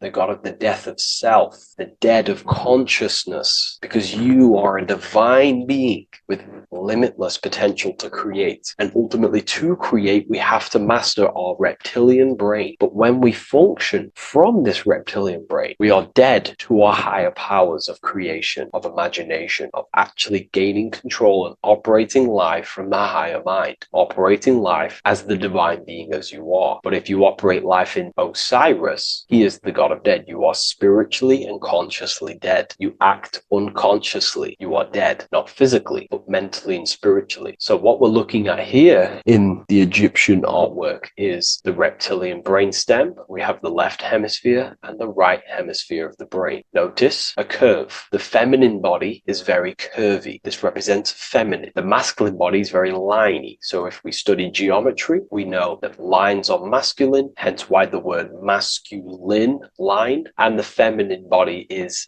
in geometry, feminine is represented as curves. So this is the left masculine brain on the left side, and this is the right feminine brain on the right side, with Osiris, the reptilian brainstem, in the middle. So we're going to go deeper into some Mesopotamian artwork now. Now let's have a look at this. We're looking at the reptile on the very bottom. We see the left brain and the right brain, the Eye of Ra and the Eye of Horus on the left and right. In Freemasonry, we still see the symbolism of the two pillars, Yakin and Boaz in Freemasonry, with the two pillars symbolizing masculine, feminine forces of consciousness, also representing the masculine left brain and the feminine right brain, with the reptile down here. But if we have a little look here, right, we have a little look at these reptiles. This person is standing on top of the reptiles. When you are on top of something, you have power over the below. You are standing atop of something. You have mastery over it. You have control over it, symbolizing gaining control over the reptilian brain, the reactive actions, the sexual urges, the addictions, the territorial behavior, the fear-based decisions, constant internal tension, never being able to focus. It's symbolizing gaining control control over these internal qualities that happen within us in our mind, because the universe is mental. And if we do not gain control over this brain, it will dominate our mind, which will ultimately dominate our actions and destroy our life and live in an unconscious state. So this is basically instructions in this ancient Mesopotamian artwork of becoming self-mastery, to operate on a God consciousness level. So we have a person symbolizing your awareness, the internal you, having mastery over the reptilian urges, the reptilian brain, the reptile thinking. We have a person, a face in between, and it's standing in between these pillars symbolizing balance of the brain hemispheres. Because the face, we see the eyes in the middle, we see the person is you, your consciousness, standing in the middle pillar. So representing seeing reality as neutral. Everything in the world is neutral. It's the mind's perception that gives it a positive or negative charge. When we adapt this mindset, this view of reality, this knowingness of reality, we see the world for what it truly is. And if you see things as neutral, it allows one to transform the situations in your life accordingly, instead of simply choosing a side.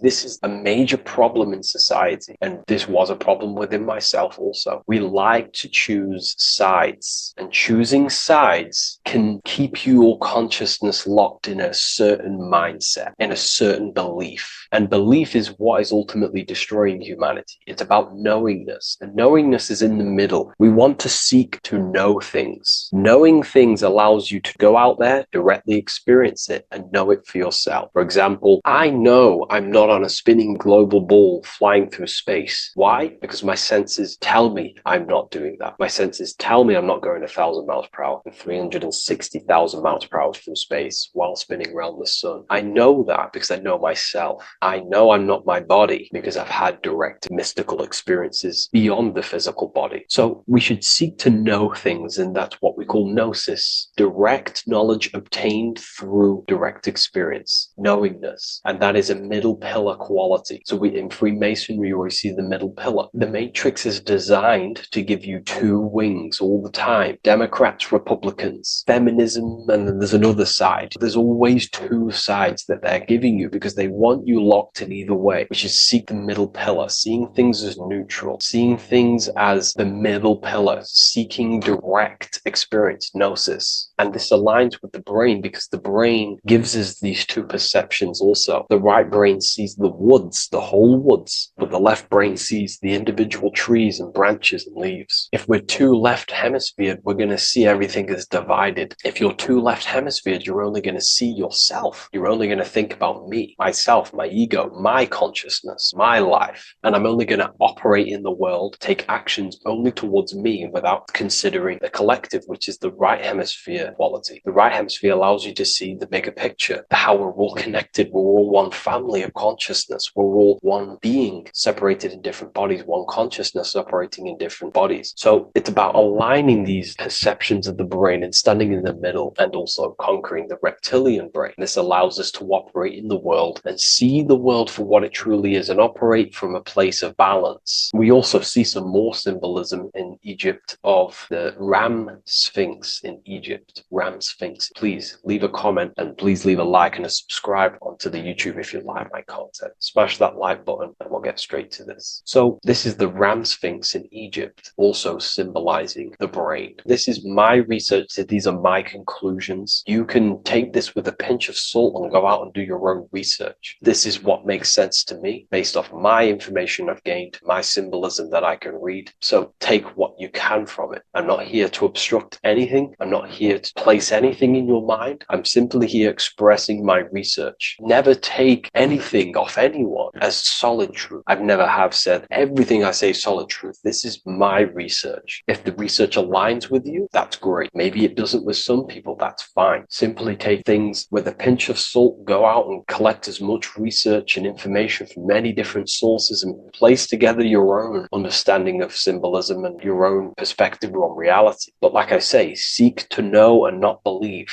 So this is the Ram Sphinx in Egypt. This is a more powerful symbolism of the brain. We have Osiris here, the god of the dead, which is the reptilian brain, and an Aries symbol here symbolizing the hippocampus in the brain. So this is the reptilian brain stem, heavily aligned with the reptilian brain stem here. We can see the connections if we look closely. So this represents the dead of consciousness. This is the dead of self, living in impulsive animalistic state, the symptoms that I listed earlier. I'm not going to go over the symptoms again. And Aries symbolizes the hippocampus in the middle of the brain. This is the hippocampus. And Aries is a symbol of a state of being. Why? You see, ancients and the ancient Egyptians, according to my research, Freemasons still use this symbolism today. So what they do is they use the path of the sun to symbolize a state of consciousness or a journey in consciousness. So what do I mean? So Aries here is the transition from the winter arc. So this is the winter arc from Libra, Scorpio, Sagittarius, Capricorn, Aquarius, Pisces. This is when the sun is dead. This is when the electromagnetic waves of the sun are not very present. This is the winter. This is when there's more darkness in the world. However, from Aries, Taurus, Gemini, Cancer, Leo, Virgo, and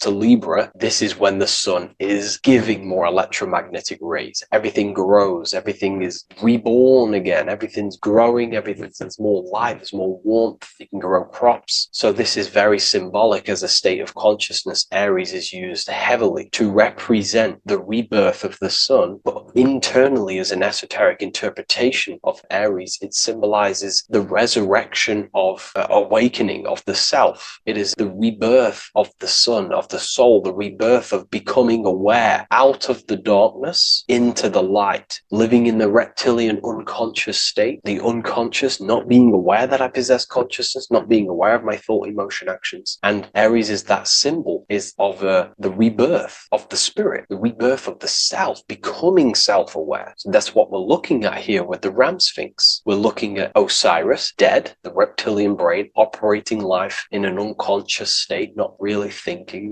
not self-aware of thought, emotion, actions, not aware of the soul, not aware of good and evil, not aware of the laws that are in the heart of love, not aware that there's always an intelligence in the heart telling us what's the right thing to do at all times, not aware of anything, just simply reacting to the world. But then we have a symbol of Aries above, which is the resurrection of self. So again, this is symbolizing by the Egyptians to me and my research going from darkness to light. This is the resurrection of consciousness when we start to deepen our self-awareness, which is ultimately what I'm doing to you in these videos. Hopefully I can awaken some people's minds and make people think deeper. And that process of internally what's happening within you that's what Aries represents when you're starting to say, wow, my mind's going deeper and deeper into the self, and I'm realizing more. That is what Aries symbolizes. When the sun returns, it's also a symbol of a sacrifice, because obviously when the sun returns back to Aries, we're sacrificing the winter, when we're transitioning, and all transitions require sacrifice. So in Aries, the Jews celebrate the Passover. It's the Passover of the sun, and what do? They eat lambs in the Passover Aries, because it's all symbolic of this internal process. In Aries, Christians celebrate with the Easter, which is the resurrection of Jesus, the resurrection of the sun. Remember, it goes deeper. There's deeper layers to this. It's the resurrection of the self and the mind deepening into a deeper awakening. So again, we're going from the lower regions of the brain, and when we start to critically think and become self-aware, we're starting to use the mid part of the brain, and the mid part of the brain then expands into the neocortex, which is the resurrection of the self. The mind is no longer functioning in just the reptilian brain, but then it's going into the light of the higher brain, the neocortex, and this is the reptilian brain. This is the midbrain, what we're looking at here with the Ram Sphinx. Yeah. So this is the resurrection. It's the transition point of going from the reptilian brain into the midbrain, into the neocortex. We're now resurrecting ourselves. Now, this is not putting anything negative on the reptilian brain. Without the reptilian brain, we wouldn't be able to live. We need the reptilian brain, but it's an abuse of the reptilian brain that can keep us in a very low state. It keeps us stuck in an unconscious state. But the reptilian brain is what's allowing you to breathe, to eat, to scan the environment for any threats. If there are threats, we do need the reptilian brain. That's not to say it's evil, but what I'm saying is is an abuse of this brain, which is what most people are stuck in. They're operating their life out of this brain. And this is what the Egyptians, I think, are symbolizing, trying to tell us to resurrect ourselves, to become self-mastered, to become the highest version of yourself, to actively create in the world. Because when we are only operating from this brain, we're unconscious, well, then other people can use you as a vessel to create their reality. This is how the world is at the moment. The ones who know how to use the mind are controlling the other ones who do not know how to control the mind. So I hope this makes sense to you. Let me know if you have any video recommendations, and I'll see you inside Ethereum University. If you wish to take your research to the next level, I have things inside of there that are very powerful. We happily invite you. I'll see you inside of Join. If not, I'll see you in the next YouTube video.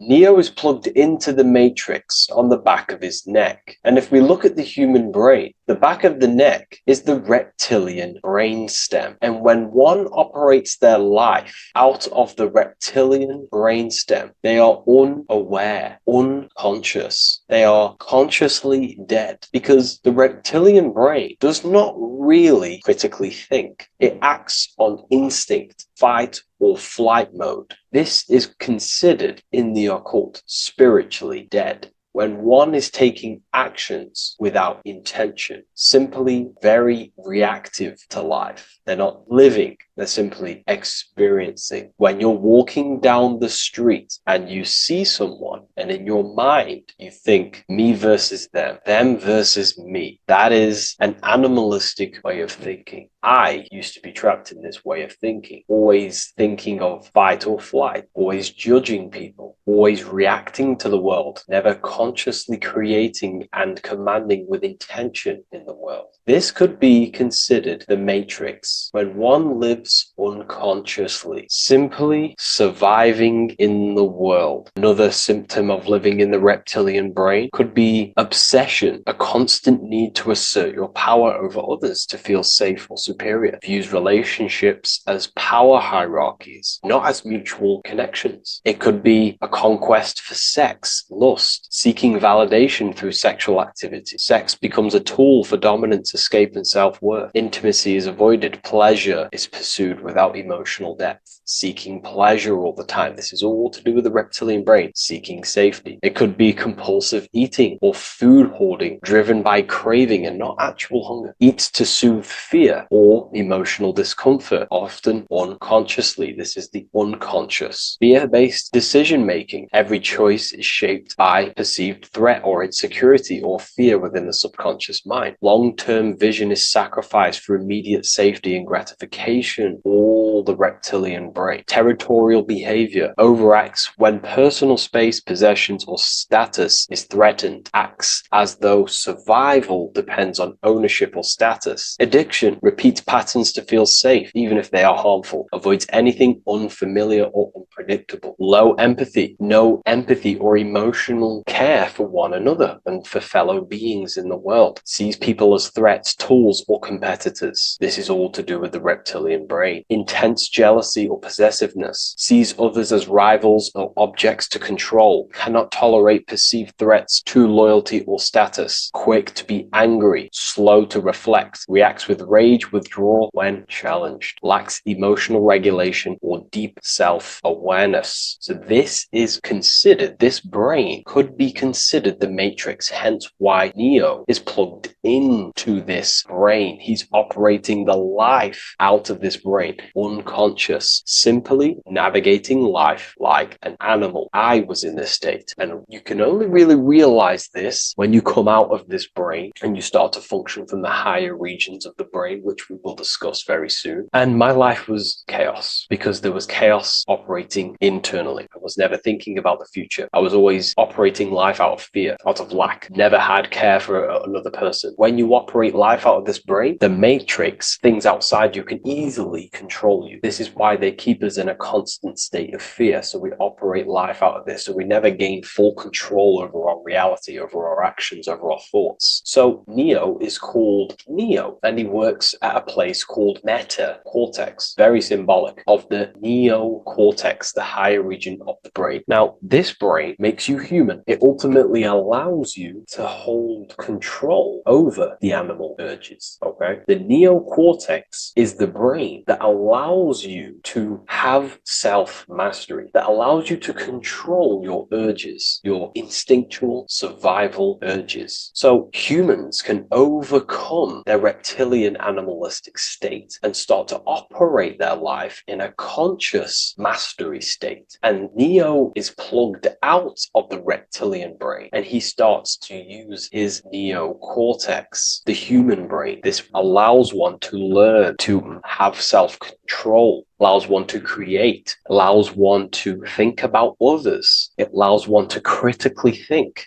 deeply. It allows one to be self-aware. Who am I? Where did I come from? And where am I going? This is ultimately the brain that has shaped the world. We look at humans. We built technology. We built all of these amazing things. They all come from the neocortex. This is the higher region of the brain that allows consciousness to function on a higher degree. It allows you to truly become a creator and have self-control instead of living in a reactive animal state. You see, animals are only aware of their five senses. They're only aware of surviving. If you notice, look at animals, they're always looking around. Even in their home, they're always looking around, sniffing around. That's because they operate in an animalistic brain. Humans have the neocortex. This is a higher region of the brain, which if you wish to master yourself, this is the brain that you will be using. This allows you to operate life on a higher degree. We see this reptilian brain symbolized everywhere. See it as reptiles. Reptiles are symbols of this brain. We see the Egyptian god Osiris with the green skin representing a reptile, a crocodile. Sometimes we see Osiris depicted in Egyptian artwork with crocodiles or reptiles, if you do a little bit of research on that. And also, if we look at the overall symbolism of Osiris and his story, we notice that he is the god of the dead or the underworld. This is not literal, but the dead or the god of the death, the god of the death of self, the dead of consciousness, because you are a divine being with limitless potential to create. And ultimately, to create, we have to master our reptilian brain. But when we function from this reptilian brain, we are dead to our higher powers of creation, of imagination, of actually gaining control and operating life from the higher mind, operating life as the divine being as you are. But if you operate life in Osiris, he is the god of dead. You are spiritually and consciously dead. You act unconsciously. You are dead, not physically, but mentally and spiritually. So what we're looking at here in the Egyptian artwork is the reptilian brainstem. We have the left hemisphere and the right hemisphere of the brain. Notice a curve. The feminine body is very curvy. This represents feminine. The masculine body is very liney. So if we study geometry, we know that lines are masculine, hence why the word masculine, line, and the feminine body is,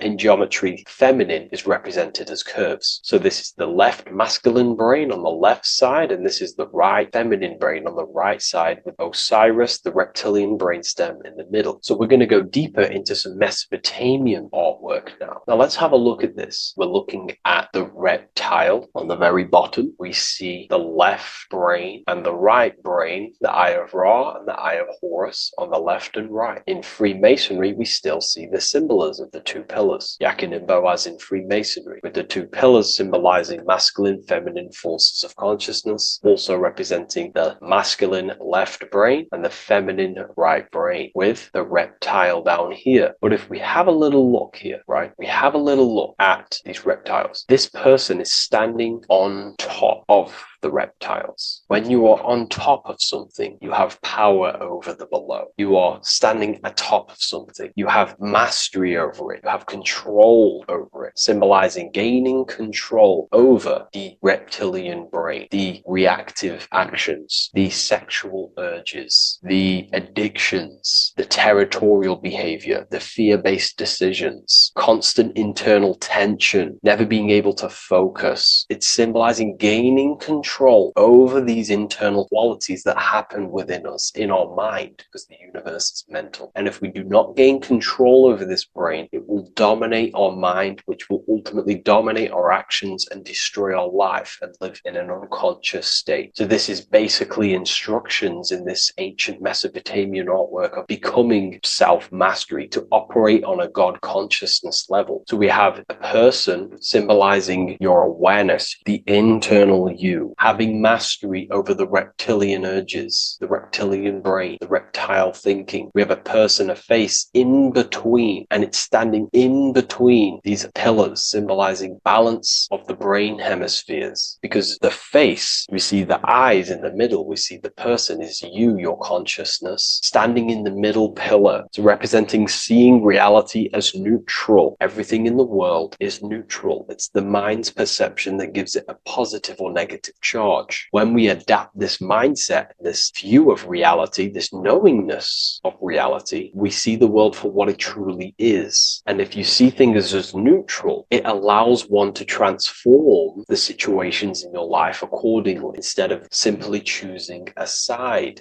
This is a major problem in society, and this was a problem within myself also. We like to choose sides, and choosing sides can keep your consciousness locked in a certain mindset, in a certain belief. And belief is what is ultimately destroying humanity. It's about knowingness, and knowingness is in the middle. We want to seek to know things. Knowing things allows you to go out there, directly experience it, and know it for yourself. For example, I know I'm not on a spinning global ball flying through space. Why? Because my senses tell me I'm not doing that. My senses tell me I'm not going 1,000 miles per hour and 360,000 miles per hour through space while spinning around the sun. I know that because I know myself. I know I'm not my body because I've had direct mystical experiences beyond the physical body. So we should seek to know things, and that's what we call gnosis, direct knowledge obtained through direct experience, knowingness. And that is a middle pillar quality. So in Freemasonry, we see the middle pillar. The matrix is designed to give you two wings all the time. Democrats, Republicans, feminism,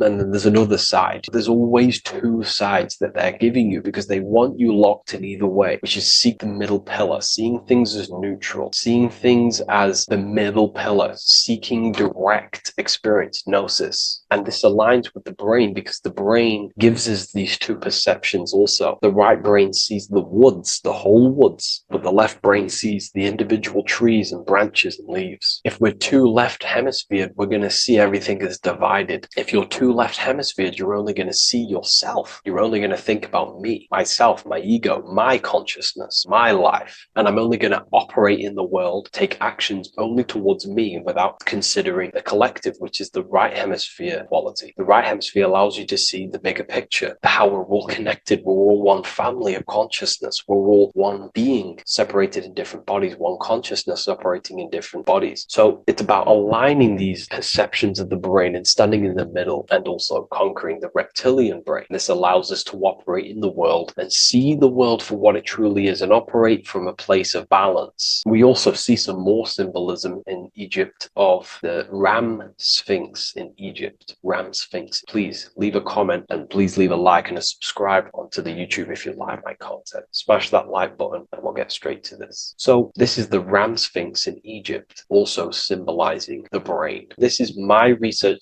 These are my conclusions. You can take this with a pinch of salt and go out and do your own research. This is what makes sense to me based off my information I've gained, my symbolism that I can read. So take what you can from it. I'm not here to obstruct anything. I'm not here to place anything in your mind. I'm simply here expressing my research. Never take anything off anyone as solid truth. I've never have said everything I say is solid truth. This is my research. If the research aligns with you, that's great. Maybe it doesn't with some people, that's fine. Simply take things with a pinch of salt, go out and collect as much research and information from many different sources and place together your own understanding of symbolism and your own perspective on reality. But like I say, seek to know and not believe. So this is the Ram Sphinx in Egypt. This is a more powerful symbolism of the brain. We have Osiris here, the god of the dead, which is the reptilian brain, and an Aries symbol here symbolizing the hippocampus in the brain. So this is the reptilian brainstem, heavily aligned with the reptilian brainstem here. We can see the connections if we look closely. So this represents the dead of consciousness. This is the dead of self, living in impulsive, animalistic state, the symptoms that I listed earlier. I'm not going to go over the symptoms again. And Aries symbolizes the hippocampus in the middle of the brain. It's the hippocampus. And Aries is a symbol of a state of being. Why? You see, ancients and the ancient Egyptians, according to my research, Freemasons still use this symbolism today. So what they do is they use the path of the sun to symbolize a state of consciousness or a journey in consciousness. So what do I mean? So Aries here is the transition from the winter arc. So this is the winter arc from Libra, Scorpio, Sagittarius, Capricorn, Aquarius, Pisces. This is when the sun is dead. This is when the electromagnetic waves of the sun are not very present. This is the winter. This is when there's more darkness in the world. However, from Aries, Taurus, Gemini, Cancer, Leo, Virgo, and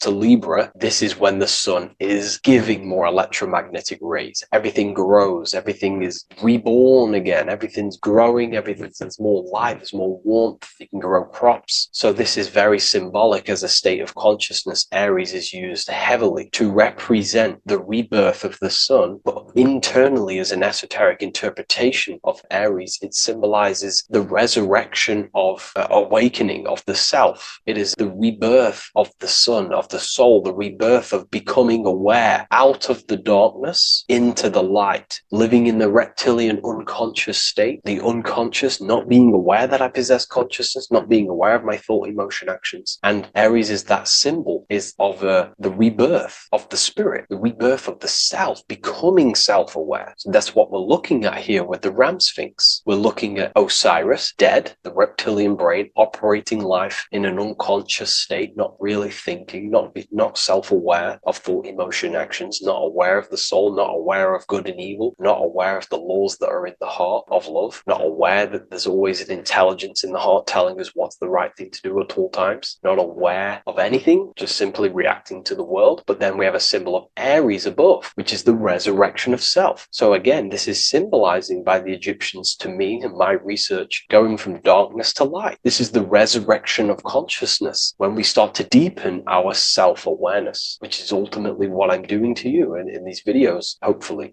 I can awaken some people's minds and make people think deeper. And that process of internally what's happening within you that's what Aries represents when you're starting to say, wow, my mind's going deeper and deeper into the self and I'm realizing more. That is what Aries symbolizes. When the sun returns, it's also a symbol of a sacrifice, because obviously when the sun returns back to Aries, we're sacrificing the winter, when we're transitioning, and all transitions require sacrifice. So in Aries, the Jews celebrate the Passover. It's the Passover of the sun. And what do? They eat lambs in the Passover Aries, because it's all symbolic of this internal process. In Aries, Christians celebrate with the Easter, which is the resurrection of Jesus, the resurrection of the sun. Remember, it goes deeper. There's deeper layers to this. It's the resurrection of the self and the mind deepening into a deeper awakening. So again, we're going from the lower regions of the brain, and when we start to critically think and become self-aware, we're starting to use the mid part of the brain, and the mid part of the brain then expands into the neocortex, which is the resurrection of the self. The mind is no longer functioning in just the reptilian brain, but then it's going into the light of the higher brain, the neocortex, and this is the reptilian brain. This is the midbrain, what we're looking at here with the Ram Sphinx here. So this is the resurrection. It's the transition point of going from the reptilian brain into the midbrain, into the neocortex. We're now resurrecting ourselves. Now, this is not putting anything negative on the reptilian brain. Without the reptilian brain, we wouldn't be able to live. We need the reptilian brain, but it's an abuse of the reptilian brain that can keep us in a very low state. It keeps us stuck in an unconscious state. But the reptilian brain is what's allowing you to breathe, to eat, to scan the environment for any threats. If there are threats, we do need the reptilian brain. That's not to say it's evil, but what I'm saying is an abuse of this brain, which is what most people are stuck in. They're operating their life out of this brain. And this is what the Egyptians, I think, are symbolizing, trying to tell us to resurrect ourselves, to become self-mastered, to become the highest version of yourself, to actively create in the world. Because when we are only operating from this brain, we're unconscious, well, then other people can use you as a vessel to create their reality. This is how the world is at the moment. The ones who know how to use the mind are controlling the other ones who do not know how to control the mind. So I hope this makes sense to you. Let me know if you have any video recommendations, and I'll see you inside Ethereum University. If you wish to take your research to the next level, I have things inside of there that are very powerful. We happily invite you. I'll see you inside of Join. If not, I'll see you in the next YouTube video.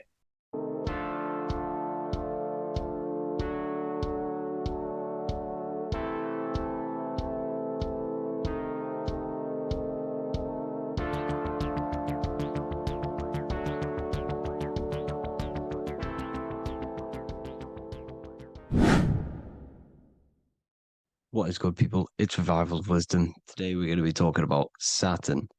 I've done this video in the past. However, this video is going to contain a lot more in-depth explanation of Saturn. So the 33rd degree Mason, Manly P. Hall, said, Saturn is the key to crystallization, physical matter. Light is matter, matter is light. They are interchangeable. Low vibrating light turns into matter, high vibrating matter turns into light. And Saturn is the god of this world, this physical world. He crystallizes light into matter. This is symbolized as the Masonic checkered board, matter and spirit, matter and light, light and matter. He's also the god of time, destruction, justice. He creates and destroys, because all things in time die. He creates and destroys you. So, because we live in this physical world, which is the electric world, this is why we say electricity, because it comes from the root word of El, Saturn. They used to call Saturn El, E-L. This is why we used to say Elohim is God. The real God of this world is Saturn, but it's being hid. This is being hid. Jesus is Saturn. All of this is Saturn. It's all Saturn worship. It's the real God of this world, So, physical matter is a result of two opposing forces equalized on the plane of inertia, because everything is created out of electromagnetic toroidal fields. And these two poles equalize on the plane of inertia, which gives you planet Earth, plane of inertia. The plane of inertia is what Saturn is. It's the ring around the center of the plane of inertia. Thank you to Walter Russell saying, physical matter is a result of two opposing forces on the plane of inertia. This is what Walter Russell says, so please check out his work. He's got many books, many books on light and electromagnetism and stuff like that. So I advise you to check him out. So the torus field gives you the binary code 0 and 1, the female vagina and the male phallus. This is the code for this world. Saturn crystallizes physical matter. Now Saturn is the most outermost layer of the 7 layers of heaven, where it says in the Quran, it says, Allah, it is he who created the 7 layers of heaven. Saturn is the outermost layer. He's the top. He's the most high. So when we say the most high, we're referring to Saturn. He's the most high before the firmament, before the stars. So Saturn is the god of this world. He's the Lord of the Rings. He wears the crown. The crown is the rings. Crown, Kronos. So the planets are luminaries, they are lights, they are beings, they are energy, conscious energy. And we're in the heart of the solar system. Saturn is the outermost layer. He is the one of this world. He's the god of this world. Now, on the North Pole of Saturn, you have the hexagon. Add up all the sides, it creates the 6-pointed star. Or it can be created as a cube. The cube is very important. The 6-pointed star is very important. 6 points, 6 triangles, 6 side, 6, 6, 6. Black cube adds up to 6 in gematria. Now, what did I say in the beginning? Saturn crystallizes the physical world. He creates physical things out of light. You are a light being. This is why we say human. Hue means the light spectrum. Hue, man, we are light manifested into physical forms. Human. And we are incarnated through Saturn. Satan, same thing. The number of the beast is 666, and the 666 comes from the 6.6 triangle, 6 sides of Saturn, 666. We are all known as carbon-based life forms. Carbon, the atomic structure of carbon, is 666, 6 protons, 6 electrons, 6 neutrons. We are materialized into our physical bodies through Saturn, through the number of the beast. These bodies are the beast, it's the animal.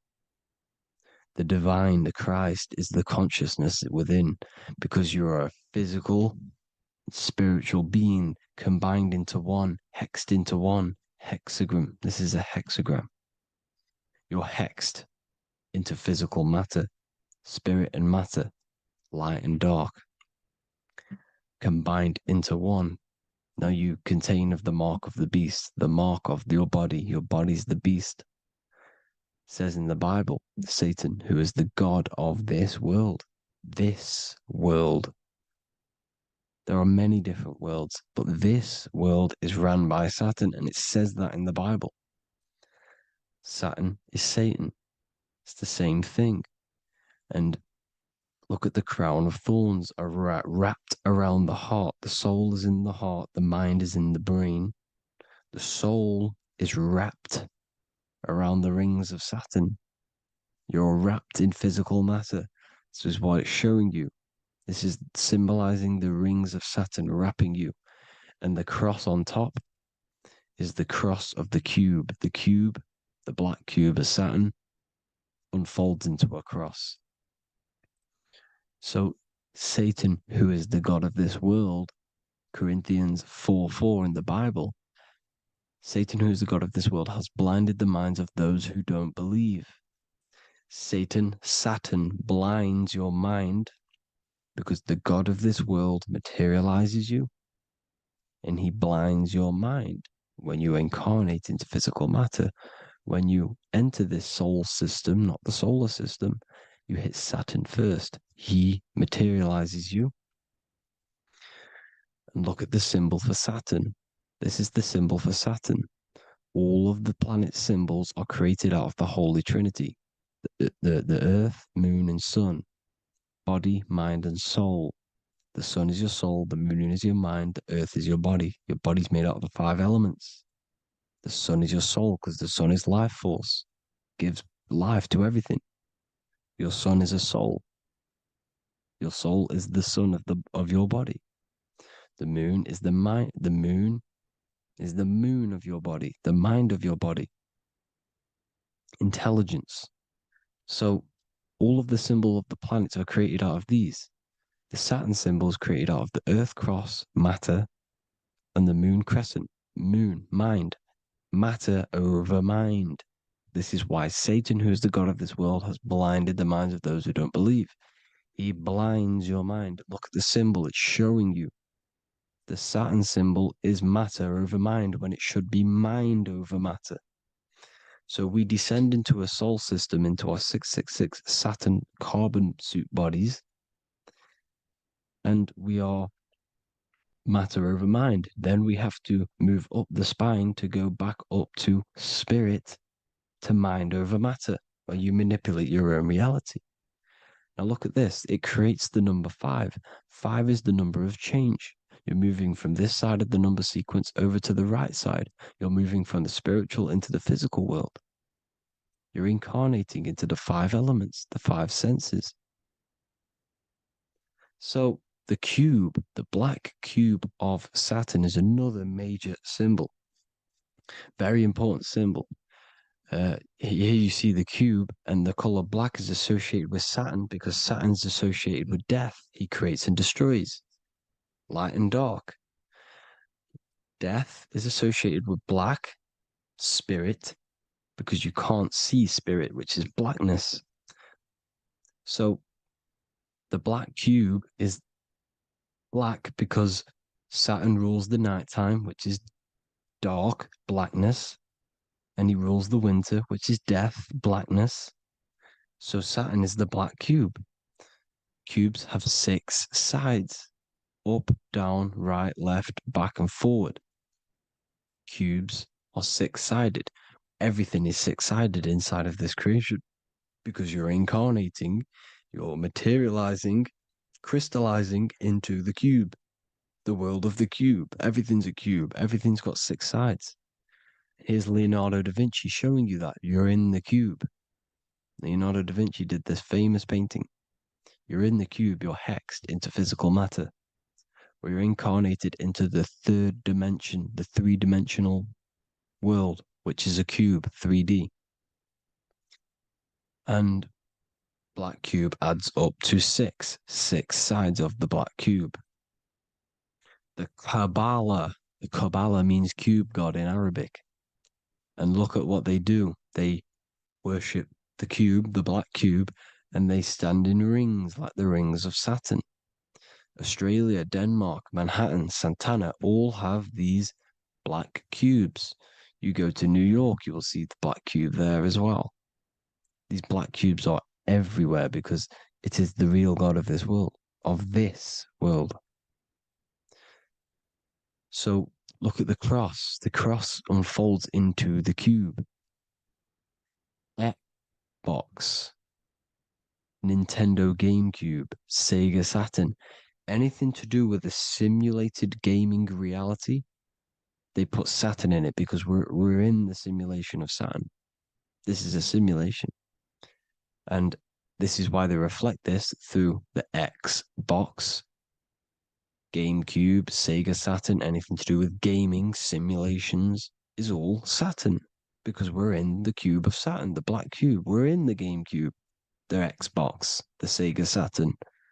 As above, so below. So they reflect it through the simulations that they create inside of this simulation.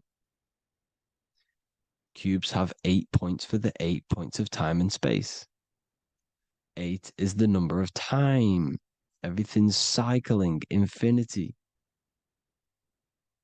So look at the cube. The cube is symbolized as in Judaism. The Judees have the black cube. They wrap themselves in a black band and they cover their eyes into blackness. The black cube, for the black cube of Saturn, they use the star of Saturn and they worship their god on Saturn Day because it's all Saturn worship. And look how the Saturn god is wrapped around with these thorns or leaves, just like Jesus is wrapped around his heart. And Jesus on the cross is us on the cross. We are in the cross. We are in the cube. The cross is the cube. And the cross is even in the Saturn symbol. This is another symbol for Saturn. There's 2 symbols. You got this one, the one I've just broke down. And there's this one. This is the cross of Saturn, the cube god, the simulation, the game cube. Now, Chronos is another word for Saturn. Chronos means time. When you clock into work, you go to the Chronos machine. Well, I did anyway. And I tap my card on the Chronos because Chronos is time. Anything to do with time is Saturn. He creates and destroys. Look at the artwork of Saturn with the sand, the time. Look at this, how he's cutting off the baby's wings. He's crystallizing the spirit into matter. He's cutting off your wings.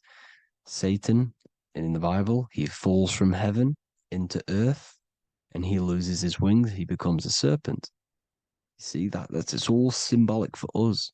We are the fallen angels, fallen angles of light. We're fallen angles of light. We are light beings.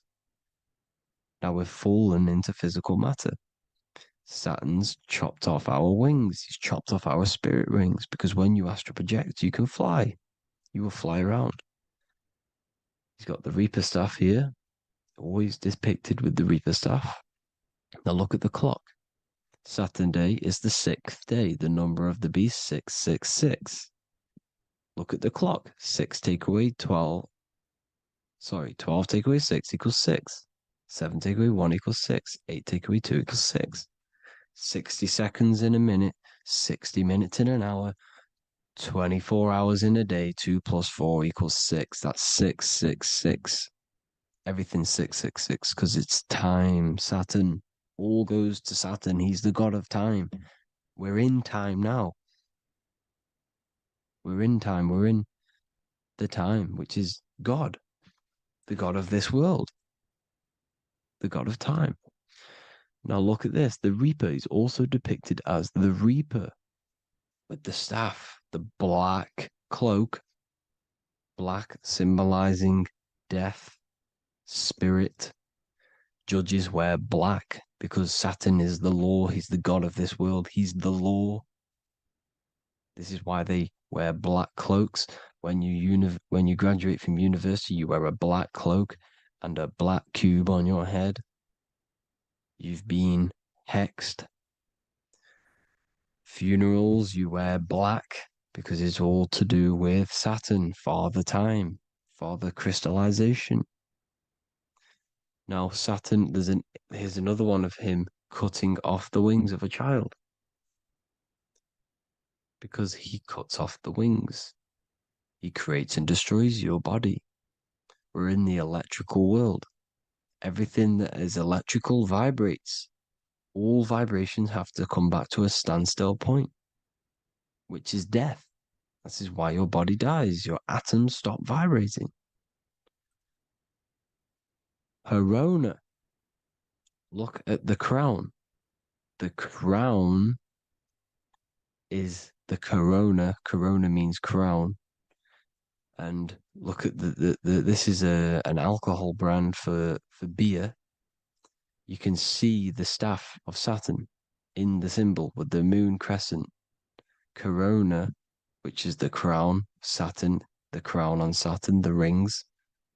And then you've got the staff. It's all Saturn worship.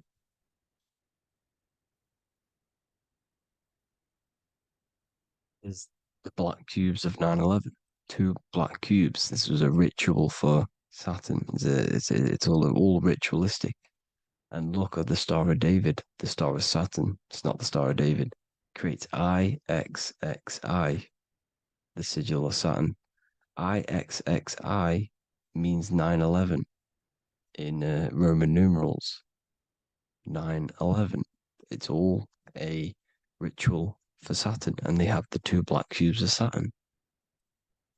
Now look, XX. There's more symbolism of Saturn now. We're going deeper. XX is more symbolism for Saturn. The sigil of Saturn is XX. As above, so below. Same with the Star of David. You split it in the middle, as above, so below. As above, so below. XX. This is a Knights Templar Cross of Lorraine. XX. Knights Templar, high order of masonry. They all worship Saturn. Well, Saturn's the real god of this world. X Eon with the XX.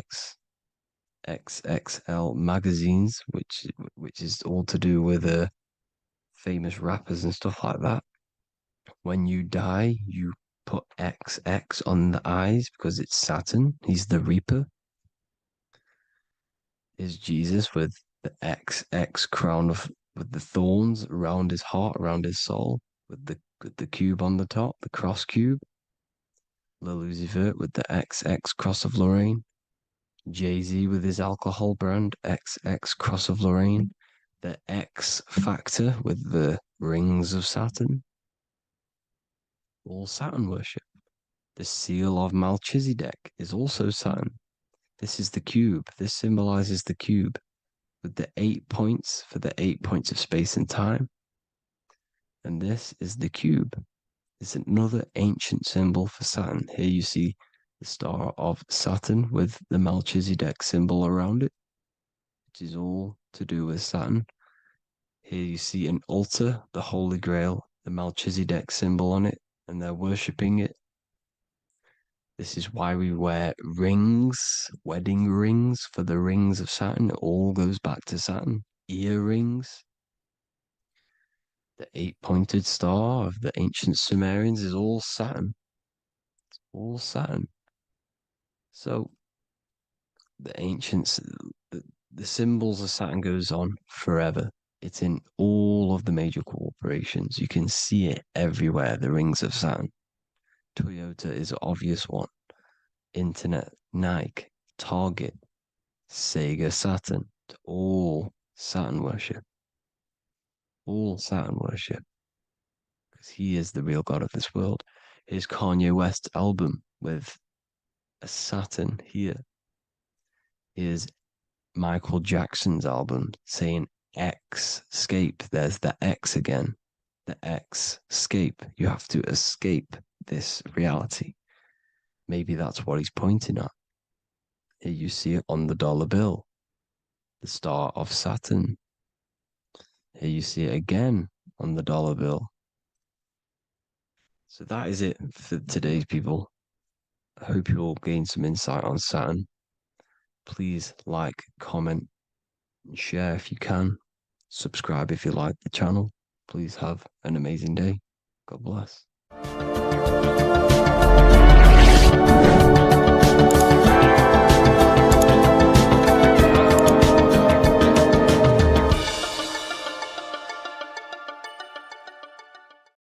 Greetings everyone, it's Revival of Wisdom.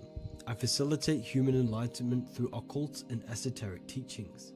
I hope this video expands your mind into a new field of thought. In this video, we're going to be discovering the true esoteric meaning of the 7 planetary energies. So let's jump straight into this. In order to fully understand this, you must understand that esoteric teaching is as above, so below, and as within, so without. Our inner world is mirrored into our external material reality. We have a physical voice, which you are hearing right now, and I also have an inner voice, which no one else can hear. The inner world is invisible, and the external world is visible. In other words, the inner world is the spiritual world, and the outer world is the material world. The inner world of ourselves reflects and projects our outer world, which means everything in our external reality is somewhat reflection of our internal self. You are made in the image and likeness of God. You yourself are the universe experiencing itself in a 3-dimensional physical form. The Newtonian science has programmed you to believe that you are a physical being inside of a physical universe. They did this to limit your mind to only believing there is a physical universe and that you are separate from the universe or God. But you yourself are the divine essence of the universe, experiencing itself in a physical plane, which means everything you see is inside of you, including the stars, the planets, and the elements. As above, so below. As within, so without. An example of this is the 4 physical elements: fire, earth, water, and air. In the external world, these are physical elements. In our internal world, they represent the 4 bodies of consciousness. We have 4 different bodies. We have a material body, we have a spiritual body, an emotional body, and a mental body. The mind is not made out of the same substance as the body. The emotions is not made out of the same substance of the mind and the body. These bodies exist in 4 different dimensions, 4 layers of consciousness. With that being said, the 4 physical elements are inside of us. The earth is our material physical body. Fire represents our spiritual astral light body. Water represents our transformative and emotional body. Air represents the mental body, the communicative and thinking body. This is the teaching as above, so below. If that resonates with you and you can comprehend it, please leave a like and a subscribe to this channel to see more content. And feel free to leave a comment on any video suggestions. Okay, so now we've gone over the 4 physical elements and how they correspond with your inner world of consciousness. This is going to make it easier for you to understand what the planets actually are. The planets are a bit more in-depth and more detailed aspects of our consciousness. The 4 physical elements are generic, but the 7 planets go deeper. They are deeper aspects of ourselves. On a macrocosmic scale, the 7 planets rule the material realm. every object, every animal, every plant, every stone, everything we see in this plane is governed and created under one of the 7 planets. I don't really like calling them planets. They are energies. They are spiritual forces that drive things into existence. An example of this is if we look at a tree. The roots of the tree are governed by Saturn. The stem of the tree is governed by the sun. The leaves of the tree are governed by the moon. Any offspring or fruit of the tree is governed by Jupiter. Any defense mechanisms of the tree is governed by Mars. The communication and networking of the tree is governed by Mercury. The smell and the look of the tree is governed by Venus. Everything we see in this material plane is governed by one of these specific energies. Everything material has a spiritual force that brings it into physical existence. This is the reason why we have 7 days of creation in the Bible. The 7 days of the week, all governed by the planetary energies. Monday is Moon Day for the moon. Mars governs Tuesday. Mercury is Wednesday. Jupiter is Thursday. Venus is Friday. Saturn is Saturn Day. And Sunday is for the sun. This is the reason why there are so many 7s in this physical plane. 7 days of the week, the 7 colors, the 7 chakras, the 7 diatonic musical notes, the 7 lamps on the Jewish candlestick. The G inside of the Masonic square and compass, G is the 7th letter.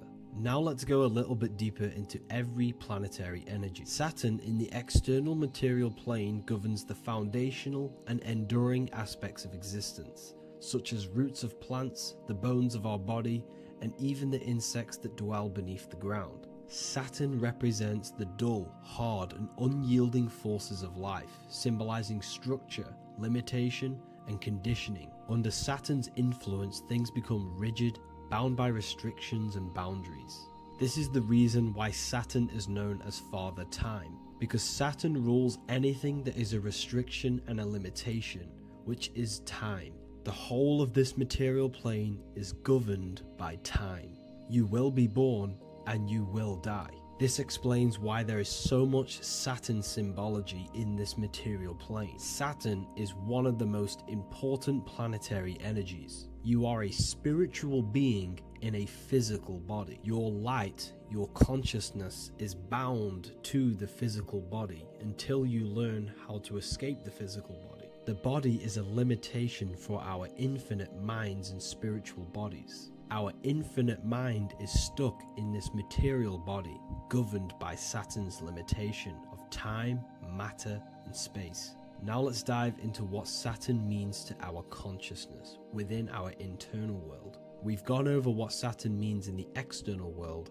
What does it mean to our consciousness? Internally, Saturn embodies the conditioning within our consciousness. When the Saturnian aspect of our consciousness dominates, we become overly rigid, fixated, and restricted in our thinking and actions. For example, Saturn's influence is strongly felt in today's world, where many people's minds are confined to societal norms and conditioned responses. Saturn is the aspect of our consciousness, our minds, such as limiting belief systems and limiting thoughts and emotions. This is the negative thought that you can't get rid of, that's holding you back. This is a Saturn aspect of our consciousness. However, this is not a negative thing. The Saturnian aspect of our consciousness is a great teacher, guiding us through difficult life lessons that ultimately lead us to growth and expansion. Saturn's energy allows us to experience and overcome fears and limitations so our minds can expand into new fields of thought, into new life. Although Saturn's energy is harsh and often challenging, it helps us develop resilience, discipline, and wisdom. However, in the modern day, this Saturnian energy has overpowered the minds of the masses, fostering excessive rigidity and limitation. This is why we see so much Saturn symbolism. It's literally everywhere because our minds are being dominated by the Saturnian limiting aspect of our consciousness. Now, let's move on to the moon. The moon, or lunar energy in the external material macrocosm plane, governs the elements of water, influencing the natural cycles such as the ocean tides, which rise and fall in harmony with the moon's phases. Beyond water, the moon also guides instinctual behaviors such as animal migrations. Birds, insects, and other creatures rely on the moon's subtle energies to navigate their journeys. For example, dung beetles use polarization patterns in the moonlight to orient themselves and travel safely home. The moon creates the months. M-O-N is moon. There are 28-day cycles, and this 28-day cycle of the moon is reflected in the woman's body, known as the menstrual cycle. The moon is a feminine energy, governing the feminine elements such as water and the feminine cycles of the body. The moon is the womb.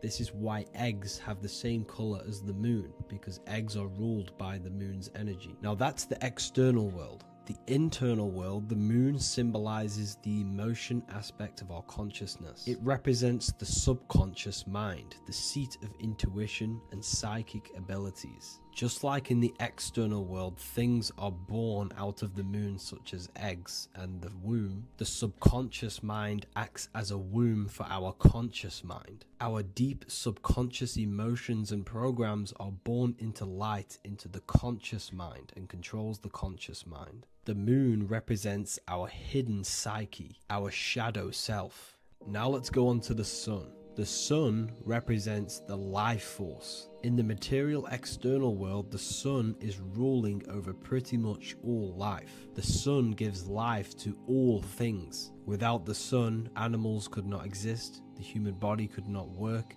and plants would not grow. The sun is the life force. It's the soul of the world. Now, in our internal world of consciousness, the sun represents our passion, our drive, our conscious mind. The aspect of our internal world that wants to drive things and give life to physical manifestation. Now we go on to Mars energy. Mars is well known for being the god of war. Mars energy manifests into the material plane through anything that seeks to protect or defend itself. For example, the holly tree. The holly tree leaves are very sharp and they defend itself. Anything that is protective in the material world has Mars energy and is governed by this specific aspect of consciousness.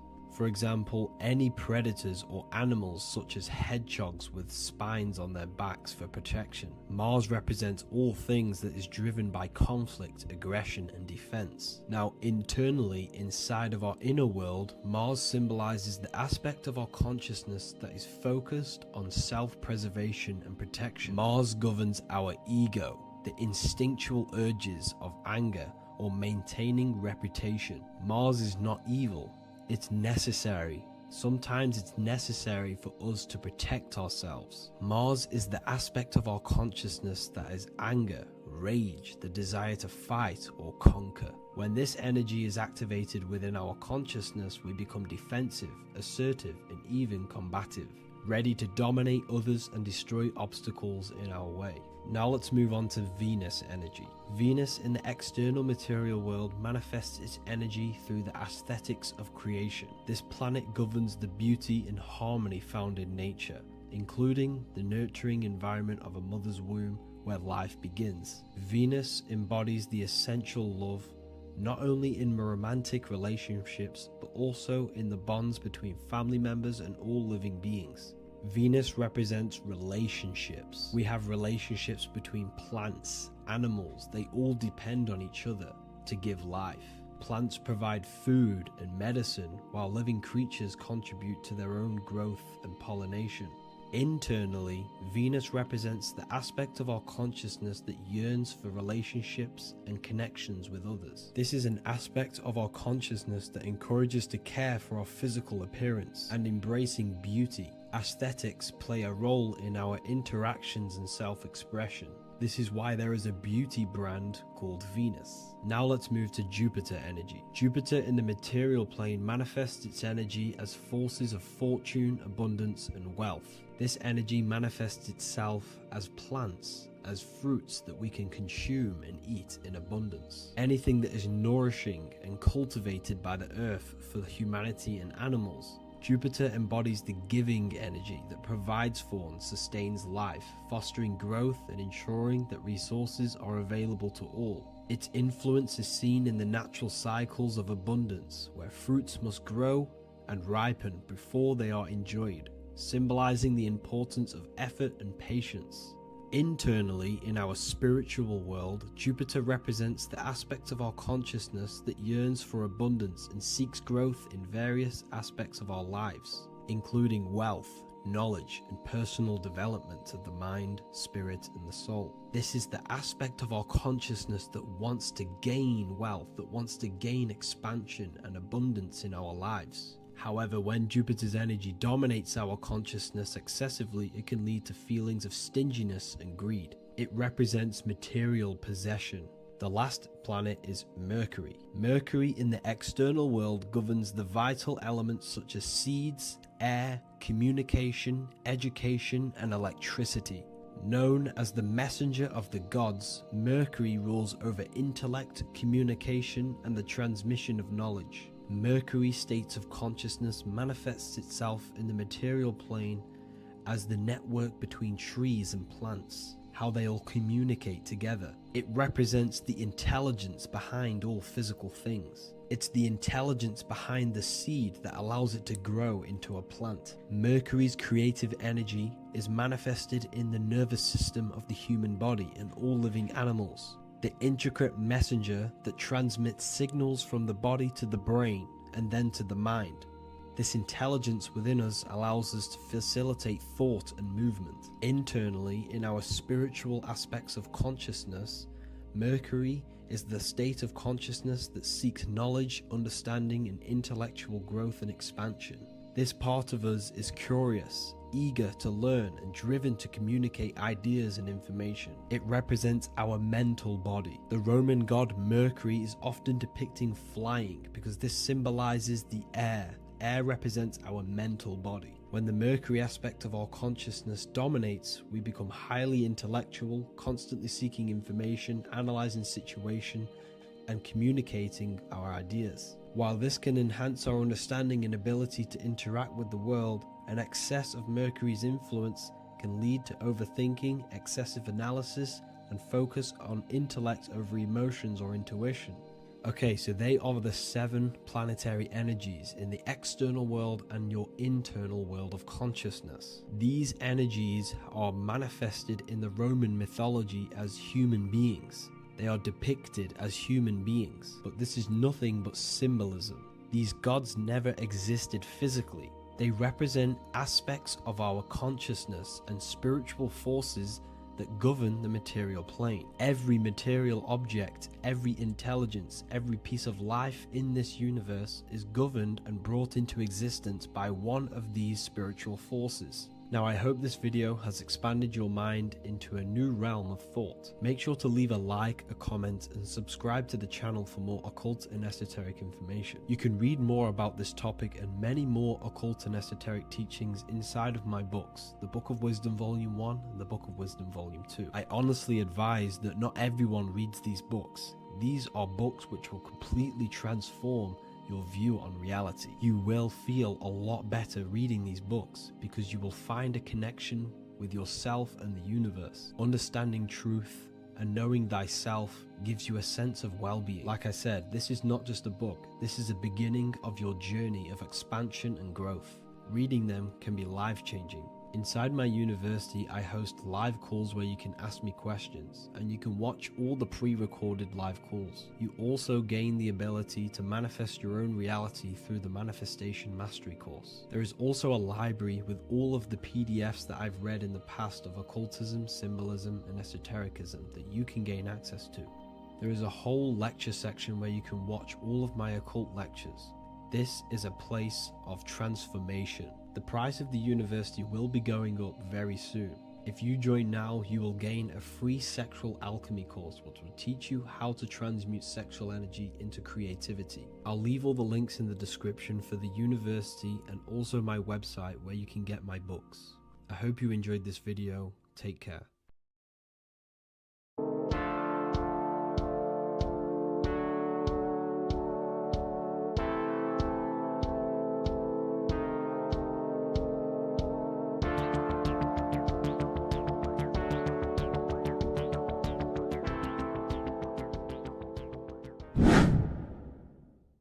earth has become a realm in order to trap souls within so that they can harness our electricity, our energy.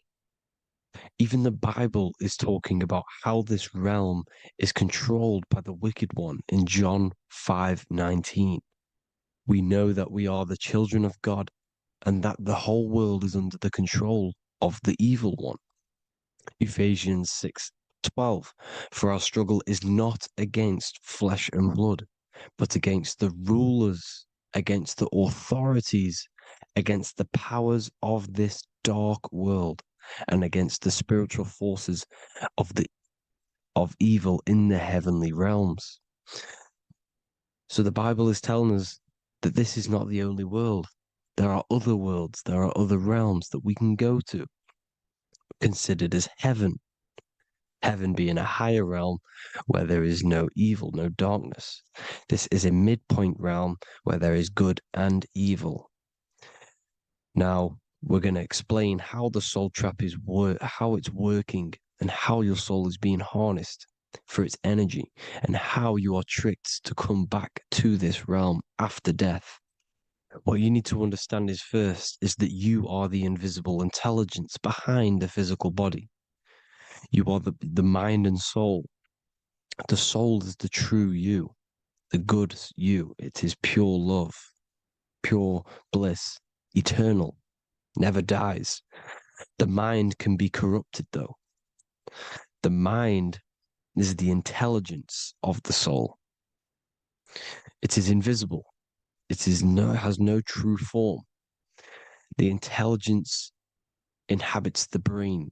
The brain is the computer to control the electrical machine called the nervous system, which is choice, program, and action. You are the invisible intelligence behind the body, and this will prove it even more. You do not even see into the external world. You are seeing an image produced by the brain because the light is being sucked through the retinas of the eyes.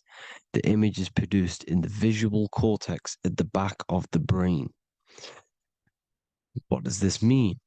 This means that we are the consciousness in the center of the brain, in the pineal gland, that is experiencing the program being ran by the central nervous system in the brain. This is the sigil of Lucifer. Lucifer in Latin is Lucy. Lucy is light in Latin. Lucifer is known as the light bearer. This is how the eyes work, people. It's not a demon or a devil. The sigil for Lucifer is how the eyes work and how the left eye is controlled by the right brain. The right eye is controlled by the left brain. There is a crossover. It's the same with the body. The left side of the body is controlled by the right brain. The right side of the body is controlled by the left brain. There's a crossover with our hemispheres in the brain. Now, this empty chamber in the center of the brain is where this universal cosmic intelligence is held, known as the most holy place in the Bible, the throne of God. Okay, this is above the 33 vertebrae on the spine. As you can see here, you are the being in the center of this point. All of the nerves are being sent back to this one particular point, which is the seat of our invisible intelligence. You can see it's an empty chamber. Our consciousness, our intelligence is not a physical thing. This intelligence is the true voice inside of your head. This is why your head is heaven, your heart is earth, your heel is hell. Your head is heaven because this is the seat, the throne of God. God is in heaven because the consciousness, this divine intelligence that's controlling the body, is sat in the center of the brain. The brain is taking commands of this invisible intelligence. When you close your eyes, you can feel your awareness, your consciousness, your intelligence is all in the brain. Your awareness is not in the feet, the heart, the legs, the arms. It's all in the center of the brain. Now, if you meditate deeply, you will find that you are beyond the mind. You are the being observing the thoughts. You are the soul observing the thoughts. Now, with this being said, you are the consciousness experiencing the program being ran by the central nervous system in the brain, because you're not seeing into the external world. It's an image, it's a simulated image produced by the brain and the central nervous system. You do not experience the external world. You do not feel the external world. You feel electrical impulses on your nervous system. Your nervous system is decoding what you are feeling. So the only thing that you truly feel is the electrical impulses on your nervous system. This is why the nervous system is the tree of knowledge of good and evil, because it gives your invisible intelligence, your mind, the knowledge of good and evil. It can detect good things, it can detect bad things. If it's hot, if it's warm, if I need to go, the nervous system is doing this. It is the tree of knowledge of good and evil. Okay? Now this universal intelligence is symbolized as the single eye. Okay? Matthew 18:9. It is better for you to enter life with one eye than to have two eyes and to be thrown into the fire of hell. What does this mean? It's symbolic, it's metaphorical, people. It is metaphoric. Your universal intelligence is the single eye, the one eye. It's the balance between the two poles, between the left and the right, the good and the evil. It knows the right thing to do all the time. This is our inner guide. The inner self is the inner guide. And when you are operating your life off duality, using your two eyes, you'll be thrown into the fire of hell, lower states of consciousness, because you're split. You need to live in oneness, even, balance. Matthew 6:22, the light of the body is the eye. The light of the whole body is the eye. You are a light being. Human. Hue means an attribute of a color. Man is the word manifested. We are light manifested into physical form. Depending on your vibration is depending on what color that you are vibrating on, which is a hue, a human. If therefore thine eye be single, thy whole body should be full of light. Again, it's talking about the single eye, oneness, completeness. When you balance the hemispheres of the brain, we'll go over that later. But anyways, the body is the earth. This is what we need to understand, people. The body is running the simulation, the program that our consciousness is experiencing. So when we leave the body during death and astral projection, we leave the earth. This is how it works. The body is the vehicle for the earth, for this realm.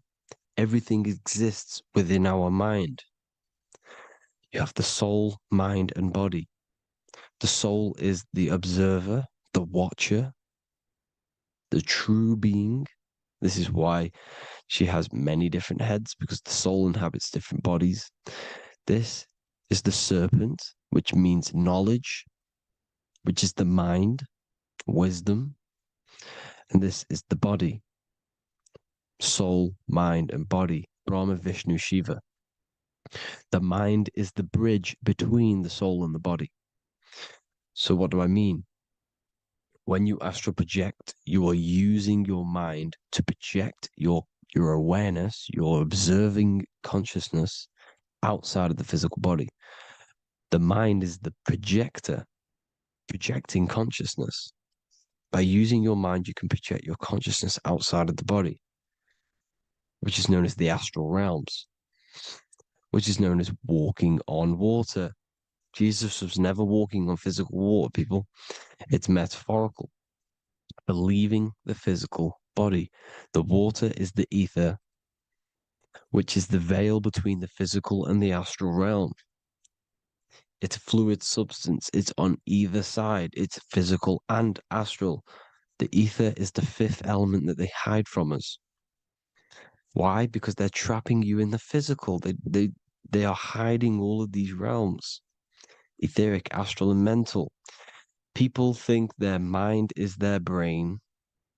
It's two separate dimensions. These are completely different dimensions. The mind is way more intelligent. The mind is formless. There is no form to the mind. You can think anything you want. You can manifest anything you want within your mind. It is not a physical object. The physical realm is being controlled by the mind. Everything's being controlled by the mind. Everything exists within the mind. This is why the Egyptian says the universe is mental.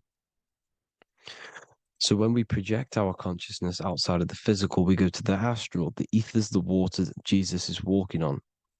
This is the veil between the physical and the astral world. The word together has ether within it because it joins the two worlds together, together, the astral and the physical.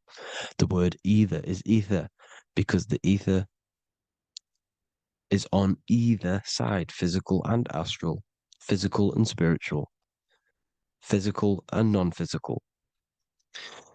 In the astral realm, the mind can manifest anything we want. We incarnate to restrict our minds. This is why Saturn, if you go and watch my video on Saturn, how Saturn is this simulation, okay, our minds can manifest anything we want in the astral plane in the click of a finger. However, when we incarnate in matter, we now have to labor for our manifestations. This is why Saturn's known as the great teacher in astrology, because he teaches you a lesson. When your mind incarnates into matter, it's teaching your mind a lesson, the knowledge of good and evil. This is why the Bible says, you shall be gods and know the knowledge of good and evil. When you incarnate here, you have to know the knowledge, you need to know the knowledge of good and evil to become a god. Okay? Now, the square is the physical plane. The triangle's the ethereal plane. The circle's the eternal plane. The circle has no beginning, no end. It's eternal. The physical plane is the square. It's limited. The square is limited. The cube is the geometric shape which gives rise to matter. Now, the term think outside the box has truth in plain sight. You have to think outside the box to project your consciousness, use your mind to project your consciousness outside of the box, the physical plane, into the astrals. The astral realm is the realm of the stars. Above us is the stars. Through the stars is the astral plane. This is why astral has the word star within it. The devil is the de-veil. When you sell your soul to the devil, quote unquote, it's metaphorical.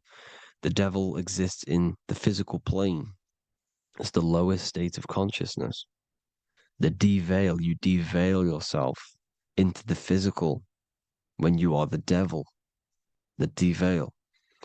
The ethereal plane. Now, we all know what the famous symbol of the all-seeing eye, right? The all-seeing eye with the eye in the triangle. Look at the Masonic artwork showing you the triangle above in the sky. This is symbolizing the ethereal planes. The eye in the triangle symbolizes your invisible intelligence, your mind, which has the ability to see on either side. Because the triangle's the ethereal plane. The eye is your consciousness, your intelligence. And this intelligence has the ability to see in the physical plane and to see in the ethereal planes, in the astral planes. This is why it's above the earth. It's above the ground. Because it can see here, it can see in the heavenly realms. Now, the stars are, well, this is known as heaven, the realms of the astral planes. This is some quotes from the Emerald Tablets of Thoth. Out of the darkness ye must rise upwards, one with the light and one with the stars. Man is in process of changing to forms that are not of this world. Grows he in time to the formless, a plane on the cycle above. So there's other worlds. The Bible's telling you there's other worlds, there's other realms. Know ye, ye must become formless before ye are one with the light, the astral light above, which shining through the stars. Not of the earth are ye, earthy, but a child of the infinite cosmic light. You are the invisible intelligence controlling the physical body. The body's not you. It's the vehicle that your soul lands in when your mind projects your consciousness into that realm. Free from the body, I flashed through the night. Unlocked at last for me was the star space. Wow, that's powerful. The star space, the astral planes. This is what he's talking about. We are all a star. We descended from the astrals, which is the star. We are all a star. Look at the ancient paintings of Jesus' birth. It's the star beaming his consciousness down into the physical plane. Here's another one. Here's some Freemasonic artwork showing you, again, the ether, that invisible intelligence, the I, manifesting itself inside of here, in the physical realm, where the people are. You see? It's the same here. This is Jesus. Here's the bird symbolizes the Holy Spirit, your invisible intelligence, descending into the waters, the ether, the ethereal, everything. The ether's the base of all physical matter. Here's Truth in Plain Sight. Mr. Bean, the famous TV program in England, in the UK. He begins the program like we all begin the program for falling from the stars. He falls down with a beam of light. And this is truth in plain sight. This is false. The aliens don't exist. They're a lie, alien. But this symbolizes the star beaming our consciousness. And when we die, this star will suck us back up. Just like this UFO is doing. It's truth in plain sight. So, this is some more Freemasonic artwork. Going from duality to singularity. Sun, moon, masculine, feminine. Right hemisphere, feminine, left hemisphere, masculine. The consciousness in the center, the balance point. Here's another more Freemasonic artwork. The two pillars, left and right hemispheres, and the invisible intelligence between the left and right hemispheres, the light of the body. This is why light's coming off it. Because it's light, it's pure light. The blazing star. The stairs go from the checkered board, the duality, up to oneness, in between the sun and the moon, the masculine and the feminine. This is symbolizing going into oneness. What did the Emerald Tablet say? You've got to become one with the stars, one with the one with the self.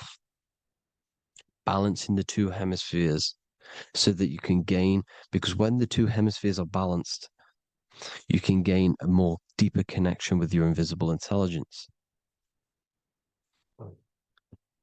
Same with the chakras.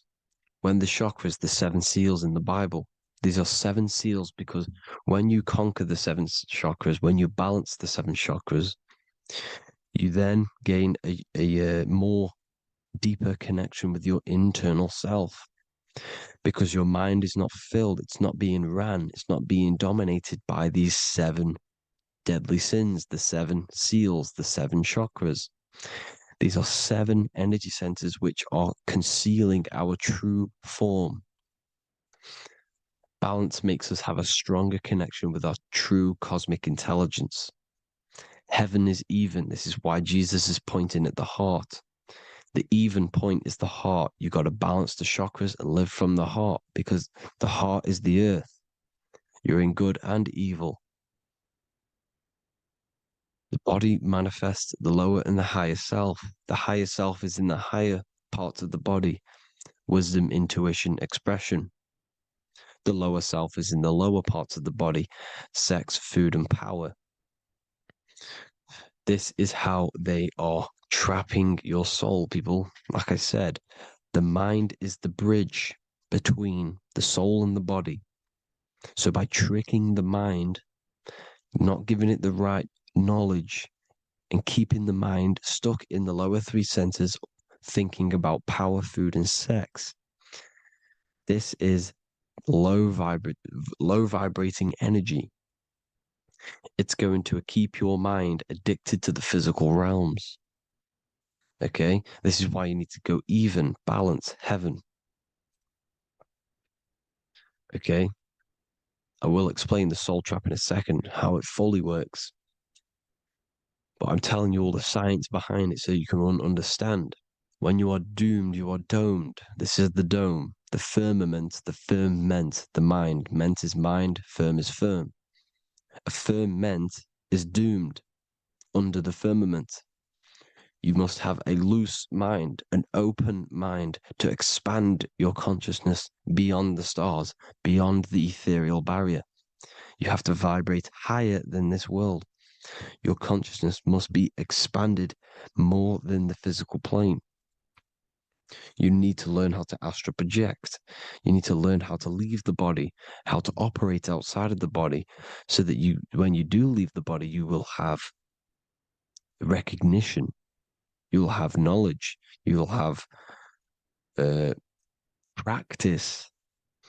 But this is as above, so below. The woman's belly is the earth. It's as above, so below. It's a microcosm of the macrocosm. We are the children in the womb. We are the people in the earth being ready to be born into the heavenly realms. As above, so below. It's a microcosm, macrocosm. Everything is in everything on a bigger and a smaller and a larger scale. Now, when the baby figures out that there is a world beyond its mother, what happens? The baby starts to move around and tries to get out of the mother. Because once it starts to hear the external world, starts to hear people, it's going to wonder, what's outside of why am I in here? What's outside? So the baby will force its way out of the mother. It's the same with our minds, as above, so below. When our minds figure out that there are other realms beyond this world, we will seek a way out. This is the womb, the Mother Earth, Mother Nature. It's the mother. We're in the womb. We can be born out of this world, which is being born again in the Bible. When you are doomed, you are domed under the dome, under the firmament, the firm mind. The firm mind will keep you under the firmament. Due to the law of polarity, there has to be other realms. There has to be. Because the law of polarity works in this world, and it will work on every scale possible. It's universal laws. These are universal laws. The law of polarity means that there are other realms polarizing this realm. There is a hell, there is a heaven. There is a midpoint, which is Midgard, which is the one we are in now. Earth, heart. Earth is the heart. Heart is the center, good and bad. The balance between good and bad. Your reality is your level of realization. Your mind realizes other worlds, you will seek a way to them worlds. It's that simple. The soul trap is to keep you stuck in this physical body, which is the earth. This body is the earth. It's running the program, like I said at the beginning. It's running the simulation that your consciousness is experiencing. You are an electromagnetic being, and you're hidden in a cage, your rib cage, and you're stuck in cells, a prison cells. Look, you're in cells. We produce electromagnetic energy. Your soul produces this energy. And by trapping your consciousness inside of this physical realm, they harness this energy within the astral realms. They're using you to manifest demons, because your mind creates demons through emotions and mental thought energy, which is a whole nother video. I can make a video on that. You're manifesting everything for them because they're trying to create a hive mind. This is why they want everyone to believe in one belief system, one government, one belief system, one religion, because they're creating a hive mind. This hive mind will manifest and be summoned within the astral planes, because the mind manifests the astral plane. The astral plane is the realm of imagination. The mental plane is the realm of just thought alone. The etheric plane is the energy. The physical plane is the matter. So all of our minds together are manifesting these demons within these subconscious realms, the astral. Now, how are they keeping you stuck to this realm? Well, when you die and you're stuck in your lower three chakras, okay, when your mind and soul detaches from the body, which is the earth, when you leave the earth, you're still going to have these mental addictions to the food, the sex, the materialism, the phone, the cigarettes, everything. This is why they get you addicted to everything possible. The TikTok, the YouTube, they get you addicted to as many things possible. Because when your mind is addicted to these things, and when this mind leaves the physical body, you're still gonna have these addictions. Okay? You're still gonna have these thoughts. And you will be manifested into the lower astral realms because you're thinking materialistic, you're thinking negative, because your level of realization was your reality. You were manifesting hell on the earth. When you leave the body, you're going to manifest hell in the astral planes, which means you'll be vibrating on the very low, which will put you in the lower astral realms. So guess what? You're going to come back. You're going to come back into materialism. You're going to reincarnate. Because you haven't prepared for life after death. You must detach from the external world. Okay? Moon is mind. The sun is the soul. The earth is the body. The moon is the mind. This is why we say lunatic. In your mind, you have a specific mood. Moon. Money, M-O-N, is the moon. Money exists in the mind. They get you addicted to the money. The Bible's telling you this. Do not conform to the pattern of this world, but be transformed by the renewing of your mind. It's telling you. Of this world, but be transformed by the renewing of your mind. Who knew that the Bible was this deep? Matthew 16:26, what good will it be for someone to gain the whole world yet forfeit their soul? James 4:4, don't you know that friendship with this world means enmity against God? Therefore, anyone who chooses to be a friend of this world, of the world, becomes an enemy of God. John 4:4, dear children are from God and have overcome them, because the one who is in you is greater than the one who is in the world. It's talking about the invisible intelligence. It's greater than the physical world. John 2:15, do not love this world, nor the things it offers you. Because this world will create you to, if your mind has attachments to what this world offers, sex, money, and power, pretty much, you will reincarnate here. You will come back here. Because when you leave the body, your mind will still have these addictions. Do not love the world, nor the things it has to offer you.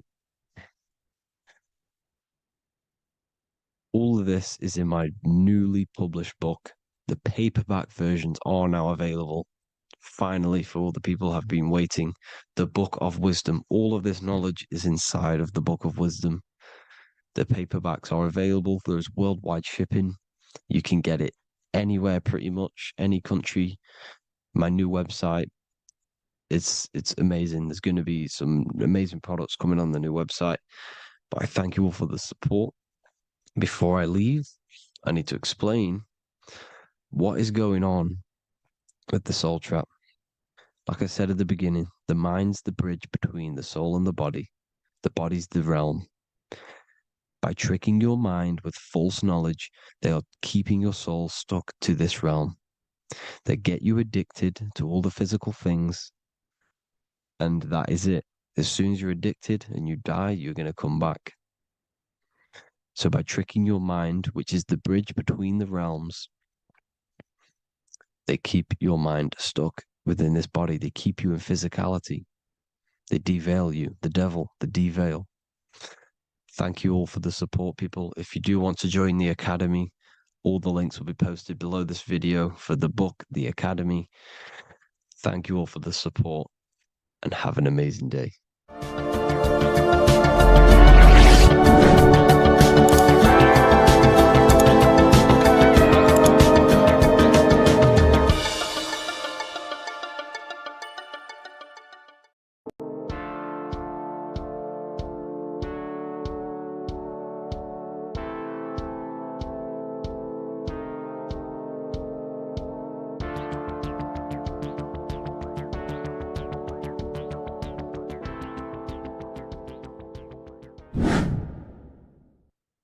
Left and right hemisphere, and what are they doing? How does it contribute towards your perception in this world? And this is what we're going to be talking about in today's video. We're going to be breaking down the two hemispheres of the brain and how they function in your life. So first, we have the left hemisphere.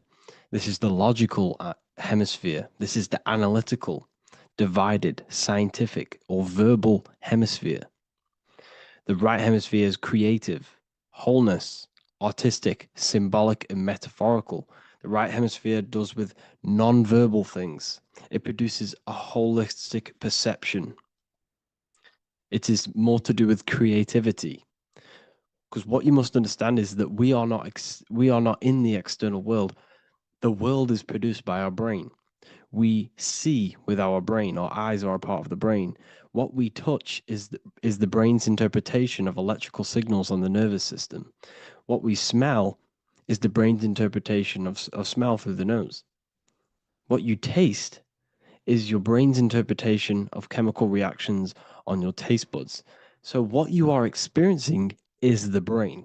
The brain is a computer creating a simulation. And you have two hemispheres which breaks down this reality. So essentially the brain is the perception creator. It creates perception. So if the brain is creating this, who is the one experiencing the brain? Well, that is you, the consciousness, the mind, the all-seeing eye. You are the all-seeing eye experiencing the brain, the observer behind the brain, behind reality, behind the emotions. So if you're walking through a woods, this left brain sees individual trees. The right brain sees the whole woods. It sees the biome. It sees the bigger picture. So when you are walking through this woods, the right brain picks up a holistic perception of reality. It creates the woods as one unified woods. The left brain's job is to break this down and analyze it so that we can see individual things. And this is also necessary for humans to have the ability to break things down and manipulate things in this world. So without this left hemisphere, we could not manipulate things and break things down.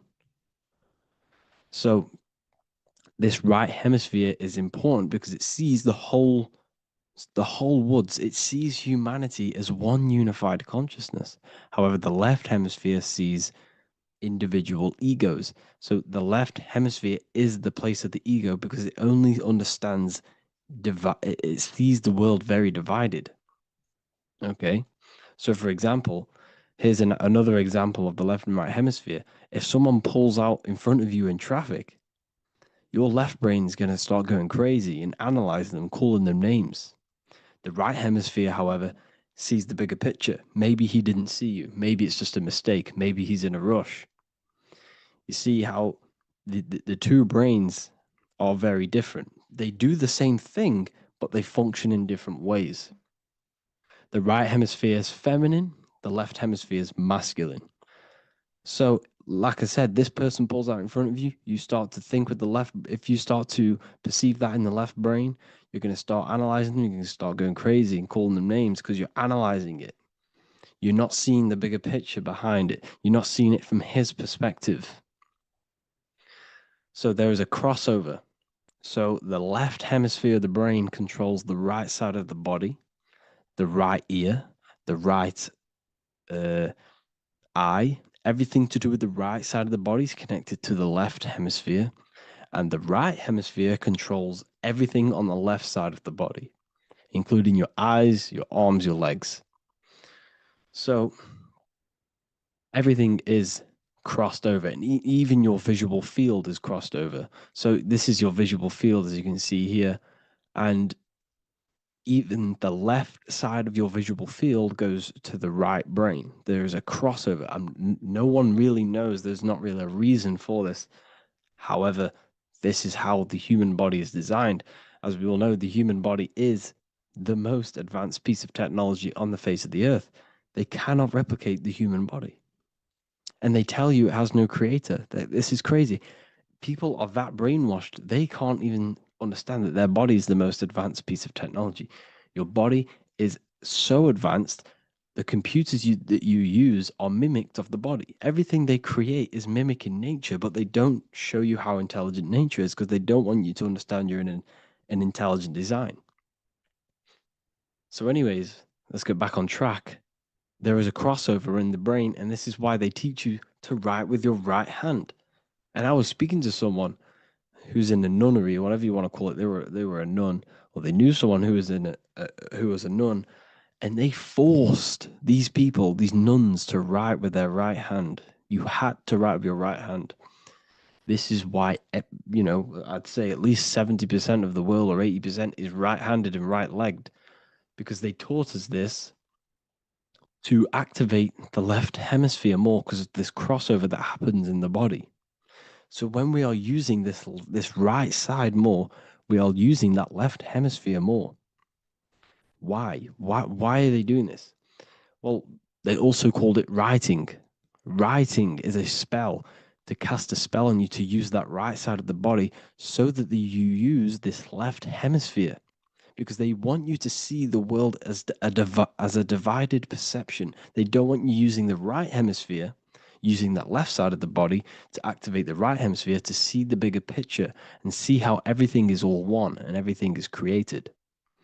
This left hemisphere domination keeps you from seeing the connections between everything, because that left hemisphere analyzes, it breaks things down. So when we are left hemisphere dominated by using the right side of the body, we are essentially seeing everything as divided. And this is why so many people will not understand my work, because my work connects dots and connects fields of knowledge, and makes you see the bigger picture.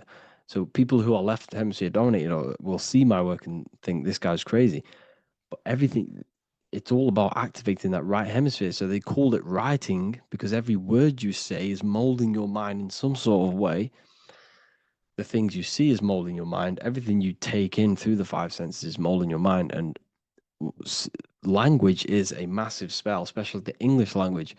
They called it writing so that you use that right side. It's a spell because your subconscious mind picks up everything you say. And 90% of your daily basis behavior and thought patterns is produced by these subconscious programs within the subconscious mind.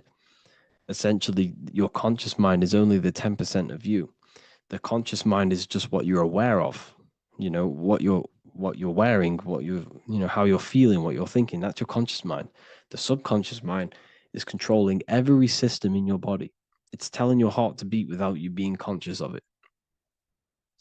So essentially, this is what they're programming. They're programming this system in the back of the mind, which is controlling everything through the words.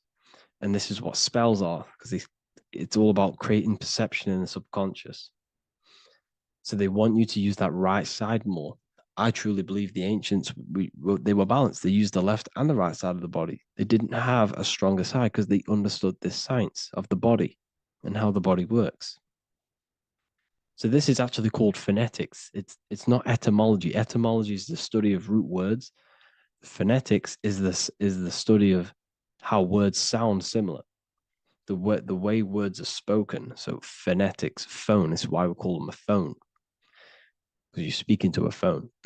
So this is write and writing, to use that right side to activate the left hemisphere more. So your hands are a manifestation of your brain. The left hand is the right brain, the right hand is the left brain. And as a child, we were always taught that when you place your hands together like this is the size of your brain, which is true because your hands are a part of your brain. They're an extension of your brain. Every part of your body other than your brain is an extension of the brain. Everything's working and feeding back information to the brain because you're experiencing the brain. So another trick that you can do, or another exercise, is looking in the mirror and closing one eye at a time. If you close your right eye, if you take your top off, for example, you'll analyze your body if you close your right eye because you're using that left hemisphere. Sorry, other way around. If you look at yourself through your right eye, you'll use that left hemisphere, which will analyze yourself. You'll see individual body parts. If you close the right eye and use the left eye, you'll see your body as a whole. You won't really analyze it. This is how you can analyze yourself using these two hemispheres. So this whole system is created to keep you thinking logically and to restrict you from creating and restrict you from understanding symbolism, allegories, metaphors, and teamwork. They want you stuck in a logical way of thinking and a logical way of seeing the world. This is why when you go to school, you are told exactly what to do. You're told to think this way and no other way. You're told to do orders, do this. It's a very left-brained system because if we all started to open up this right hemisphere, we'd all see, wow, everything is all one, everything's all connected. And this is what my work is doing. I'm showing you everything is one. The physical world is an illusion of duality, but everything comes from the one source, the one mind. The universe is a giant mind. I am mind, you express mind. We all possess mind. Behind the physical body is the same mind consciousness. And we are all expressions and fractals of this infinite consciousness called mind. And this is what they don't want us to figure out, is that we are all just one consciousness expressed. It's an infinite consciousness. It's even in the squirrel, it's in the dog. All of these different animals, they're just different bodies, but behind the bodies is the same consciousness, which is mind. That's what the pineal gland is. The pineal gland is not the mind and it's not the third eye. The third eye is your mind. If you have a closed third eye, it just means you have a closed mind. If you have an open third eye, it just means your mind has expanded from beyond physical things through astral projection and mystical experiences. This is how you gain an open third eye. It's just an open mind. A mind that has astral travel, that has explored the realities within the mind. So everything they do is to keep us in a divided state. Divide and conquer, right? That's their motto. All to keep you thinking how everything is divided. Everything they've done is division. Postcodes, countries, everything is divided. Like football teams and all this stuff.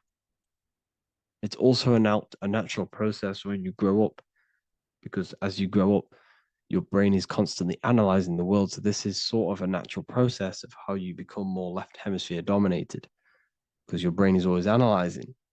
And unless something awakens you, you can awaken that right hemisphere where you can start to see the bigger picture. Even the music, all tuned to 440 hertz, shuts down the right hemisphere of the brain. 440 hertz, Spotify, Apple Music, the radio. Every time you turn on the radio, it's tuned to 440 hertz. This was specifically tuned. It never used to be tuned to this. It was in the 1950s. It was changed. The standard music tuning was changed to 440 hertz because it shuts down that right hemisphere of the brain. They don't want you thinking, seeing the world in this way and perceiving things as one. And I'm going to show you. It tells you this in the Bible. Cast the net onto the right-hand side of the boat and you will find the fish. What was Jesus saying? This is, you see, people read the Bible and they don't understand it. If the Bible is not talking about you, then it has no meaning. The Bible, everything you read in the Bible is about you and how it can better your life. It occurs to you. So if Jesus says, cast the net onto the right hand side of the boat, this is an allegory. The boat is your body. Cast the net. It's the awareness, the perception onto the right hemisphere of the brain, and you will find the fish. What's fish? What do fish do? They swim deep in the ocean. It represents the knowledge, deep knowledge. Cast the net onto the right hand side of the boat, and you will find fish. You will find the wisdom. You'll gain understanding when you cast that your awareness into that right hemisphere. You will see that I am you and you are me. We are all one consciousness. You will see everything. You'll see that the trees are the same patterns as the nerves in your body. You'll see everything is connected. Everything is a fractal of the one infinite consciousness. And how many fish did they catch? 153. That adds up to 9. This is now numerology. The Bible's filled with numerology. Adds up to 9. What's 9? Human consciousness. It represents consciousness. You're in the womb for 9 months. Feminine. It's all about consciousness. And in Revelation 14, and I looked, and behold, the Lamb standing on Mount Zion. That's the spines, the mountain. With him, 144,000. 144 adds up to 9. It represents consciousness on top of the spine. You see? And he had his name the name of his Father written on the forehead. What's the Father? The higher mind, the higher consciousness within you. Where is that? In the forehead, the pineal gland. The pineal gland is the radio receiver for the higher consciousness. Because every body part of the body has consciousness. Your heart has consciousness. Your gut has consciousness. You are thinking with these different consciousnesses. You think with the gut. You think with your penis. You are thinking with all of these consciousness. And it's about raising your consciousness to the higher consciousness, which is the Father, the mind in the head. Don't think with the lower parts of the body, because that is your animal nature. Think with the higher parts of the body. It's all representing consciousness. How to activate the right hemisphere of the brain? Well, it's all to do with non-verbal things. So music will activate the right hemisphere. Make sure it's tuned to the right frequency though. 432 hertz, 528 hertz. Any frequency that adds up to 3, 6, or 9 is good for you. Meditation, turning off the thoughts, and you raise yourself to the higher brain. Symbolism. Symbolism is all right hemisphere. Reading between lines, metaphors, determining the Bible, it's all right hemisphere. Seeing the bigger picture, it's reading between the lines. So tithing in the Bible. These people in the churches are giving 10% of their money to the church. It's nothing but a scam. What these people have done is they have externalized the Bible. They have taken the Bible and literalized it so that they can make a business out of it. So what they're doing is 1/10 of the produce of what it says in the Bible, 1/10 of the produce of the land, whether grain or fruit, is the Lord's and is holy. So what's that saying? The 10th of it's basically saying give the 10% to the Lord, to God. What does that mean? Well, what's the land and the fruit? This represents physical things, the physical things that you have. The 10th of the physical things that you have. What's that? That's your ego. All the physical things that you have is all to do with your ego. That's the lower self. The ego, what is the ego? It's the mind's perception of the physical self. You had no ego when you were a child. Okay, when you were a child, you had no ego. As you grew older, you created the ego. But the ego is the full self. It's the echo. Ego, echo. It's the echo of the full self. So it's saying give the ego over. Take away the animal self. In that left hemisphere, that's all to do with the left hemisphere. That left hemisphere sees the ego. It sees individuality. It's divided. So it's saying give that 10%. Give that 10% of you over to the right hemisphere. the 90%. The 90% of you is in that right hemisphere, the higher self. Now, I'm not saying the left hemisphere is bad. Okay, I'm not saying that at all, but it sees things divided. It's like I said, the left, the hands are manifestations of the brain. So when these Christians are praying, they're putting their hands together. What are they doing? That they're syncing the brain hemispheres. What you're doing, because everything's an extension of your brain. So if you put your hands together, you're putting the two hemispheres together. And what's happening when you place the hands together? All the electricity in the body is now running in a circuit. But once you connect these two hands, the electrical energy is now running in a circuit. And energy can move around the body quicker and more efficiently. So when you pray, when these people are praying, they don't realize that they're engaging in ancient forms of meditation, of balancing the two hemispheres. So now we're talking about balancing the hemispheres, not the right hemisphere. This is what Israel is. Look at the symbol for Israel, the up triangle and the downward triangle. What's that? The up triangle represents male. The downward triangle represents female. Okay? This is talking about the brains. Israel is Ra. Isis, which is female, the Egyptian god. Ra, El. El means God. Electricity. That's the force of the physical world. It's the force that runs this world, electricity. It's the force of God.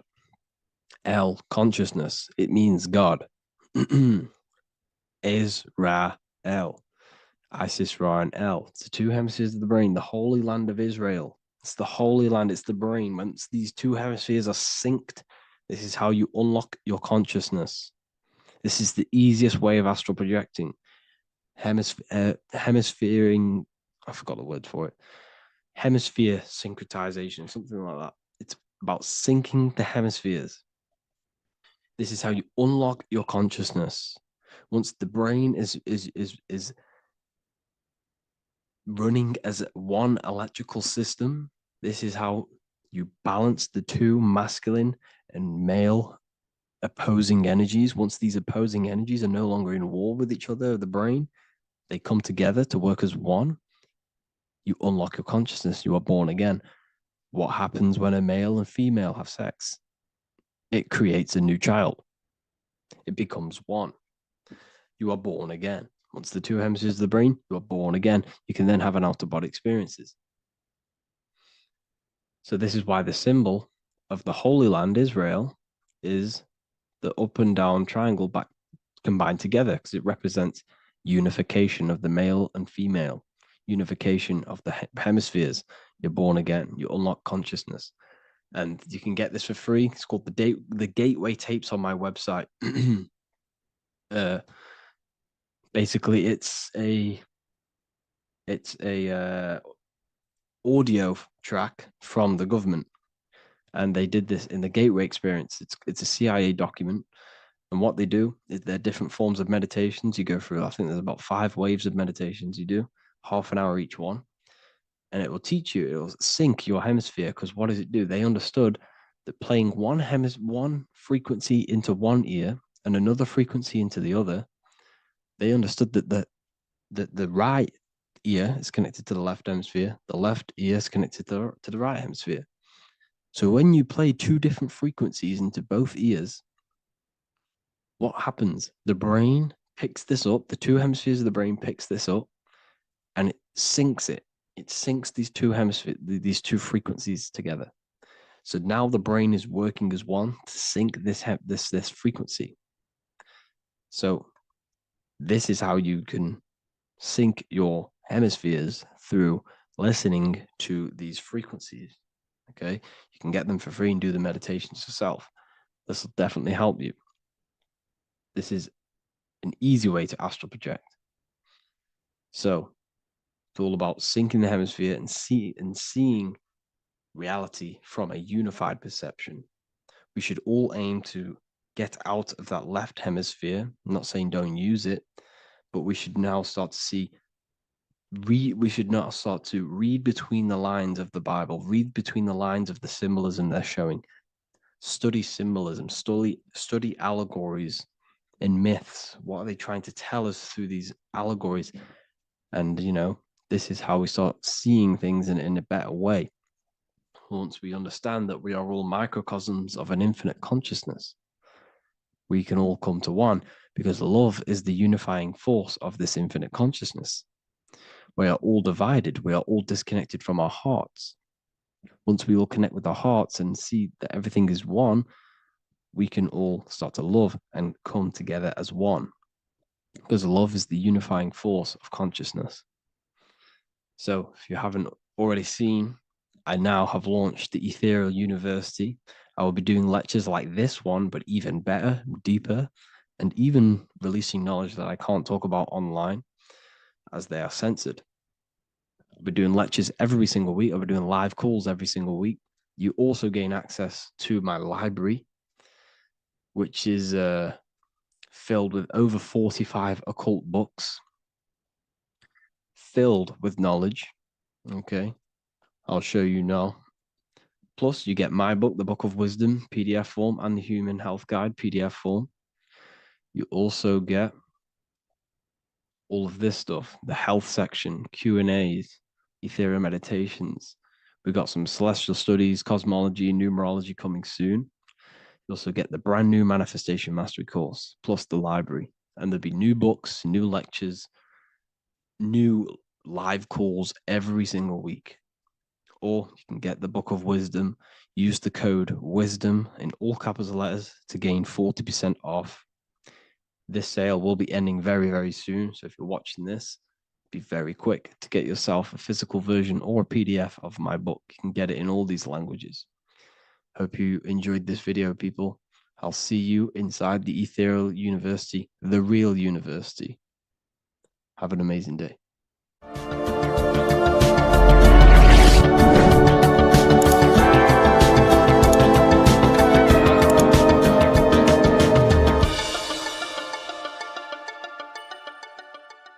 What is the difference between higher consciousness and lower consciousness? In this video, I'm going to be breaking this down in great detail so you can understand what higher consciousness actually is, because this word is thrown around a lot in the spiritual community. So I'd love to break this down and make this clear to you. My name is Harry B. Joseph, also known as Revival of Wisdom. I am the author of the Book of Wisdom, Volume 1 and 2. I've been studying the occult for the past 4 to 5 years and have personally been using the occult esoteric knowledge on myself and implementing it in my life. When I say the word occult simply means hidden. It comes from the Latin word oculus, which means eye. It simply means hidden from the visible eye, what you cannot see. So we're studying things of the human psyche, the things that we cannot see, such as thought, emotion, desire, the astral forces, imagination. We're studying the things that cannot be visibly seen, but they affect what can be seen in the material world. The most important thing that helped me understand life is that life is a mental game. It's a mental universe. Every object you see was first thought in the mind before it came a physical reality, which means mind and matter are not separate. They are one. Matter is the crystallization and the expression of mind. Therefore, higher consciousness corresponds to the mind of the individual. First, let's start off with lower consciousness. The external world is the effect. The cause is the mind. The internal world expresses the external world. Reality is created from the inside out. Lower consciousness simply means they're not aware of their internal world. They have no connection with their internal world. They act unconsciously. They are unconscious to their thoughts, what's going on inside their mind. They are unconscious of their hidden desires that drive their physical actions. They are unconscious. This is what in the occult they say spiritually dead, symbolized as a grave or a casket. Someone who is not aware of their internal world and they exist within the darkness. They think, feel, and act unconsciously. They have no awareness of their internal self. They think imagination is just a fantasy, which I don't blame them, because imagination in the modern world is painted to be some fantasy thing. Oh, you're just imagining things. But in the occult, this is a very powerful faculty of the mind. The imagination is the dimension that sits just above the physical plane, that pretty much all thoughts manifest there before it materializes in the material reality. Low consciousness simply means they are in reactive consciousness. The individual reacts to the effects that they have created through the cause of their mind, thoughts, emotions, and actions. If something bad happens in their external reality, their mind starts to think about reacting, complaining, which ultimately creates a negative cycle of manifestation. They're simply blaming the effects outside of them that are the causes of the individual's mind. They are in reactive consciousness, which pretty much has no personal power. A low consciousness also means you are emotional, reactive. You are easily triggered by situations or people. Anger, fear, defensiveness arises quickly, often before conscious thought. This is associated with the reptilian brain. The reptilian brain does not think, and it is the modality of consciousness that keeps the individual not critically thinking, simply just reacting to the world. They make decisions based on instinct. They make decisions based on fear. This is a low consciousness. Another symptom of low consciousness is that the individual only thinks in reaction to their five senses. They only think in the terms of their five senses. They sense something in their five senses and they simply just react and they think around the five senses. They do not use their spiritual faculties such as imagination, willpower. Low consciousness people are mainly stuck in their ego. The ego inside of the occult and esoteric teachings needs to be overcome. We have to face our ego because the ego tells us we already know everything. I don't need to know anything else. I have my belief system. I'm happy with believing whatever. Everything else is just a fantasy. I believe everything that's already told me within school. And the ego stops them from expanding their mind into the esoteric teachings or more things about life. They're ignorant to gaining more knowledge because they think they already know everything that has been given to them within institutions such as schools. In the occult, we have to face our ego and submit to it and say, we do not know everything. There is so much more that we need to learn about ourselves to expand as an individual. A low consciousness person or individual is reactive. Their thinking dwells in the past or worries about the future. The now is rarely accepted as it is. They're never in the now. They're either thinking about the past or the future. A low consciousness is also attachments to self-image, beliefs, opinions, roles, history, and is mentally rigid. Their mind doesn't want to expand. They're stuck on a certain belief, a certain thing, and they're not open to accept anything else inside their mind. And a challenge to them feels like a personal threat. And instead of being self-aware and responsible, they see others as the cause of their unhappiness and the negative things that they are manifesting in their reality. A low consciousness also seeks for validation outside of themselves. They try to cover things up with materialism or whatever it is. But now let's move on to a higher consciousness. This is what we call causal consciousness. Causal consciousness is a state where the mind of the individual is mastered. Their mind does not dwell on the effects of the external world because the individual who has a higher consciousness understands that the world outside of them is the effect. It is the world of form. Force and form are two dualities within the occult that are very important. Everything outside of you is form. Everything inside of you is force. The forces inside of you create the form outside of you. The person with a low consciousness simply just reacts to the external world, creating a constant cycle of negativity. But the person with a higher consciousness understands that whatever happens outside of them cannot be changed. It is already manifested. Therefore, there is no point in complaining. If the person with a higher consciousness understands if they don't like something, they can change it internally. If they can't change it, then they change their mental attitude towards it. This is the law of polarity. Light and darkness are the same thing, but just different degrees of light, which means we have the ability to shift our mindset and perception towards things to make sure it's positive. The person with a higher consciousness, even though something bad may happen to them in the world of effect, they can change their mindset towards it and ultimately change their actions to change that reality. There's no point reacting. It's simply what we do to create the change. A higher consciousness means their mind is ordered and disciplined. They do not think random thoughts. The person with a higher consciousness and a trained mind in the occult has a mind of a powerhouse of control. They understand that the mind is the cause of all things, therefore we have to gain mastery and control over the mind, or else it will produce constant chaos. Their mind is ordered and disciplined. The person with a higher consciousness is always self-aware. This is very important. The person with a lower consciousness never is self-aware. They give attention to random thoughts. They give attention to negative thoughts. They give attention to negative imaginations. They start daydreaming about worrying about the future or the things that happened to them in the past. This is all useless. You're using the creative powers of consciousness for the negative. The person who is trained in the occult and has a trained mind with a higher consciousness understands that their mind is the cause, and they are always aware of the thoughts that they are entertaining inside their mind. There is a level of mastery where one can achieve the conscious awareness of every single thought in their mind every single day. Now, this is very difficult to achieve, but this is one of my goals personally. It is the thought that it is the seed of creation. And if we give random thoughts attention, these seeds can be planted in our subconscious and ultimately drive that effect into our reality. The trained mind, thought and intention manifest more effectively because they arise from unity, not fragmentation. You become the conscious creator rather than the unconscious reactor. Higher consciousness also means that you know what to do to produce a change in your reality. If there's something bad happening in my reality, I know that there's some sort of change that needs to happen within me. For example, if I start a cycle of negative thoughts, I know that there needs to be some mental work constructed on my mind. This will happen. On your path of self-mastery, you will fall back into old thinking patterns or something that happened to you in the past. These little patterns will show up again. But when you have a higher consciousness, you know exactly what to do to execute on changing that part of yourself. For example, if I catch myself thinking negatively for the past 2 days, I know I need to do affirmations and to reprogram my mind to counteract them negative thoughts. Or if I start overthinking and I start to lose control over my mind, then I know I need to do a meditation of stillness where I think about nothingness and develop my willpower. Higher consciousness knows where these things are coming from because they understand themselves. Higher consciousness also means they have unity consciousness. This is what the triangle is. Unity consciousness. The I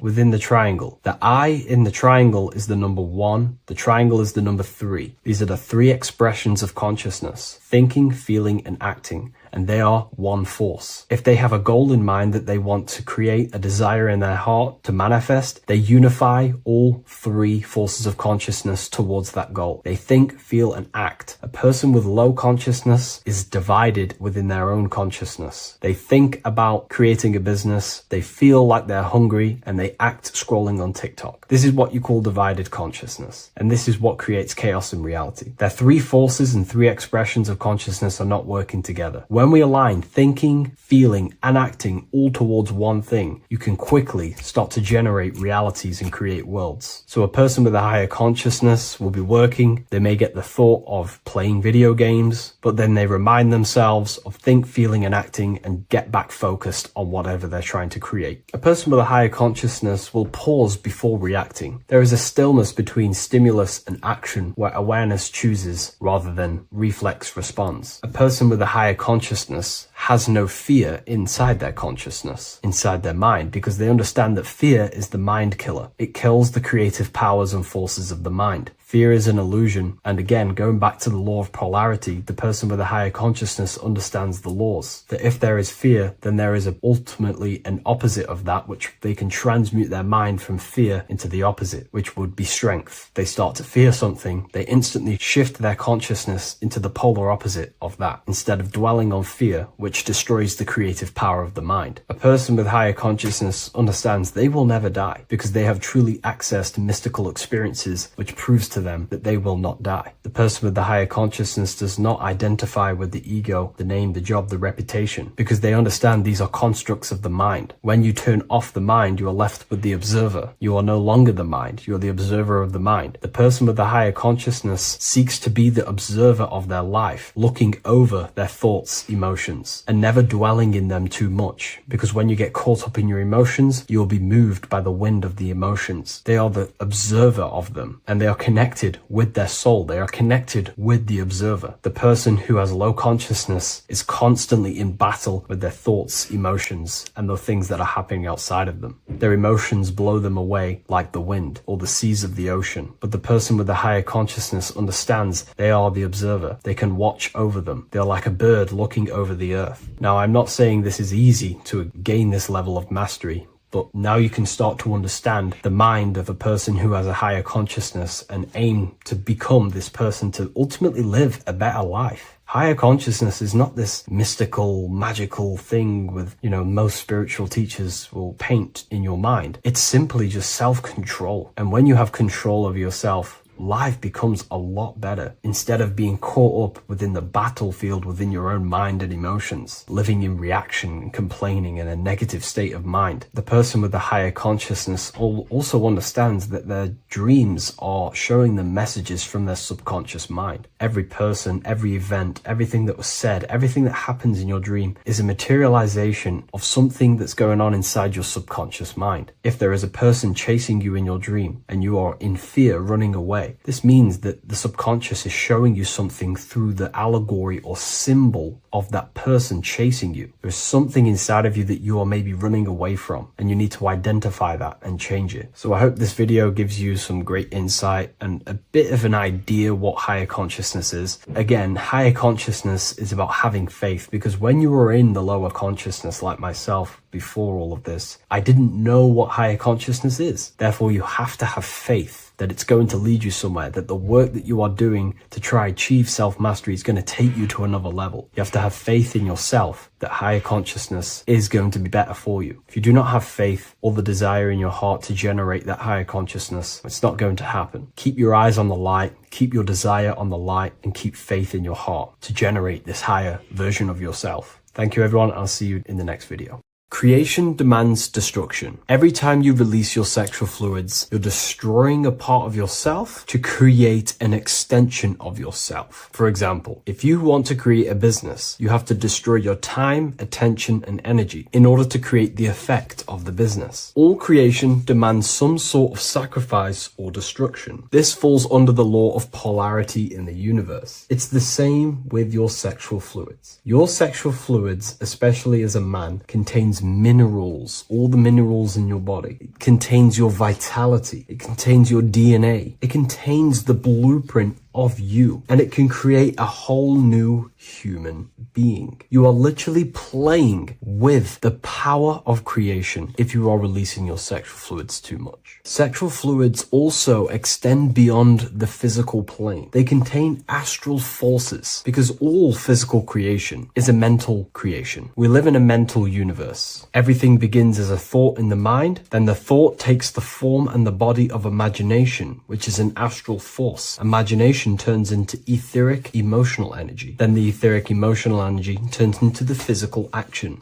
and the physical manifestation. We live in a mental universe. Therefore, these dimensions do not exist separately. They are permeating and mixing in with all. Your physical body has an astral body. Everything physical has astral forces behind it. Semen is known as the astral fluid of the soul. It feeds nerves, the channels of life force and consciousness within the body. And every time you release it, you're destroying a part of your vitality, your brain, your nerves, your energy levels, your creativity, and your DNA to create an extension of you. Therefore, it is a sacred fluid within your body and not something to be played with and to be released too much. Think about it. This is a very creative energy, your sexual fluids. It can create a whole new human being. This is how powerful it actually is. It is the power of creation, and the misuse of this power can destroy your own vitality and your life of your body, because that life you are giving in order to create an extension or a child is the same life you could keep inside of you and not waste to recycle and regenerate the body. Sexual energy has been for thousands of years associated with regenerating the body, longevity of life, and maintaining youth. Not only that, every time you release your sexual energy, it floods the brain with dopamine. Dopamine is the brain's reward system, created within the middle of the brain. It releases every time you've achieved something. However, sex or an orgasm is the most powerful feeling you can feel. It's the most amazing, intense feeling and release of dopamine you can possibly feel as a human. Therefore, if you flood your brain with this high amount of dopamine every single day, you are getting the epitome of human feelings every single day. Therefore, you will become numb to everything else in reality. You won't be able to enjoy the small things in life. And I know this firsthand because I experienced this myself. As soon as I stopped, this is when I started to enjoy the little things in life, seeing family, and I actually gained more energy, more ideas. We'll get into this a bit later. It is a creative energy. It creates a whole new human being. Therefore, if we maintain this energy, we can maintain our creative power within us, because that's what we are. We are all creative beings, moving energy from higher dimensions of consciousness, the mind, into lower dimensions of consciousness, the physical world. You hold the power to create. You are not in a world. The world is working through you. You do not possess a life. Life is working through you. You are not in a universe. You are the universe. It's moving through you. There is no past, present, and future. The present moment is you. When we release every single day or frequently throughout the week, like I said, we're triggering the brain's reward system, dopamine, which makes you feel as if you have already achieved something. And if your brain is telling you you have already achieved something by overusing your sexual fluids, then you will not have the motivation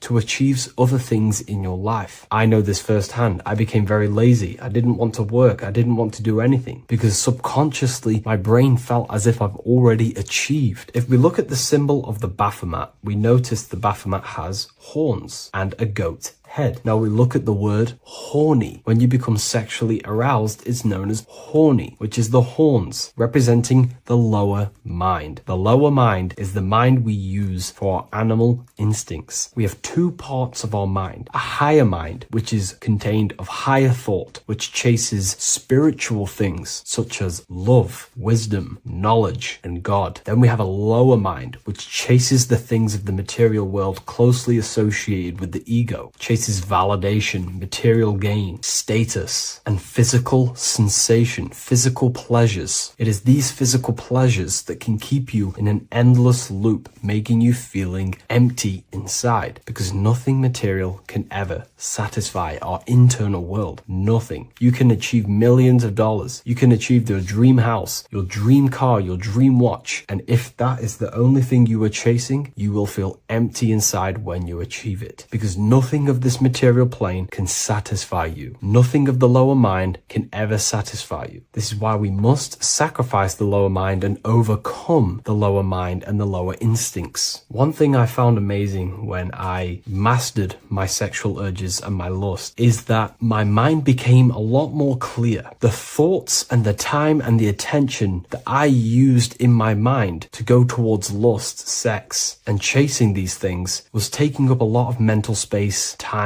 and energy. But as soon as I removed it and mastered it, my mind became an open vessel for higher thoughts to be received from the higher mind. The mind is like a radio antenna. Whatever we attune it with, that's what we receive. If we're constantly thinking about lust and low-level pleasures, we're going to just receive low-level thoughts. But once we remove all of the lower mind and we conquer our physical body and physical urges, our mind becomes an open channel for divine thoughts and spiritual thoughts. This is what most people call today as downloads. You receive wisdom from your higher self. Not only do you receive more wisdom, you just receive more power to create. The male and the female come together to create a child. That's how you were created. Now, the law of correspondence teaches as above, so below. It refers to everything in the universe. Therefore, in order for you to create a reality, to give birth to something, you have to bring together the masculine and the feminine. Your masculine forces are willpower and actions. Your feminine forces are emotions and imagination. When you combine the willpower, action, emotions, and imagination and combine them together, you can give birth to reality. But it's important to only give birth to things that are spiritual, that are good,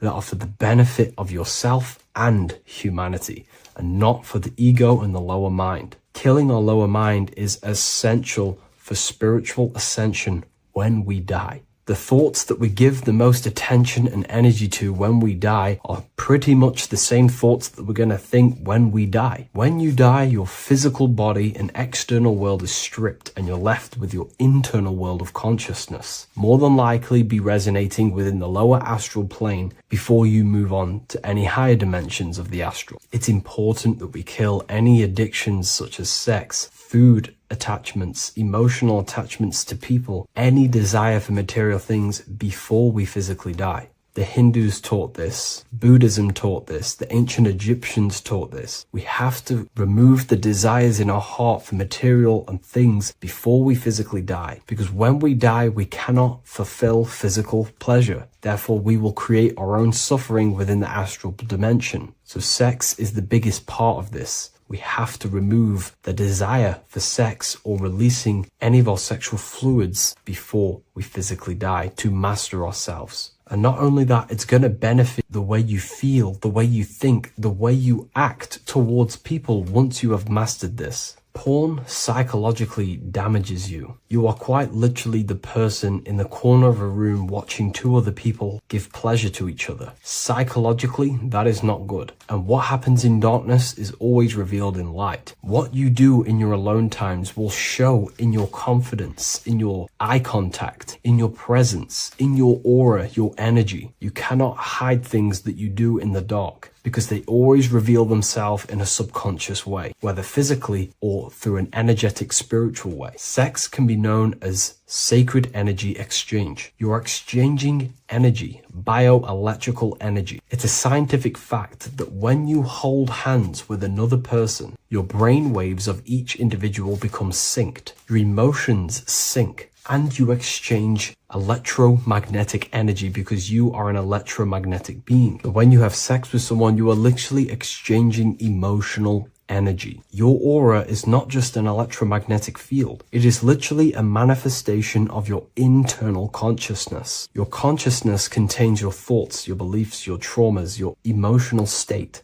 And this manifests externally through the vortex of your heart into an energy presence around your body. This is why you can feel sad when someone else is sad next to you, because their energy is merging with yours. When you have sex with someone, you are quite literally exchanging consciousness, beliefs, traumas, emotions, feelings, vibrations, and your consciousness merges with their consciousness. So be careful with just having casual sex. Now, I'm not here trying to say never release, never have sex with your partner. I'm not saying that. I'm saying take caution with these things. Take my teachings with a pinch of salt. If it benefits you, that's great. I'm not here to tell you how to live. I'm simply giving you my research and the things that have helped me in my life on my esoteric research, awakening, or spiritual path. I don't like calling it a spiritual path, because it's not spiritual. It's simply just life, the knowledge of consciousness and the self. So I hope this video helps. If you'd love to read this book, I'll leave a link in the description. This book I wrote myself called The Book of Wisdom, Volume 2.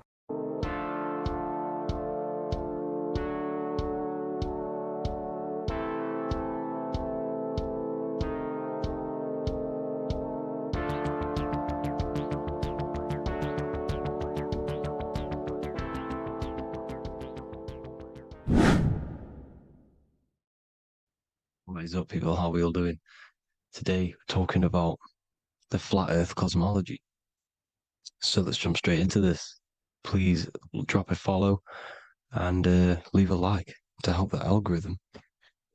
So we live in a torus field. Everything's made out of torus fields. And every torus field has motion. It's what it is. It's the motion of energy. And every torus field has a center, which is the black hole. It's a womb of creation. It's counter space. Now, this is why the North Pole is magnetic, because the center of this torus field is the most magnetic part, the strongest part of the field. So this is why all compasses will point you to the center.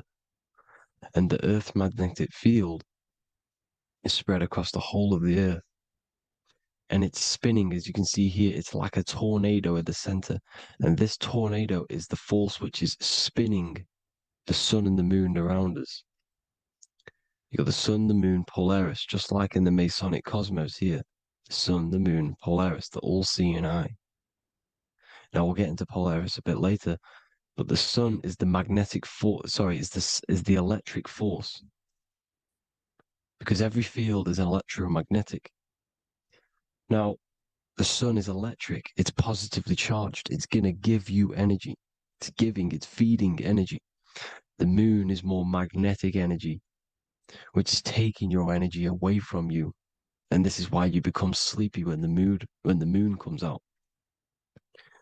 Because it's taking away your energy. So these two forces is the balance, it's the yin and yang. It's the balance. Everything in this creation is balanced. Because the torus field is the earth is the plane of inertia, the 0 point within the field. Because physical matter is a result of two opposing forces equalized on the plane of inertia. And that is where matter crystallizes into physical results. And this physical plane is the plane of inertia, planet Earth. And at the center of this plane is the black hole, the womb of creation. And outside of this black hole gives birth to light. So the torus field is constantly rotating, going into counter space, the black hole, and then out of counter space gives birth to the white hole, white light. You see?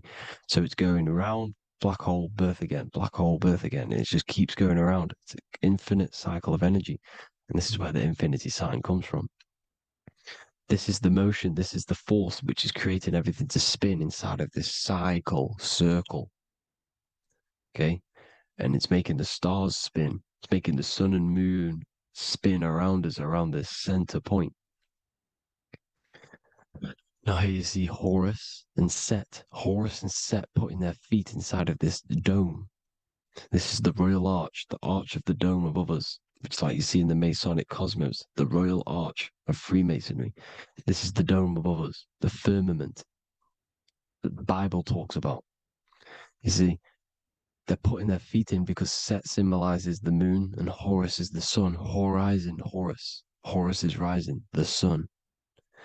So they're both putting their feet around this center magnetic pole, which is the pole, North Pole. And above the North Pole, you have Polaris, the pole of electromagnetic energy. You see? And this is how we get the sun and the seasons. Because the sun, for us, when it becomes summer, it's on the Tropic of Cancer. Then it spirals outwards, going out and out and out, then goes to the Tropic of Capricorn. That's winter for us. Then it comes back in and creates summer again. So it's constantly spiraling around this center magnetic North Pole. You see? So this roof above our heads is the firmament, and this is what they've taken off of us. They haven't physically taken it, but mentally they have taken this away from you. It's a female energy, and this is what the Egyptians called Nut, the sky god Nut. And this is the womb. We are inside God's creation, God's womb. And the woman's womb, when she has a baby, is a microcosm of this, because everything inside of this creation is macro. It's a reflection of the bigger things, as above, so below. So the dome above our heads is the dome we are in when we are a baby. And you can see the sacred geometry of it is the exact same. It's the dome. And when we are inside of the womb, the woman, the sacred maker, which is the M, the Masonic M, this is the Gmail symbol. The Masonic M is maker, mason, matter, male. She delivers the male, you see. She delivers the male because it's the maker, the female, the magnetic. The woman is magnetic in nature. The male is electric in nature. So when we are in this womb, the female, we are being fed by the center umbilical cord, by the center of the mother's stomach. We're connected to the center of the woman's stomach, just like we are when we are in the earth. The center is where the aurora borealis is being emitted from, the electromagnetic aurora borealis, the northern lights. This is our spiritual umbilical cord, connecting us to counter space, connecting us to the realms beyond this world. Because at the center of every torus field is counter space. And at the center of the earth is our spiritual umbilical cord, and this is the earth's belly button, as you see.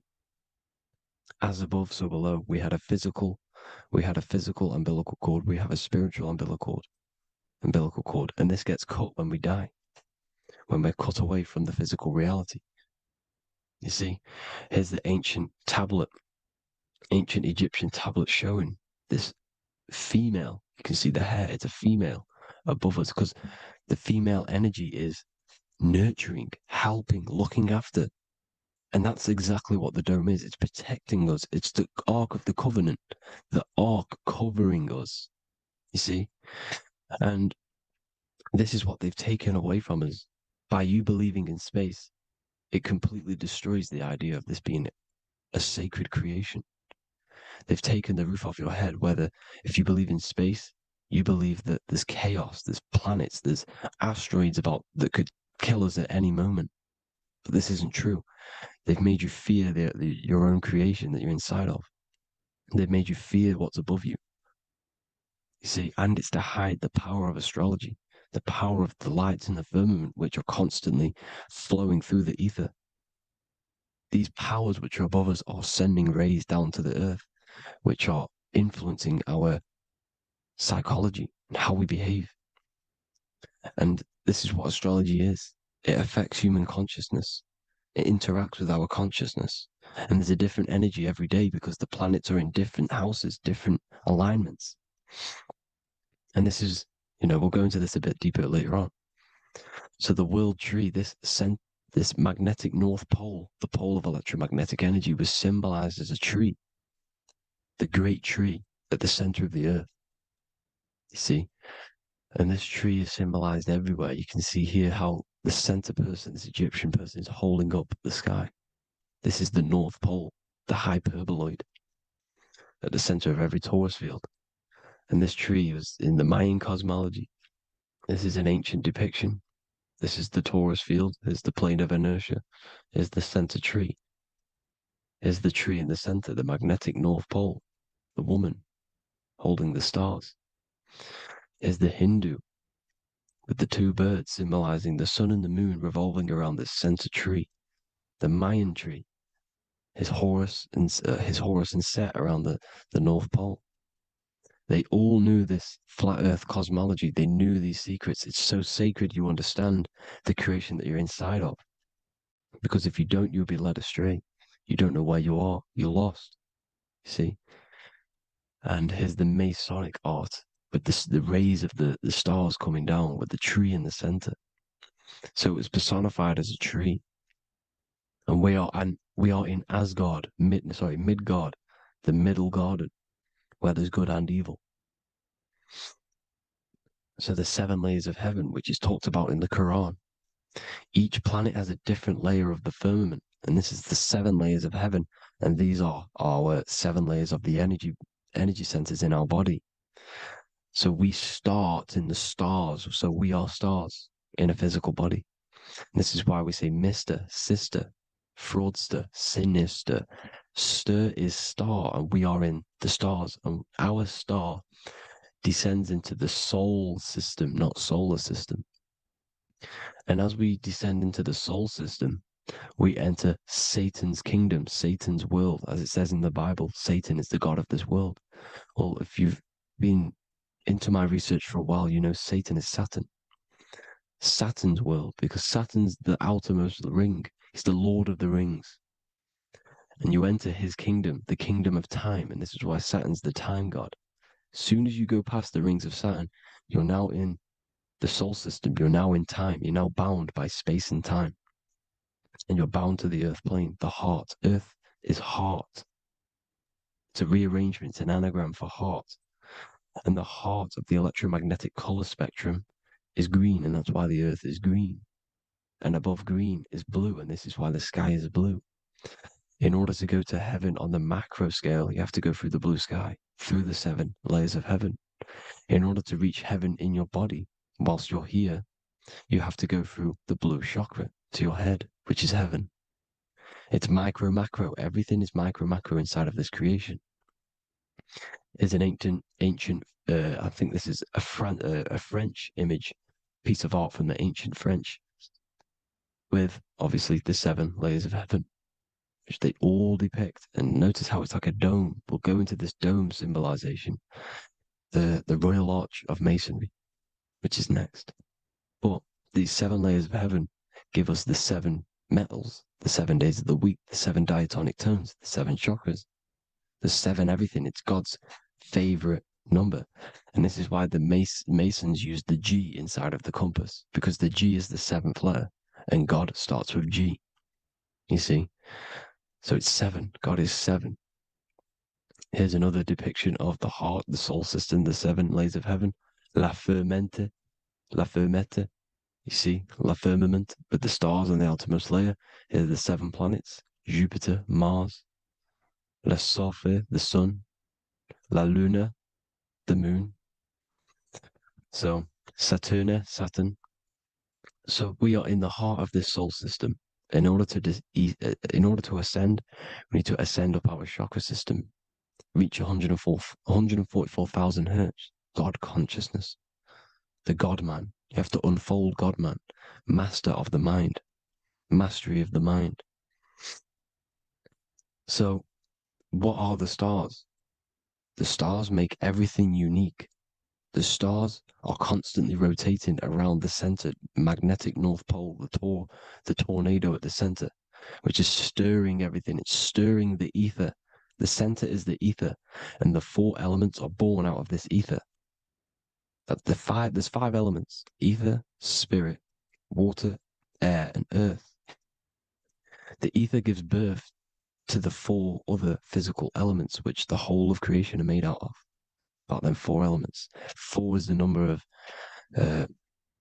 stability. You know, a chair, a table has 4 legs. It stables things. It's a foundation, and these 4 elements are the foundation of this creation.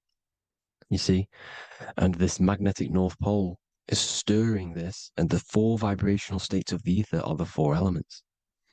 Now let me get back to the stars. I just wanted to give you that.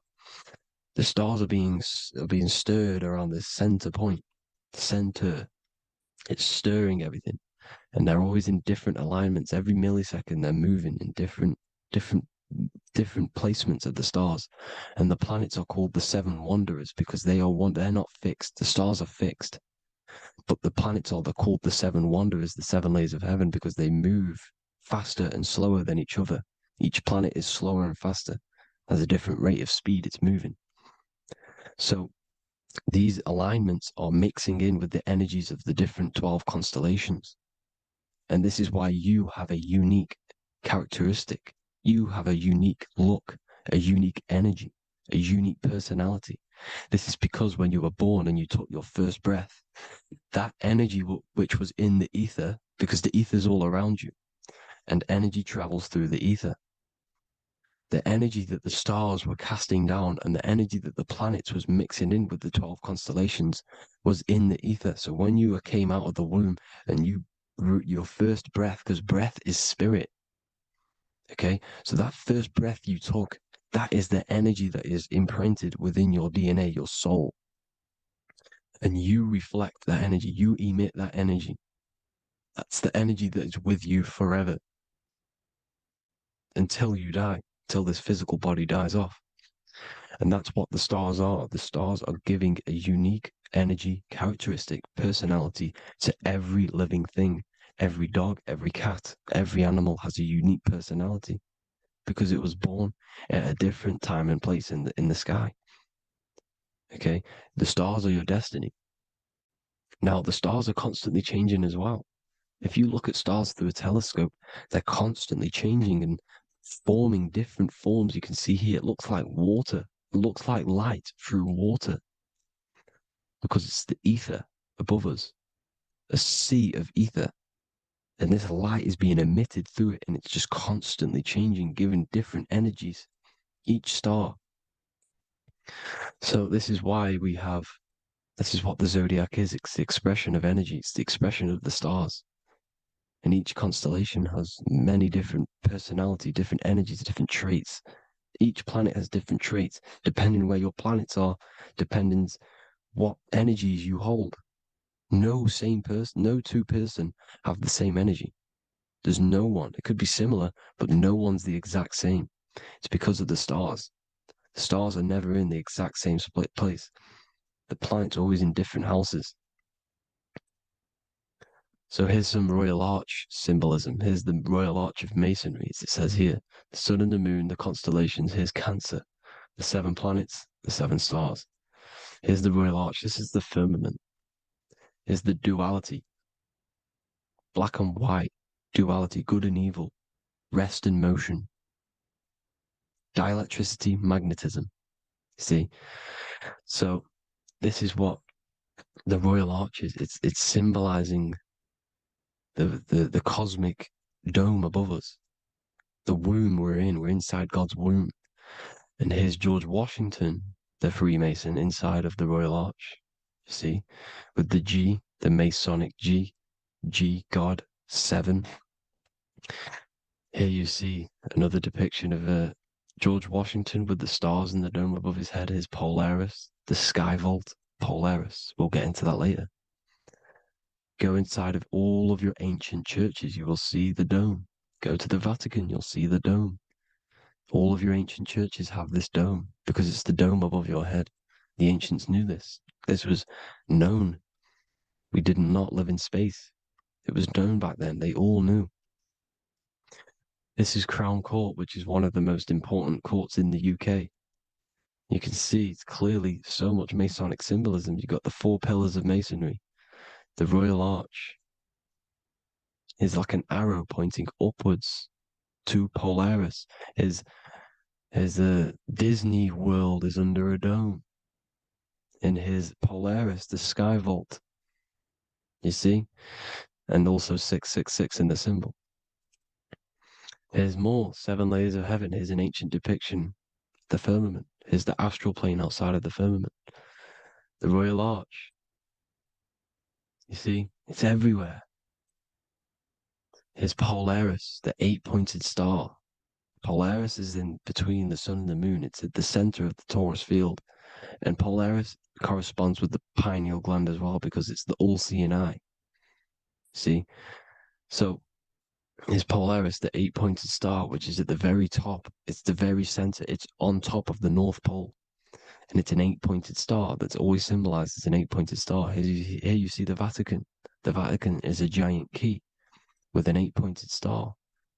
See, it's a key. Here's the dome.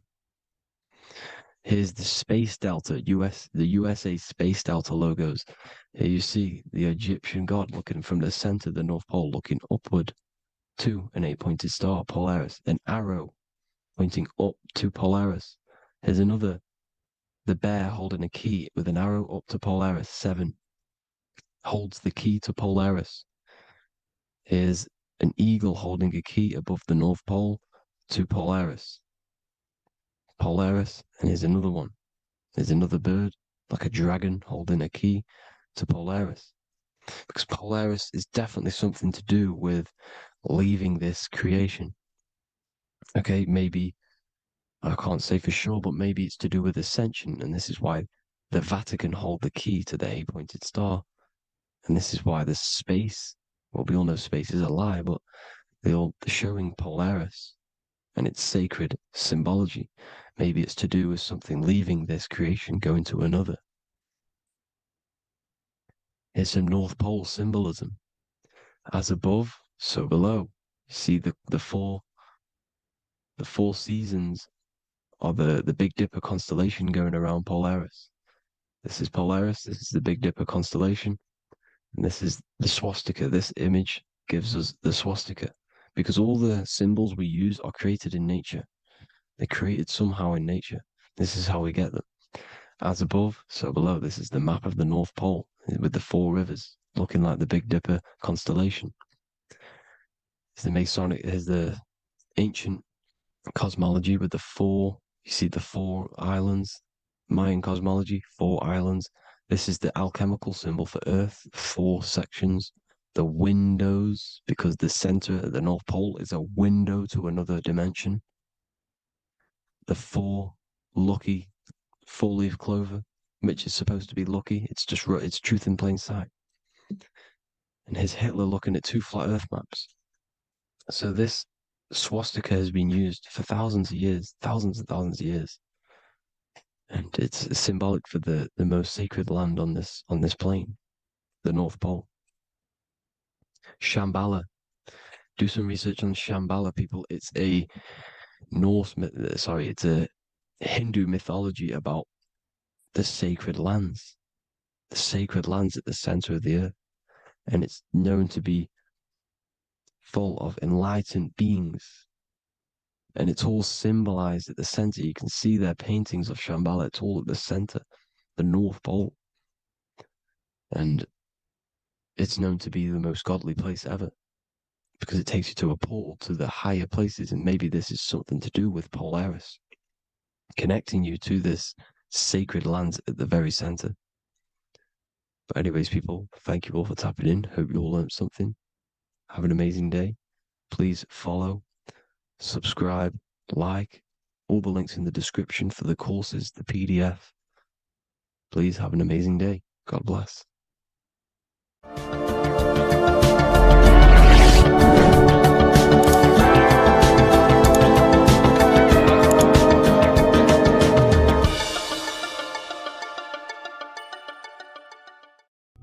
There's an ancient symbol hidden in plain sight, one that holds the key to transformation, power, and unlocking your true potential.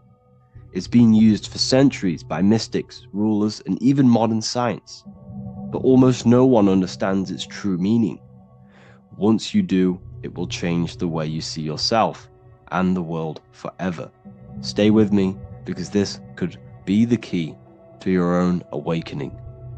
The symbol of the snake, or the serpent, is a very powerful symbol that refers to something within you, that we all are on this journey. So first of all, we see this symbol in ancient Egypt on the top of the pharaoh's head. We also see this with Buddha, with the snake on top of the Buddha's head and below. We also see this in Rome, with the Roman god Mercury holding the staff with the snake. We see this in Adam and Eve's story, with the snake tempting Eve. We even see this today on the medical facility. But what does this mean? Why is this symbol being used for thousands and thousands and thousands of years? It has a very deep esoteric meaning. We see this in the caduceus staff, and we even see the snake representing the Kundalini. What does the snake actually mean? A lot of people think it represents the Kundalini, which it does. However, there's a deeper interpretation of this symbol, and it goes very far beneath the surface of what the snake actually represents. Okay? So first of all, when looking at symbols, we need to observe what the snake does in nature. The serpent sheds its skin. The serpent shedding its skin is a sacred symbol of an inner transformation. It transforms from its old self to a new self. It sheds layers of itself. As the snake discards its old exterior, it mirrors our own journey of realizing outdated beliefs and patterns, paving the way for a renewed, authentic self on the esoteric path of awakening. Essentially, it represents transformation, but not transformation of our physical bodies, transformation of our inner world. Now, this is where things get a little bit tricky and you may become a little bit confused, but I'm going to make this very clear for you. The snake symbol, or any symbol, can be used for different contexts. For example, the Kundalini. We see the snake representing the Kundalini. We all know that energy can't be destroyed, only transferred. Like I said, this is a transferring of energy. It's a changing, a transforming, shedding its skin. It represents transformation. Sexual energy is energy, and we can transform the sexual energy into a Kundalini awakening to activate dormant brain cells in our brain and to activate the human light body, which is the spirit. We can cultivate, save, and retain our sexual energy, transmute it up the spine to activate the brain. This is a symbol of transformation, of energy in this context. However, when we go to the emergency services, this does not mean the same thing as the Kundalini. The snake in this context represents transformation of health.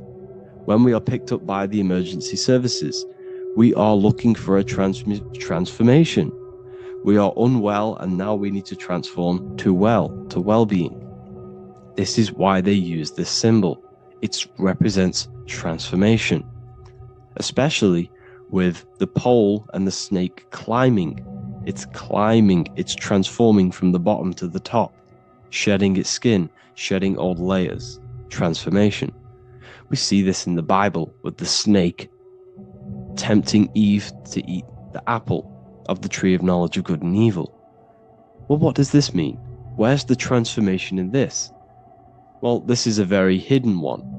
The transformation takes place in Adam and Eve's consciousness and their mind.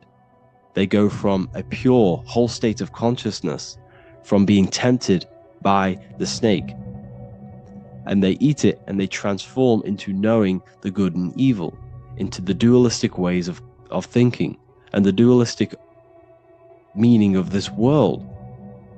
Let me rephrase that.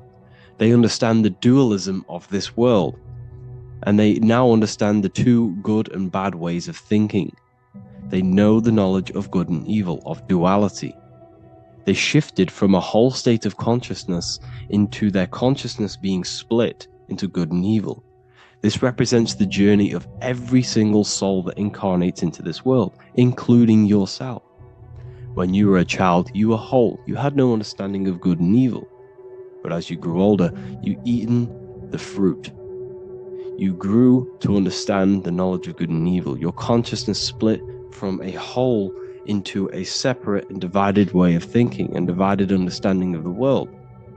We suppressed aspects of ourselves to fit in with society norms. And we just limited ourselves with limiting belief systems. We knew the knowledge of good and evil. Our consciousness split from a whole state. This is what Adam and Eve is symbolic of. We see this with the Roman god Mercury, with the snake. Mercury represents intellect, communication.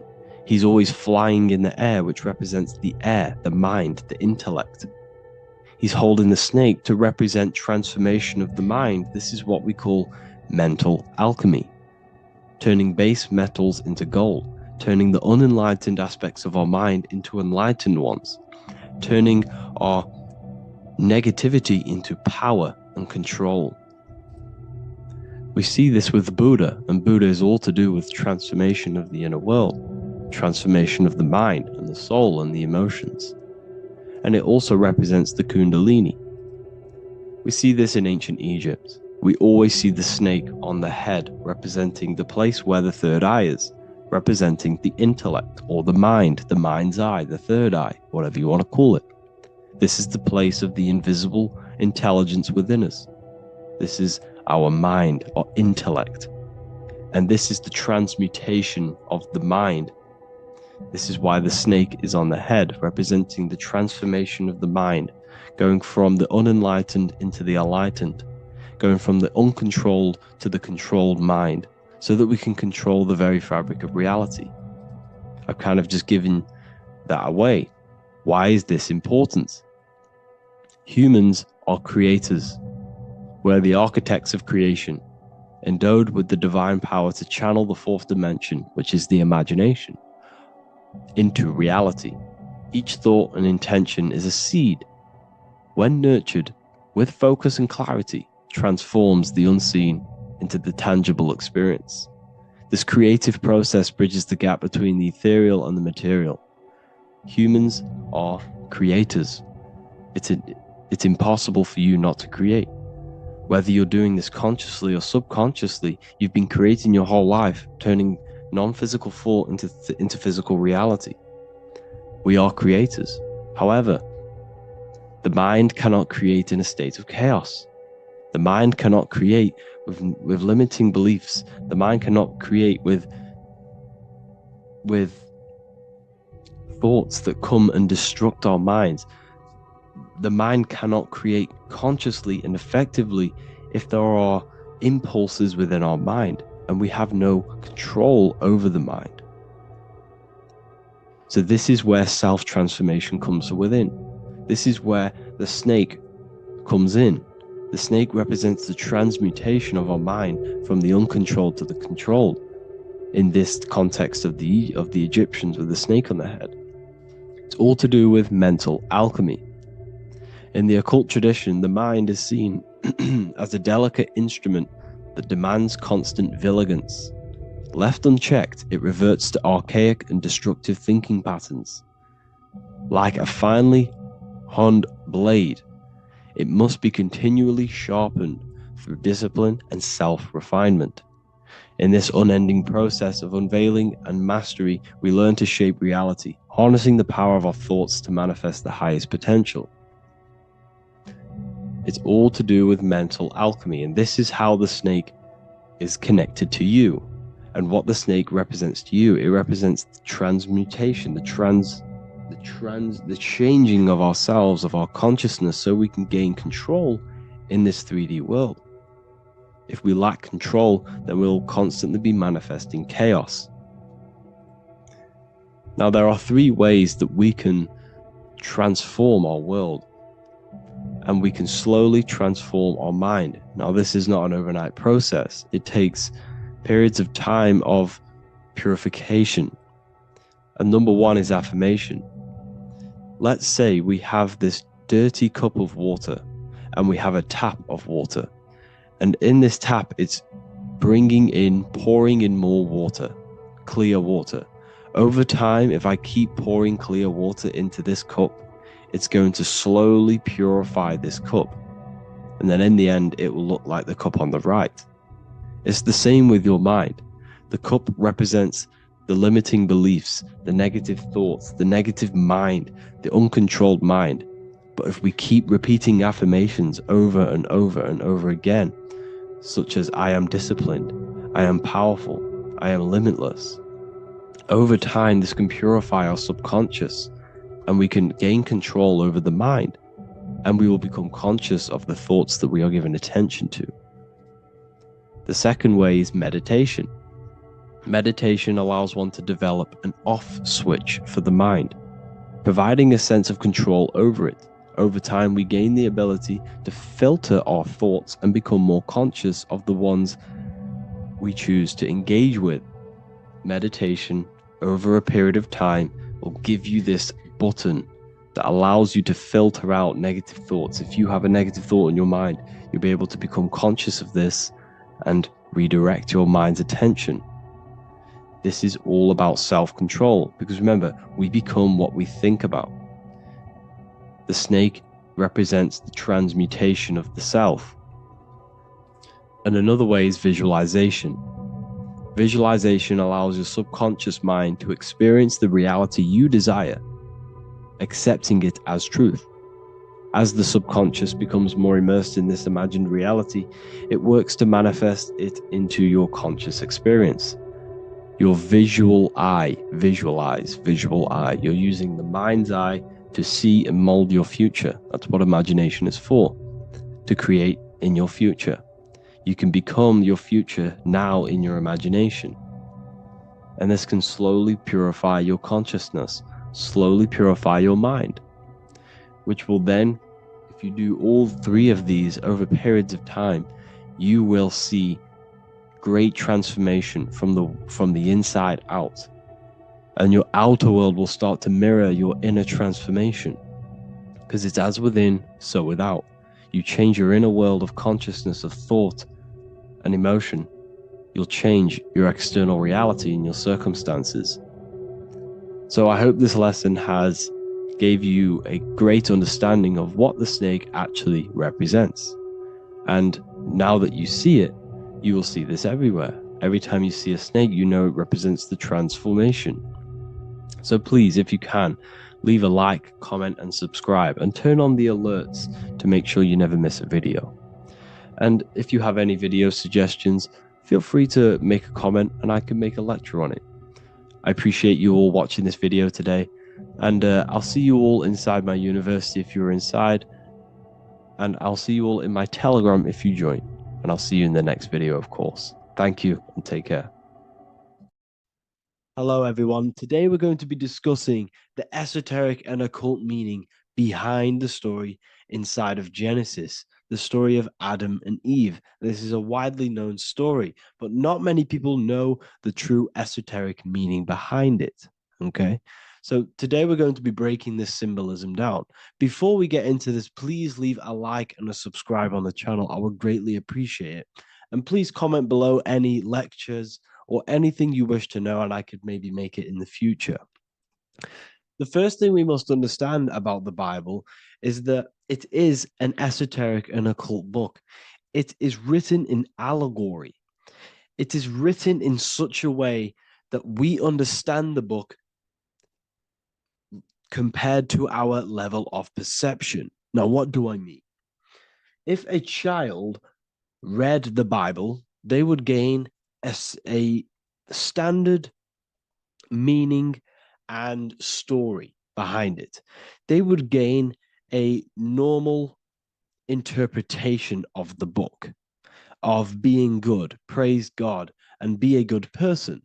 However, me, who have studied the occult and esoteric and symbolism for a very long time, when I read the Bible, I see a deeper meaning. I can read between the lines of the allegories, which means the Bible is written in such a genius way that it speaks to your level of intelligence.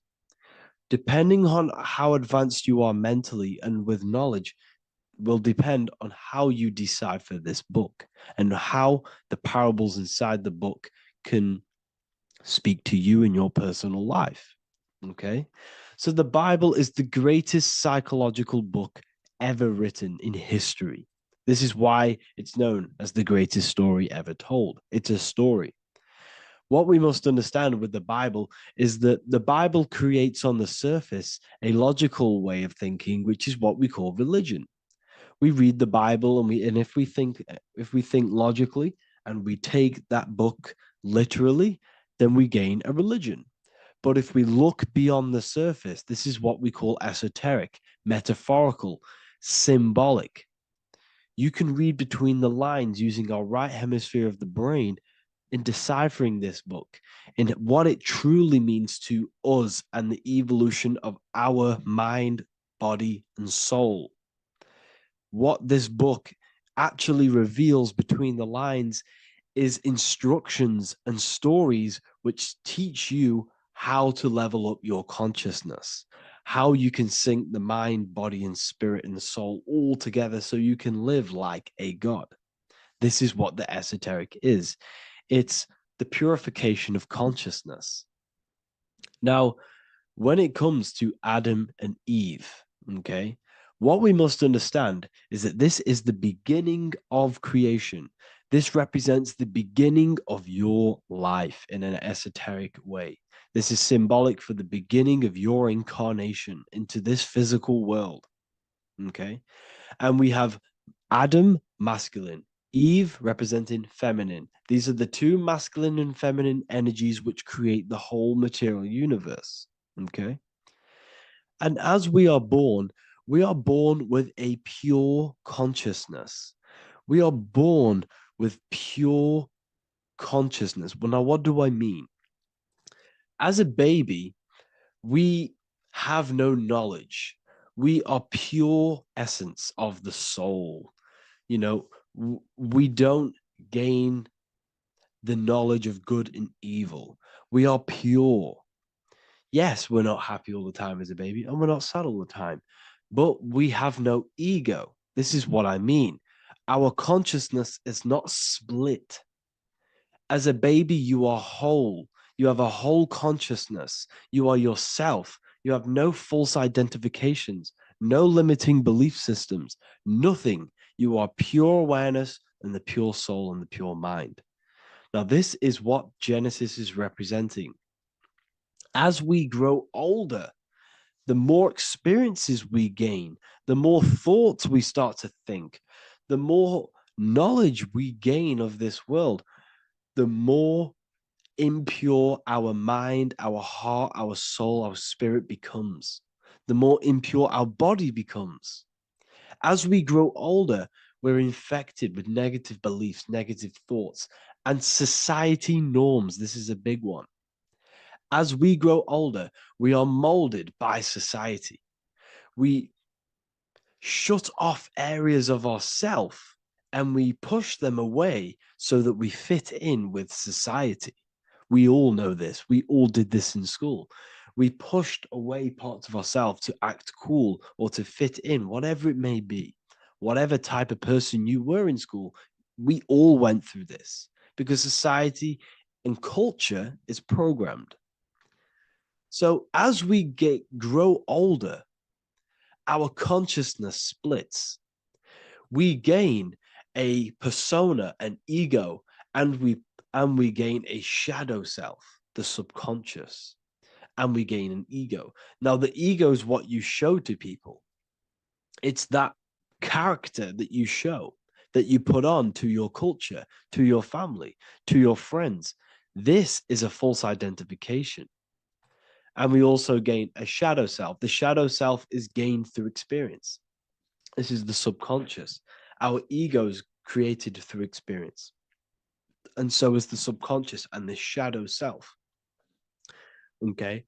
So as we gain age in this material body, we fall from the Garden of Eden. We gain the knowledge of good and evil.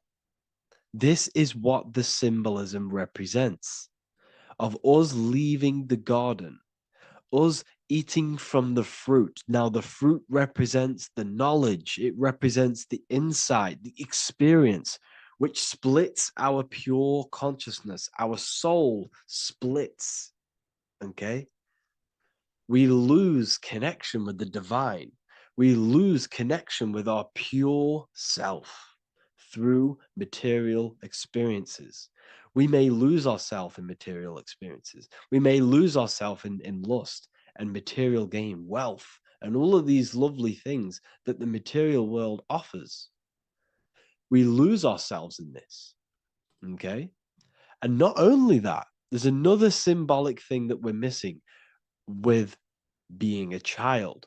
There's another symbolic meaning behind this tree in this story of Adam and Eve. And this is sexual energy. Okay? As we are a baby, we have no ability to create another human life. We have no sexual urges. We have no desire for the material things as a baby. Nothing. As we grow older, our sexual energy cultivates around the age of, it's like 10, maybe earlier for some people or later for some people. This is what we call puberty, when our sexual energy activates. This is when the masculine and feminine energies are present within the body. And we are now given the ability to create human life. We're now given the ability to bring in a soul into the material world. Now, this is what we believe and know in the esoteric world. That is what sex is. You're bringing a soul from the astral into the physical. Okay? So, as you grow older, you gain this ability to use the power of creation. You gain this force within you that allows you to open a portal in the astral and bring in a soul to the material. Now, this power can be misused.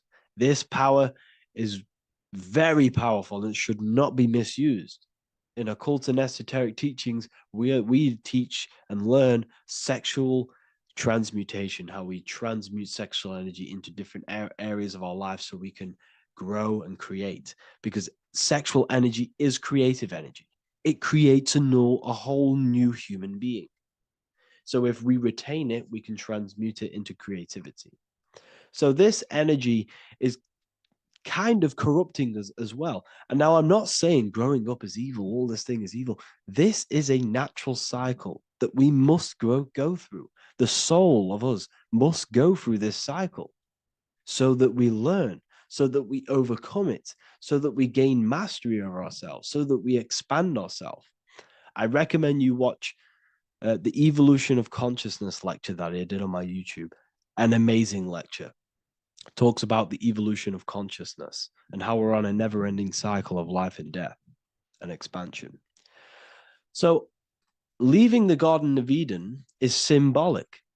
You see, Eve represents emotion. She's feminine. Adam represents action. That's why he bit the apple. You see, Eve takes the apple and tempts Adam because she's the emotion. She's the sexual desire. And Adam eats it. He releases. He misuses the power of his creation. He misuses his consciousness because of material illusions and material desires. This is natural, okay? As we grow older in this life, our soul has to experience sin. We have to experience negativity. We have to experience evil, okay? And we have to misuse this power within us to learn about it so we can overcome it and gain control over it. Now, this is why the Bible says in Genesis 3:6, for God doth know that in the day ye eat thereof, then your eyes shall be opened. Ye shall be as gods, knowing good and evil. This is very, very, very symbolic. We come into this world to experience a dualistic way of reality. We come into this world to challenge ourselves so the soul can grow, because the soul comes from pure love from God.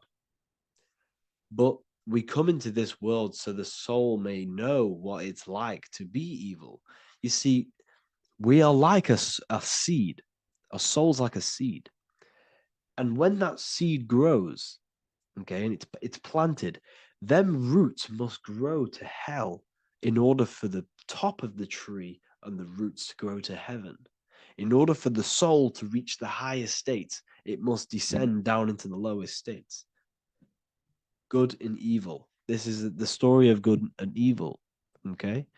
And this is the story, a psychological story of how the human mind has functioned in this life. This is what this story is representing of how our soul and mind is functioning, how our consciousness is splitting and growing up and evoluting.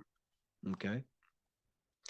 Like I said, snakes represent sexual energy. They represent, snake, when you've been snaked. This is why we say you've been snaked, because it represents a temptation of sexual energy. This is why the Kundalini is symbolized as a snake. This is the serpent within us that we can rise to activate dormant brain cells in our brain. Now that's called the Kundalini awakening. I'm not going to get into that into this video, but this is what it symbolizes, the tree and the knowledge of good and evil, because our body is the tree. Our central nervous system is the tree. The snake is our sexual urges and this false temptation that tempts us to interact with sin, the material world, okay, and go against our higher divine self. This is what it represents. Now, it's very, very symbolic. Not everyone is going to agree with this, but this is my interpretation of Genesis based on my research of occultism, symbolism, metaphors, and me studying the Bible. This is my interpretation, and I hope it resonates with you. It might not resonate with you, but this is what makes sense to me, and this is what has made sense to many other occult researchers who are in this space as well. Okay. So please leave a like, leave a comment, leave a subscribe. I'd greatly appreciate if you could, just give me some support on this channel. We're nearly at 100,000 subscribers, which is insane. I just want to say thank you all. And yeah, I will see you inside the university. If you join, I'll look forward to mentoring you, connecting with you on the live calls. There's a new symbolism course which is going to be available very, very soon. And yeah, if you join the university, you also get a 30% discount on all of my products, astrology readings, one-on-one calls, all of my books. Yeah, so I hope you gain some insight on this video, and I'll see you in the next video, and I'll see you inside the university. Have an amazing day.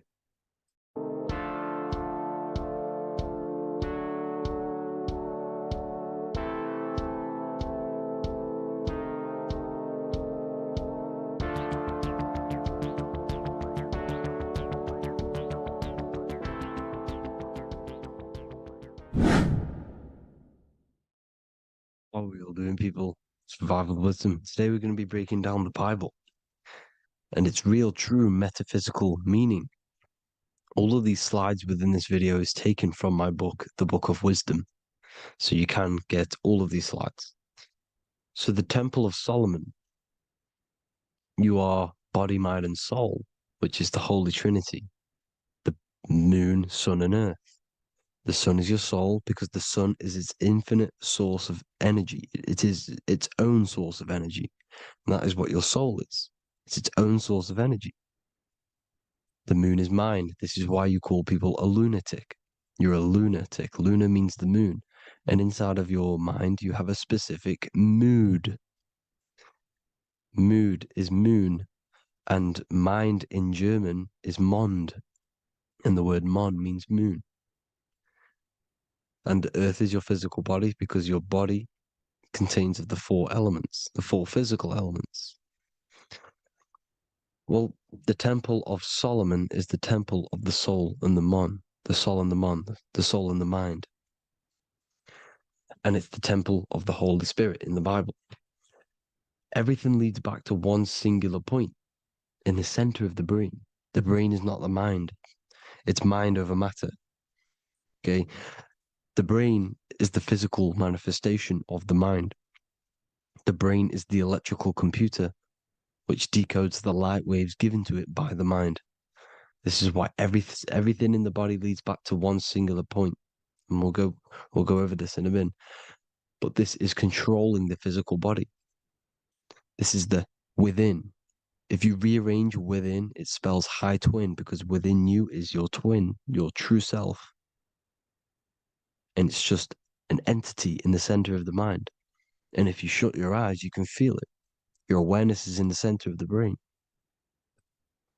So there's just an empty chamber in the center of the two cherubs, the two brains. They are two separate brains. They're two hemispheres. And the empty chamber, when scientists chop it up and see it's just an empty chamber, well, because you can't see in that plane of reality. You cannot see the mind. You cannot see thoughts. It is invisible to the human eyes, to the visible light spectrum, to the two eyes. The reason why we call it the third eye in the center of the brain, it's not the third eye, it's your true self. It's the mind and soul. It's an eye because it does see. It's the all-seeing eye that you always see here. There's some Masonic artwork showing the two pillars, the two cherubs, the two hemispheres of the brain, and the inner eye. This is the eye that sees all things. What do I mean by seeing all things? Not physically. It sees the mind. It's what, because your soul is watching the mind. You can observe the mind. You are not the mind. And if you meditate deeply enough, you can go beyond the mind.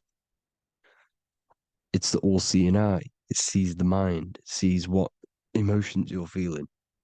It sees what you're thinking. It sees what you're seeing with the two eyes. It's the all-seeing eye. It sees all things. It's omnipresent. It's everywhere. Because the mind can be anywhere. The mind can switch itself into any place it wants. There is no limitations with the mind. So there is two hemispheres in the brain. And in the Bible, there is a quote saying the most holy place between the two cherubs. The two cherubs is the two hemispheres of the brain, and the most holy place is between them, which is what the Masonic artwork is showing. This is the all-seeing eye, the soul and the mind in the center of the brain. And you will not see this with the two eyes. So when scientists come to seeing the empty chamber in the center of the brain, they wonder because they do not understand the occult side of the world. They do not understand the layers of reality. How the two eyes, everything physical comes from the unseen. Everything seen comes from the unseen. Now, the two hemispheres of the brain play a major role in our lives. The right hemisphere is the artist. The left hemisphere is the scientist. The right hemisphere controls the left side of the body. The left hemisphere controls the right side, so there's a crossover. Now, the right hemisphere is to do with your feminine energy, creativity, unification, metaphors, visualization, intuition. The left hemisphere is to do with sequencing, facts, materialistic details, language, and logic. So they keep us normally trapped within the male aspect of our mind, which is the left hemisphere. You know, if you listen to Spotify, Apple Music, and radio, they're all tuned to 440 hertz, which shuts down the right side of the brain, makes you left brain dominant. And we learn, well, 9 with their right hand. They're taught to learn with their right hand, which is to do with the left brain. You see, so we are being trapped within this left side of the brain, which is all to do with logic, thinking logical, not creative. You know, very analytic. But the right side of the brain is to do with your creativity. So the right side of the brain is perceiving reality as a holistic perception. Now, what do I mean? If you're riding through a woods, for example, if you're riding through a woods, your right hemisphere is seeing the whole woods as one unified woods.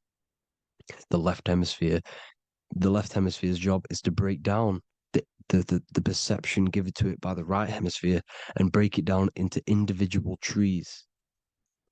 So what am I saying? The right hemisphere is seeing humans and everything in creation as one unified consciousness. The left hemisphere is seeing individual egos. This is why the left hemisphere is the place of the ego, the right hemisphere is to do with the higher self. They're both needed, though. I'm not saying one's better than the other. It's balance. Now,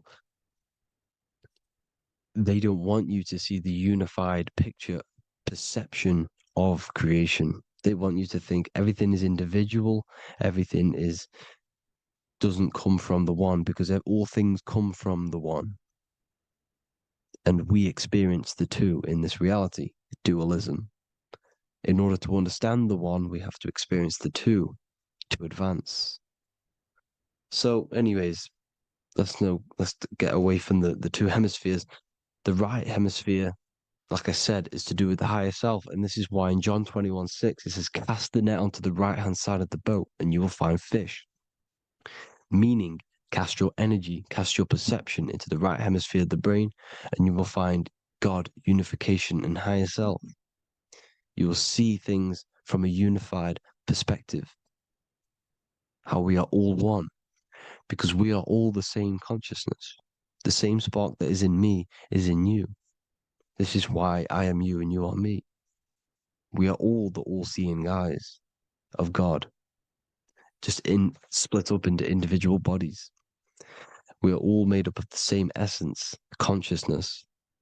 And that consciousness, that mind and soul, is in the center of the brain. You are just in different avatars. And until we see this, we'll forever be divided and conquered. Until we figure this out as a collective consciousness, we will forever be divided and conquered and ruled over. This is why the Bible says, ye are gods. You are the sons of the Most High, because we are. We are the Word made flesh. We are God made flesh. Mark 16:19. So then after the Lord had spoken unto them, he was received up into heaven. Head is heaven, H-E-A, and sat on the right hand of God. God is the consciousness in the center of the brain. Heaven is the head, and the right hand of God is the right hemisphere of the brain, meaning he sees things in unification, creativity, intuition, the higher mind, the higher brain. When Moses crosses the Red Sea is the corpus callosum, moving from the left to the right hemisphere of the brain to see unified perception of reality. Head, H-E-A, heaven, same root word. This is why the ancients always depict God in the center of the brain. Here you see ancient Christian artwork showing God in the center of the brain, the light. Here you see it here. Here you see Ganesh, an Indian god, which is the brain. Here you see the Father, the Son, and the Holy Spirit in the dome, the brain. This is the brain, because you are God made flesh. That's what consciousness is. The upper room where Jesus meets the 12 disciples. It's the upper brain on the upper room. The upper room is the chamber, the empty chamber in the center of the brain. That's the room. And the 12 disciples are the 12 cranial nerves in the brain, which pretty much rule the body, all the cranial nerves. The tree of life, the cardiovascular system. This is why in Genesis it says the tree of life was in the midst of the garden. Midst meaning middle, because the middle of the body is the cardiovascular system, which is controlling all of the systems in the body. The tree of knowledge of good and evil is the nervous system. It's the spine and brain. This is what's detecting good and evil. The brain is the electrical computer with the left and the right hemisphere, decoding the dualistic world, decoding the light waves given to it by the external world. It is an electromagnetic computer. It is artificial intelligence. It is very intelligent, the brain and the nervous system, the human body as a whole. But the tree of knowledge of good and evil is the nervous system, because it is the tree that detects good and evil, makes you learn good and evil in this dualistic reality. Here you see Adam and Eve around the tree of knowledge of good and evil. Adam and Eve, male and female energies, with the serpent in the tree, and the tree of knowledge of good and evil. Well, this is